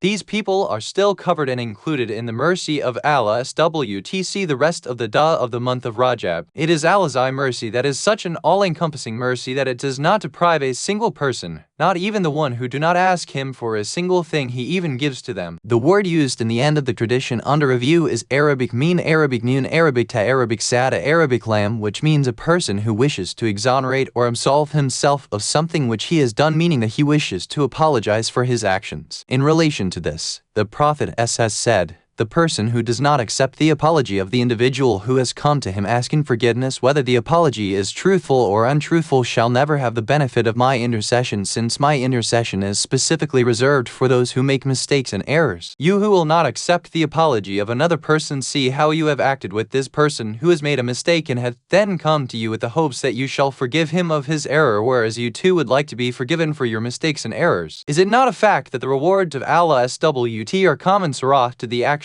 which a person performs? Even if I make a mistake, I expect to be forgiven, so that I too am interceded for from my mistakes. In any case, apologizing after making a mistake and accepting the apology is the key to happiness, the key to penetrating into the thoughts, minds, and hearts of the people, and is one of the things that leads to spiritual progress in life. At this point of the tradition, we see the topic of discussion between the Prophetess and Imam Ali ibn Abi Talib switches to the intercession. Therefore, we present a brief portion of our discussion on intercession which has been mentioned in Tafsiri Nemuna for those who wish to know more about this issue. 1. The Quran and intercession. Without doubt, the punishments of Al-SWT, whether they are in this world or the next, do not take on the form of revenge. Rather, all punishments are in place to safeguard the continuation of obedience to Allah-SWT and the following of his rules and regulations. These punishments are actually in place to advance the civilization and to permit humanity to reach perfection. Therefore, anything done to weaken the beliefs in the punishment of Allah-SWT must be stopped so that the people do not gain the impudence to perform sins. From another point of view, the doors of turning back to Allah-SWT and correcting oneself must not be closed to those who sin. Rather, people must be given the opportunity to correct themselves and the chance to make their way back towards Allah-SWT, a consciousness of Him, and to cleanse their soul. Intercession,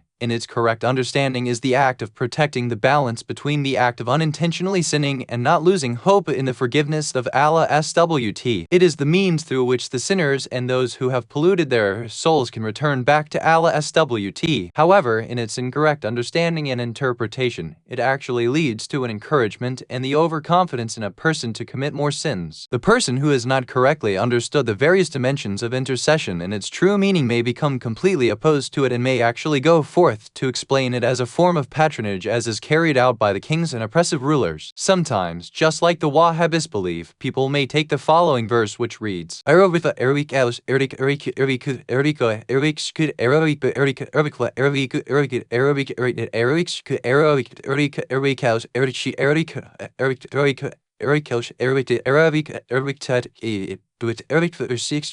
his intercession shall not be accepted. 248. And without paying attention to other verses on this issue, will deny all forms of intercession. In any case, the arguments that the opponents of intercession bring up are as follows. What? The belief in intercession makes the spirit of struggle and striving for paradise weak in a person. 2. The belief in intercession is actually a principle which stems from the backwards feudalistic and tribal societies of the past. 3. The belief in intercession actually encourages people to commit sins and strips them of any sort of responsibility. 4. The belief in intercession is a form of polytheism and the worship of more than one God and goes against the teachings of the Quran. 5. The belief in intercession means that the rules of Allah-SWT are overturned and that His SWT intentions and wishes are altered by His creations. However, as we will see, all of the objections which people bring up in regards to intercession stem from the fact that the meaning of intercession given in the Quran has been confused with the corrupt meanings of intercession which are common amongst the general public. Intercession has its own particular importance associated with both the act and understanding of it, and thus, we must clearly explain the meaning of intercession, the philosophy of intercession,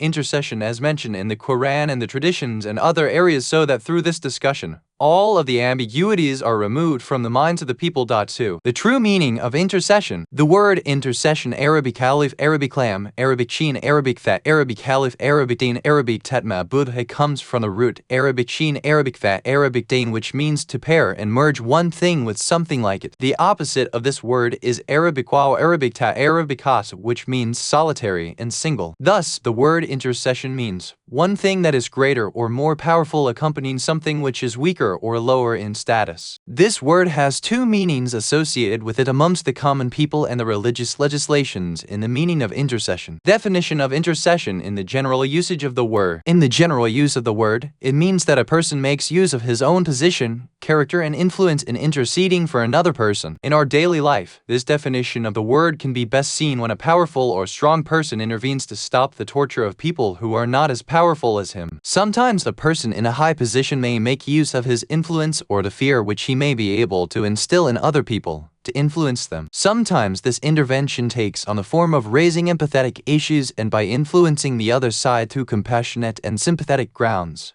while at other times it takes the form of changing the way the other side thinks and sees the sins of the guilty person and his worth. In summary, according to this interpretation, intercession does not bring forth any type of change in the temperament and thought pattern of the guilty person, the thought of remorse or grief over what he has done. The effect and change in the heart is related to that person who has the power and ability to forgive and pardon the guilty person. Pay attention to this point. In the religious discussions, this form of intercession has absolutely no basis or meaning to it, since neither does Allah SWT make a mistake such that he would need to change his opinion, nor is the meaning of influencing Allah's emotions in the same meaning as that of another human being such that it could be said that he has become emotionally charged. In addition, there is no influence from another party whom he is scared or frightened from, nor is there any issue over reward or punishment which revolves around anything other than justice. Another meaning of intercession. This meaning revolves around the individual who will be interceding for another to alter his position in regards to that person. By this we mean that the person who is going to intercede brings forth the necessary prerequisites so that the individual who is coming to him in a bad state and is facing punishment would, through having a connection and link to the one who is interceding for him, be placed in a good state such that he would be worthy and deserving of forgiveness. Just as will be seen, faith in this form of intercession is the noblest form of training of a person and is the way in which a sinful, polluted person may correct himself and wake up from his negligence and become spiritually aware. In the logic of Islam, intercession is of this type, and just as we will see,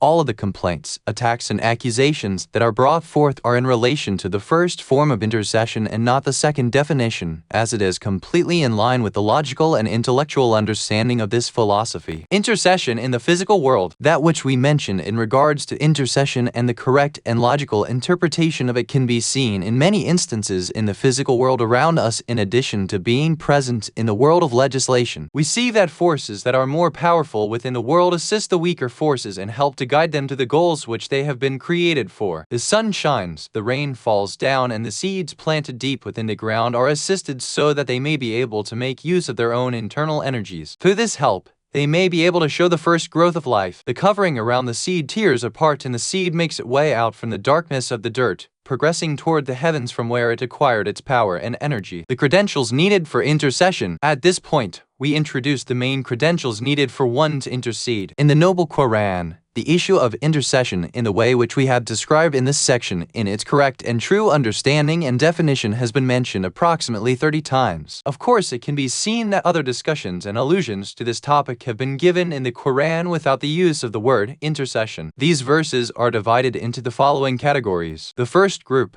verses which completely deny the issue of intercession of any sort.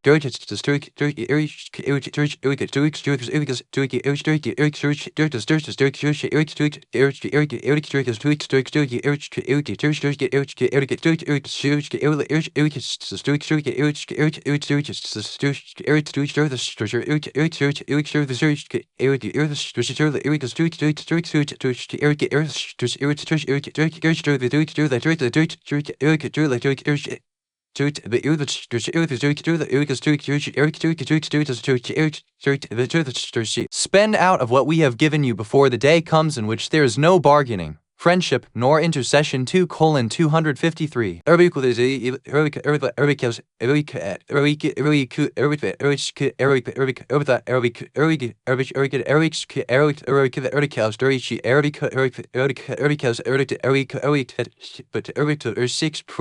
Neither shall intercession on its behalf be accepted. 2:48. In these verses, there is no path that can be conceived for salvation for the guilty people, except true faith and the performance of righteous deeds, not even by giving up their material wealth, through having a previous affinity with another person, or through the power of intercession. In relation to some sinful, guilty people, We read the following.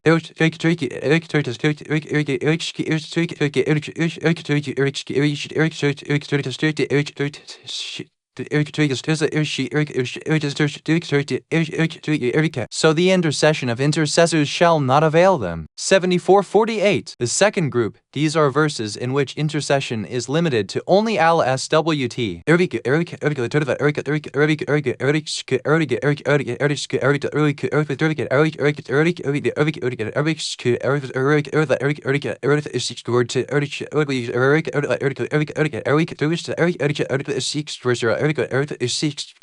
Other than him you have no protector, nor any assistant. 23:4. In another verse we are told,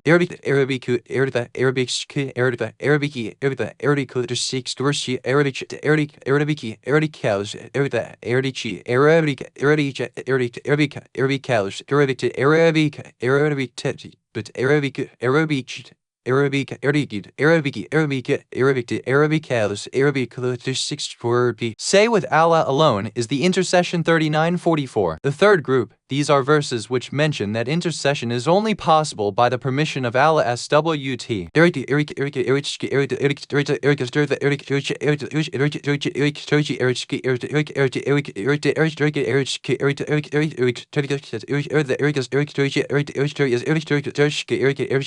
Who is there that can intercede in his presence except by his permission? 2:255.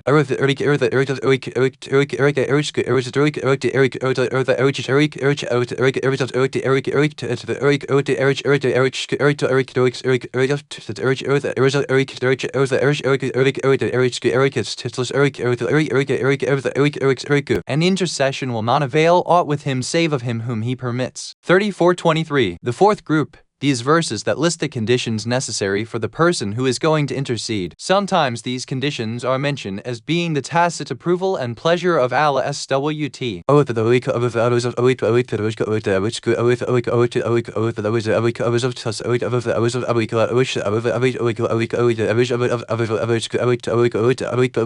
And they do not intercede except for him whom he approves. 21:28. According to these verses, the intercession of the intercessors is only limited to those who have reached the status of being the ones whom he SWT approves of. Sometimes the condition for the intercession is the one who has acquired a promise or covenant from Allah SWT as mentioned in the verse of the Quran.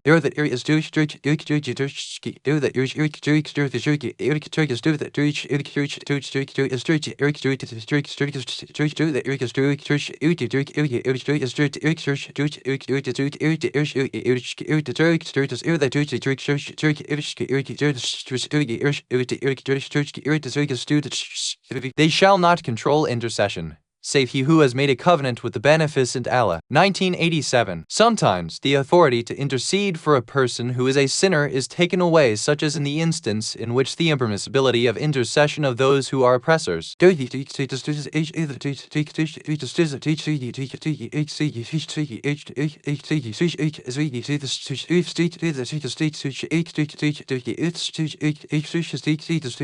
The unjust shall not have any compassionate friend or any intercessor who should be obeyed in his intercession, meaning that his intercession shall not be accepted. 40:18. In this way we see that having a promise or pact with Allah SWT, meaning that one possessing true faith and reaching to the level of one who has earned the pleasure of Allah SWT and who himself has kept away from sins such as oppression and tyranny, are some of the necessary prerequisites to being able to intercede. Various other conditions for intercession. In summary, the verses of the Quran which speak about intercession clearly show us that from the point of view of the logic of Islam, intercession is not without its limits, restrictions, and conditions. Rather, there are conditions and restrictions attached to it applicable both upon the criminal and also the person who wants to perform the intercession, and this is the perimeter with which the true face of intercession and its philosophy is made clear. For example, sins such as oppression are completely out of the scope and view of intercession, and the Quran clearly tells us that those who are oppressors shall not be able to benefit from those intercessors whose intercession is accepted for other things. If we take the word oppression in its widest definition, just as we will shortly see in some of the traditions, then intercession would only be limited to those guilty sinners who have felt grief at their own actions, repented, and then have tried to make up their negative actions and correct themselves. It is at this time that the intercession will have credit to it from the repentance and grief of the sin. As for some people who believe that by simply repenting and having grief for the sin performed that there is no need for intercession, they are severely wrong, and the reply to such a belief shall be mentioned shortly. From another point of view, according to the 28th verse of Surah Al-Anbiya, we read,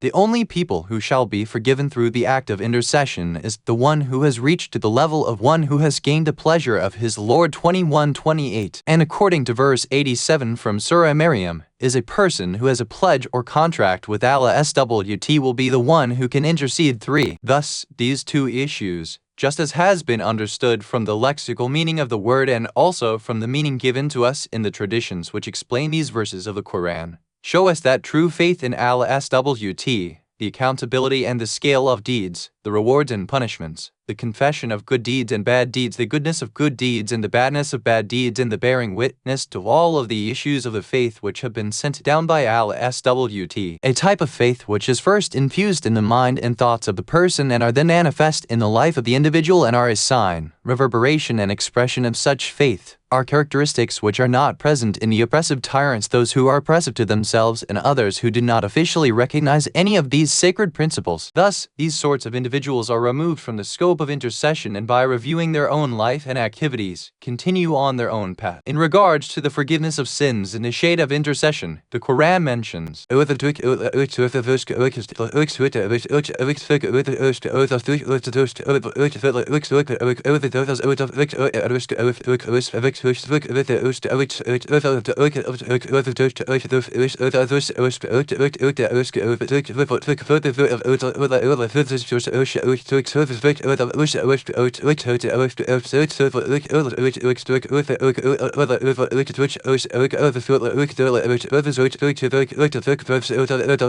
and only if those people who had wronged their own souls had come to you, Muhammad, and had asked Allah for forgiveness, and the messenger to Muhammad had asked forgiveness for them, surely you would have found Allah to be oft turning back in forgiveness, merciful. 464. In this verse, turning back to Allah SWT and repentance of the guilty sinners is considered as the precursor to the intercession of the Prophet as well. In another verse of the Quran we read,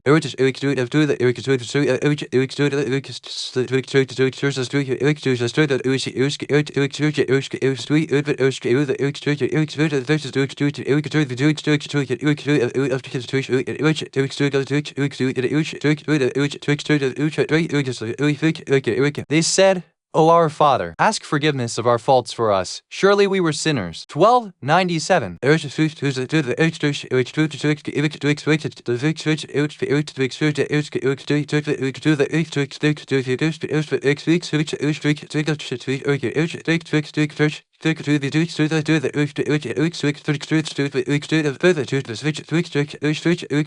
He said, I will ask for you forgiveness from my Lord. Surely he is the forgiving, the merciful. 1298. In these verses as well, we see the effects of remorse and grief for the sins in the way that the brothers of Yusuf requested their father to forgive them. In relation to the intercession of the angels, we read in the Quran that their forgiveness and intercession is only for those of true faith, those who follow the path of Allah SWT and the followers of the truth.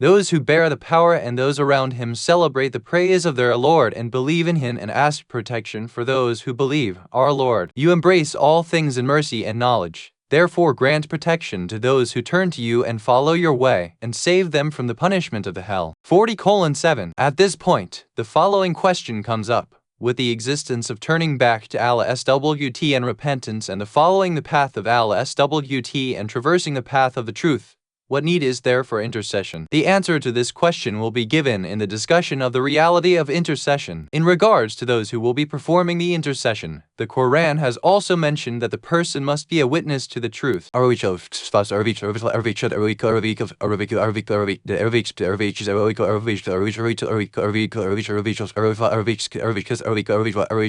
Except for he who bears witness of the truth. 43:86. Thus, the person who wishes to receive the intercession must have a connection and affinity with the one who is permitted to intercede, an affinity through his connection with the truth and bearing witness to the truth through his actions and his words. This is another of the ways to formulate and gather together one's energy to traverse the path of the truth. The Islamic traditions in regards to intercession. In the Islamic narrations, there are various phrases which complete the understanding given in the above-mentioned verses of the Quran and sometimes even much more straightforwardly discuss this issue. Of these traditions, we mention the following. What? In Tafsir al-Batan, it has been narrated from Imam Musa ibn Ja'far al-Kazima that Imam Ali ibn Abi Talib said, I heard the Prophet say,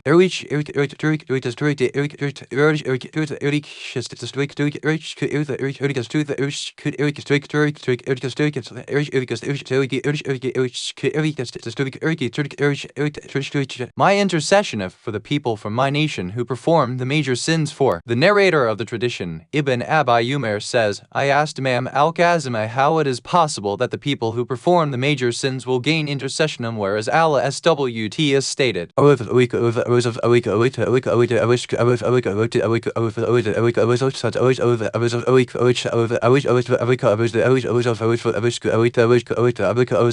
they do not intercede except for him, the sinner, whom he approves. 21:28. Ibn Abi Umair continued it and said, it is clear that whoever performs the major sins would not be one with whom Allah SWT is happy and pleased with. The Imam replied, anyone who has true faith, however, performs his sin, would definitely have grief and remorse for his act, and as the Prophet has said that feeling remorse after committing a sin is a form of repentance. In addition, the person who does not feel grief and remorse is not a true believer, and thus he shall never have intercession. His actions will be an act of oppression, and as Allah SWT himself has said that the oppressors shall have no friend nor intercessor. 21:28. The main theme in this tradition is that intercession shall reach those who perform the major sins. However, the subtheme of this tradition is clear that the first condition for the acceptance of the intercession is that the person who needs the intercession is one who has true faith, which would lead the guilty person toward the stage of grief, remorse, and the correcting of his own self and his actions, and to refrain from oppression, revolt, and the breaking of the laws of Allah SWT. Pay attention to this point.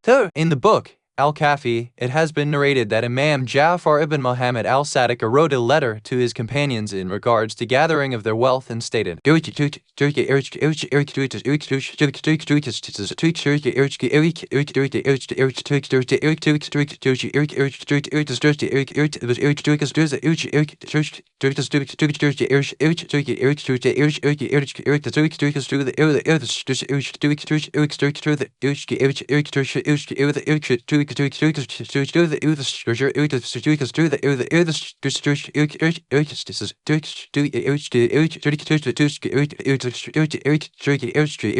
one who wants to benefit from the intercession of those who are permitted to intercede in the presence of Allah must petition Allah that He is one of those whom He is pleased with. The tone of this tradition shows us that in order to correct the errors in the understanding of the issue of intercession which some of the companions of the Imam may have had and which the general Muslim community also had, he wrote this letter and clearly stated and nullified the belief of intercession for those people who continue on performing sins. In a powerful tradition from Imam Ja'far ibn Muhammad al-Sadiq, it is stated,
When a day of judgment comes about, Allah will raise up a scholar alim and a worshipper abid. Both of these people will stand in the presence of Allah, the noble and grand, and it will be said to the worshipper, "Go toward paradise," and it will be said to the scholar, "Stop and intercede for the people whom you trained and brought up." In this tradition, we see the relationship between the task of training which the scholar carried out and his ability to intercede for his students, those people who were present in his classes and lessons. This tradition casts light upon many ambiguous issues in the discussion of intercession. In addition, limiting the status of intercession to the scholar and denying this to the worshipper is another sign that the ability to intercede for others in the logic of the faith of Islam is not something which has been appointed and prearranged or is a patronage appointment to specific, named individuals. Rather, it belongs to the status of training and of bringing others in this world that will have a manifestation in the next world as well. The philosophy of intercession. Now that we have been acquainted with the meaning of intercession and its evidences which made clear its meaning, we see that it is not difficult to realize the various philosophies of this act, both the societal philosophy and the individual's spiritual state. In general, by paying attention to the general principle of intercession, we are able to develop the following effects within ourselves. Struggle against the feeling of despair. A person who has perpetrated major crimes and sins is, from one point of view, overcome with a feeling of grief and remorse within his conscience. From another point of view, he is also struck with the feeling of despair and hopelessness in the forgiveness of Allah SWT. Since such a person feels that the path of turning back to Allah SWT has been shut, from a practical point of view, he is not ready to accept any change in his beliefs and opinions. By him viewing his future as being bleak, it is possible that he may actually stretch forth his hand to perform even more acts of rebellion and revolt against the laws of Allah SWT. Through this, he may actually feel that he now has complete freedom in his actions and that there is no need to follow the rules and regulations of Allah SWT. Thus, such a person would resemble one who is sick and has lost all hope in his recovering from his sickness and may actually transgress the boundary of keeping away from things which may make him even sicker, since he thinks that he is going to die anyways and there is no need to refrain from harmful things. Sometimes, mental uneasiness that stems from these sorts of crimes and sins leads to mental dysfunctions, or may lead to the need to seek revenge from the society which has polluted the person. In this way, the sinner actually becomes a dangerous ingredient and the focal point of irritation for the entire society. Thus, the firm belief in intercession opens the doors to a brighter future for the person and to hope and forgiveness for one's sins. This belief also helps control a person and allows one to change his opinion of the world around him, and even encourages one to be able to make up for past mistakes. The feeling of revenge is also not stirred up, and thus the mental ease and tranquility that he gains permits him to change himself into a stable and righteous part of the society. Therefore, if we say that the correct understanding of intercession is actually the force behind causing a positive shift in one's actions and keeping one away from the impermissible, and is that thing which would permit a sinner to turn into a righteous individual, then we have not been extravagant in our speech. It is for this reason that we see people who are serving life sentences in prison. However, since there is the light of intercession and forgiveness in the various laws of the transient world still open to them, they do not accept that there is no hope. If this was the case, then it would lead to a very dangerous mental complex within the prisoners, and therefore, it is the laws of the transient world that cause them to not fall victim to mental dysfunctions. 1. Refer to Tafsir Namuna, Vol. 1, pg. 2, Vol. 4, 17, 22, and 25. Tafsir Namuna, Vol. 1, BG 223 to 224. Three. The players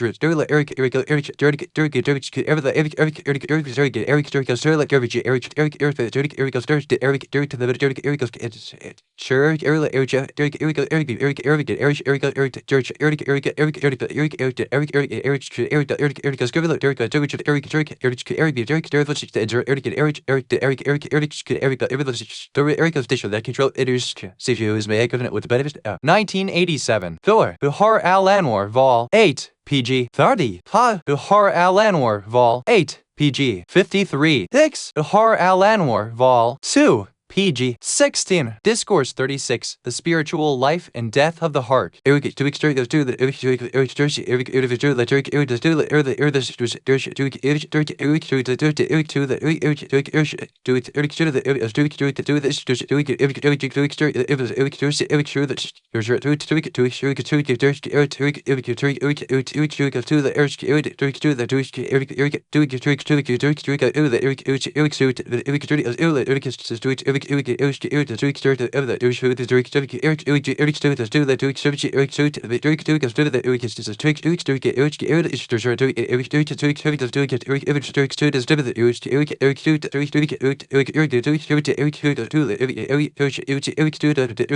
The Prophet Muhammad has said, O Ali, associating with three groups of people kills the heart: low people, rich people, and frivolous talk with women. The points which we can benefit from in this tradition, which is an excerpt from the testament of the noble Prophet addressed to the commander of the faithful, Ali ibn Abi Talib, include the following. What? We can draw a conclusion in regards to the life and death of the heart. In this tradition, the word heart has been used as an allusion to the spirit and soul of the person, in addition to the physical body having the states of life and death. The spiritual heart and soul also have both life and death, and this has been referred to as the spiritual life and death.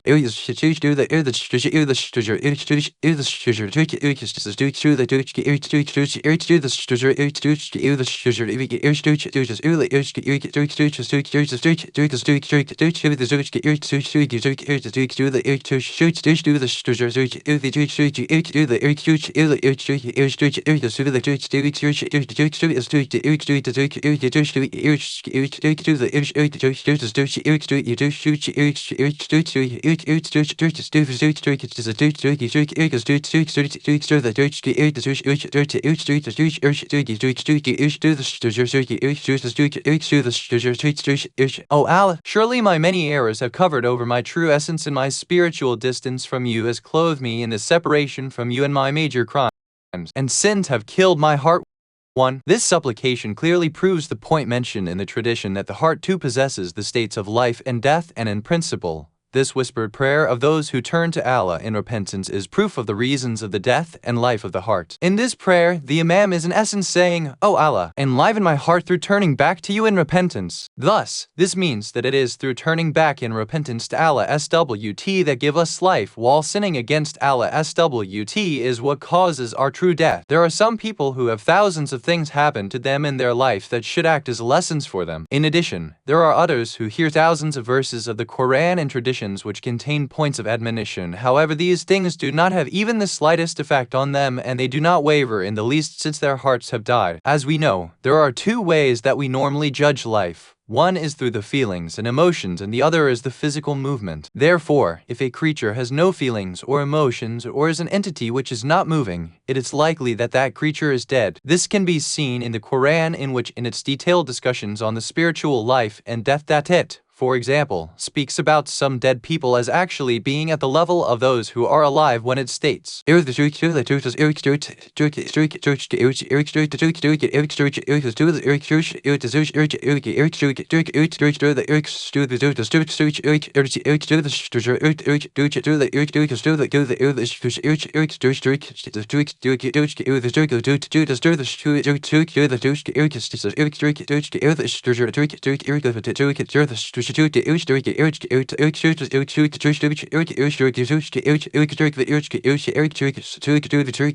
and do not consider those people who have been killed in the way of Allah as being dead. Rather, they are alive in the presence of their Lord receiving sustenance. 3:169. In another place in the Quran, a group of people who are apparently alive are classified as being dead when we are told,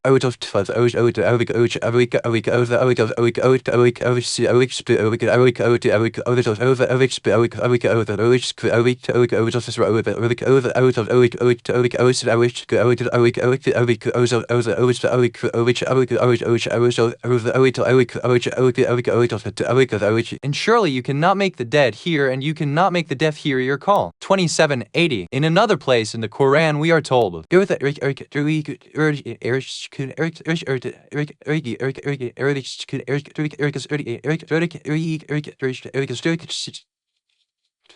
so that you may warn those who are spiritually alive. 36:70. Thus, those who receive admonition from the Quran and act according to it are considered alive in the view of the Quran. The life and death of the hearts. Humanity possess many examples of life and death. What? The first example of life and death is seen in the plants in the form of their growing and development, their nourishment and their reproduction, and all plants are the same in these regards.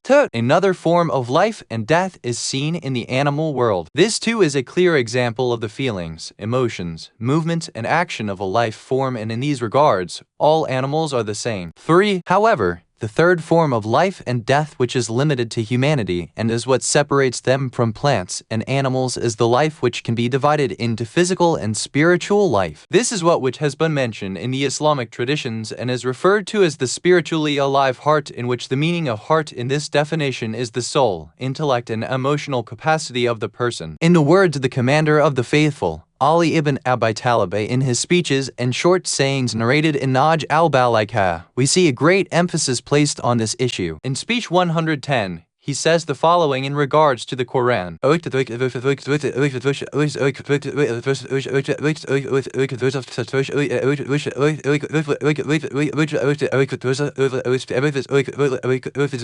Ponder upon it, the Quran, since this is the spring of the hearts, it enlivens the hearts just as the spring season brings the trees to life. In speech 133, in regards to wisdom and knowledge, he has stated, the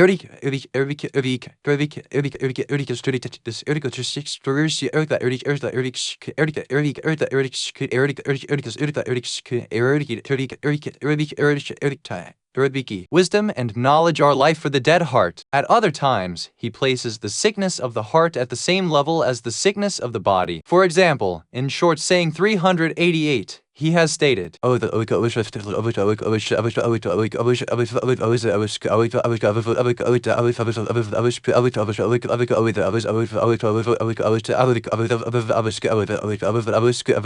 even worse than the sickness of the body is the sickness of the spiritual heart. In addition, in short saying 349, he has stated, the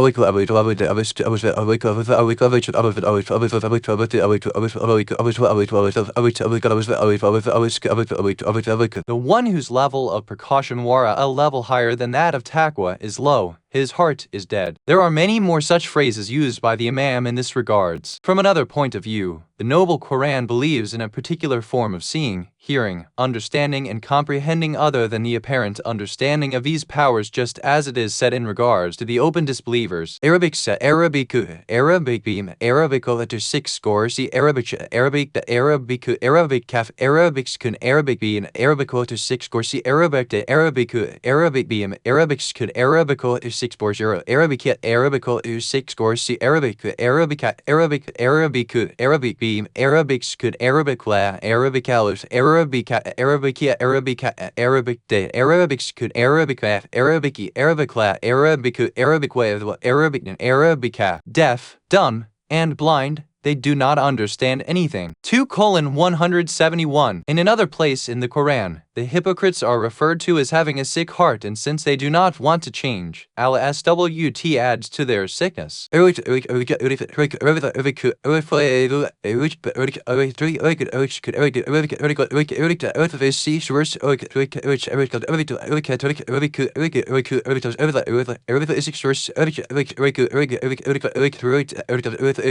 In their their hearts is a disease, and due to their obstinacy Allah has added to their sickness. 210. Those who do not have the fear of Allah SWT within themselves are introduced as people possessing hearts of stone. Rather, their hearts are even harder and firmer than stones.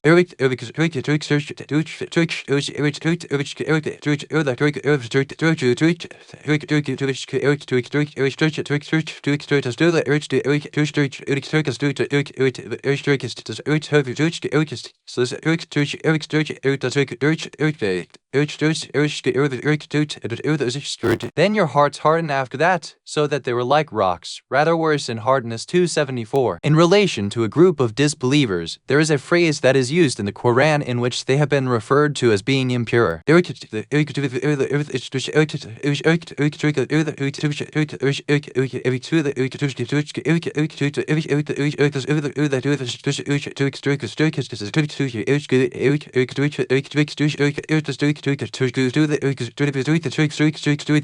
Surely those are the people whose hearts are not purified by Allah. 541. In another place in the Quran we read that the only ones who shall hear and respond to the call of the Prophet are those who are spiritually alive and possess the ears to hear such a call.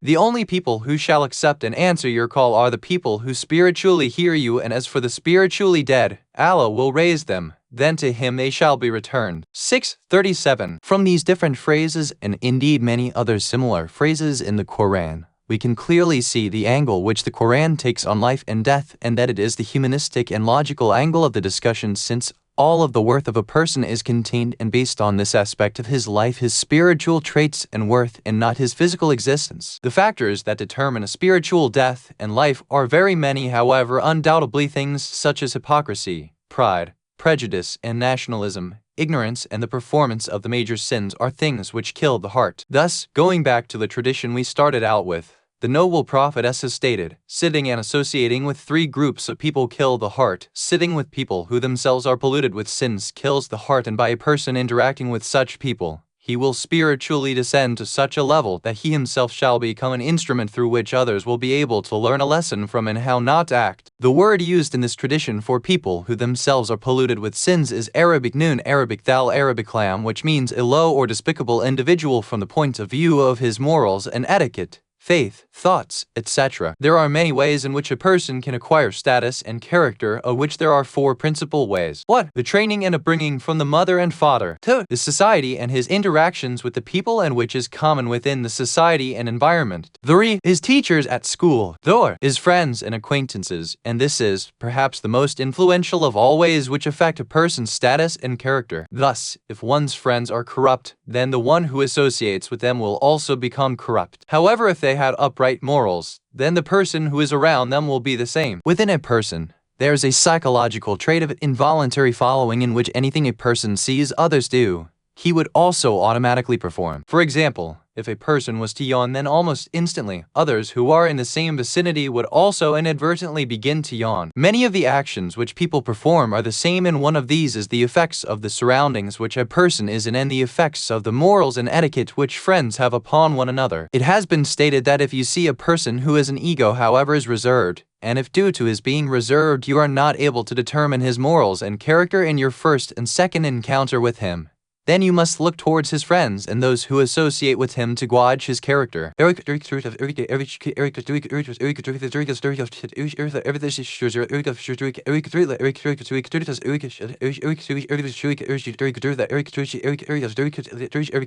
Look toward those who are his friends, lit followers, and those who associate with him.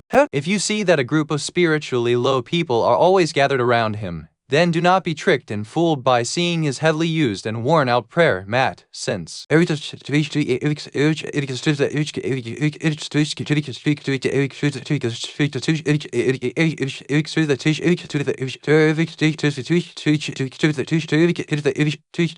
person follows the faith of his friend and those who are in his company. 3. Therefore, sitting with those people who have negative ethical traits kills the heart. 2. Sitting with rich people also kills the heart of a person. Of course, the meaning of rich people is a specific type of rich person. This tradition does not mean that any person who happens to be rich is bad, since how many times have we seen that sitting with rich people actually increase our prosperity and happiness due to their character? It is mentioned that Prophet Ibrahim was a very rich person. However, when an individual remembered Allah SWT and said, Arabic seat, Arabic Arabic bat, Arabic Arabic shot, Arabic wed, Arabic het, Arabic 6 verse, Arabic wedded, Arabic hot, Arabic wife, Arabic dal, Arabic shot, Arabic wed, Arabic seat, Arabic 6 verse. He gave half of his wealth to that person for the sake of Allah SWT. Thus, the meaning of the tradition under review and the mentioning of rich people refers to something else. These words refer to those who are not devoted to the faith. Rather, they are devoted to their money. However, since usually a majority of those who are extremely affluent do not face any difficulties in their life due to their wealth, are always pleased with themselves at their enormous amounts of wealth and their status, show self-importance and have drowned themselves in the vanity and pride, it can be seen that when a person sits in their company or speaks to them, their discussion would always be in regards to their income or expenses, and you never hear anything from them about Allah SWT, the Prophet and any other spiritual issues, or very little. When such people speak, one may observe that they could easily list 70 different types of food which they have eaten. Their knowledge and facts on the various types of food, nonsensical things and instruments of fun and pleasure of this world is great. However, when a discussion on ethics and morality comes up, these same people would remain quiet. It is as if the dirt of the grave have covered them. Thus, it is due to gatherings and sitting with rich people who possess these traits that kills a person's heart. 4. 3. Speaking with women also kills the heart. Of course, this does not refer to women of true faith who follow the teachings of the religion. Rather, this refers to all other women, since a majority of the discussion which other women indulge in are in regards to their own personal beautification and the beauties of the world. More often than not, their discussions are in regards to material pleasures or in picking the defects and faults of others. In summary, any time a discussion takes place in regards to the transient world and the ornaments, beauties and beatifications, such talks will always lead to the spiritual death of the heart. Just as we know, the word tradition hadith refers to speaking, and this necessitates the act of gathering together to discuss things. The Quran brings forth a very interesting phrase in relation to certain women and says,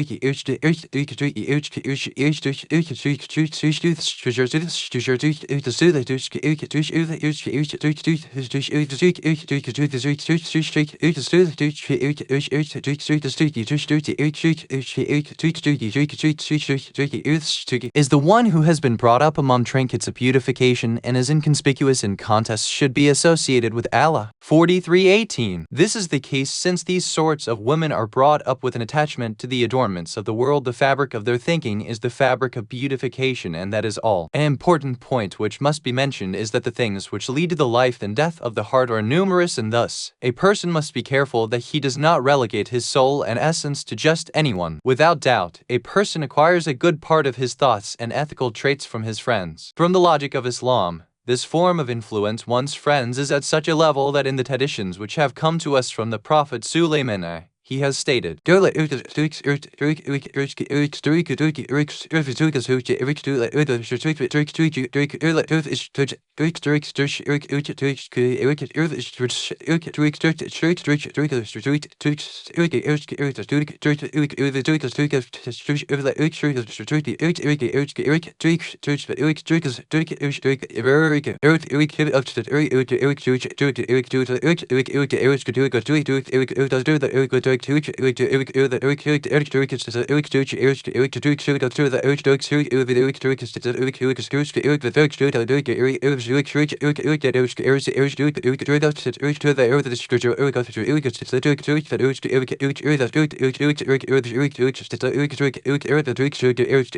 Do not judge a person until you see whom he associates with, since a person can be known by the friends and associates he keeps with, and he is affiliated to his companions and friends. The commandment commander of the faithful, Ali ibn Abi Talib has stated,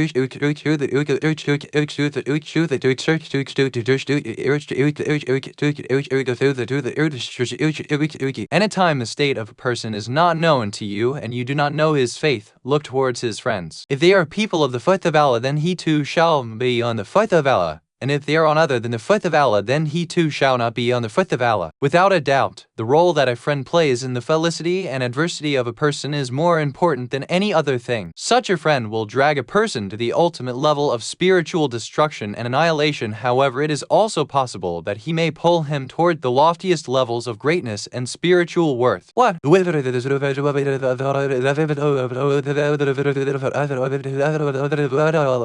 15.2. The Har al-Anwar, Vol. 74, pg. 197. 3. The Har al-Anwar, Vol. 74, pg. 197. Thor. It is possible that one of the reasons why associating with rich people leads to the spiritual death of a person's heart is that the source of a majority of the corruption and perversion within the society also stems from the rich people who are completely unaware of Allah's SWT and are completely drowned in the vanities, glories, fun and pleasure of this transient world. Most often, any voice of reason which would lead to their moral refinement, return of human qualities and ethical traits seems strange to their ears. It is for this reason that such people always stood in the first line against the prophets of Allah SWT, and their message, which the rich always assumed was against them directly, was one of justice and equality and the assistance of those who are downtrodden. Tafsirina Muna, Vol. 12, pg. 60. Discourse 37. Three things which the Muslim nation does not have the strength to bear.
The Prophet Muhammad has said, O Ali, there are three things which this nation shall not be able to bear: equality with their brother in regards to their wealth, giving people their rights, and remembering Allah SWT in any state. And this does not mean saying glory be to Allah and all praise belongs to Allah and there is no creature worthy of worship except for Allah. Rather, whenever they encounter something which they are prohibited from, they fear Allah, the noble and grand, in regards to that thing and refrain from it. This is one of the well-known and very meaningful traditions from the Prophetess. According to this tradition, there are three things which this nation, the Muslim nation, does not have the strength to bear. In other words, these are difficult things which not everyone will be able to perform. 1. Equality with their brother or sister. A person may be able to help others by giving some of their wealth in the way of Allah SWT. They may offer sadaqah, they may give another person a loan, etc. However, to show true equality means that a person divides his wealth with others, and this is definitely something difficult. From this sentence, we can deduce that sometimes a person should give out a portion of his wealth, food, and clothing to others around him in the way and for the pleasure of Allah.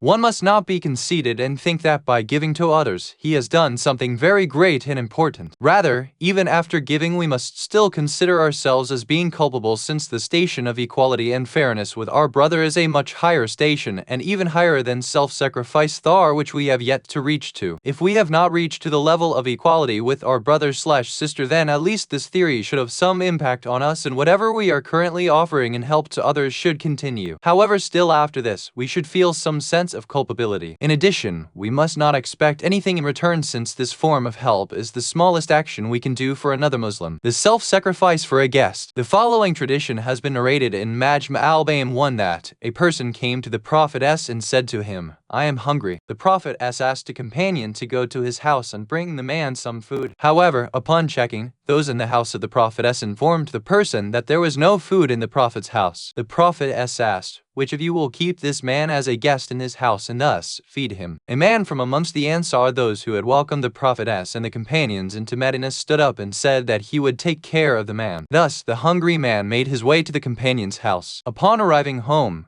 the companion realized that he too had no food except for a few paltry things that were only enough for his young children to eat. The companion asked his wife to bring him the food which they had served for their guest and to turn off the oil lamp. The man quietly told his wife that, "Keep the children busy with something until they go to sleep, keep their mind off of the food, and thus let them go to sleep without any food." The woman and her husband then sat down on the floor with their guest and pretended to eat by moving their mouth. However, they actually did not eat any of the food. The guest thought that they too were eating from what he could see and the sound of them chewing food, and thus he ate whatever he needed and became satiated. The family went to bed hungry that night. However, the next morning, the husband and wife came to the Prophetess. The Prophetess looked at them and without saying a word, smiled and read the following verse of the Quran.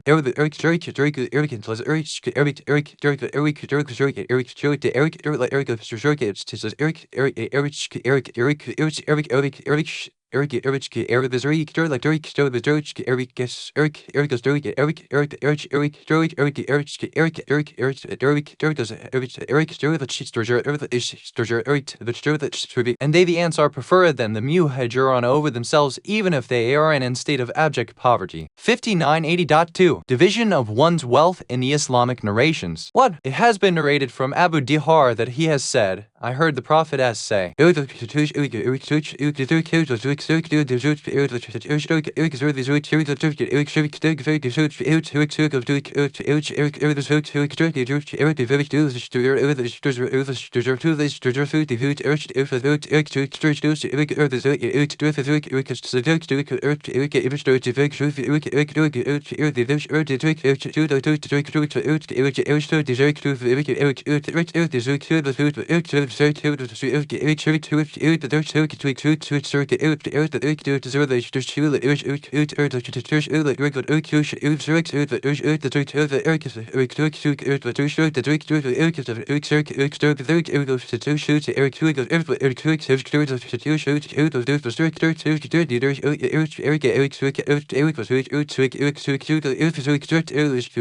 In the Tafsir of Ali ibn Ibrahim, we read a tradition in regards to verses 70 to 72 of Surah Al-Nahl 16.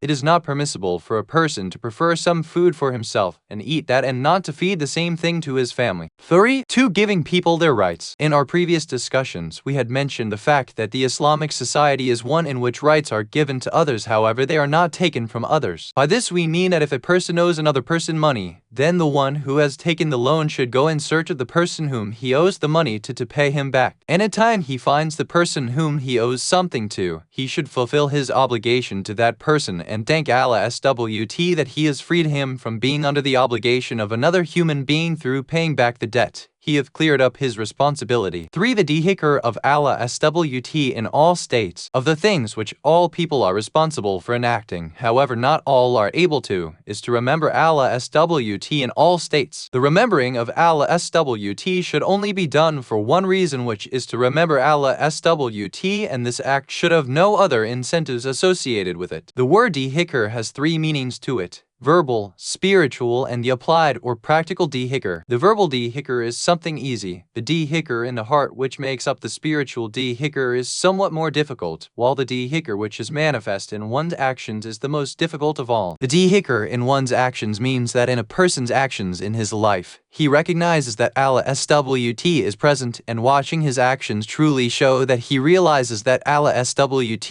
is present all the time. The Prophet then said, and this dhikr is not in the meaning of seeing as how this form of remembrance of Allah SWT is the most important verbal declaration mentioned in the various traditions and has been emphasized a great deal. The Prophet has stated, the dhikr is not limited to only this, the verbal remembrance of Allah SWT. Rather, the reality of dhikr is that when a person enters into a situation where he has the ability to perform a forbidden act, he fears Allah SWT to such an extent that he immediately refrains from performing the deed that would be transformed into a sin in his records. Therefore, the dhikr of Allah SWT is actually a very valuable treasure. No matter how much we speak about it, it is still not enough, and in principle, the spirit of the salat and worship is all contained within the dhikr of Allah SWT. By this we mean that in that amount that our attention and focus is in the salat, and in that amount that we have a presence of heart hudher al-kald, only that amount is considered as the salat, while the rest of the prayers where there is no presence of heart is just like the skin of the fruit without the actual fruit. The main purpose of all forms of worship ibadat is the remembrance of Allah SWT, as this is the most important factor in protecting the person who is put face to face with sins. One who has soiled himself with crimes, transgressions, and errors against his soul and brings disgrace onto himself through these acts is definitely not of those who remembers Allah SWT. Truthfully, if he was a person of remembrance of Allah SWT,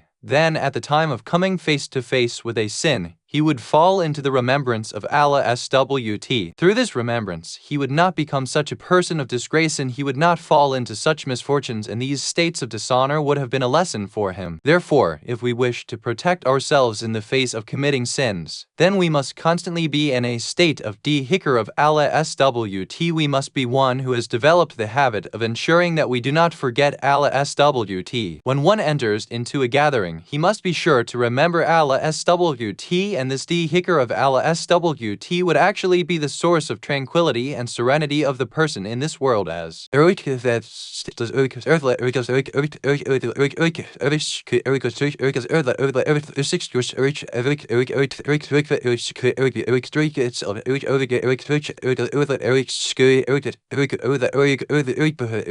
surely with the remembrance dhikr of Allah are the hearts put at rest and ease. 1328. Short discussion regarding dhikr. What is the dhikr of Allah, and how does it materialize? Just as Raghib has mentioned in his book, Al-Mufradat, the word dhikr may sometimes refer to memorizing some information and facts, with this stark difference that the word Arabic or hits, which is also used in the meaning of memorization, refers to the beginning period of memorization of something, while the word Arabic or dhikr is used in reference to the continuation of this act. Sometimes, this word is used in the meaning of remembering something, either a verbal recollection or a remembrance in the heart. We read in the traditions that Imam Ali ibn Abi Talib has said it. The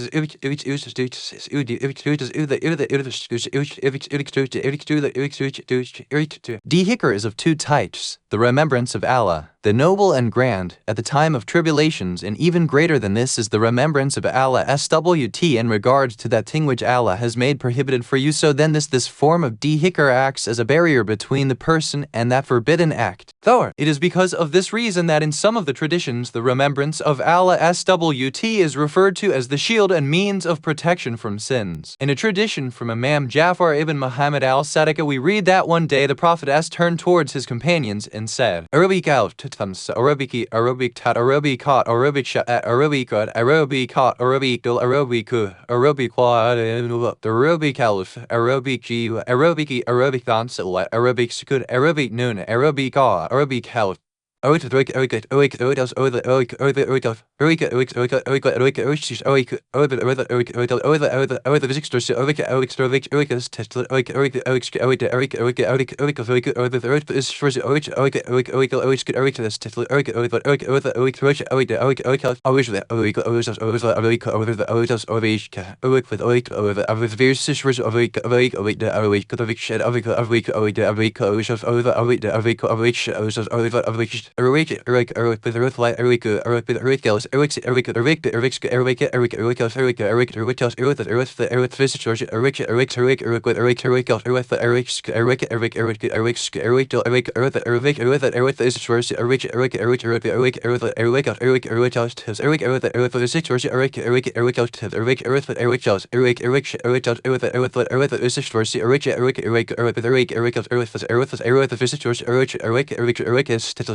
Take a shield for yourselves. The companions said, O Messenger of Allah, should we take up this shield in the face of our enemies who have surrounded us and who are looking over us to attack us at any time? The Prophet replied, No, rather, take this shield as a protection from the hellfire. Say, Glory be to Allah, and all praise belongs to Allah, and there is no creature worthy of worship except for Allah, and Allah is greater than can be described. A person who is constantly in the dhikr of Allah SWT. The following example of Prophet Musa is one which we must pay extra careful attention to, as he was one who was constantly in the remembrance of Allah SWT. He had focused his entire attention on his presence and called upon him alone to remove all difficulties and challenges. When this Prophet of Allah killed a Coptic man, which was an act referred to as a tarkiyah, leaving a more preferable option, we see that he immediately asked Allah SWT forgiveness and pardon and said, Arabic Lef, Arabic Alif, Arabic Lef, Arabic Alif Hamzat, Arabic, Arabic, and Arabic,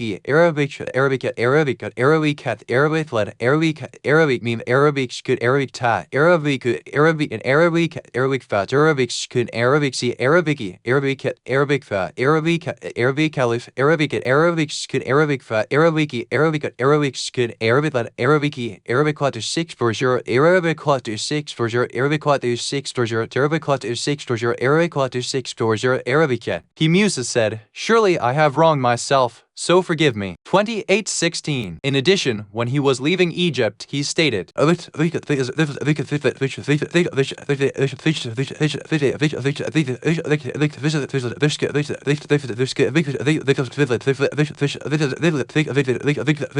He Musa said, My Lord, save me from the oppressive people. 28:21. When Musa reached the city of Madian, he said,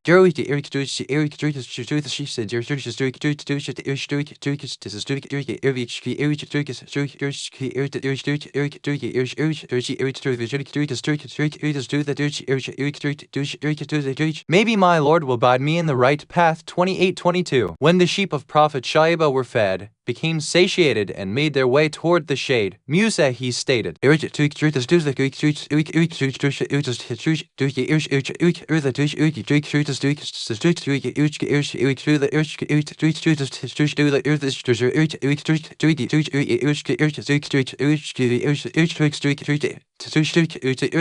Musa said, O my Lord, I am in need of whatever goodness you can send.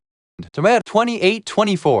Most notably in this supplication, which was read in one of the most critical junctions in the life of this prophet, we see that with a great reverence and manners, tempered with tranquility and serenity, he did not say, O Allah, I am in need of you removing my difficulties. Rather, all he asked Allah SWT was, I am in need of your goodness and kindness. He did not ask for something in specific. Rather, he left it to Allah SWT to fulfill whatever he destined for his servant. Of course, we should not assume that Prophet Musa only remembered Allah SWT during times of difficulty, as it has been mentioned in the Tafsir Nur al-Thaqalain 6 that, even when he lived in the palace of the Pharaoh and was surrounded by all of the material treasures and blessings, he still did not forget Allah SWT. Thus, in the traditions, we read that, one day, Musa sneezed while in the presence of the Pharaoh and immediately said,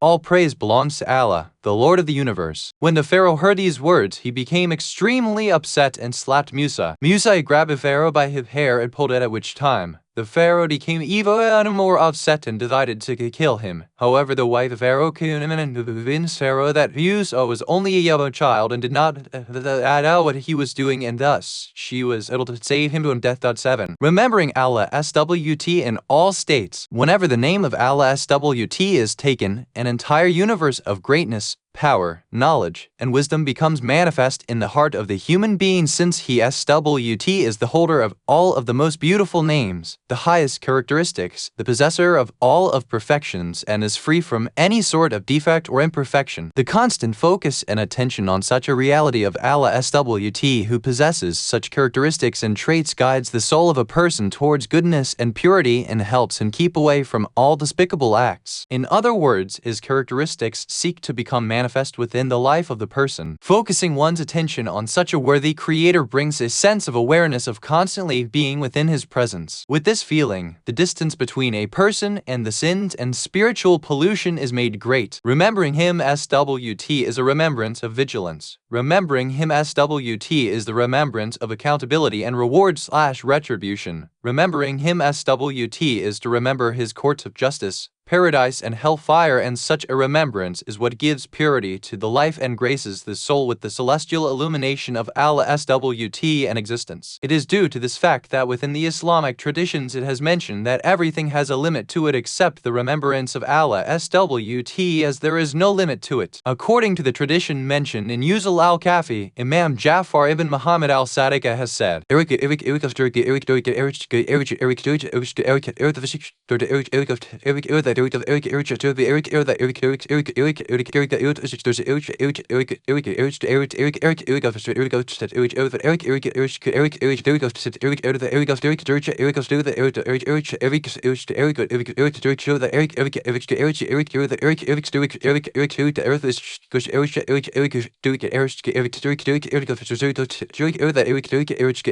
there is not a single thing in the faith of Islam except that there is a limit set for it, so then when that limit is met, then that act is complete except for the dhikr of Allah, since for this there is no limit and no end to it. The Imam then said,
Allah, the glorious and noble, has obligated the salat. So then, whoever fulfills this act has fulfilled it to its prescribed amount. The month of Ramadan too has a limit, so then, whoever fasts the month has fulfilled the limit. Hajj too has a limit, so then, whoever performs the Hajj has fulfilled its limit. However, there is no limit set for the remembrance dhikr of Allah. Surely Allah, the glorious and noble, is not content with a small amount of dhikr and has not set an end limit for it. Then, the Imam may read the verse of the Quran which states, O you who possess true faith, remember Allah and abundantly remembrance dhikr Catherine and glorify Him in the morning and at night. 3341-42. Naya. In this same tradition, Imam Jafar ibn Muhammad al-Sadiq narrates from his father, Imam Muhammad ibn Ali al-Bakira, that he the fifth Imam was one who performed much dhikr of Allah SWT, and that anytime he walked with him, he would be in the dhikr of Allah SWT. When he ate, he would remember Allah SWT. Even when he was speaking to people, he would not be negligent of the dhikr of Allah SWT. The sixth Imam ends this tradition by stating the following very meaningful sentence.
The house in which the Quran is read and in which Allah, the glorious and noble, is remembered will have its blessings multiplied. The angels will be present in that house. The Satans will flee from that house, and that house will shine for the people of the heavens just as the stars sparkle for the people on earth.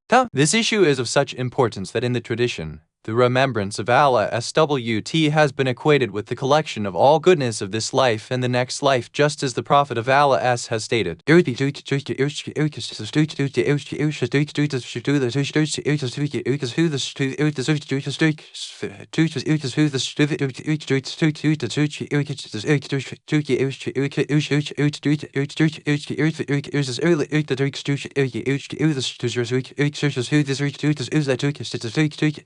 The person who has been given by Allah a remembering tongue to extol His greatness has been given goodness of both this life and the next. 11. The traditions in regards to the importance of the remembrance of Allah SWT are such in number that if we wish to bring them all forth here in this discussion, it would call for an independent book to be written. Thus, we close this part of the discussion with a short tradition from Imam Jafar ibn Muhammad al-Sadiq as narrated in Yuzul al-Kafi.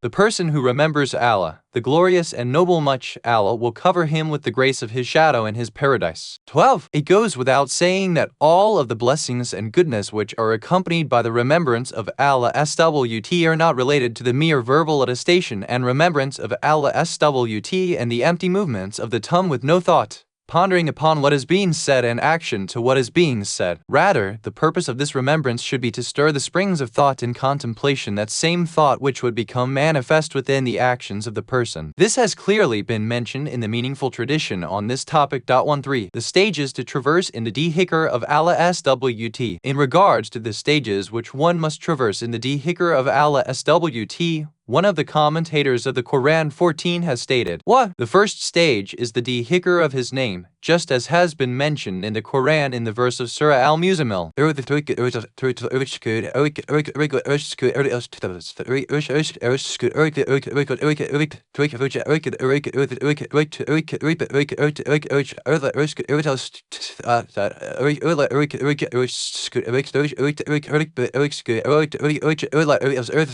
And remember the name of your Lord and devote yourself completely to Him. 73:8. The second stage is that of remembering the sacred essence of Allah SWT in the heart, just as we are told. And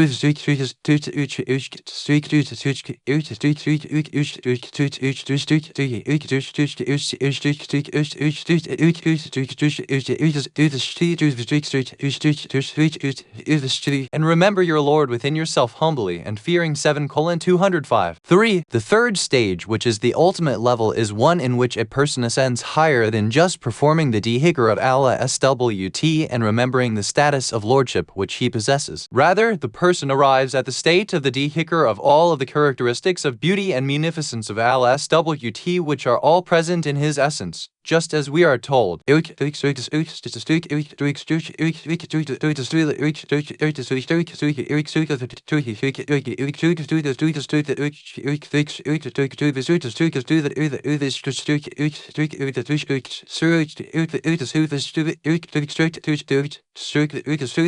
O you who have true faith, remember Allah. A great deal of remembering. 33:41. Thus, we see that the dhikr of Allah SWT continues, traversing one stage after the other, and through this, the person performing this dhikr of Allah SWT would reach to the pinnacles of perfection. 15. The various forms of dhikr. Dhikr is divided up into the dhikr of the tongue verbal, dhikr of the heart spiritual, and the dhikr through one's actions. Thus, whenever we speak about the dhikr of Allah SWT, which is such a great act, we must never think that it simply refers to the dhikr of the tongue, the verbal form. Rather, in the Islamic narrations, it has been clearly mentioned that in addition to the verbal dhikr, there is also the dhikr in the heart and the dhikr through one's actions. Thus, when a person is about to perform a forbidden act, he must fall into the remembrance of Allah SWT and through this refrain from that act which he is not permitted to perform. The ultimate purpose of what we have mentioned is that Allah SWT must be present in all aspects of a person's life, and the celestial illumination of Allah SWT must take over and encompass a person's entire life. He must think and reason with this celestial illumination and must put into practice all of his commandments. A gathering of remembering Allah SWT is not a gathering in which a group of unaware people sit around in a circle and go forth in a mode of pleasure and recreation while at the same time recite some made-up incantations and make such an innovation bid'ah in gatherings famous and well-known amongst the people. If we read in the traditions that the Prophet said,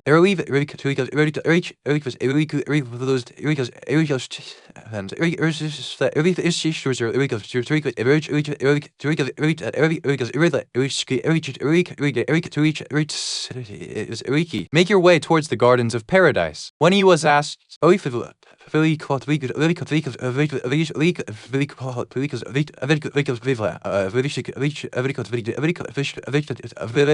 what are the gardens of paradise? The Prophet's reply,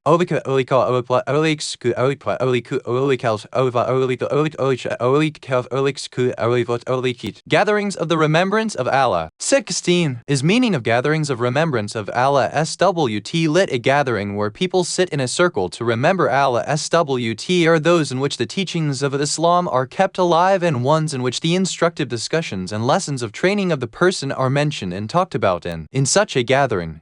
A human is transformed into the true sense of the word. A human and those people who are sinners are purified of their sins and are put back onto the path of Allah SWT. 17. The best forms of remembrance. What? The dhikr of the morning and evening. In Tafsir Qatu by 18 and the Tafsir of Abul Fuda Razi 19 in regards to verse 64 of Surah Al-Zumar, there is a tradition from the commander of the faithful, Ali ibn Abi Talib, in which he asked the Prophet in regards to the meaning of keys mentioned in this verse, to which the Prophet replied, Arabi Kias, Arabi Kat, Arabi Caliph, Arabak don Arabicat Arabiquam Arabiki Arabicia Arabiku Arabishada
Oh, Wally, surely you have asked about the greatest of keys. This great key which you have asked about is that even morning and evening you say the following 10 times. There is no creature worthy of worship except for Allah. Allah is greater than anything which can describe him. All glory belongs to Allah and all praise belongs to Allah, and I seek forgiveness from Allah, and there is no power except with Allah, and He is the first and the last and the apparent and the hidden. To Him is the dominion and to Him belongs the praise. He gives life and death. In His hands is all goodness and He has power over all things. The Prophet continued and said, whoever reads this every morning and night, Allah will grant this person 6 rewards, one of which is that Allah will protect him from Satan and the army of Satan so that Satan is not able to rule over him. It goes without saying that merely saying these words and paying lip service to them is not what will gain the reward. Rather, true faith in its contents and applying this sentence to one's life is necessary. It is possible that this tradition may be a subtle reference to some of the words which make up the most beautiful names of Allah SWT and which make up the sovereignty and dominion of Allah SWT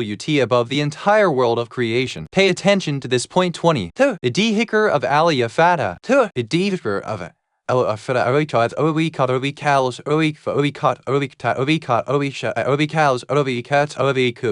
of the traditions, there has been emphasis placed on the remembrance through the recitation of Yafata to alleviate difficulties. This great characteristic of Allah SWT, which is the exaggerative form of the word Arabicat, refers to the power of Allah SWT to remove any difficulty and the ability of Allah SWT to remove the grief and sorrow which a person may have. In addition, this name also conveys the power of Allah SWT to put forth the means through which victory and success are achieved. In reality, there is no other who can be referred to as Arabic Alif, Arabic Lam, Arabic Arabic Di, Arabic Alif, Arabic Cat, and Key Arabic Meme, Arabic Arabic Arabic Alif, Arabic Atlas Nor and Adams Power. Ragib has mentioned the following in his work Al-Mufradat in regards to the word Arabic Arabic Arabic Cat that, originally, this word meant to remove any sort of difficulty and tribulation, and this is of 2 types. Sometimes it refers to difficulties which are seen by the eyes, such as opening a lock, and sometimes these difficulties are perceived by the mind, such as opening and alleviating the difficulties of grief and sorrow, or opening and discovering the secrets of various forms of science. In addition, it refers to the arbitration between two individuals and removing the difficulties of strife and anger which may be between two individuals. 21. 3. D-Hikari Yunusia. 3. D-Hikari Yunusia. The D-Hikar of Prophet Yunus. Prophet Yunus became aware of the situation he was in very quickly, and with his entire presence, turned toward the presence of Al-Swt and sought repentance and asked forgiveness from his Tarki Allah in the presence of the most sacred. At this point, the well-known and meaningful D-Hikr from the mouth of Yunus was stated, which has been narrated in the Quran in Surah Al-Anbiya, verse 87. Amongst the people of Irfan, it is well known as the D-Hikri Yunusiyya.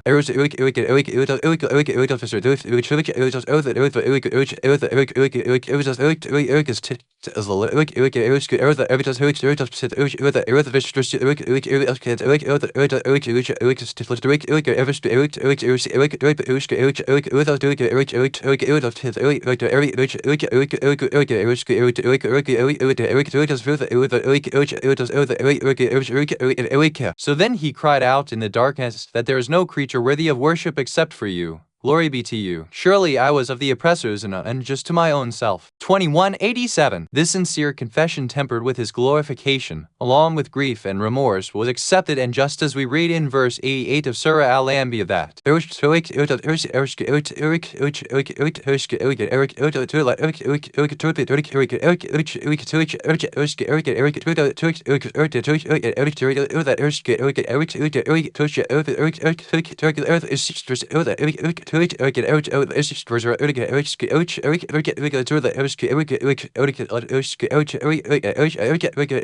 So then we answered him, Yunus, and we saved him from the grief, and thus do we always rescue the true believers. 2188. 22. Thor. The D-Hikr of there is no power or strength save with Allah. Thor. But D-Hikr of error is no power or strength save with Allah. In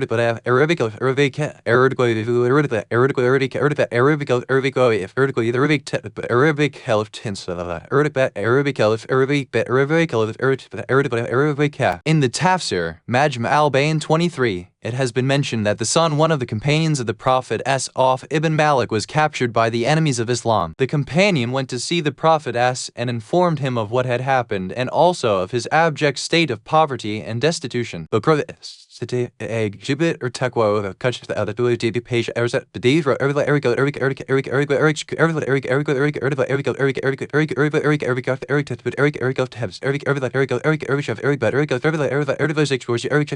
frequently. The companion did as he was told, and one day, while he was sitting in his house, his son came to the door, surprising his father. The son proceeded to tell his father how at one point the enemies forgot about him, and thus he was able to make the best of the opportunity and run away. Not only this, but he was even able to bring one of the camels of the enemy with him. 24. The status of the D-Hikr in the words of Imam Ja'far ibn Muhammad al-Sadiq. Imam Ja'far ibn Muhammad al-Sadiq has stated the following in regards to D-Hikr.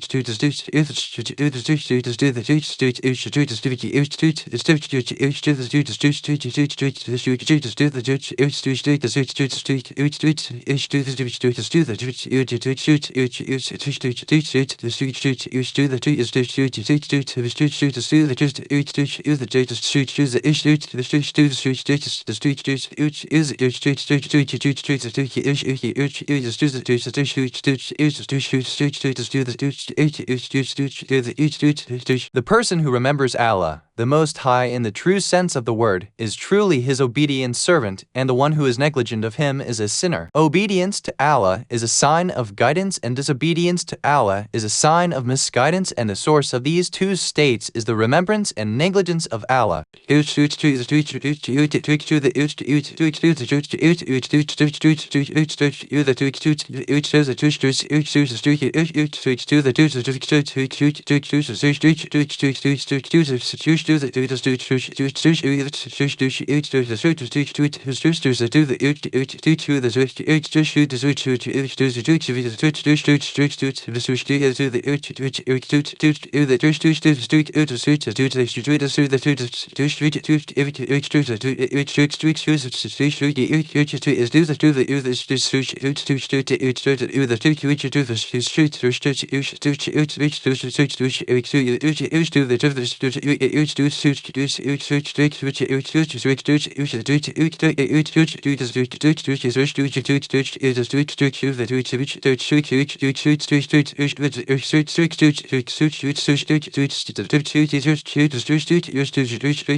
So let me give above the Mamu the Gav as a gift over into Mamu that for the approval of your intellect and that butter reverse and Julia as all that which you hire that which you may have asked. Thus, be as the person who is on his deathbed and one whose soul is about to come out of him, or like the person who is waiting on the wide plains of the day of resurrection for the account of all of his deeds. Waver between what Allah the High has obligated you to perform from the commands and the prohibitions and the promises of reward and the warnings of retribution.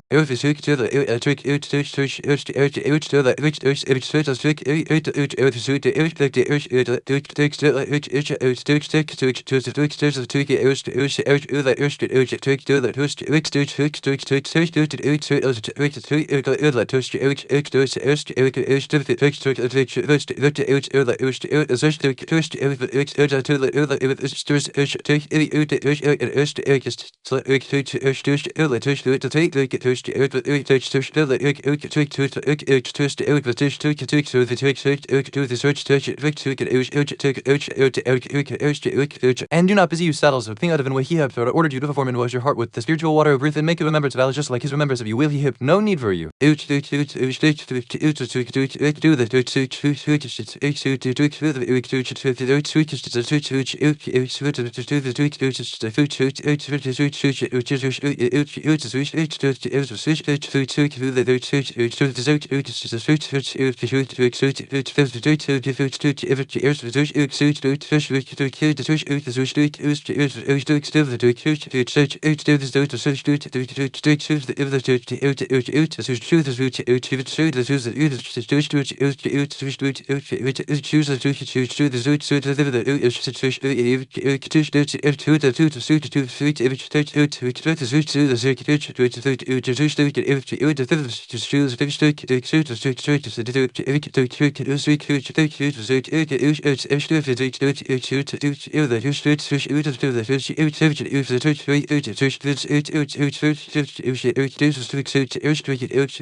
Thus, his dhikr of you is much more important, greater, more perfect, clearer, and more needed for you than you remembering him, and it also has a precedence to it. In addition, your cognizance of his remembrance of you would grant you humility, shame, and humbleness. Through this knowledge, you would be able to see his previous greatness and magnitude over you, and at this time, all of your worship of him would seem trivial and insignificant in the face of the bounties and greatness of him over you, even if your obedience to him up until this point was great, and even if your actions for him up until this point were done with sincerity.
However, as for your turning your attention to your dehicker of him Allah, this will lead you to developing the traits of pride, conceit, arrogance, and harshness amongst his creations, and you would consider your obedience to him to be great in amount, even though it is nothing, and would lead you to forget his grace over you and his munificence upon you, and this would not increase anything within you except for spiritual distancing from Allah, and you would not gain anything with the passing of time from this except the fear and terror.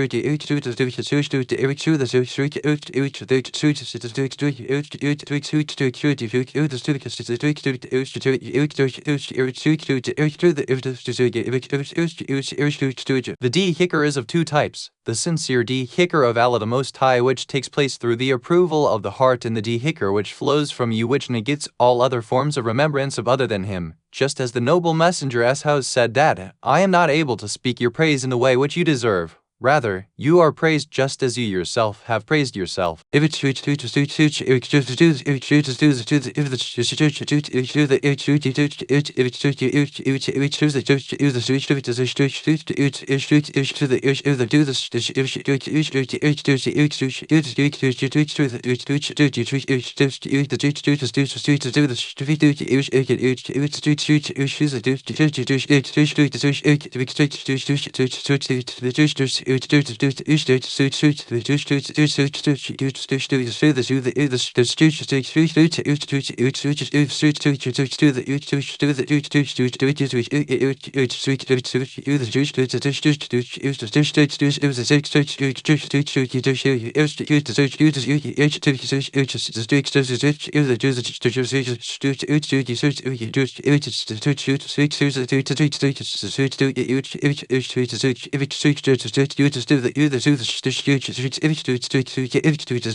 So then the Messenger of Allah did not think that his sincere dehicker of Allah was of any worth due to his knowledge of the best reality of the remembrance of Allah, the noble and grand.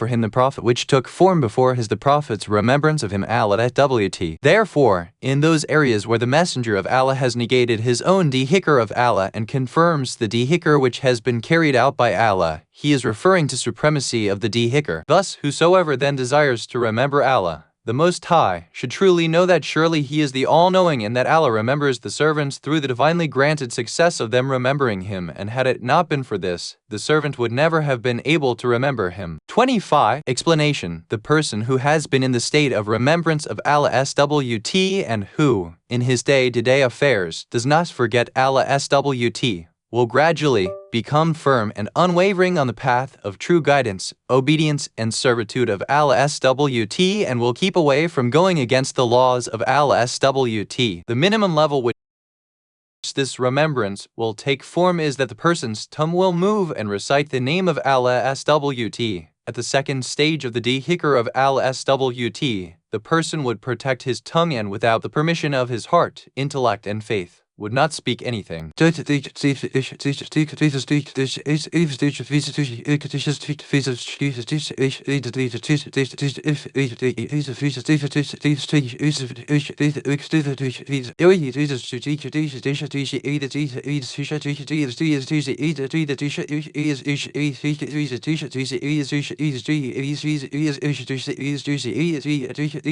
The reality of dhikr. The true meaning of dhikr is to remember Allah SWT and in one's steps, movements, and actions, to endlessly be in a state of remembrance of Allah SWT. The eventual outcome of this form of dhikr is obedience to the Lord and to not digress from the path of the intellect and faith. Another effect is that one fulfills the divine responsibilities which rest upon himself in relation to the commanded and prohibited actions. The peasant also keeps in mind the promises and punishments, the rewards and chastisements of Allah SWT. Such a person would also keep away from sinning and taking the path of rebellion against Allah SWT. Yes, the responsibility of the person who is spiritually traveling toward Allah SWT is that he must always be aware of his mistakes, transgressions, bad acts, and all of the things which result in his own spiritual weakness and shortcomings. In summary, this can be accomplished through the two following ways. 1. By paying attention to the particularities and distinctiveness of one's actions and deeds in the presence of Allah SWT and by paying attention to one's responsibilities. If this is enacted, then the person would see that all of his actions are actually deficient and imperfect when compared to the perfect qualities of Allah SWT. 2. By paying attention to the grace, kindness, generosity, love, compassion, blessing, and forgiveness of Allah SWT, since in the face of these never-ending traits, we see that whatever we bring forth and perform is still imperfect and with little to no value to it.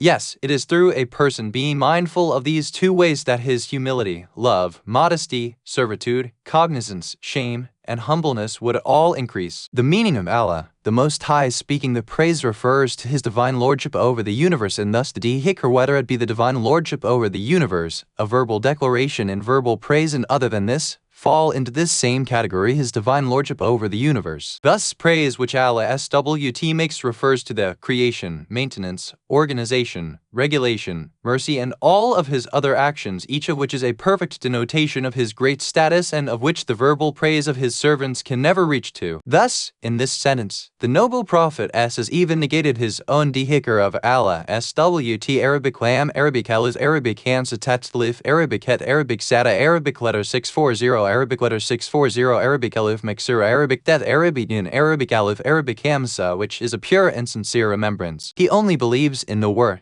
and value and truthfulness of the remembrance which Allah SWT Himself performs. Arabic hamza tatlif, Arabic det, Arabic nun, Arabic het, Arabic ta, Arabic dain, Arabic lam, Arabic letter 640, Arabic alif maksura, Arabic nun, Arabic fa, Arabic sin, Arabic kaf. Yes, even though this form of remembrance, at the first stage, is manifest in the divine lordship of Allah SWT over the entire universe, and this is the most complete form of remembrance which comes forth from Allah, the Most High, which He Himself has introduced as taking shape through His characteristics of His actions. However, at the next level of this dhikr is one in which the servants of Allah SWT realize the station which He has and develop knowledge of this. Thus, this then takes on the form of the remembrance of the heart, and by turning their inner focus to Him and His actions, or through the verbal attestation. 26. What? As narrated in Tafsirin Amuna, Vol. 9, pg. 260. Tafsirin Amuna, Vol. 23, pg. 519. 3. Bihar al-Anwar, Vol. 9, pg. 221. Thur. Safina al-Bahar, Vol. 1,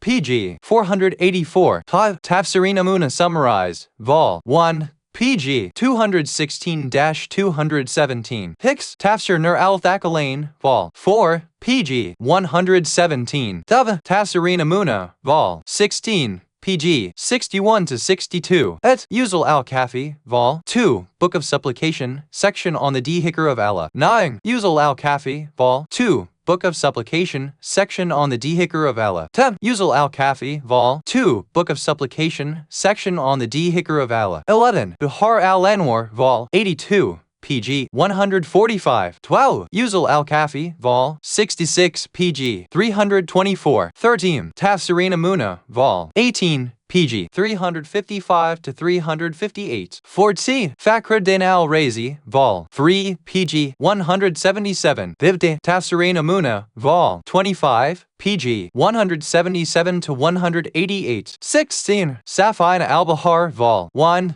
pg 486. 17. Tafsirin Amuna, Vol. 17, pg 266 to 267. 18. Tafsirin Amuna, Vol. 8, pg 571. 19. Tafsirin Amuna, Vol. 9, pg 417. 20. Tafsirin Amuna, Vol. 19, pg 424 to 425. 21. Tafsirin Amuna, Vol. 18, pg 85. 22. Tafsirin Amuna, Vol. 19, pg 156 to 157. 23. Majma' Bayan, Vol. 10, pg 306. 24. Tafsirin Amuna, Vol. 24, pg 237-25. Mustadrak al-Wasail, Vol. 5, pg 397, no. 43. 26. Misbah al-Shari'a wa Miftah al-Haqiqa, The Lantern on the Path, pp 20 to 25. Discourse 38.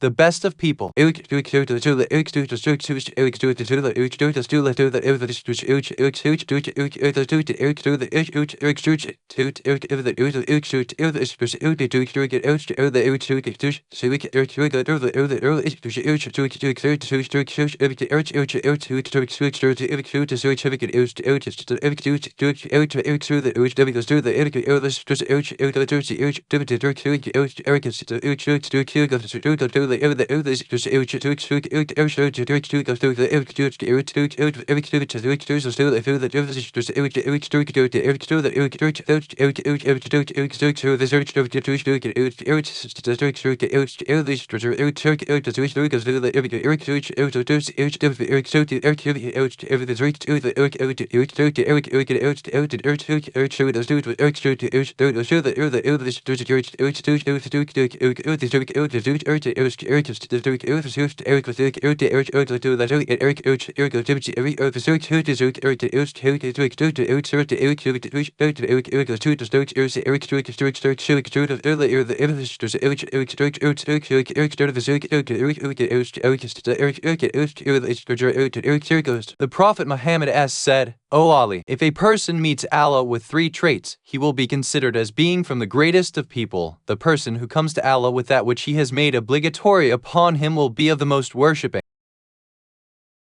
of people. The person who kept away from the prohibited of Allah will be of the most safeguarded of people. The person who is content with that which Allah provided to him for sustenance will be the richest of people. The phrase Arabic lam, Arabic af, Arabic alif, Arabic hamza, Arabic alif, Arabic lam, Arabic hal, one as has been mentioned in this tradition, is a reference to the level of witnessing which people will be given on the resurrection. On that day, the effects of the actions of Allah SWT will be shown to everyone to such an extent that not a single person shall have any doubts in regards to Allah SWT.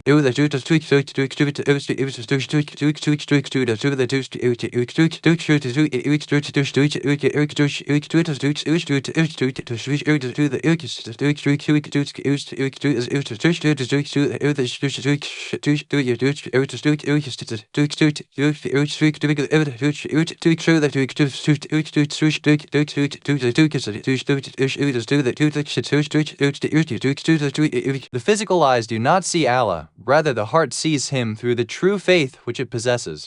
Thus on that day, everyone shall accept Allah SWT with true faith. If we wish to present this belief in an, albeit imperfect and partial analogy, it can be compared to Prophet Yusufa. As we know, he had a special distinction over his brothers. However, they refused to humble themselves in the face of the status which he possessed. Actually, a group of them outright denied his excellence and were surprised why their father, Prophet Yaqub, would actually grant Yusuf a higher merit than what they possessed. Nonetheless, when Prophet Yusuf, who possessed the strategy and wisdom which he had, reached to the status of the Aziz of Egypt and was blessed by the many graces of Allah SWT. At this point, when his brothers saw what their actions had produced, they all spoke out and said,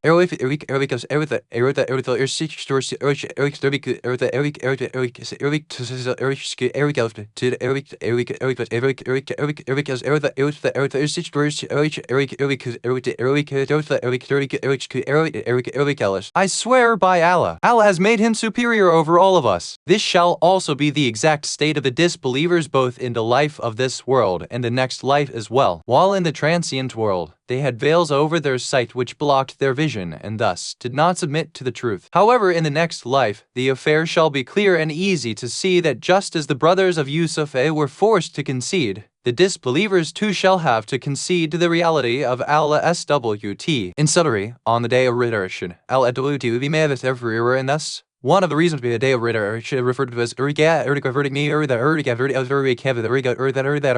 day of meeting Allah, that on that day, the effect of the greatness will be made that such that there shall be no room for comprehending him. In addition, this phrase Arabic lam, Arabic af, Arabic alif, Arabic hamza, Arabic alif, Arabic lam, Arabic ha means that each person shall see himself in the presence of Allah SWT. This point is very important to keep in mind since the worst form of punishment for the servants on that day shall be the state of embarrassment which they will feel due to their despicable actions.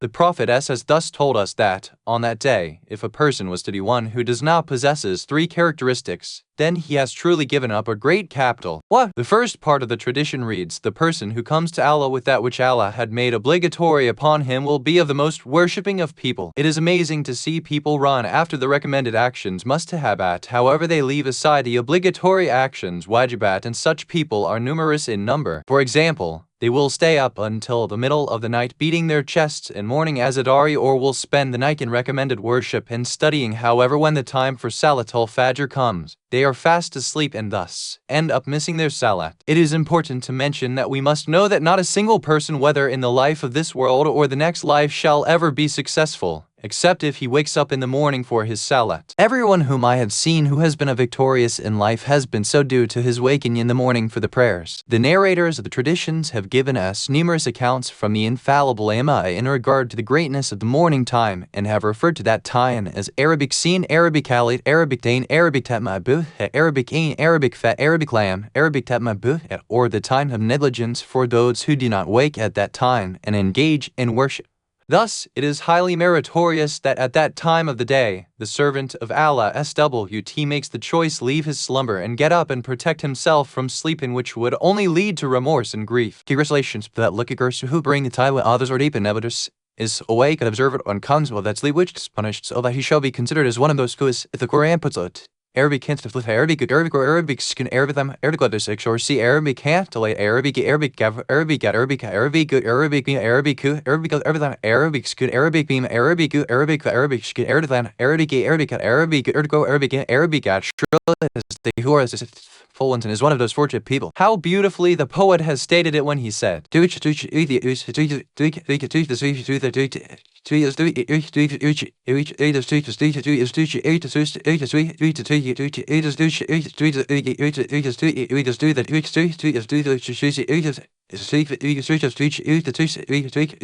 the chief of the narrators of traditions, Abu Ja'far Muhammad ibn Ali ibn Babwai Sheikh Sadak, in his work, Man la Yadhir al-Faqih, has related from the inner and outer Imam, Muhammad ibn Ali al-Bakir, a tradition in which the Imam has offered the following lofty words.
Sleeping at the time of Fajr prevents the sustenance from reaching the person, makes the color of the face yellow, changes the appearance of the person and makes his face unattractive, and this is the sleep of every unfortunate and ill person. Allah, blessed and the Most High, divides the sustenance between the time of Fajr and the rising of the sun. Thus, I advise you to keep aware of that time and not to sleep during that time. 3. In addition, Sheikh Sadaq has also narrated from the 8th Imam Abul Hasan Ali ibn Musa al-Ridhay in regards to the commentary of the verse, which reads, Arabic,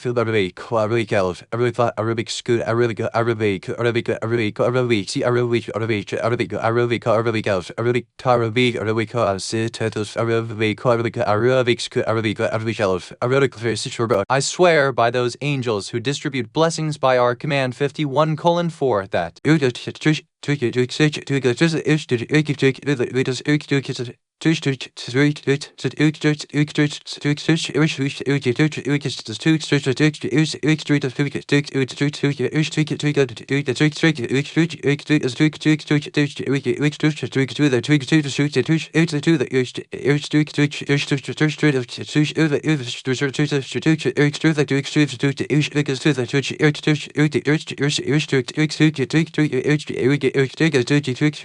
Surely the angels distribute the sustenance of the progeny of Adam between the time of the Fajr and the sunrise. Thus, the person who is asleep during this time period has actually slept on his own sustenance, meaning that he has prevented himself from attaining the sustenance which was guaranteed for him.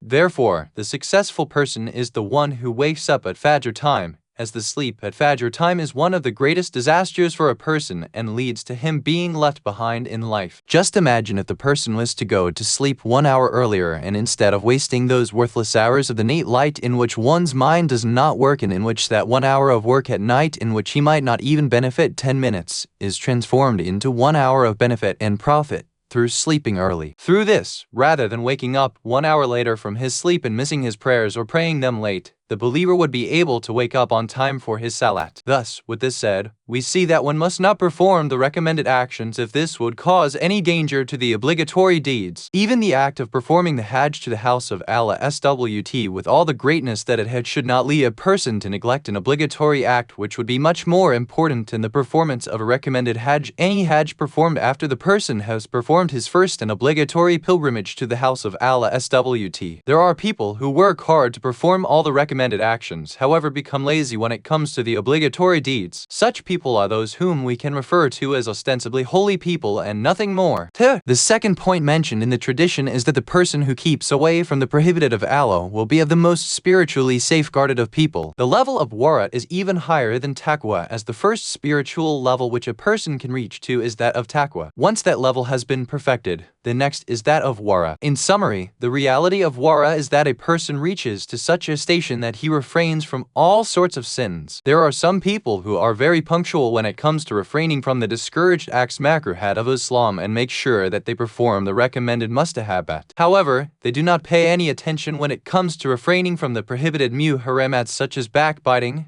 jealousy, showing off, etc. Sometimes a mere inappropriate and mistaken look at a person of the opposite sex may lead to disbelief, kufr, and the destruction of a person. This can be seen in what happened to Barsisa, the famous worshipper abbot who, after a lifetime spent in the worship of Allah SWT, made one inappropriate glance at one whom he was not permitted to look at. Through this act, he ended up following Satan, and in the end, this small act of his led to a life of sin and disbelief, and he ended up leaving the world in this state. The story of Barsisa, the worshipper abbot. Amongst the children of Israel, there was a devout worshipper named Barsisa. He had been engaged in worship for a very long period of time, and through this, reached to such a close spiritual proximity to Allah SWT that any time a person who had a psychological illness was brought to him through his prayers and supplications, they were immediately cured. One day, a young woman who came from a very noble and well-known family was brought to him by her brothers. After speaking with him, Barsisa agreed that he would try and cure her illness. The family of the young woman went home and Barsisa was left alone with her. At this point, Satan began his act of evil whispers into the worshipper's heart and was able to get the abbot to have illicit sexual relations with the young woman. After a short time, it was noted that the young woman was become pregnant, and since it has always been the case that one sin such as having illicit relations as in this case always leads to a much greater sin, she was killed and buried on the side of the road. Some time later, her brothers realized that it was Barsisa who was responsible for having illicit relations with their sister. The news of this spread through the city and eventually found its way to the governor. Along with a group of his associates, the governor made his way to the city center to find out exactly what had transpired. When the crimes of the abbot were confirmed and it was proven that he was indeed guilty of fornication, he was immediately removed from the house of worship in which he was residing. Once he himself attested to committing the sin, he was tied to gallows to be hung to death. When he was taken up on the gallows, Satan manifested himself in front of the abbot and said to him, "It is I who was responsible for leading you to the state which you see yourself in. However, if you listen to me, I will save you and get you out of this predicament." The abbot said, "What do you want me to do?" Satan said, "Just one sajda is enough for me." The abbot retorted, "I can't prostrate while I am hanging on the gallows." To this, Satan replied, "Even if you make a gesture that you are performing prostration, that too is enough for me." The abbot made a sign out of the corner of his eyes or with his hands that he was prostrating, and through this act, submitted himself and prostrated to Satan. Through this, he ended up becoming a disbeliever and left the world as such. But there are many such examples seen in the course of history that with the mere look of the eyes, a person's entire outcome changes. We seek refuge in Allah SWT from such a bad outcome. If a person's eyes happen to fall upon a non-Makarem and one sees something which brings pleasure, however lowers the eyes from that, we are told that at that exact moment in time, that believer's heart becomes filled with true faith. If a person turns away from the scene of a sin, then he shall definitely be able to feel his heart filled with the celestial illumination, and he shall be able to actually perceive and feel this within himself. Thus, this is something of great importance, since on one side we have paradise while on the other side there is the hellfire. The third part of the tradition tells us that the one who is content with what Allah has provided him from his sustenance is the richest of people. Being content is the opposite end of the spectrum of gluttony and greed, and the trait of greed is one of the greatest disasters for a person to have. It is not due to the material needs of life which cause the difficulties in life to come about. Although there are difficulties in attaining the material needs and there are untold inconveniences which people must face, however, providing the necessities of life is not that important that it would cause these difficulties to come about. Rather, what is important to watch over are the traits of greed and gluttony. It is these two traits which lead a person to adversity and misfortune, and the more that he runs towards fulfilling his greed, the more that this trait grows within him. There are many dishonorable traits which stem from greed of wealth, including the acts of bribery, indulging in acts of corruption to gain more money, embezzlement, and other things, and none of these stem from the need to fulfill one's needs and requirements in life. Rather, they all stem from the traits of greed, gluttony, and wanting more. All of this can be summarized in the fact that a person who has this greed is actually not happy with the sustenance of Allah SWT. Embezzlement and theft which take place and the other acts of greed which we see written about in the newspapers show us that some people, due to their greed, take possession of such large amounts of wealth and money that even if they themselves, their children, and their grandchildren were to use that amount of money, that it still would not run out. Thus, is there any other reason for all of this other than greed? In regards to money and wealth, there are various views which exist which range from showing extravagance to being extremely miserly. There are some people who give so much importance to wealth that they consider wealth to be the key to solving all of their difficulties. It is not a surprise to see these people incessantly run after gathering more wealth and cannot sit peacefully in one spot. It is these same people who do not believe in any limits or restrictions when it comes to gaining wealth, and for such people, the permissible and forbidden are one and the same. The opposite of these people are individuals who do not give the slightest importance to money. They actually look for poverty and consider it to be the true worth of a person, and assume that money is an obstacle in attaining taqwa and closeness to Allah SWT. In the face of these two beliefs of extravagance and miserliness, that which the noble Quran and the Islamic traditions show us is that wealth is good to have, however, with the following conditions. 1. It should be a means to something much more noble and sacred and not the goal of life. life. It should not make a person a captive and slave. Rather, the person should be the leader Amir of his wealth and not the captive Asir of it. 3. It must be gained through the permitted means and spent in the ways which would earn the pleasure of Allah SWT. Having an attraction to such forms of wealth is not only not considered as worship of the transient world, rather, it is actually proof of an attraction and pull toward the next life. It is for this reason that we read in a tradition from Imam Jafar ibn Muhammad al-Sadiq that when the Imam apparently sent his curse upon gold and silver, one of his companions became surprised, and in reply to this companion, the Imam is said, The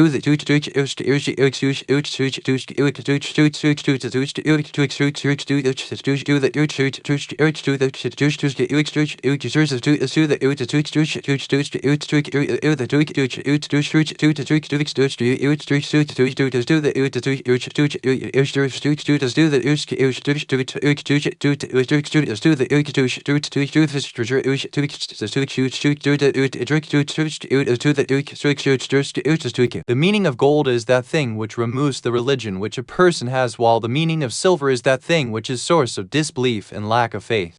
In addition, in a tradition narrated in Bahar al-Anwar from the commander of the faithful, Ali ibn Abi Talib, we read that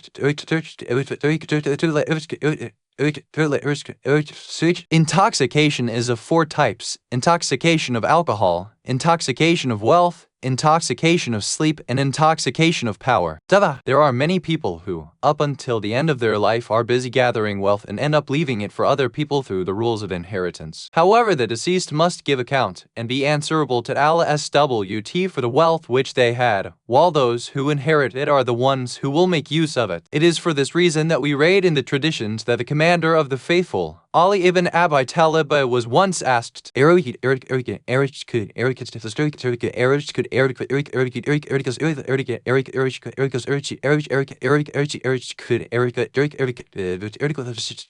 who will show the greatest remorse? He then answered his own question and stated, the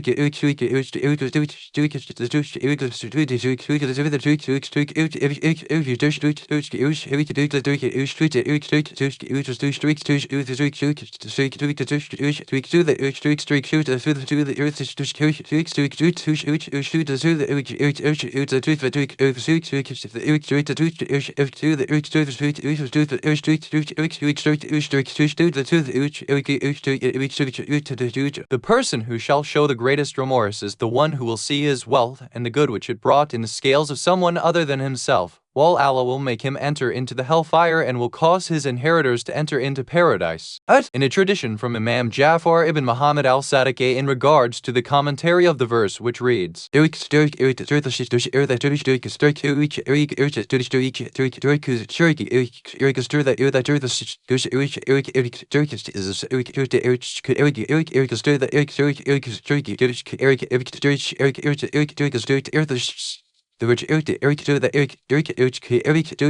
thus will Allah show them their deeds to be intense regret to them. 2:176. He stated, this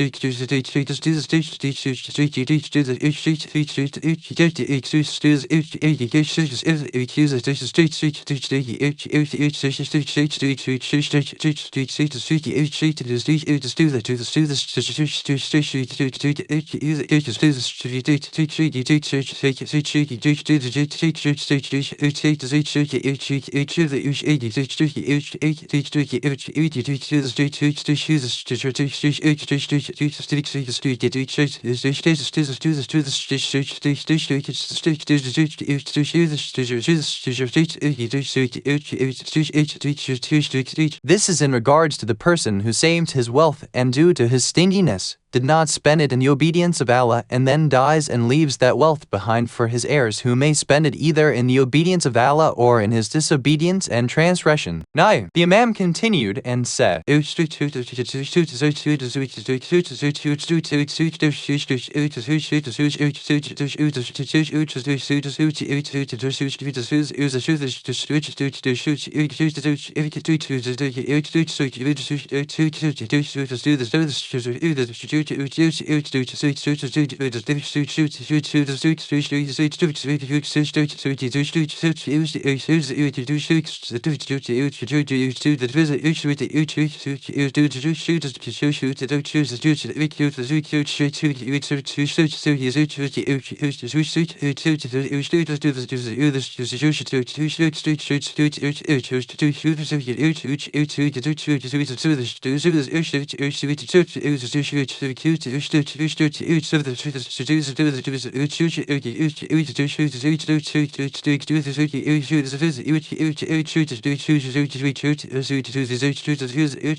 If the person who inherits the wealth spends it in the way of obedience of Allah, glory and greatness be to him, then the person whose wealth it was who died and left it for inheritance shall see the reward of that in the scales of another person. He will show remorse since that wealth was his wealth which he gave up to his inheritors who have done good with it. However, if he the person who inherits the money spends that wealth in disobedience to Allah and that wealth gave the person who inherited it the ability and strength to sin, then that person who died and left the money in inheritance to others will also show remorse and it will also be a punishment for him since in this instance the person who left the money behind in inheritance will be punished as it was his to start out with and through leaving it for others, he helped them perform sins.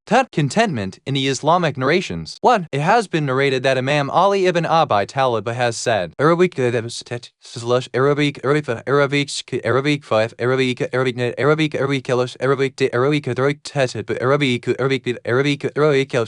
Arabic floater 6 Percy Arabic. Contentment is a wealth which shall not diminish. 11. It has been narrated that Imam Ali ibn Hussein al-Sajjad said,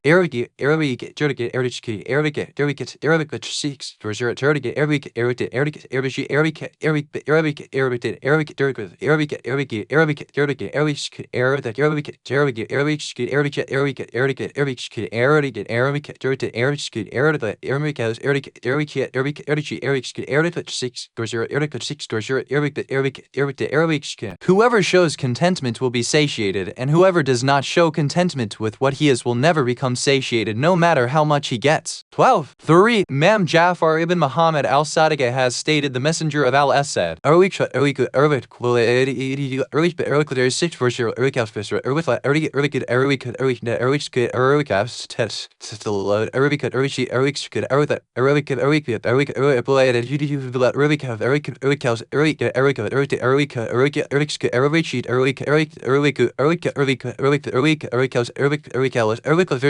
Congratulations be upon the person who submits himself and who leads his life according to his needs and is not extravagant. 13. Thor, the final messenger of Allah has said it.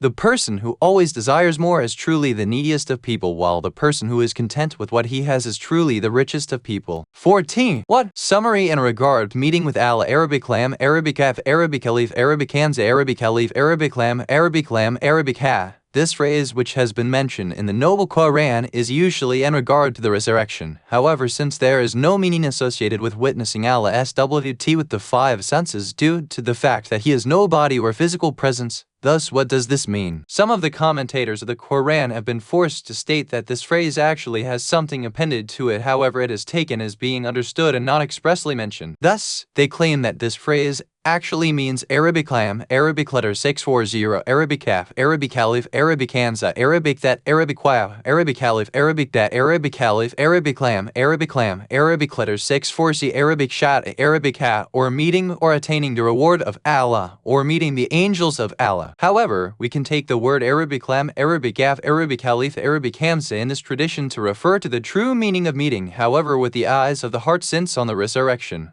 all of the veils which exist between a person and his creator shall be removed, and the greatness of Allah SWT and his sign shall be made manifest and clearer than all other times for the people to see. Mankind shall reach to the status of an inner witnessing and sight with the heart, and each person's cognizance and righteous action shall permit him to reach to higher stations of this inner witnessing on the plane of resurrection. In his tafsir of the Quran under verse 44 of Surah Al-Ahzab, Fakhruddin Razi has a very interesting explanation which can be combined with our explanation given. He states, due to being drowned in the material and physical affairs of the transient world and the struggles to provide for his life, the human being is usually negligent of Allah SWT. However, on the resurrection, when all of mental perversion are removed from the person, he will go before the Lord of the universe with all of his presence and composure, and this is the meaning of Arabic Lam, Arabic letter 640, Arabic Arabic Alif, Arabic Hamza, Arabic Alif, Arabic Lam, Arabic Ha. Tafsirin Amuna, Vol. 17, pg. 358 to 359. 2. Yuzal al-Kafi, Vol. 1 pg. 97. 3. Bihar al-Anwar, Vol. 13, pg. 182. 4. Sheikh Bahai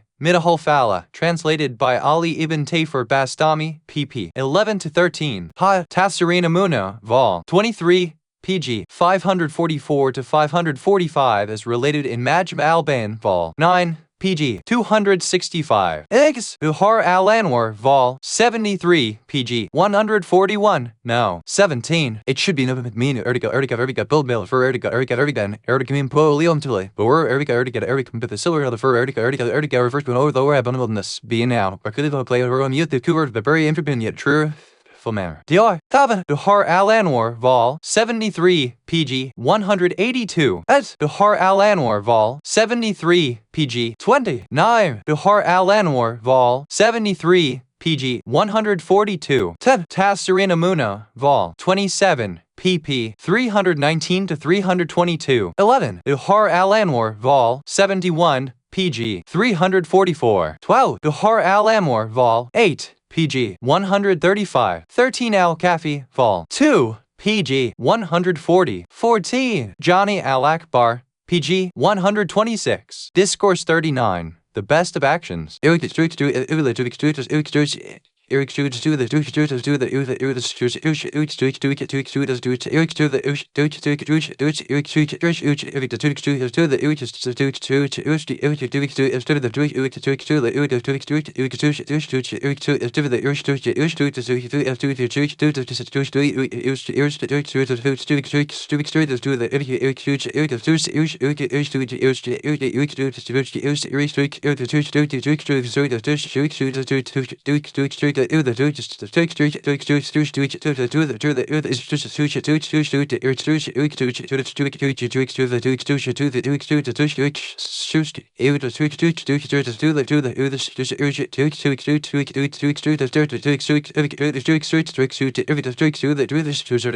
Prophet Muhammad has said, O Ali, the greatest of actions are the following three. You're acting in fairness with people more than with your own self, showing equality with your brother for Allah the noble and grand, remembering Allah, glory and greatness be to him, in all states. In this tradition, the Prophet has explained the greatest of actions in which the issues of fairness, equality and self-sacrifice and their relationship with Allah SWT have been elucidated upon. Of course, in regards to the first and second issue, the relationship is between the people and the person performing the action. What? Acting in fairness with people more than with your own self can be better understood from the saying which tell us, like for yourself that which you would like for others. This means that the rights which are on your neck in regards to other people must be fulfilled just as you would like others to fulfill the rights which you have upon them. The word Arabic Alif to Hamza, Arabic Noon, Arabic Sada, Arabic Alif, Arabic Fat comes from the root Arabic Noon, Arabic Sada, Arabic Fat, and means that a person divides something equally in two, and then half of it is kept for himself while the other portion is given to others. Thus the term dividing one's wealth is actually an allusion to showing justice with one's wealth. A person keeps half of what he has for himself and gives the other half to someone else. In regard to this issue,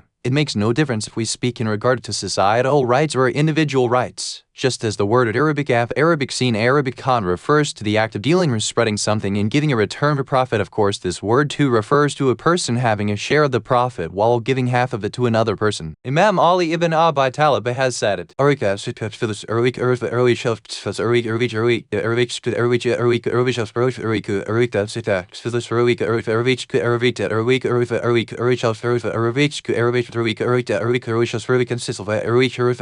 Equity is the greatest of eminent deeds. Why? With this said, and in order to make this issue clearer, we present the following example. If we study the source of a majority of the troubles within society, we see that all of them return back to one thing, which is love of self. This characteristic leads a person to want everything for himself, assuming that others have no right to have a share in anything. Thus, in the end, the love of self would actually be a source for encroachment upon the rights and possessions of others, pride and jealousy. Truly, love of self is the source of all corruption and is the mother of all calamities. Question: if love of self does not manifest in a person and an individual ends up not loving his self, then he will definitely not strive to attain anything in this life. For example, obeying Allah SWT is for the salvation of the self. Attaining knowledge is for a person to become a scholar. Thus, in summary, all struggles and endeavors stem from the love of self. If this trait of love of self cannot exist, then no one would put forth efforts in life. Therefore, in summary, we can state that the love of self is actually the driving force for a person. Hence, how can you claim that love of self is the source of all sins? Answer: the love of self, when taken to an extreme, is the mother of all calamities. Sometimes a person develops such a love of his self that he forgets about other people, and this is what is the source of corruption, pride, miserliness, etc., and becomes the greatest of spiritual veils for a person while on the path toward Allah SWT. In summary, if a person pays excess attention to himself, then he will definitely not be able to spiritually see Allah SWT, since the trait of individualism is the opposite of keeping Allah SWT in mind and heart. Thus, the outcome of this extreme and excessive form of love of self manifests itself in the trait of not showing equity to others, and this is the greatest impediment in the advancement of a person. Therefore, if we wish to be the complete manifestation of these words of the Prophet then we must, even when it comes to discussions of knowledge, show equity and fairness. For example, if something goes into my mind and the theory or belief is something that destroys the belief, and even if the proofs for that thought or belief are weak, however, another person says something different in proofs which he brings forth to prove his point are very strong. If I was not to show equity regard for this definitive knowledge, then I would definitely not pay any attention to what this other person is saying to me. Thus, in this example, I have shown that there is no justice present in my discussions and studies. Within scholarly discussions, the only time that a person is able to reach to the truth contained of an issue is when he shows equity. When we sit down to review the proofs of those who offer statements opposed to what we believe, we realize that the person who has brought forth these beliefs has the same passion for his theories just as we have for our own. That other person has also examined his beliefs and theories from all angles before reaching his conclusion. Some of the great scholars, and even our own teachers, showed great equity and fairness in their scholarly disputes, arguments, and debates. In regard to the life of the late Sheikh Abdul Karim Harry, the founder of the Sacred Theological Seminary of Qum, it has been narrated that one day he brought up a scholarly discussion and began to defend his belief in such a way that all of his students were completely in agreement and believed in it. In his next session, he brought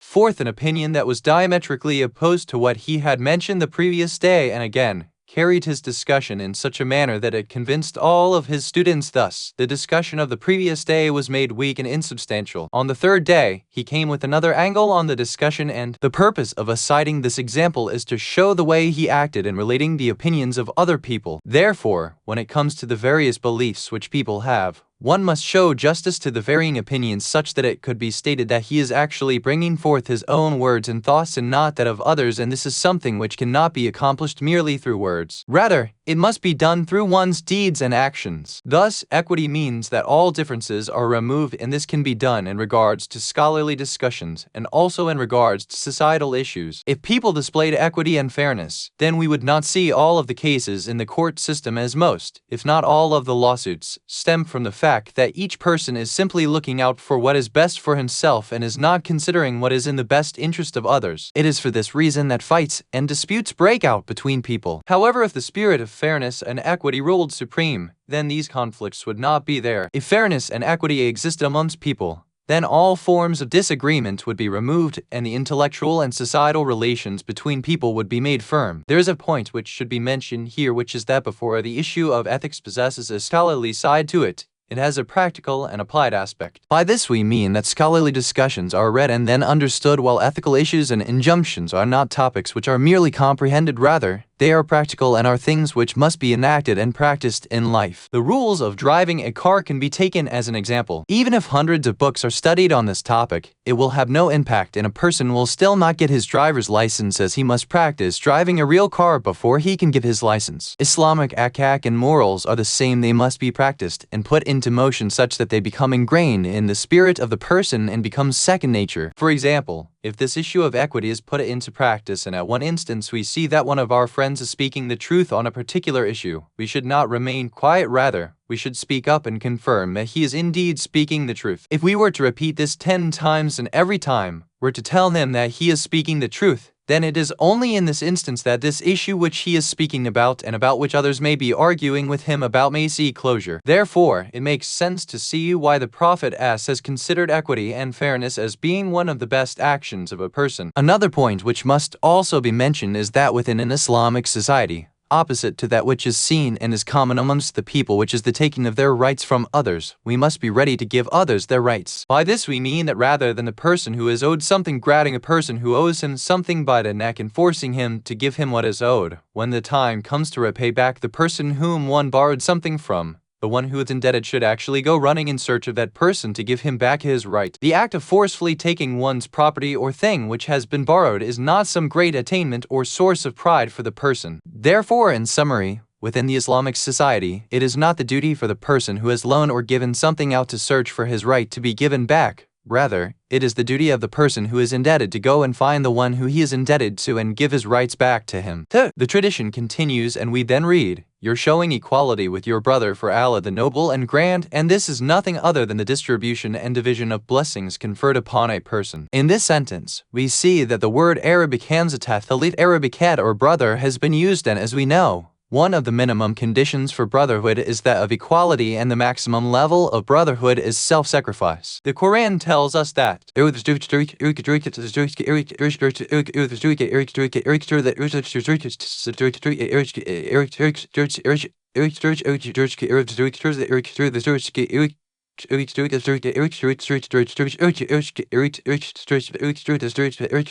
and they prefer other before themselves, though poverty may afflict them. 59:9. Thus, showing equality to other people, dividing the divinely conferred bounties and gifts to others, taking the less fortunate and deprived people under your care and including them within your care, are all considered as the greatest of actions. The phrase Arabic fat, Arabic letter 640, Arabic yet, Arabic alif, Arabic lam, Arabic ha, Arabic dain, Arabic sain, Arabic wab, Arabic jim, Arabic lam, or for Allah. The noble and grand is a very important phrase, since it shows us that brotherhood is of various types. What? True brotherhood through birthrights. Close friends and fellowship with another person. 3. Brotherhood in which the relationship of a person with another is a divinely and celestially designed relationship. By this we mean that it is through a religious linkage, a faith link, and a taqwa-based relationship that brotherhood is established between individuals. It is the third form of brotherhood which the tradition under review refers to when it gives us the second action to be carried out, that such a brotherhood and equality must exist. Of course, in regards to equity and self-sacrifice of what one has, there is much which can be said. However, it is enough to state that just as has been mentioned as an ethical admonition, as has been referred to in this saying, it is the leader sayyid of all other actions. In regards to self-sacrifice, there are various discussions which have been mentioned, of which we shall discuss the following. What is self-sacrifice? Self-sacrifice simply means that a person wants others to also be granted bounties and blessings, even if this means that he is prevented from these same bounties. Such a person is even ready and willing to give whatever he has to other people and to not make use of the bounties which he has. This grand station is referred to as self-sacrifice and happens to be one of the most important humanistic characteristics.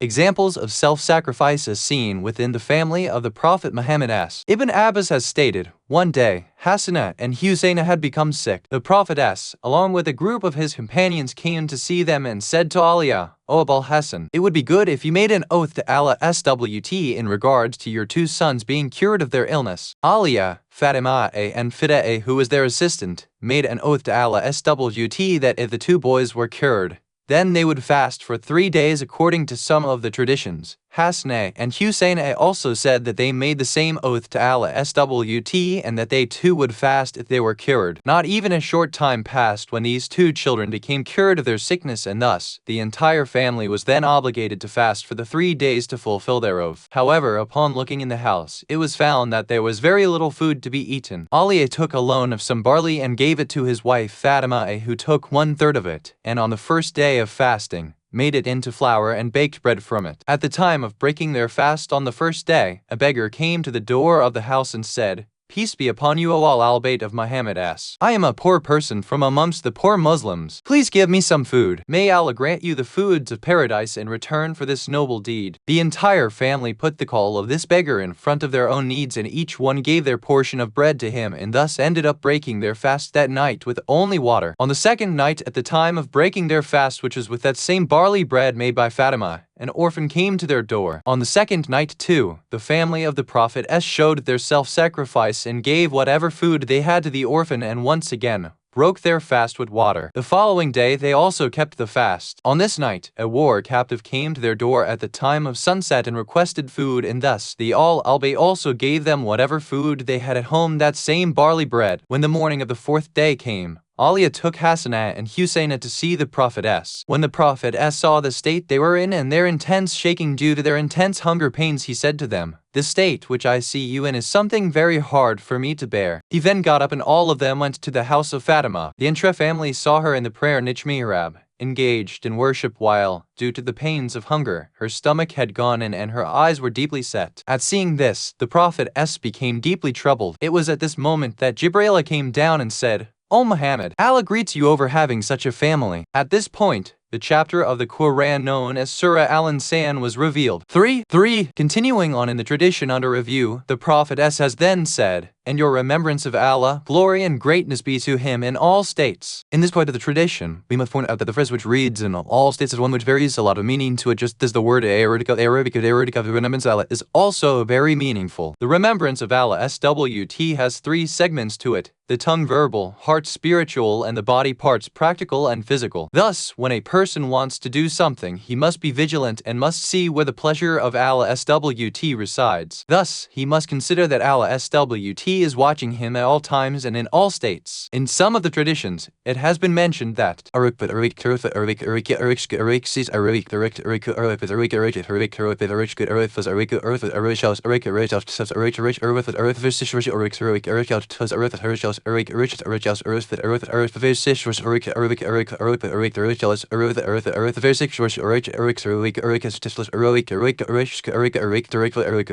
of the remembrance of Allah is other than the mere saying of there is no creature worthy of worship except for Allah, and Allah is greater than what can be compared to him. Rather, the meaning of the remembrance of Allah SWT is that a person is constantly in his remembrance. Thus, the meaning of remembering Allah in every state means that one keeps him in mind whether at times of victory or defeat, safety or danger, sickness and health. It does not mean that when one is in a state of happiness and jubilance that he forgets Allah SWT, and only at times of need that he remembers him and runs after him, since this is something which even the polytheistic Arabs used to do. And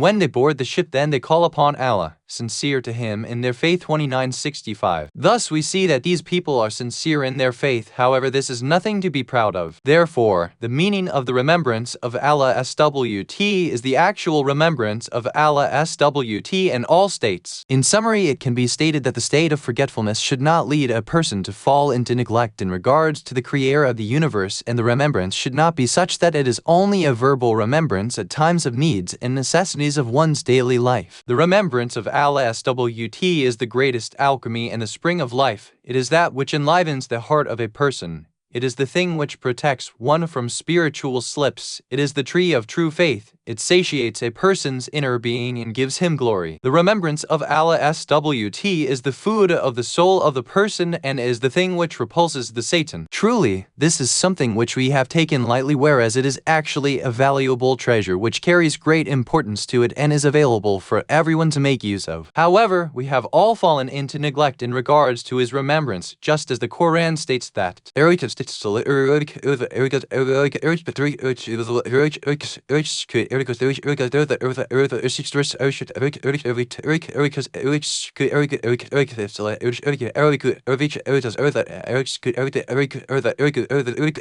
now surely with the remembrance of Allah are the hearts put at rest. 1328. Thus, the tranquility and serenity which comes in the heart and soul of a person is due to the remembrance of Allah. Of course, the reasons for a person turning away from the remembrance of Allah SWT are many, and just as we see, in every step which he takes in this life and with everything that he comes across, his mind becomes preoccupied with other than Allah SWT. Thus, we must practice the act of remembrance of Allah SWT to such an extent that we are able to continuously be in a state of remembrance of Allah SWT even when we are busy with other acts in the world. Even in this state of working in the transient world, we must remember Allah SWT, and actually in principle, we must start out all of our actions with the remembrance of Allah SWT, as this actually grants us the ability to constantly be in his remembrance. It is not necessary that one shows off in this act of remembering Allah SWT, just the heart repeating "O Allah" is more than enough. When a person goes to sit down in a gathering, he should say "O Allah." When he stands up to leave, he should say Glory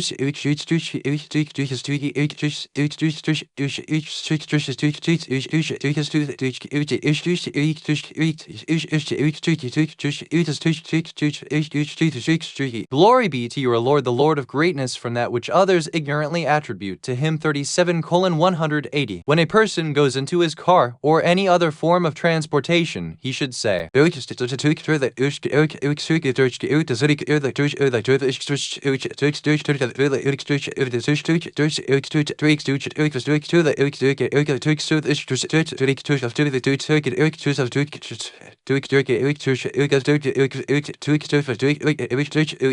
All praise belongs to Allah, who has made this means of transportation subservient to us, and had it not been for him, we would never have been able to have such a thing. 43:13. When the person reaches to his destination, he should say Arabic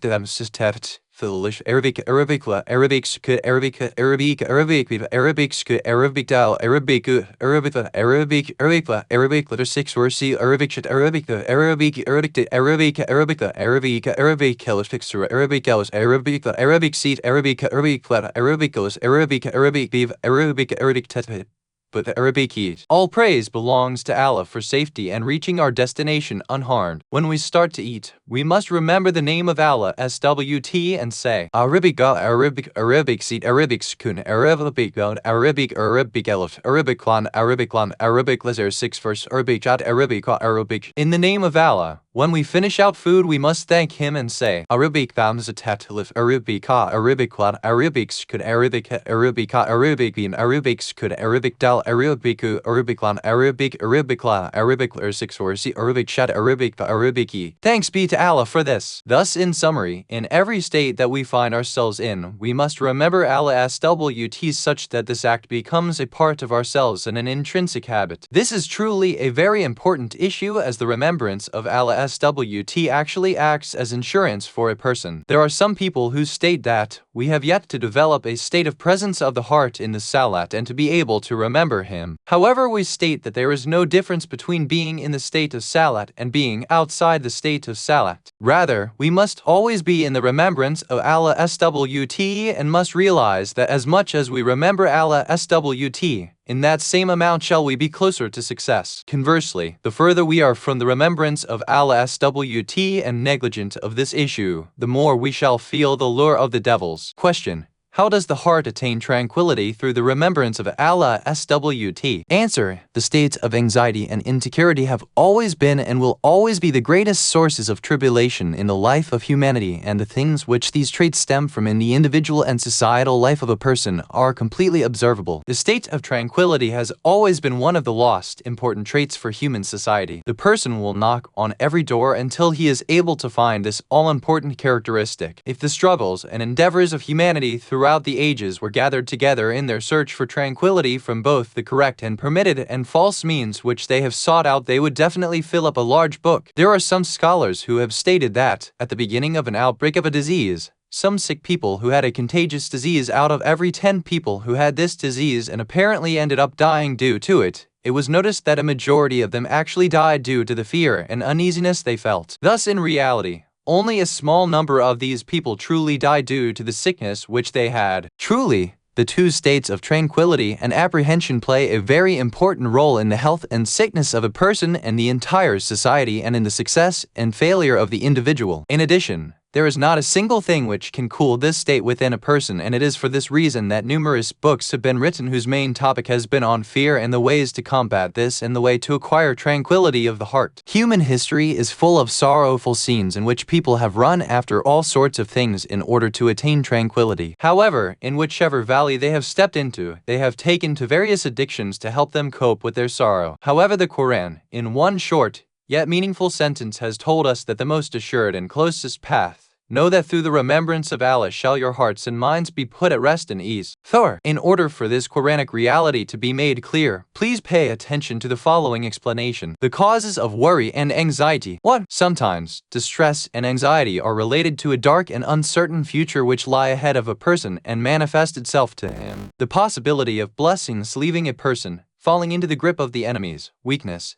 sickness, inability to work, desperation, and his need of others all result in a person being put through mental trauma. However, true faith in Allah SWT, the All-Able and High, the Merciful and Compassionate, the Creator, who hath taken it upon himself to be sufficient for all of his servants, is able to remove all forms of worry and anxiety and grant a person tranquility, since we are helpless in regards to the future events. However, Allah has the power, ability, and mercy to help us. 2. Sometimes the bleak past would make an individual busy within himself, and this would cause him anxiety, showing grief over sins that were committed in the past. Feeling remorse from one's inabilities and past slips would cause a person worry. However, paying attention to Allah SWT, the All-Forgiving, the one who accepts repentance and is the Merciful, would grant tranquility to a person. In reality, these traits of Allah SWT would convey the following thoughts to the person: that take your appeals of culpability to Him, seek forgiveness for your past acts, and make amends for what you did in the past, since He is the forgiving and the one who will accept the amends for your misdeeds. 3. Weakness and an inability in the face of natural occurrences, and sometimes even in the face of enemies, both internal and external, makes a person upset and insecure, such that he may think to himself,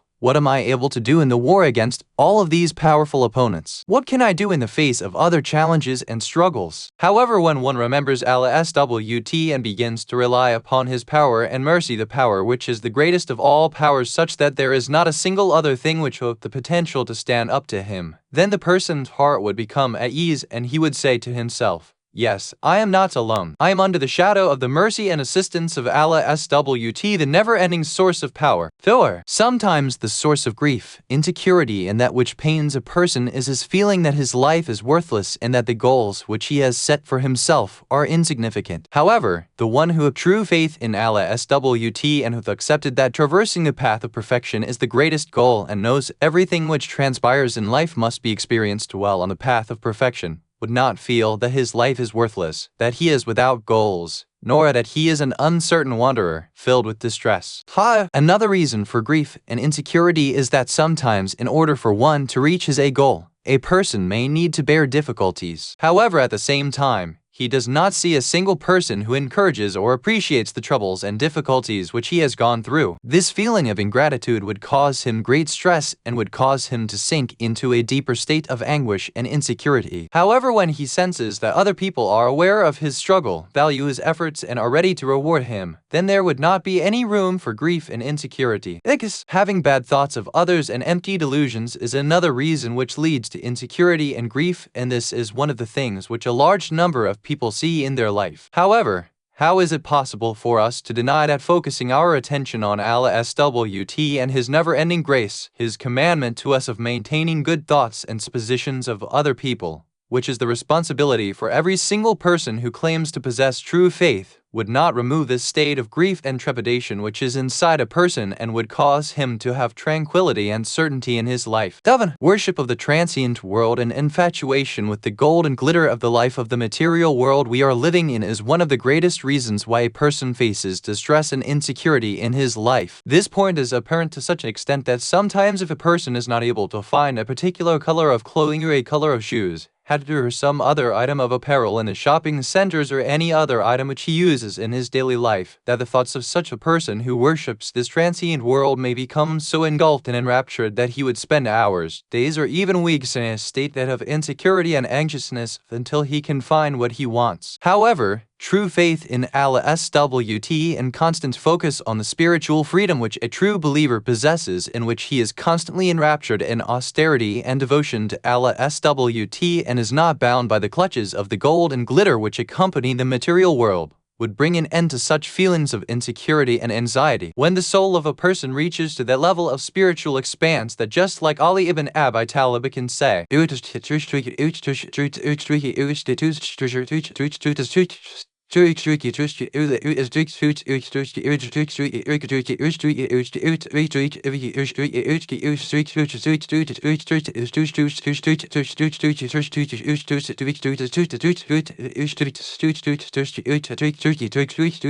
surely your world has as much value to me as the leaf of a tree which is in the mouth of a locust who is chewing upon it. 5. Then at that point, how is it possible that having grief or fear due to the material world or losing it from one's grip would cause one's soul to be affected and to cause a sense of grief and insecurity in his heart and mind? That's another important factor which leads to grief and insecurity is the fear of death, as this is something which always causes a person's soul trouble. Since death is something which can strike a person at any age, especially at the times of sickness, wars, insecurity in a country, and other such things. Thus, this sense of insecurity and grief is a general trait and is seen by all people. However, in the Islamic world outlook, if death meant annihilation, inexistence, and the end of all things just as the materialists of the world believe, then this grief and anxiety would be completely in place for us to experience. In addition, it would be completely in line for a Muslim to be frightened of such a death which is the end of all things and brings closure of all of his desires and wishes. However, anytime a person comes under the shade of true faith in Allah SWT, then at this point he would consider death as being a bridge to a wider, more spacious, and spiritually higher world. Passing through the stage of death would be just as passing from the jail cell into the free society. At this point, there would be no meaning to grief and anxiety. Rather, when such a death comes while on the path of fulfilling one's responsibilities, then at this time, death is something that is liked and anticipated. Of course, the reasons for grief and anxiety are not limited to only these. Rather, we can list many more reasons why people feel grief and stress in their lives. However, we must accept the fact that a majority of the cause of this grief and anxiety are related to one of the 8 reasons listed above. When we see the reasons for anxiety actually melting away and being removed when one brings about true faith in Allah SWT, then we will definitely confirm the fact that the remembrance of Allah SWT is that which brings tranquility to the hearts. Now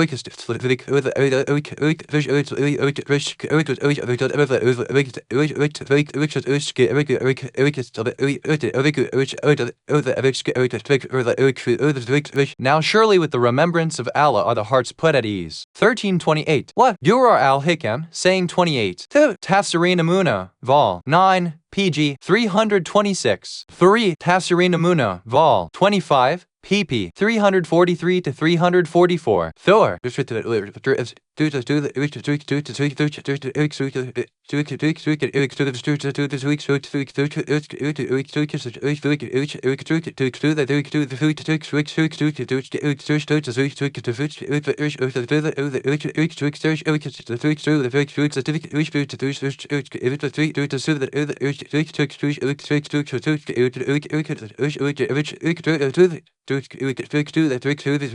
Those who believe and whose hearts are set at rest by the remembrance of Allah. Now surely by Allah's remembrance are the hearts set at rest. 1328. Had Buhar al-Anwar, Vol. 75. pg 359. Discourse 40. 3 important and fate-deciding traits in the life of a person. The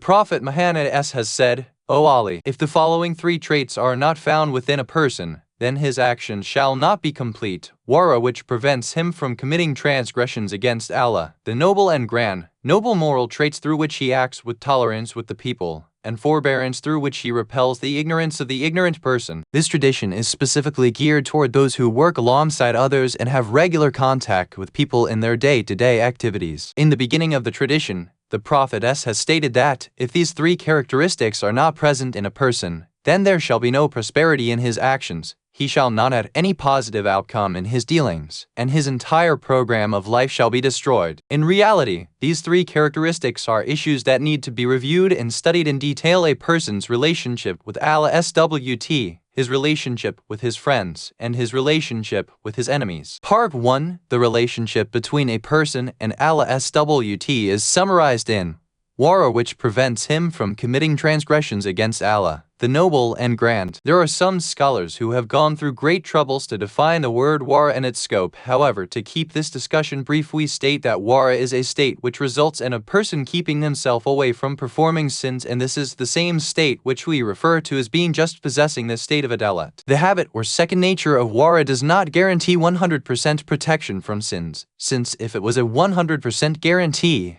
then that would result in complete isma, immunity from all sins. We can better explain this issue by presenting the following example. For some people, the road to performing sins is a smooth and paved route which they are able to traverse with no difficulty. However, there are others who find obstacles while traveling on the road, things such as barbed wire, deep valleys, rough rocks, and other such things which make it difficult for them to travel the road of sins and actually prevent them from moving on this path. The state of wara are the obstacles which prevent a person from committing sins. In other words, the path of sins is one which the people of wara find very difficulty to travel upon, and they find themselves faced with numerous impediments as their inner strength seeks to pull them away from this road, the state of being of wara and adala. Question: how does a person know if he possesses the habit and second nature of adalat justice? Answer: it is actually very easy to recognize this trait, since the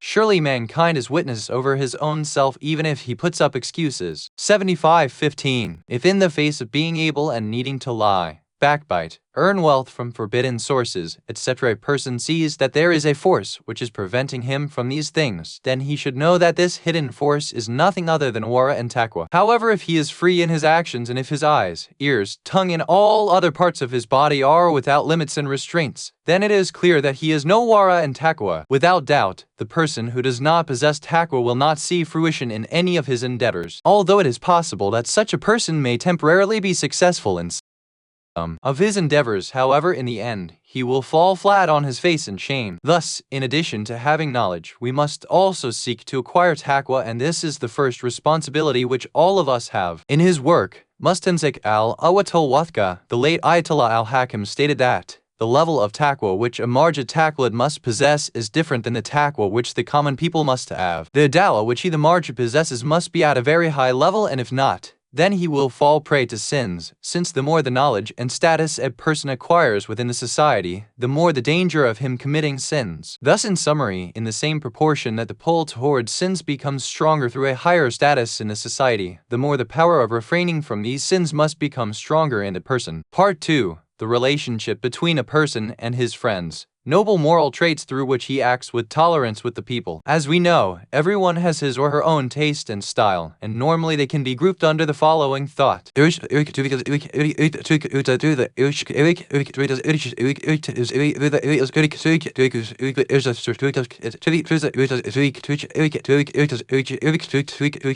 person who has a need will not see anything other than the need which he has and having that fulfilled. Thus, when a difficulty arises, a person would not see the difficulties of anyone other than himself and would actually expect that everyone should focus their attention on him and his problems. The person who wants to be considered as one of the leaders of the society has a divinely granted calling which cannot be fulfilled except through his noble ethical traits. In other words, such a person must be lenient with the people and must be ready to bear his friends, their expectations, and their harassment of him, since in this situation, he must observe patience and must bear the difficulties. The person who is granted a higher status in society would realize that such an issue would be seen more in his life, and it is just like that person who grabs the hand of the scholars and leaders of the society to kiss it. However, when he is told not to grab the hand, he would say, "I simply want to kiss his hand out of respect for him." When they are further told that if they grab the person's hand in that fashion that they may break it, they would retort and state, "It doesn't matter if it breaks. It is he who wanted to reach to this station, and thus he must be ready to put up with these inconveniences." We must learn how to be lenient, and this can best be seen in the lives of the true servants of Allah the Infallible. It was they who, in the face of evil, showed goodness to the opposing party and treated them with a good demeanor, resulting in their opponents being humbled and submissive. With this said, we must learn how to interact with people, and what better way than through the conduct of the noble Prophet of Islam s. An example of the etiquette of the Prophet s. Even though the victory of the Prophet of Islam s was through the help and assistance of the Divine, however, there are many apparent factors that were also at play, one of the most important of these being the ethical traits of the Prophet s that attracted others to him. He possessed such lofty humanistic characteristics and noble ethical traits that even the hard-headed enemies were captivated by his morals and were forced to submit to him. In addition, those close to him were also attracted to him. If we refer to the etiquette and morals of the Prophet s as being his miracle, then we would definitely not have overstated the fact. An example of this ethical miracle can be seen in the victory fath of Makkah, when the bloodthirsty and revenge-seeking polytheists were working crimes and transgressions against the Muslims and had been fighting against the faith of Islam, and even the Prophet s himself for many years were put face to face with the Muslims and were finally thrown in the grips of the believers. We see that the noble Prophet s, going against what all of his friends and enemies thought he would do, ordered the Muslims to forgive all of the polytheists of Mecca. Thus, all of their crimes were forgotten. It is due to this fact that this verse of the Quran became manifest during the lifetime of the Prophet s. And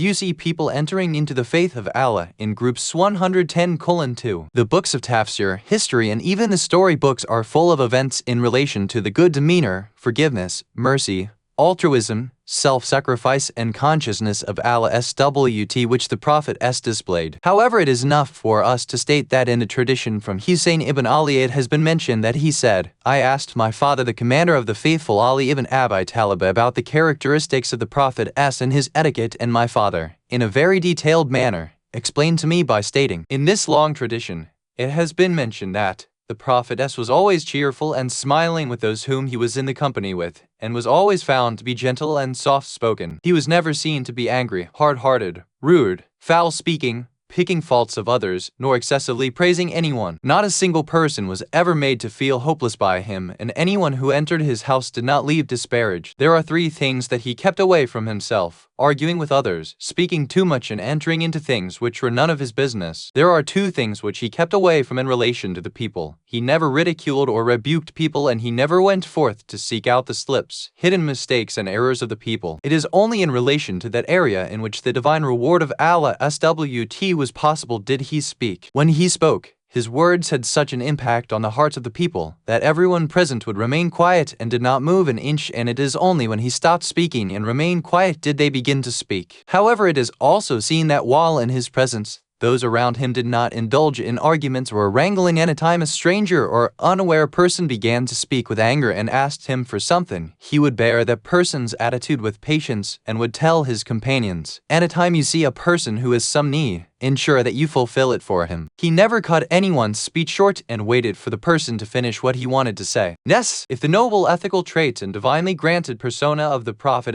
was not there, then the backwards, ignorant Arab nation and the angry, hard-lined Arabs would not have come into the faith of Islam and would have been the manifestation of the verse which reads,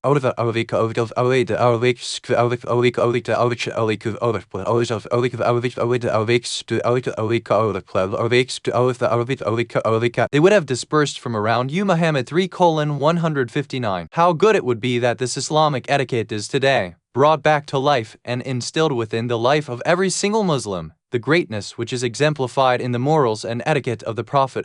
In this regard, the narrations, whether in regards to the Prophet or the general responsibilities of all Muslims, are replete with words of guidance. In this section, we shall narrate some of these traditions as have been mentioned in Najm al-Bayan. What? It has been narrated that the Prophet said,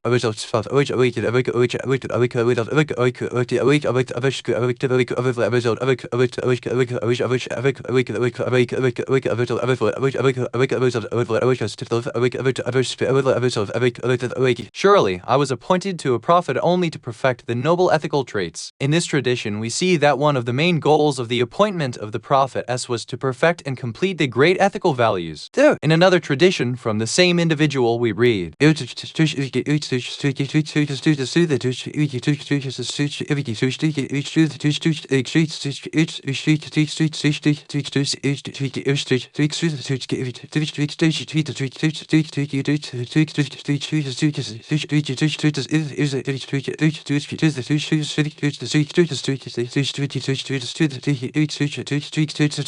"Surely the true believer, through his noble ethical traits, shall reach to the stage similar to those who stand up in the night in prayer and fast during the day." 3. The Prophet has also stated that there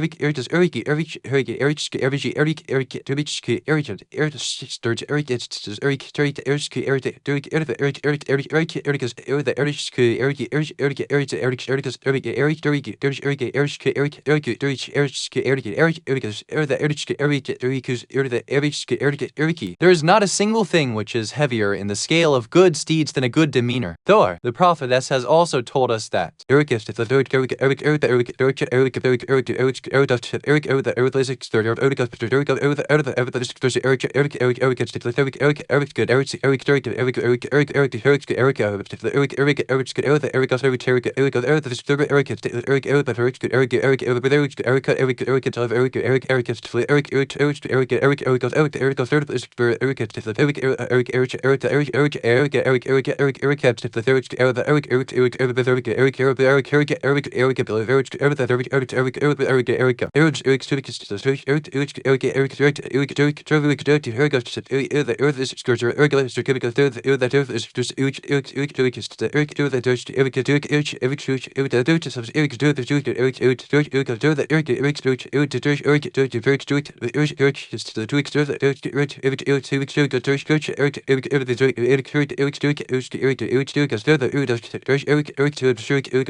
the most beloved of you to Allah is the one who has the best etiquette, the most humble and modest, is attracted to other people due to the morals, and whom other people are also attracted to due to his morals. The worst of you to Allah is the person who indulges in gossiping, makes divisions between brothers, and tries to find faults in those people who are free of error. The Messenger of Allah has said it.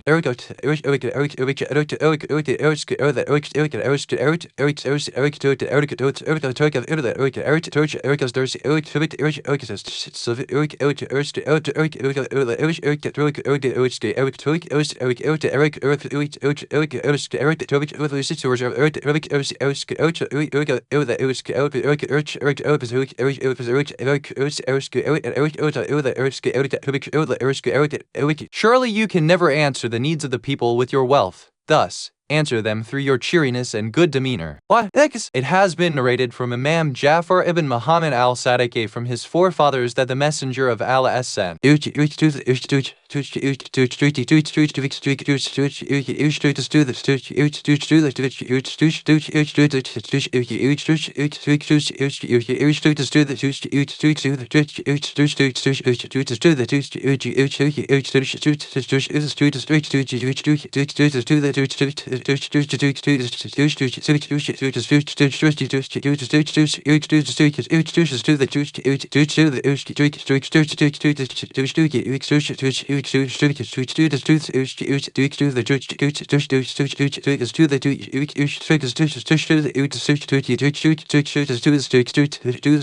I advise you to have a good demeanor, since surely the person with a good demeanor shall necessarily be in paradise, and I advise you to refrain from having a negative demeanor, since surely the person with negative ethical traits will necessarily be in the hellfire. Jabir ibn Abdullah al-Ansari has narrated from Imam Muhammad ibn Ali al-Bakir that he said,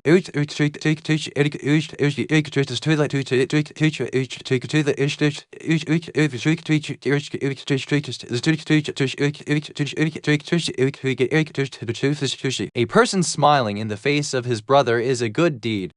Imam Ali ibn Abi Talib has said it.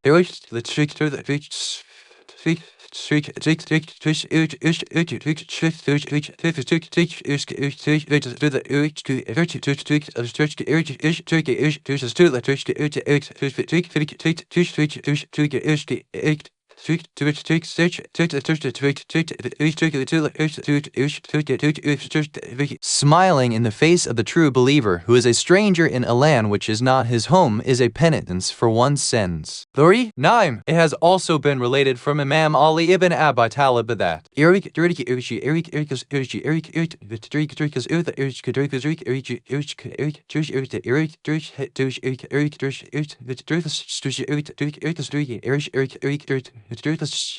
a cheery face is a second gift. 3. The relationship between a person and his enemies, and forbearance through which he repels the ignorance of the ignorant person. Even in the face of ignorant people, a person must not show anger and rage, since in Islam, anger and rage are limited to certain instances. We must learn from the Quran, as there are 114 chapters in all of them, with the exception of one Surah Al-Tawbah starts with the word Al-Rahman, or the most merciful, and Al-Rahim, or the most compassionate. Thus, in the face of our enemies, as much as we are able to do and without them taking unfair advantage of us, causing us difficulties and overpowering us, must show patience and forbearance. Who is the forbearing Halim one? In regards to the explanation of one who is Halim, we are told that this is a person who, even though is able to do something, does not go forth to perform it before its time, and does not make haste in regards to punishing a guilty person for his crime. He swts one who has a spiritually large soul and is in complete control over his emotions. In his work Al-Mufradat, Raghib has stated that Hilm means to maintain one's composure during a period of anger. Since this state of being comes forth through a person's intellect and cognizance, sometimes this trait of forbearance is referred to as a person's intellect and cognizance. The Halim and forbearing person in the Islamic narrations. The noble Prophet was once passing by a group of people, amongst who was a very strong person who was able to lift large stones. Those around this man referred to him as a very strong person and were amazed at his weight-lifting abilities. The noble Prophet asked these people, "What is this gathering for?" The people replied that they were watching a very strong and powerful weightlifter. The Prophet said to them, "Should I not tell you of the one who is even stronger than this person?" The Prophet then said, the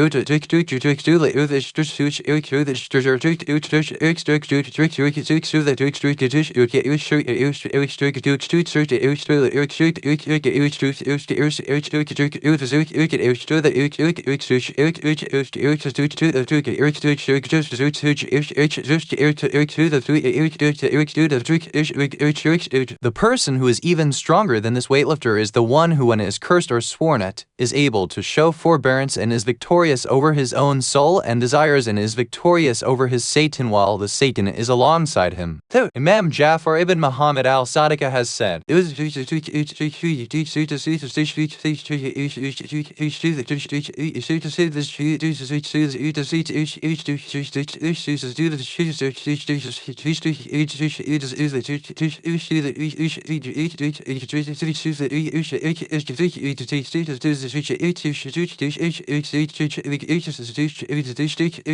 never argue with a person who has forbearance, nor with a foolish person, since surely the forbearing person shall take in whatever you tell him and bear it, while the foolish person shall bug you for arguing with him. Hilm and the Halim, in the words of Imam Jafar ibn Muhammad al-Sadiq. Hilm, an extreme form of patience, and the Halim, in the words of Imam Jafar ibn Muhammad al-Sadiq.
Forbearance is the torch of Allah, and through the light of it, the person is brought closer to His presence. A person can never become a Halim, one with forbearance, except through assistance with the celestial illumination of monotheism and cognizance of Allah. Forbearance comes about through the following 5 conditions. In that instance in which a person had the ability to show greatness, however, he humbles himself. When he is speaking the truth, however, he is charged with lying. When he invites others to the truth, however, the people ridicule him.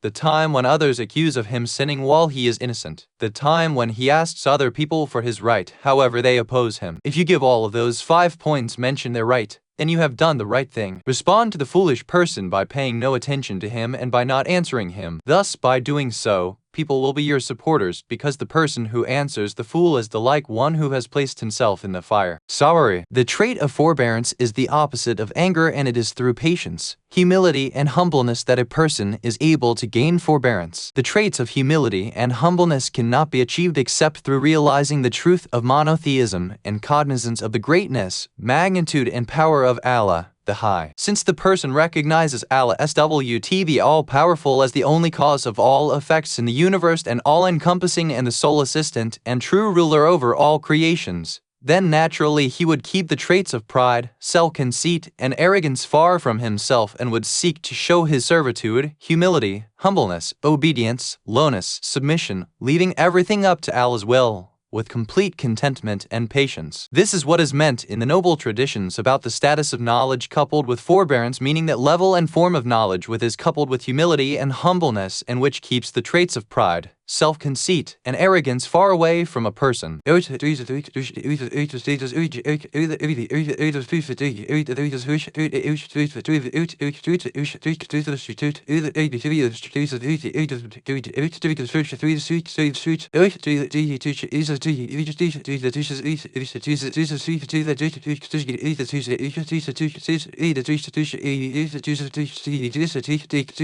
What? Har al-Anwar, Vol. 71. PG 394, 2 Al-Kafi, Vol. 2, PG 188, 3 Jami al-Akbar, PG 107, 4 Al-Ithna al-Ashariya, PG 25, Tafsirina Muna, Vol. 19, PG 110, 6 Al-Kafi, Vol. 2, PG 301. Topic tags. Ethics 7 Morality 8 Self-Development 9. Author S. Naser Makarem Shirazi 1. Translator S. Salim Bimji 6. Publisher S. The Islamic Publishing House IPH 2. Source URL https://www.alislam.org/ethical discourses Volume 2 Naser Makarem Shirazi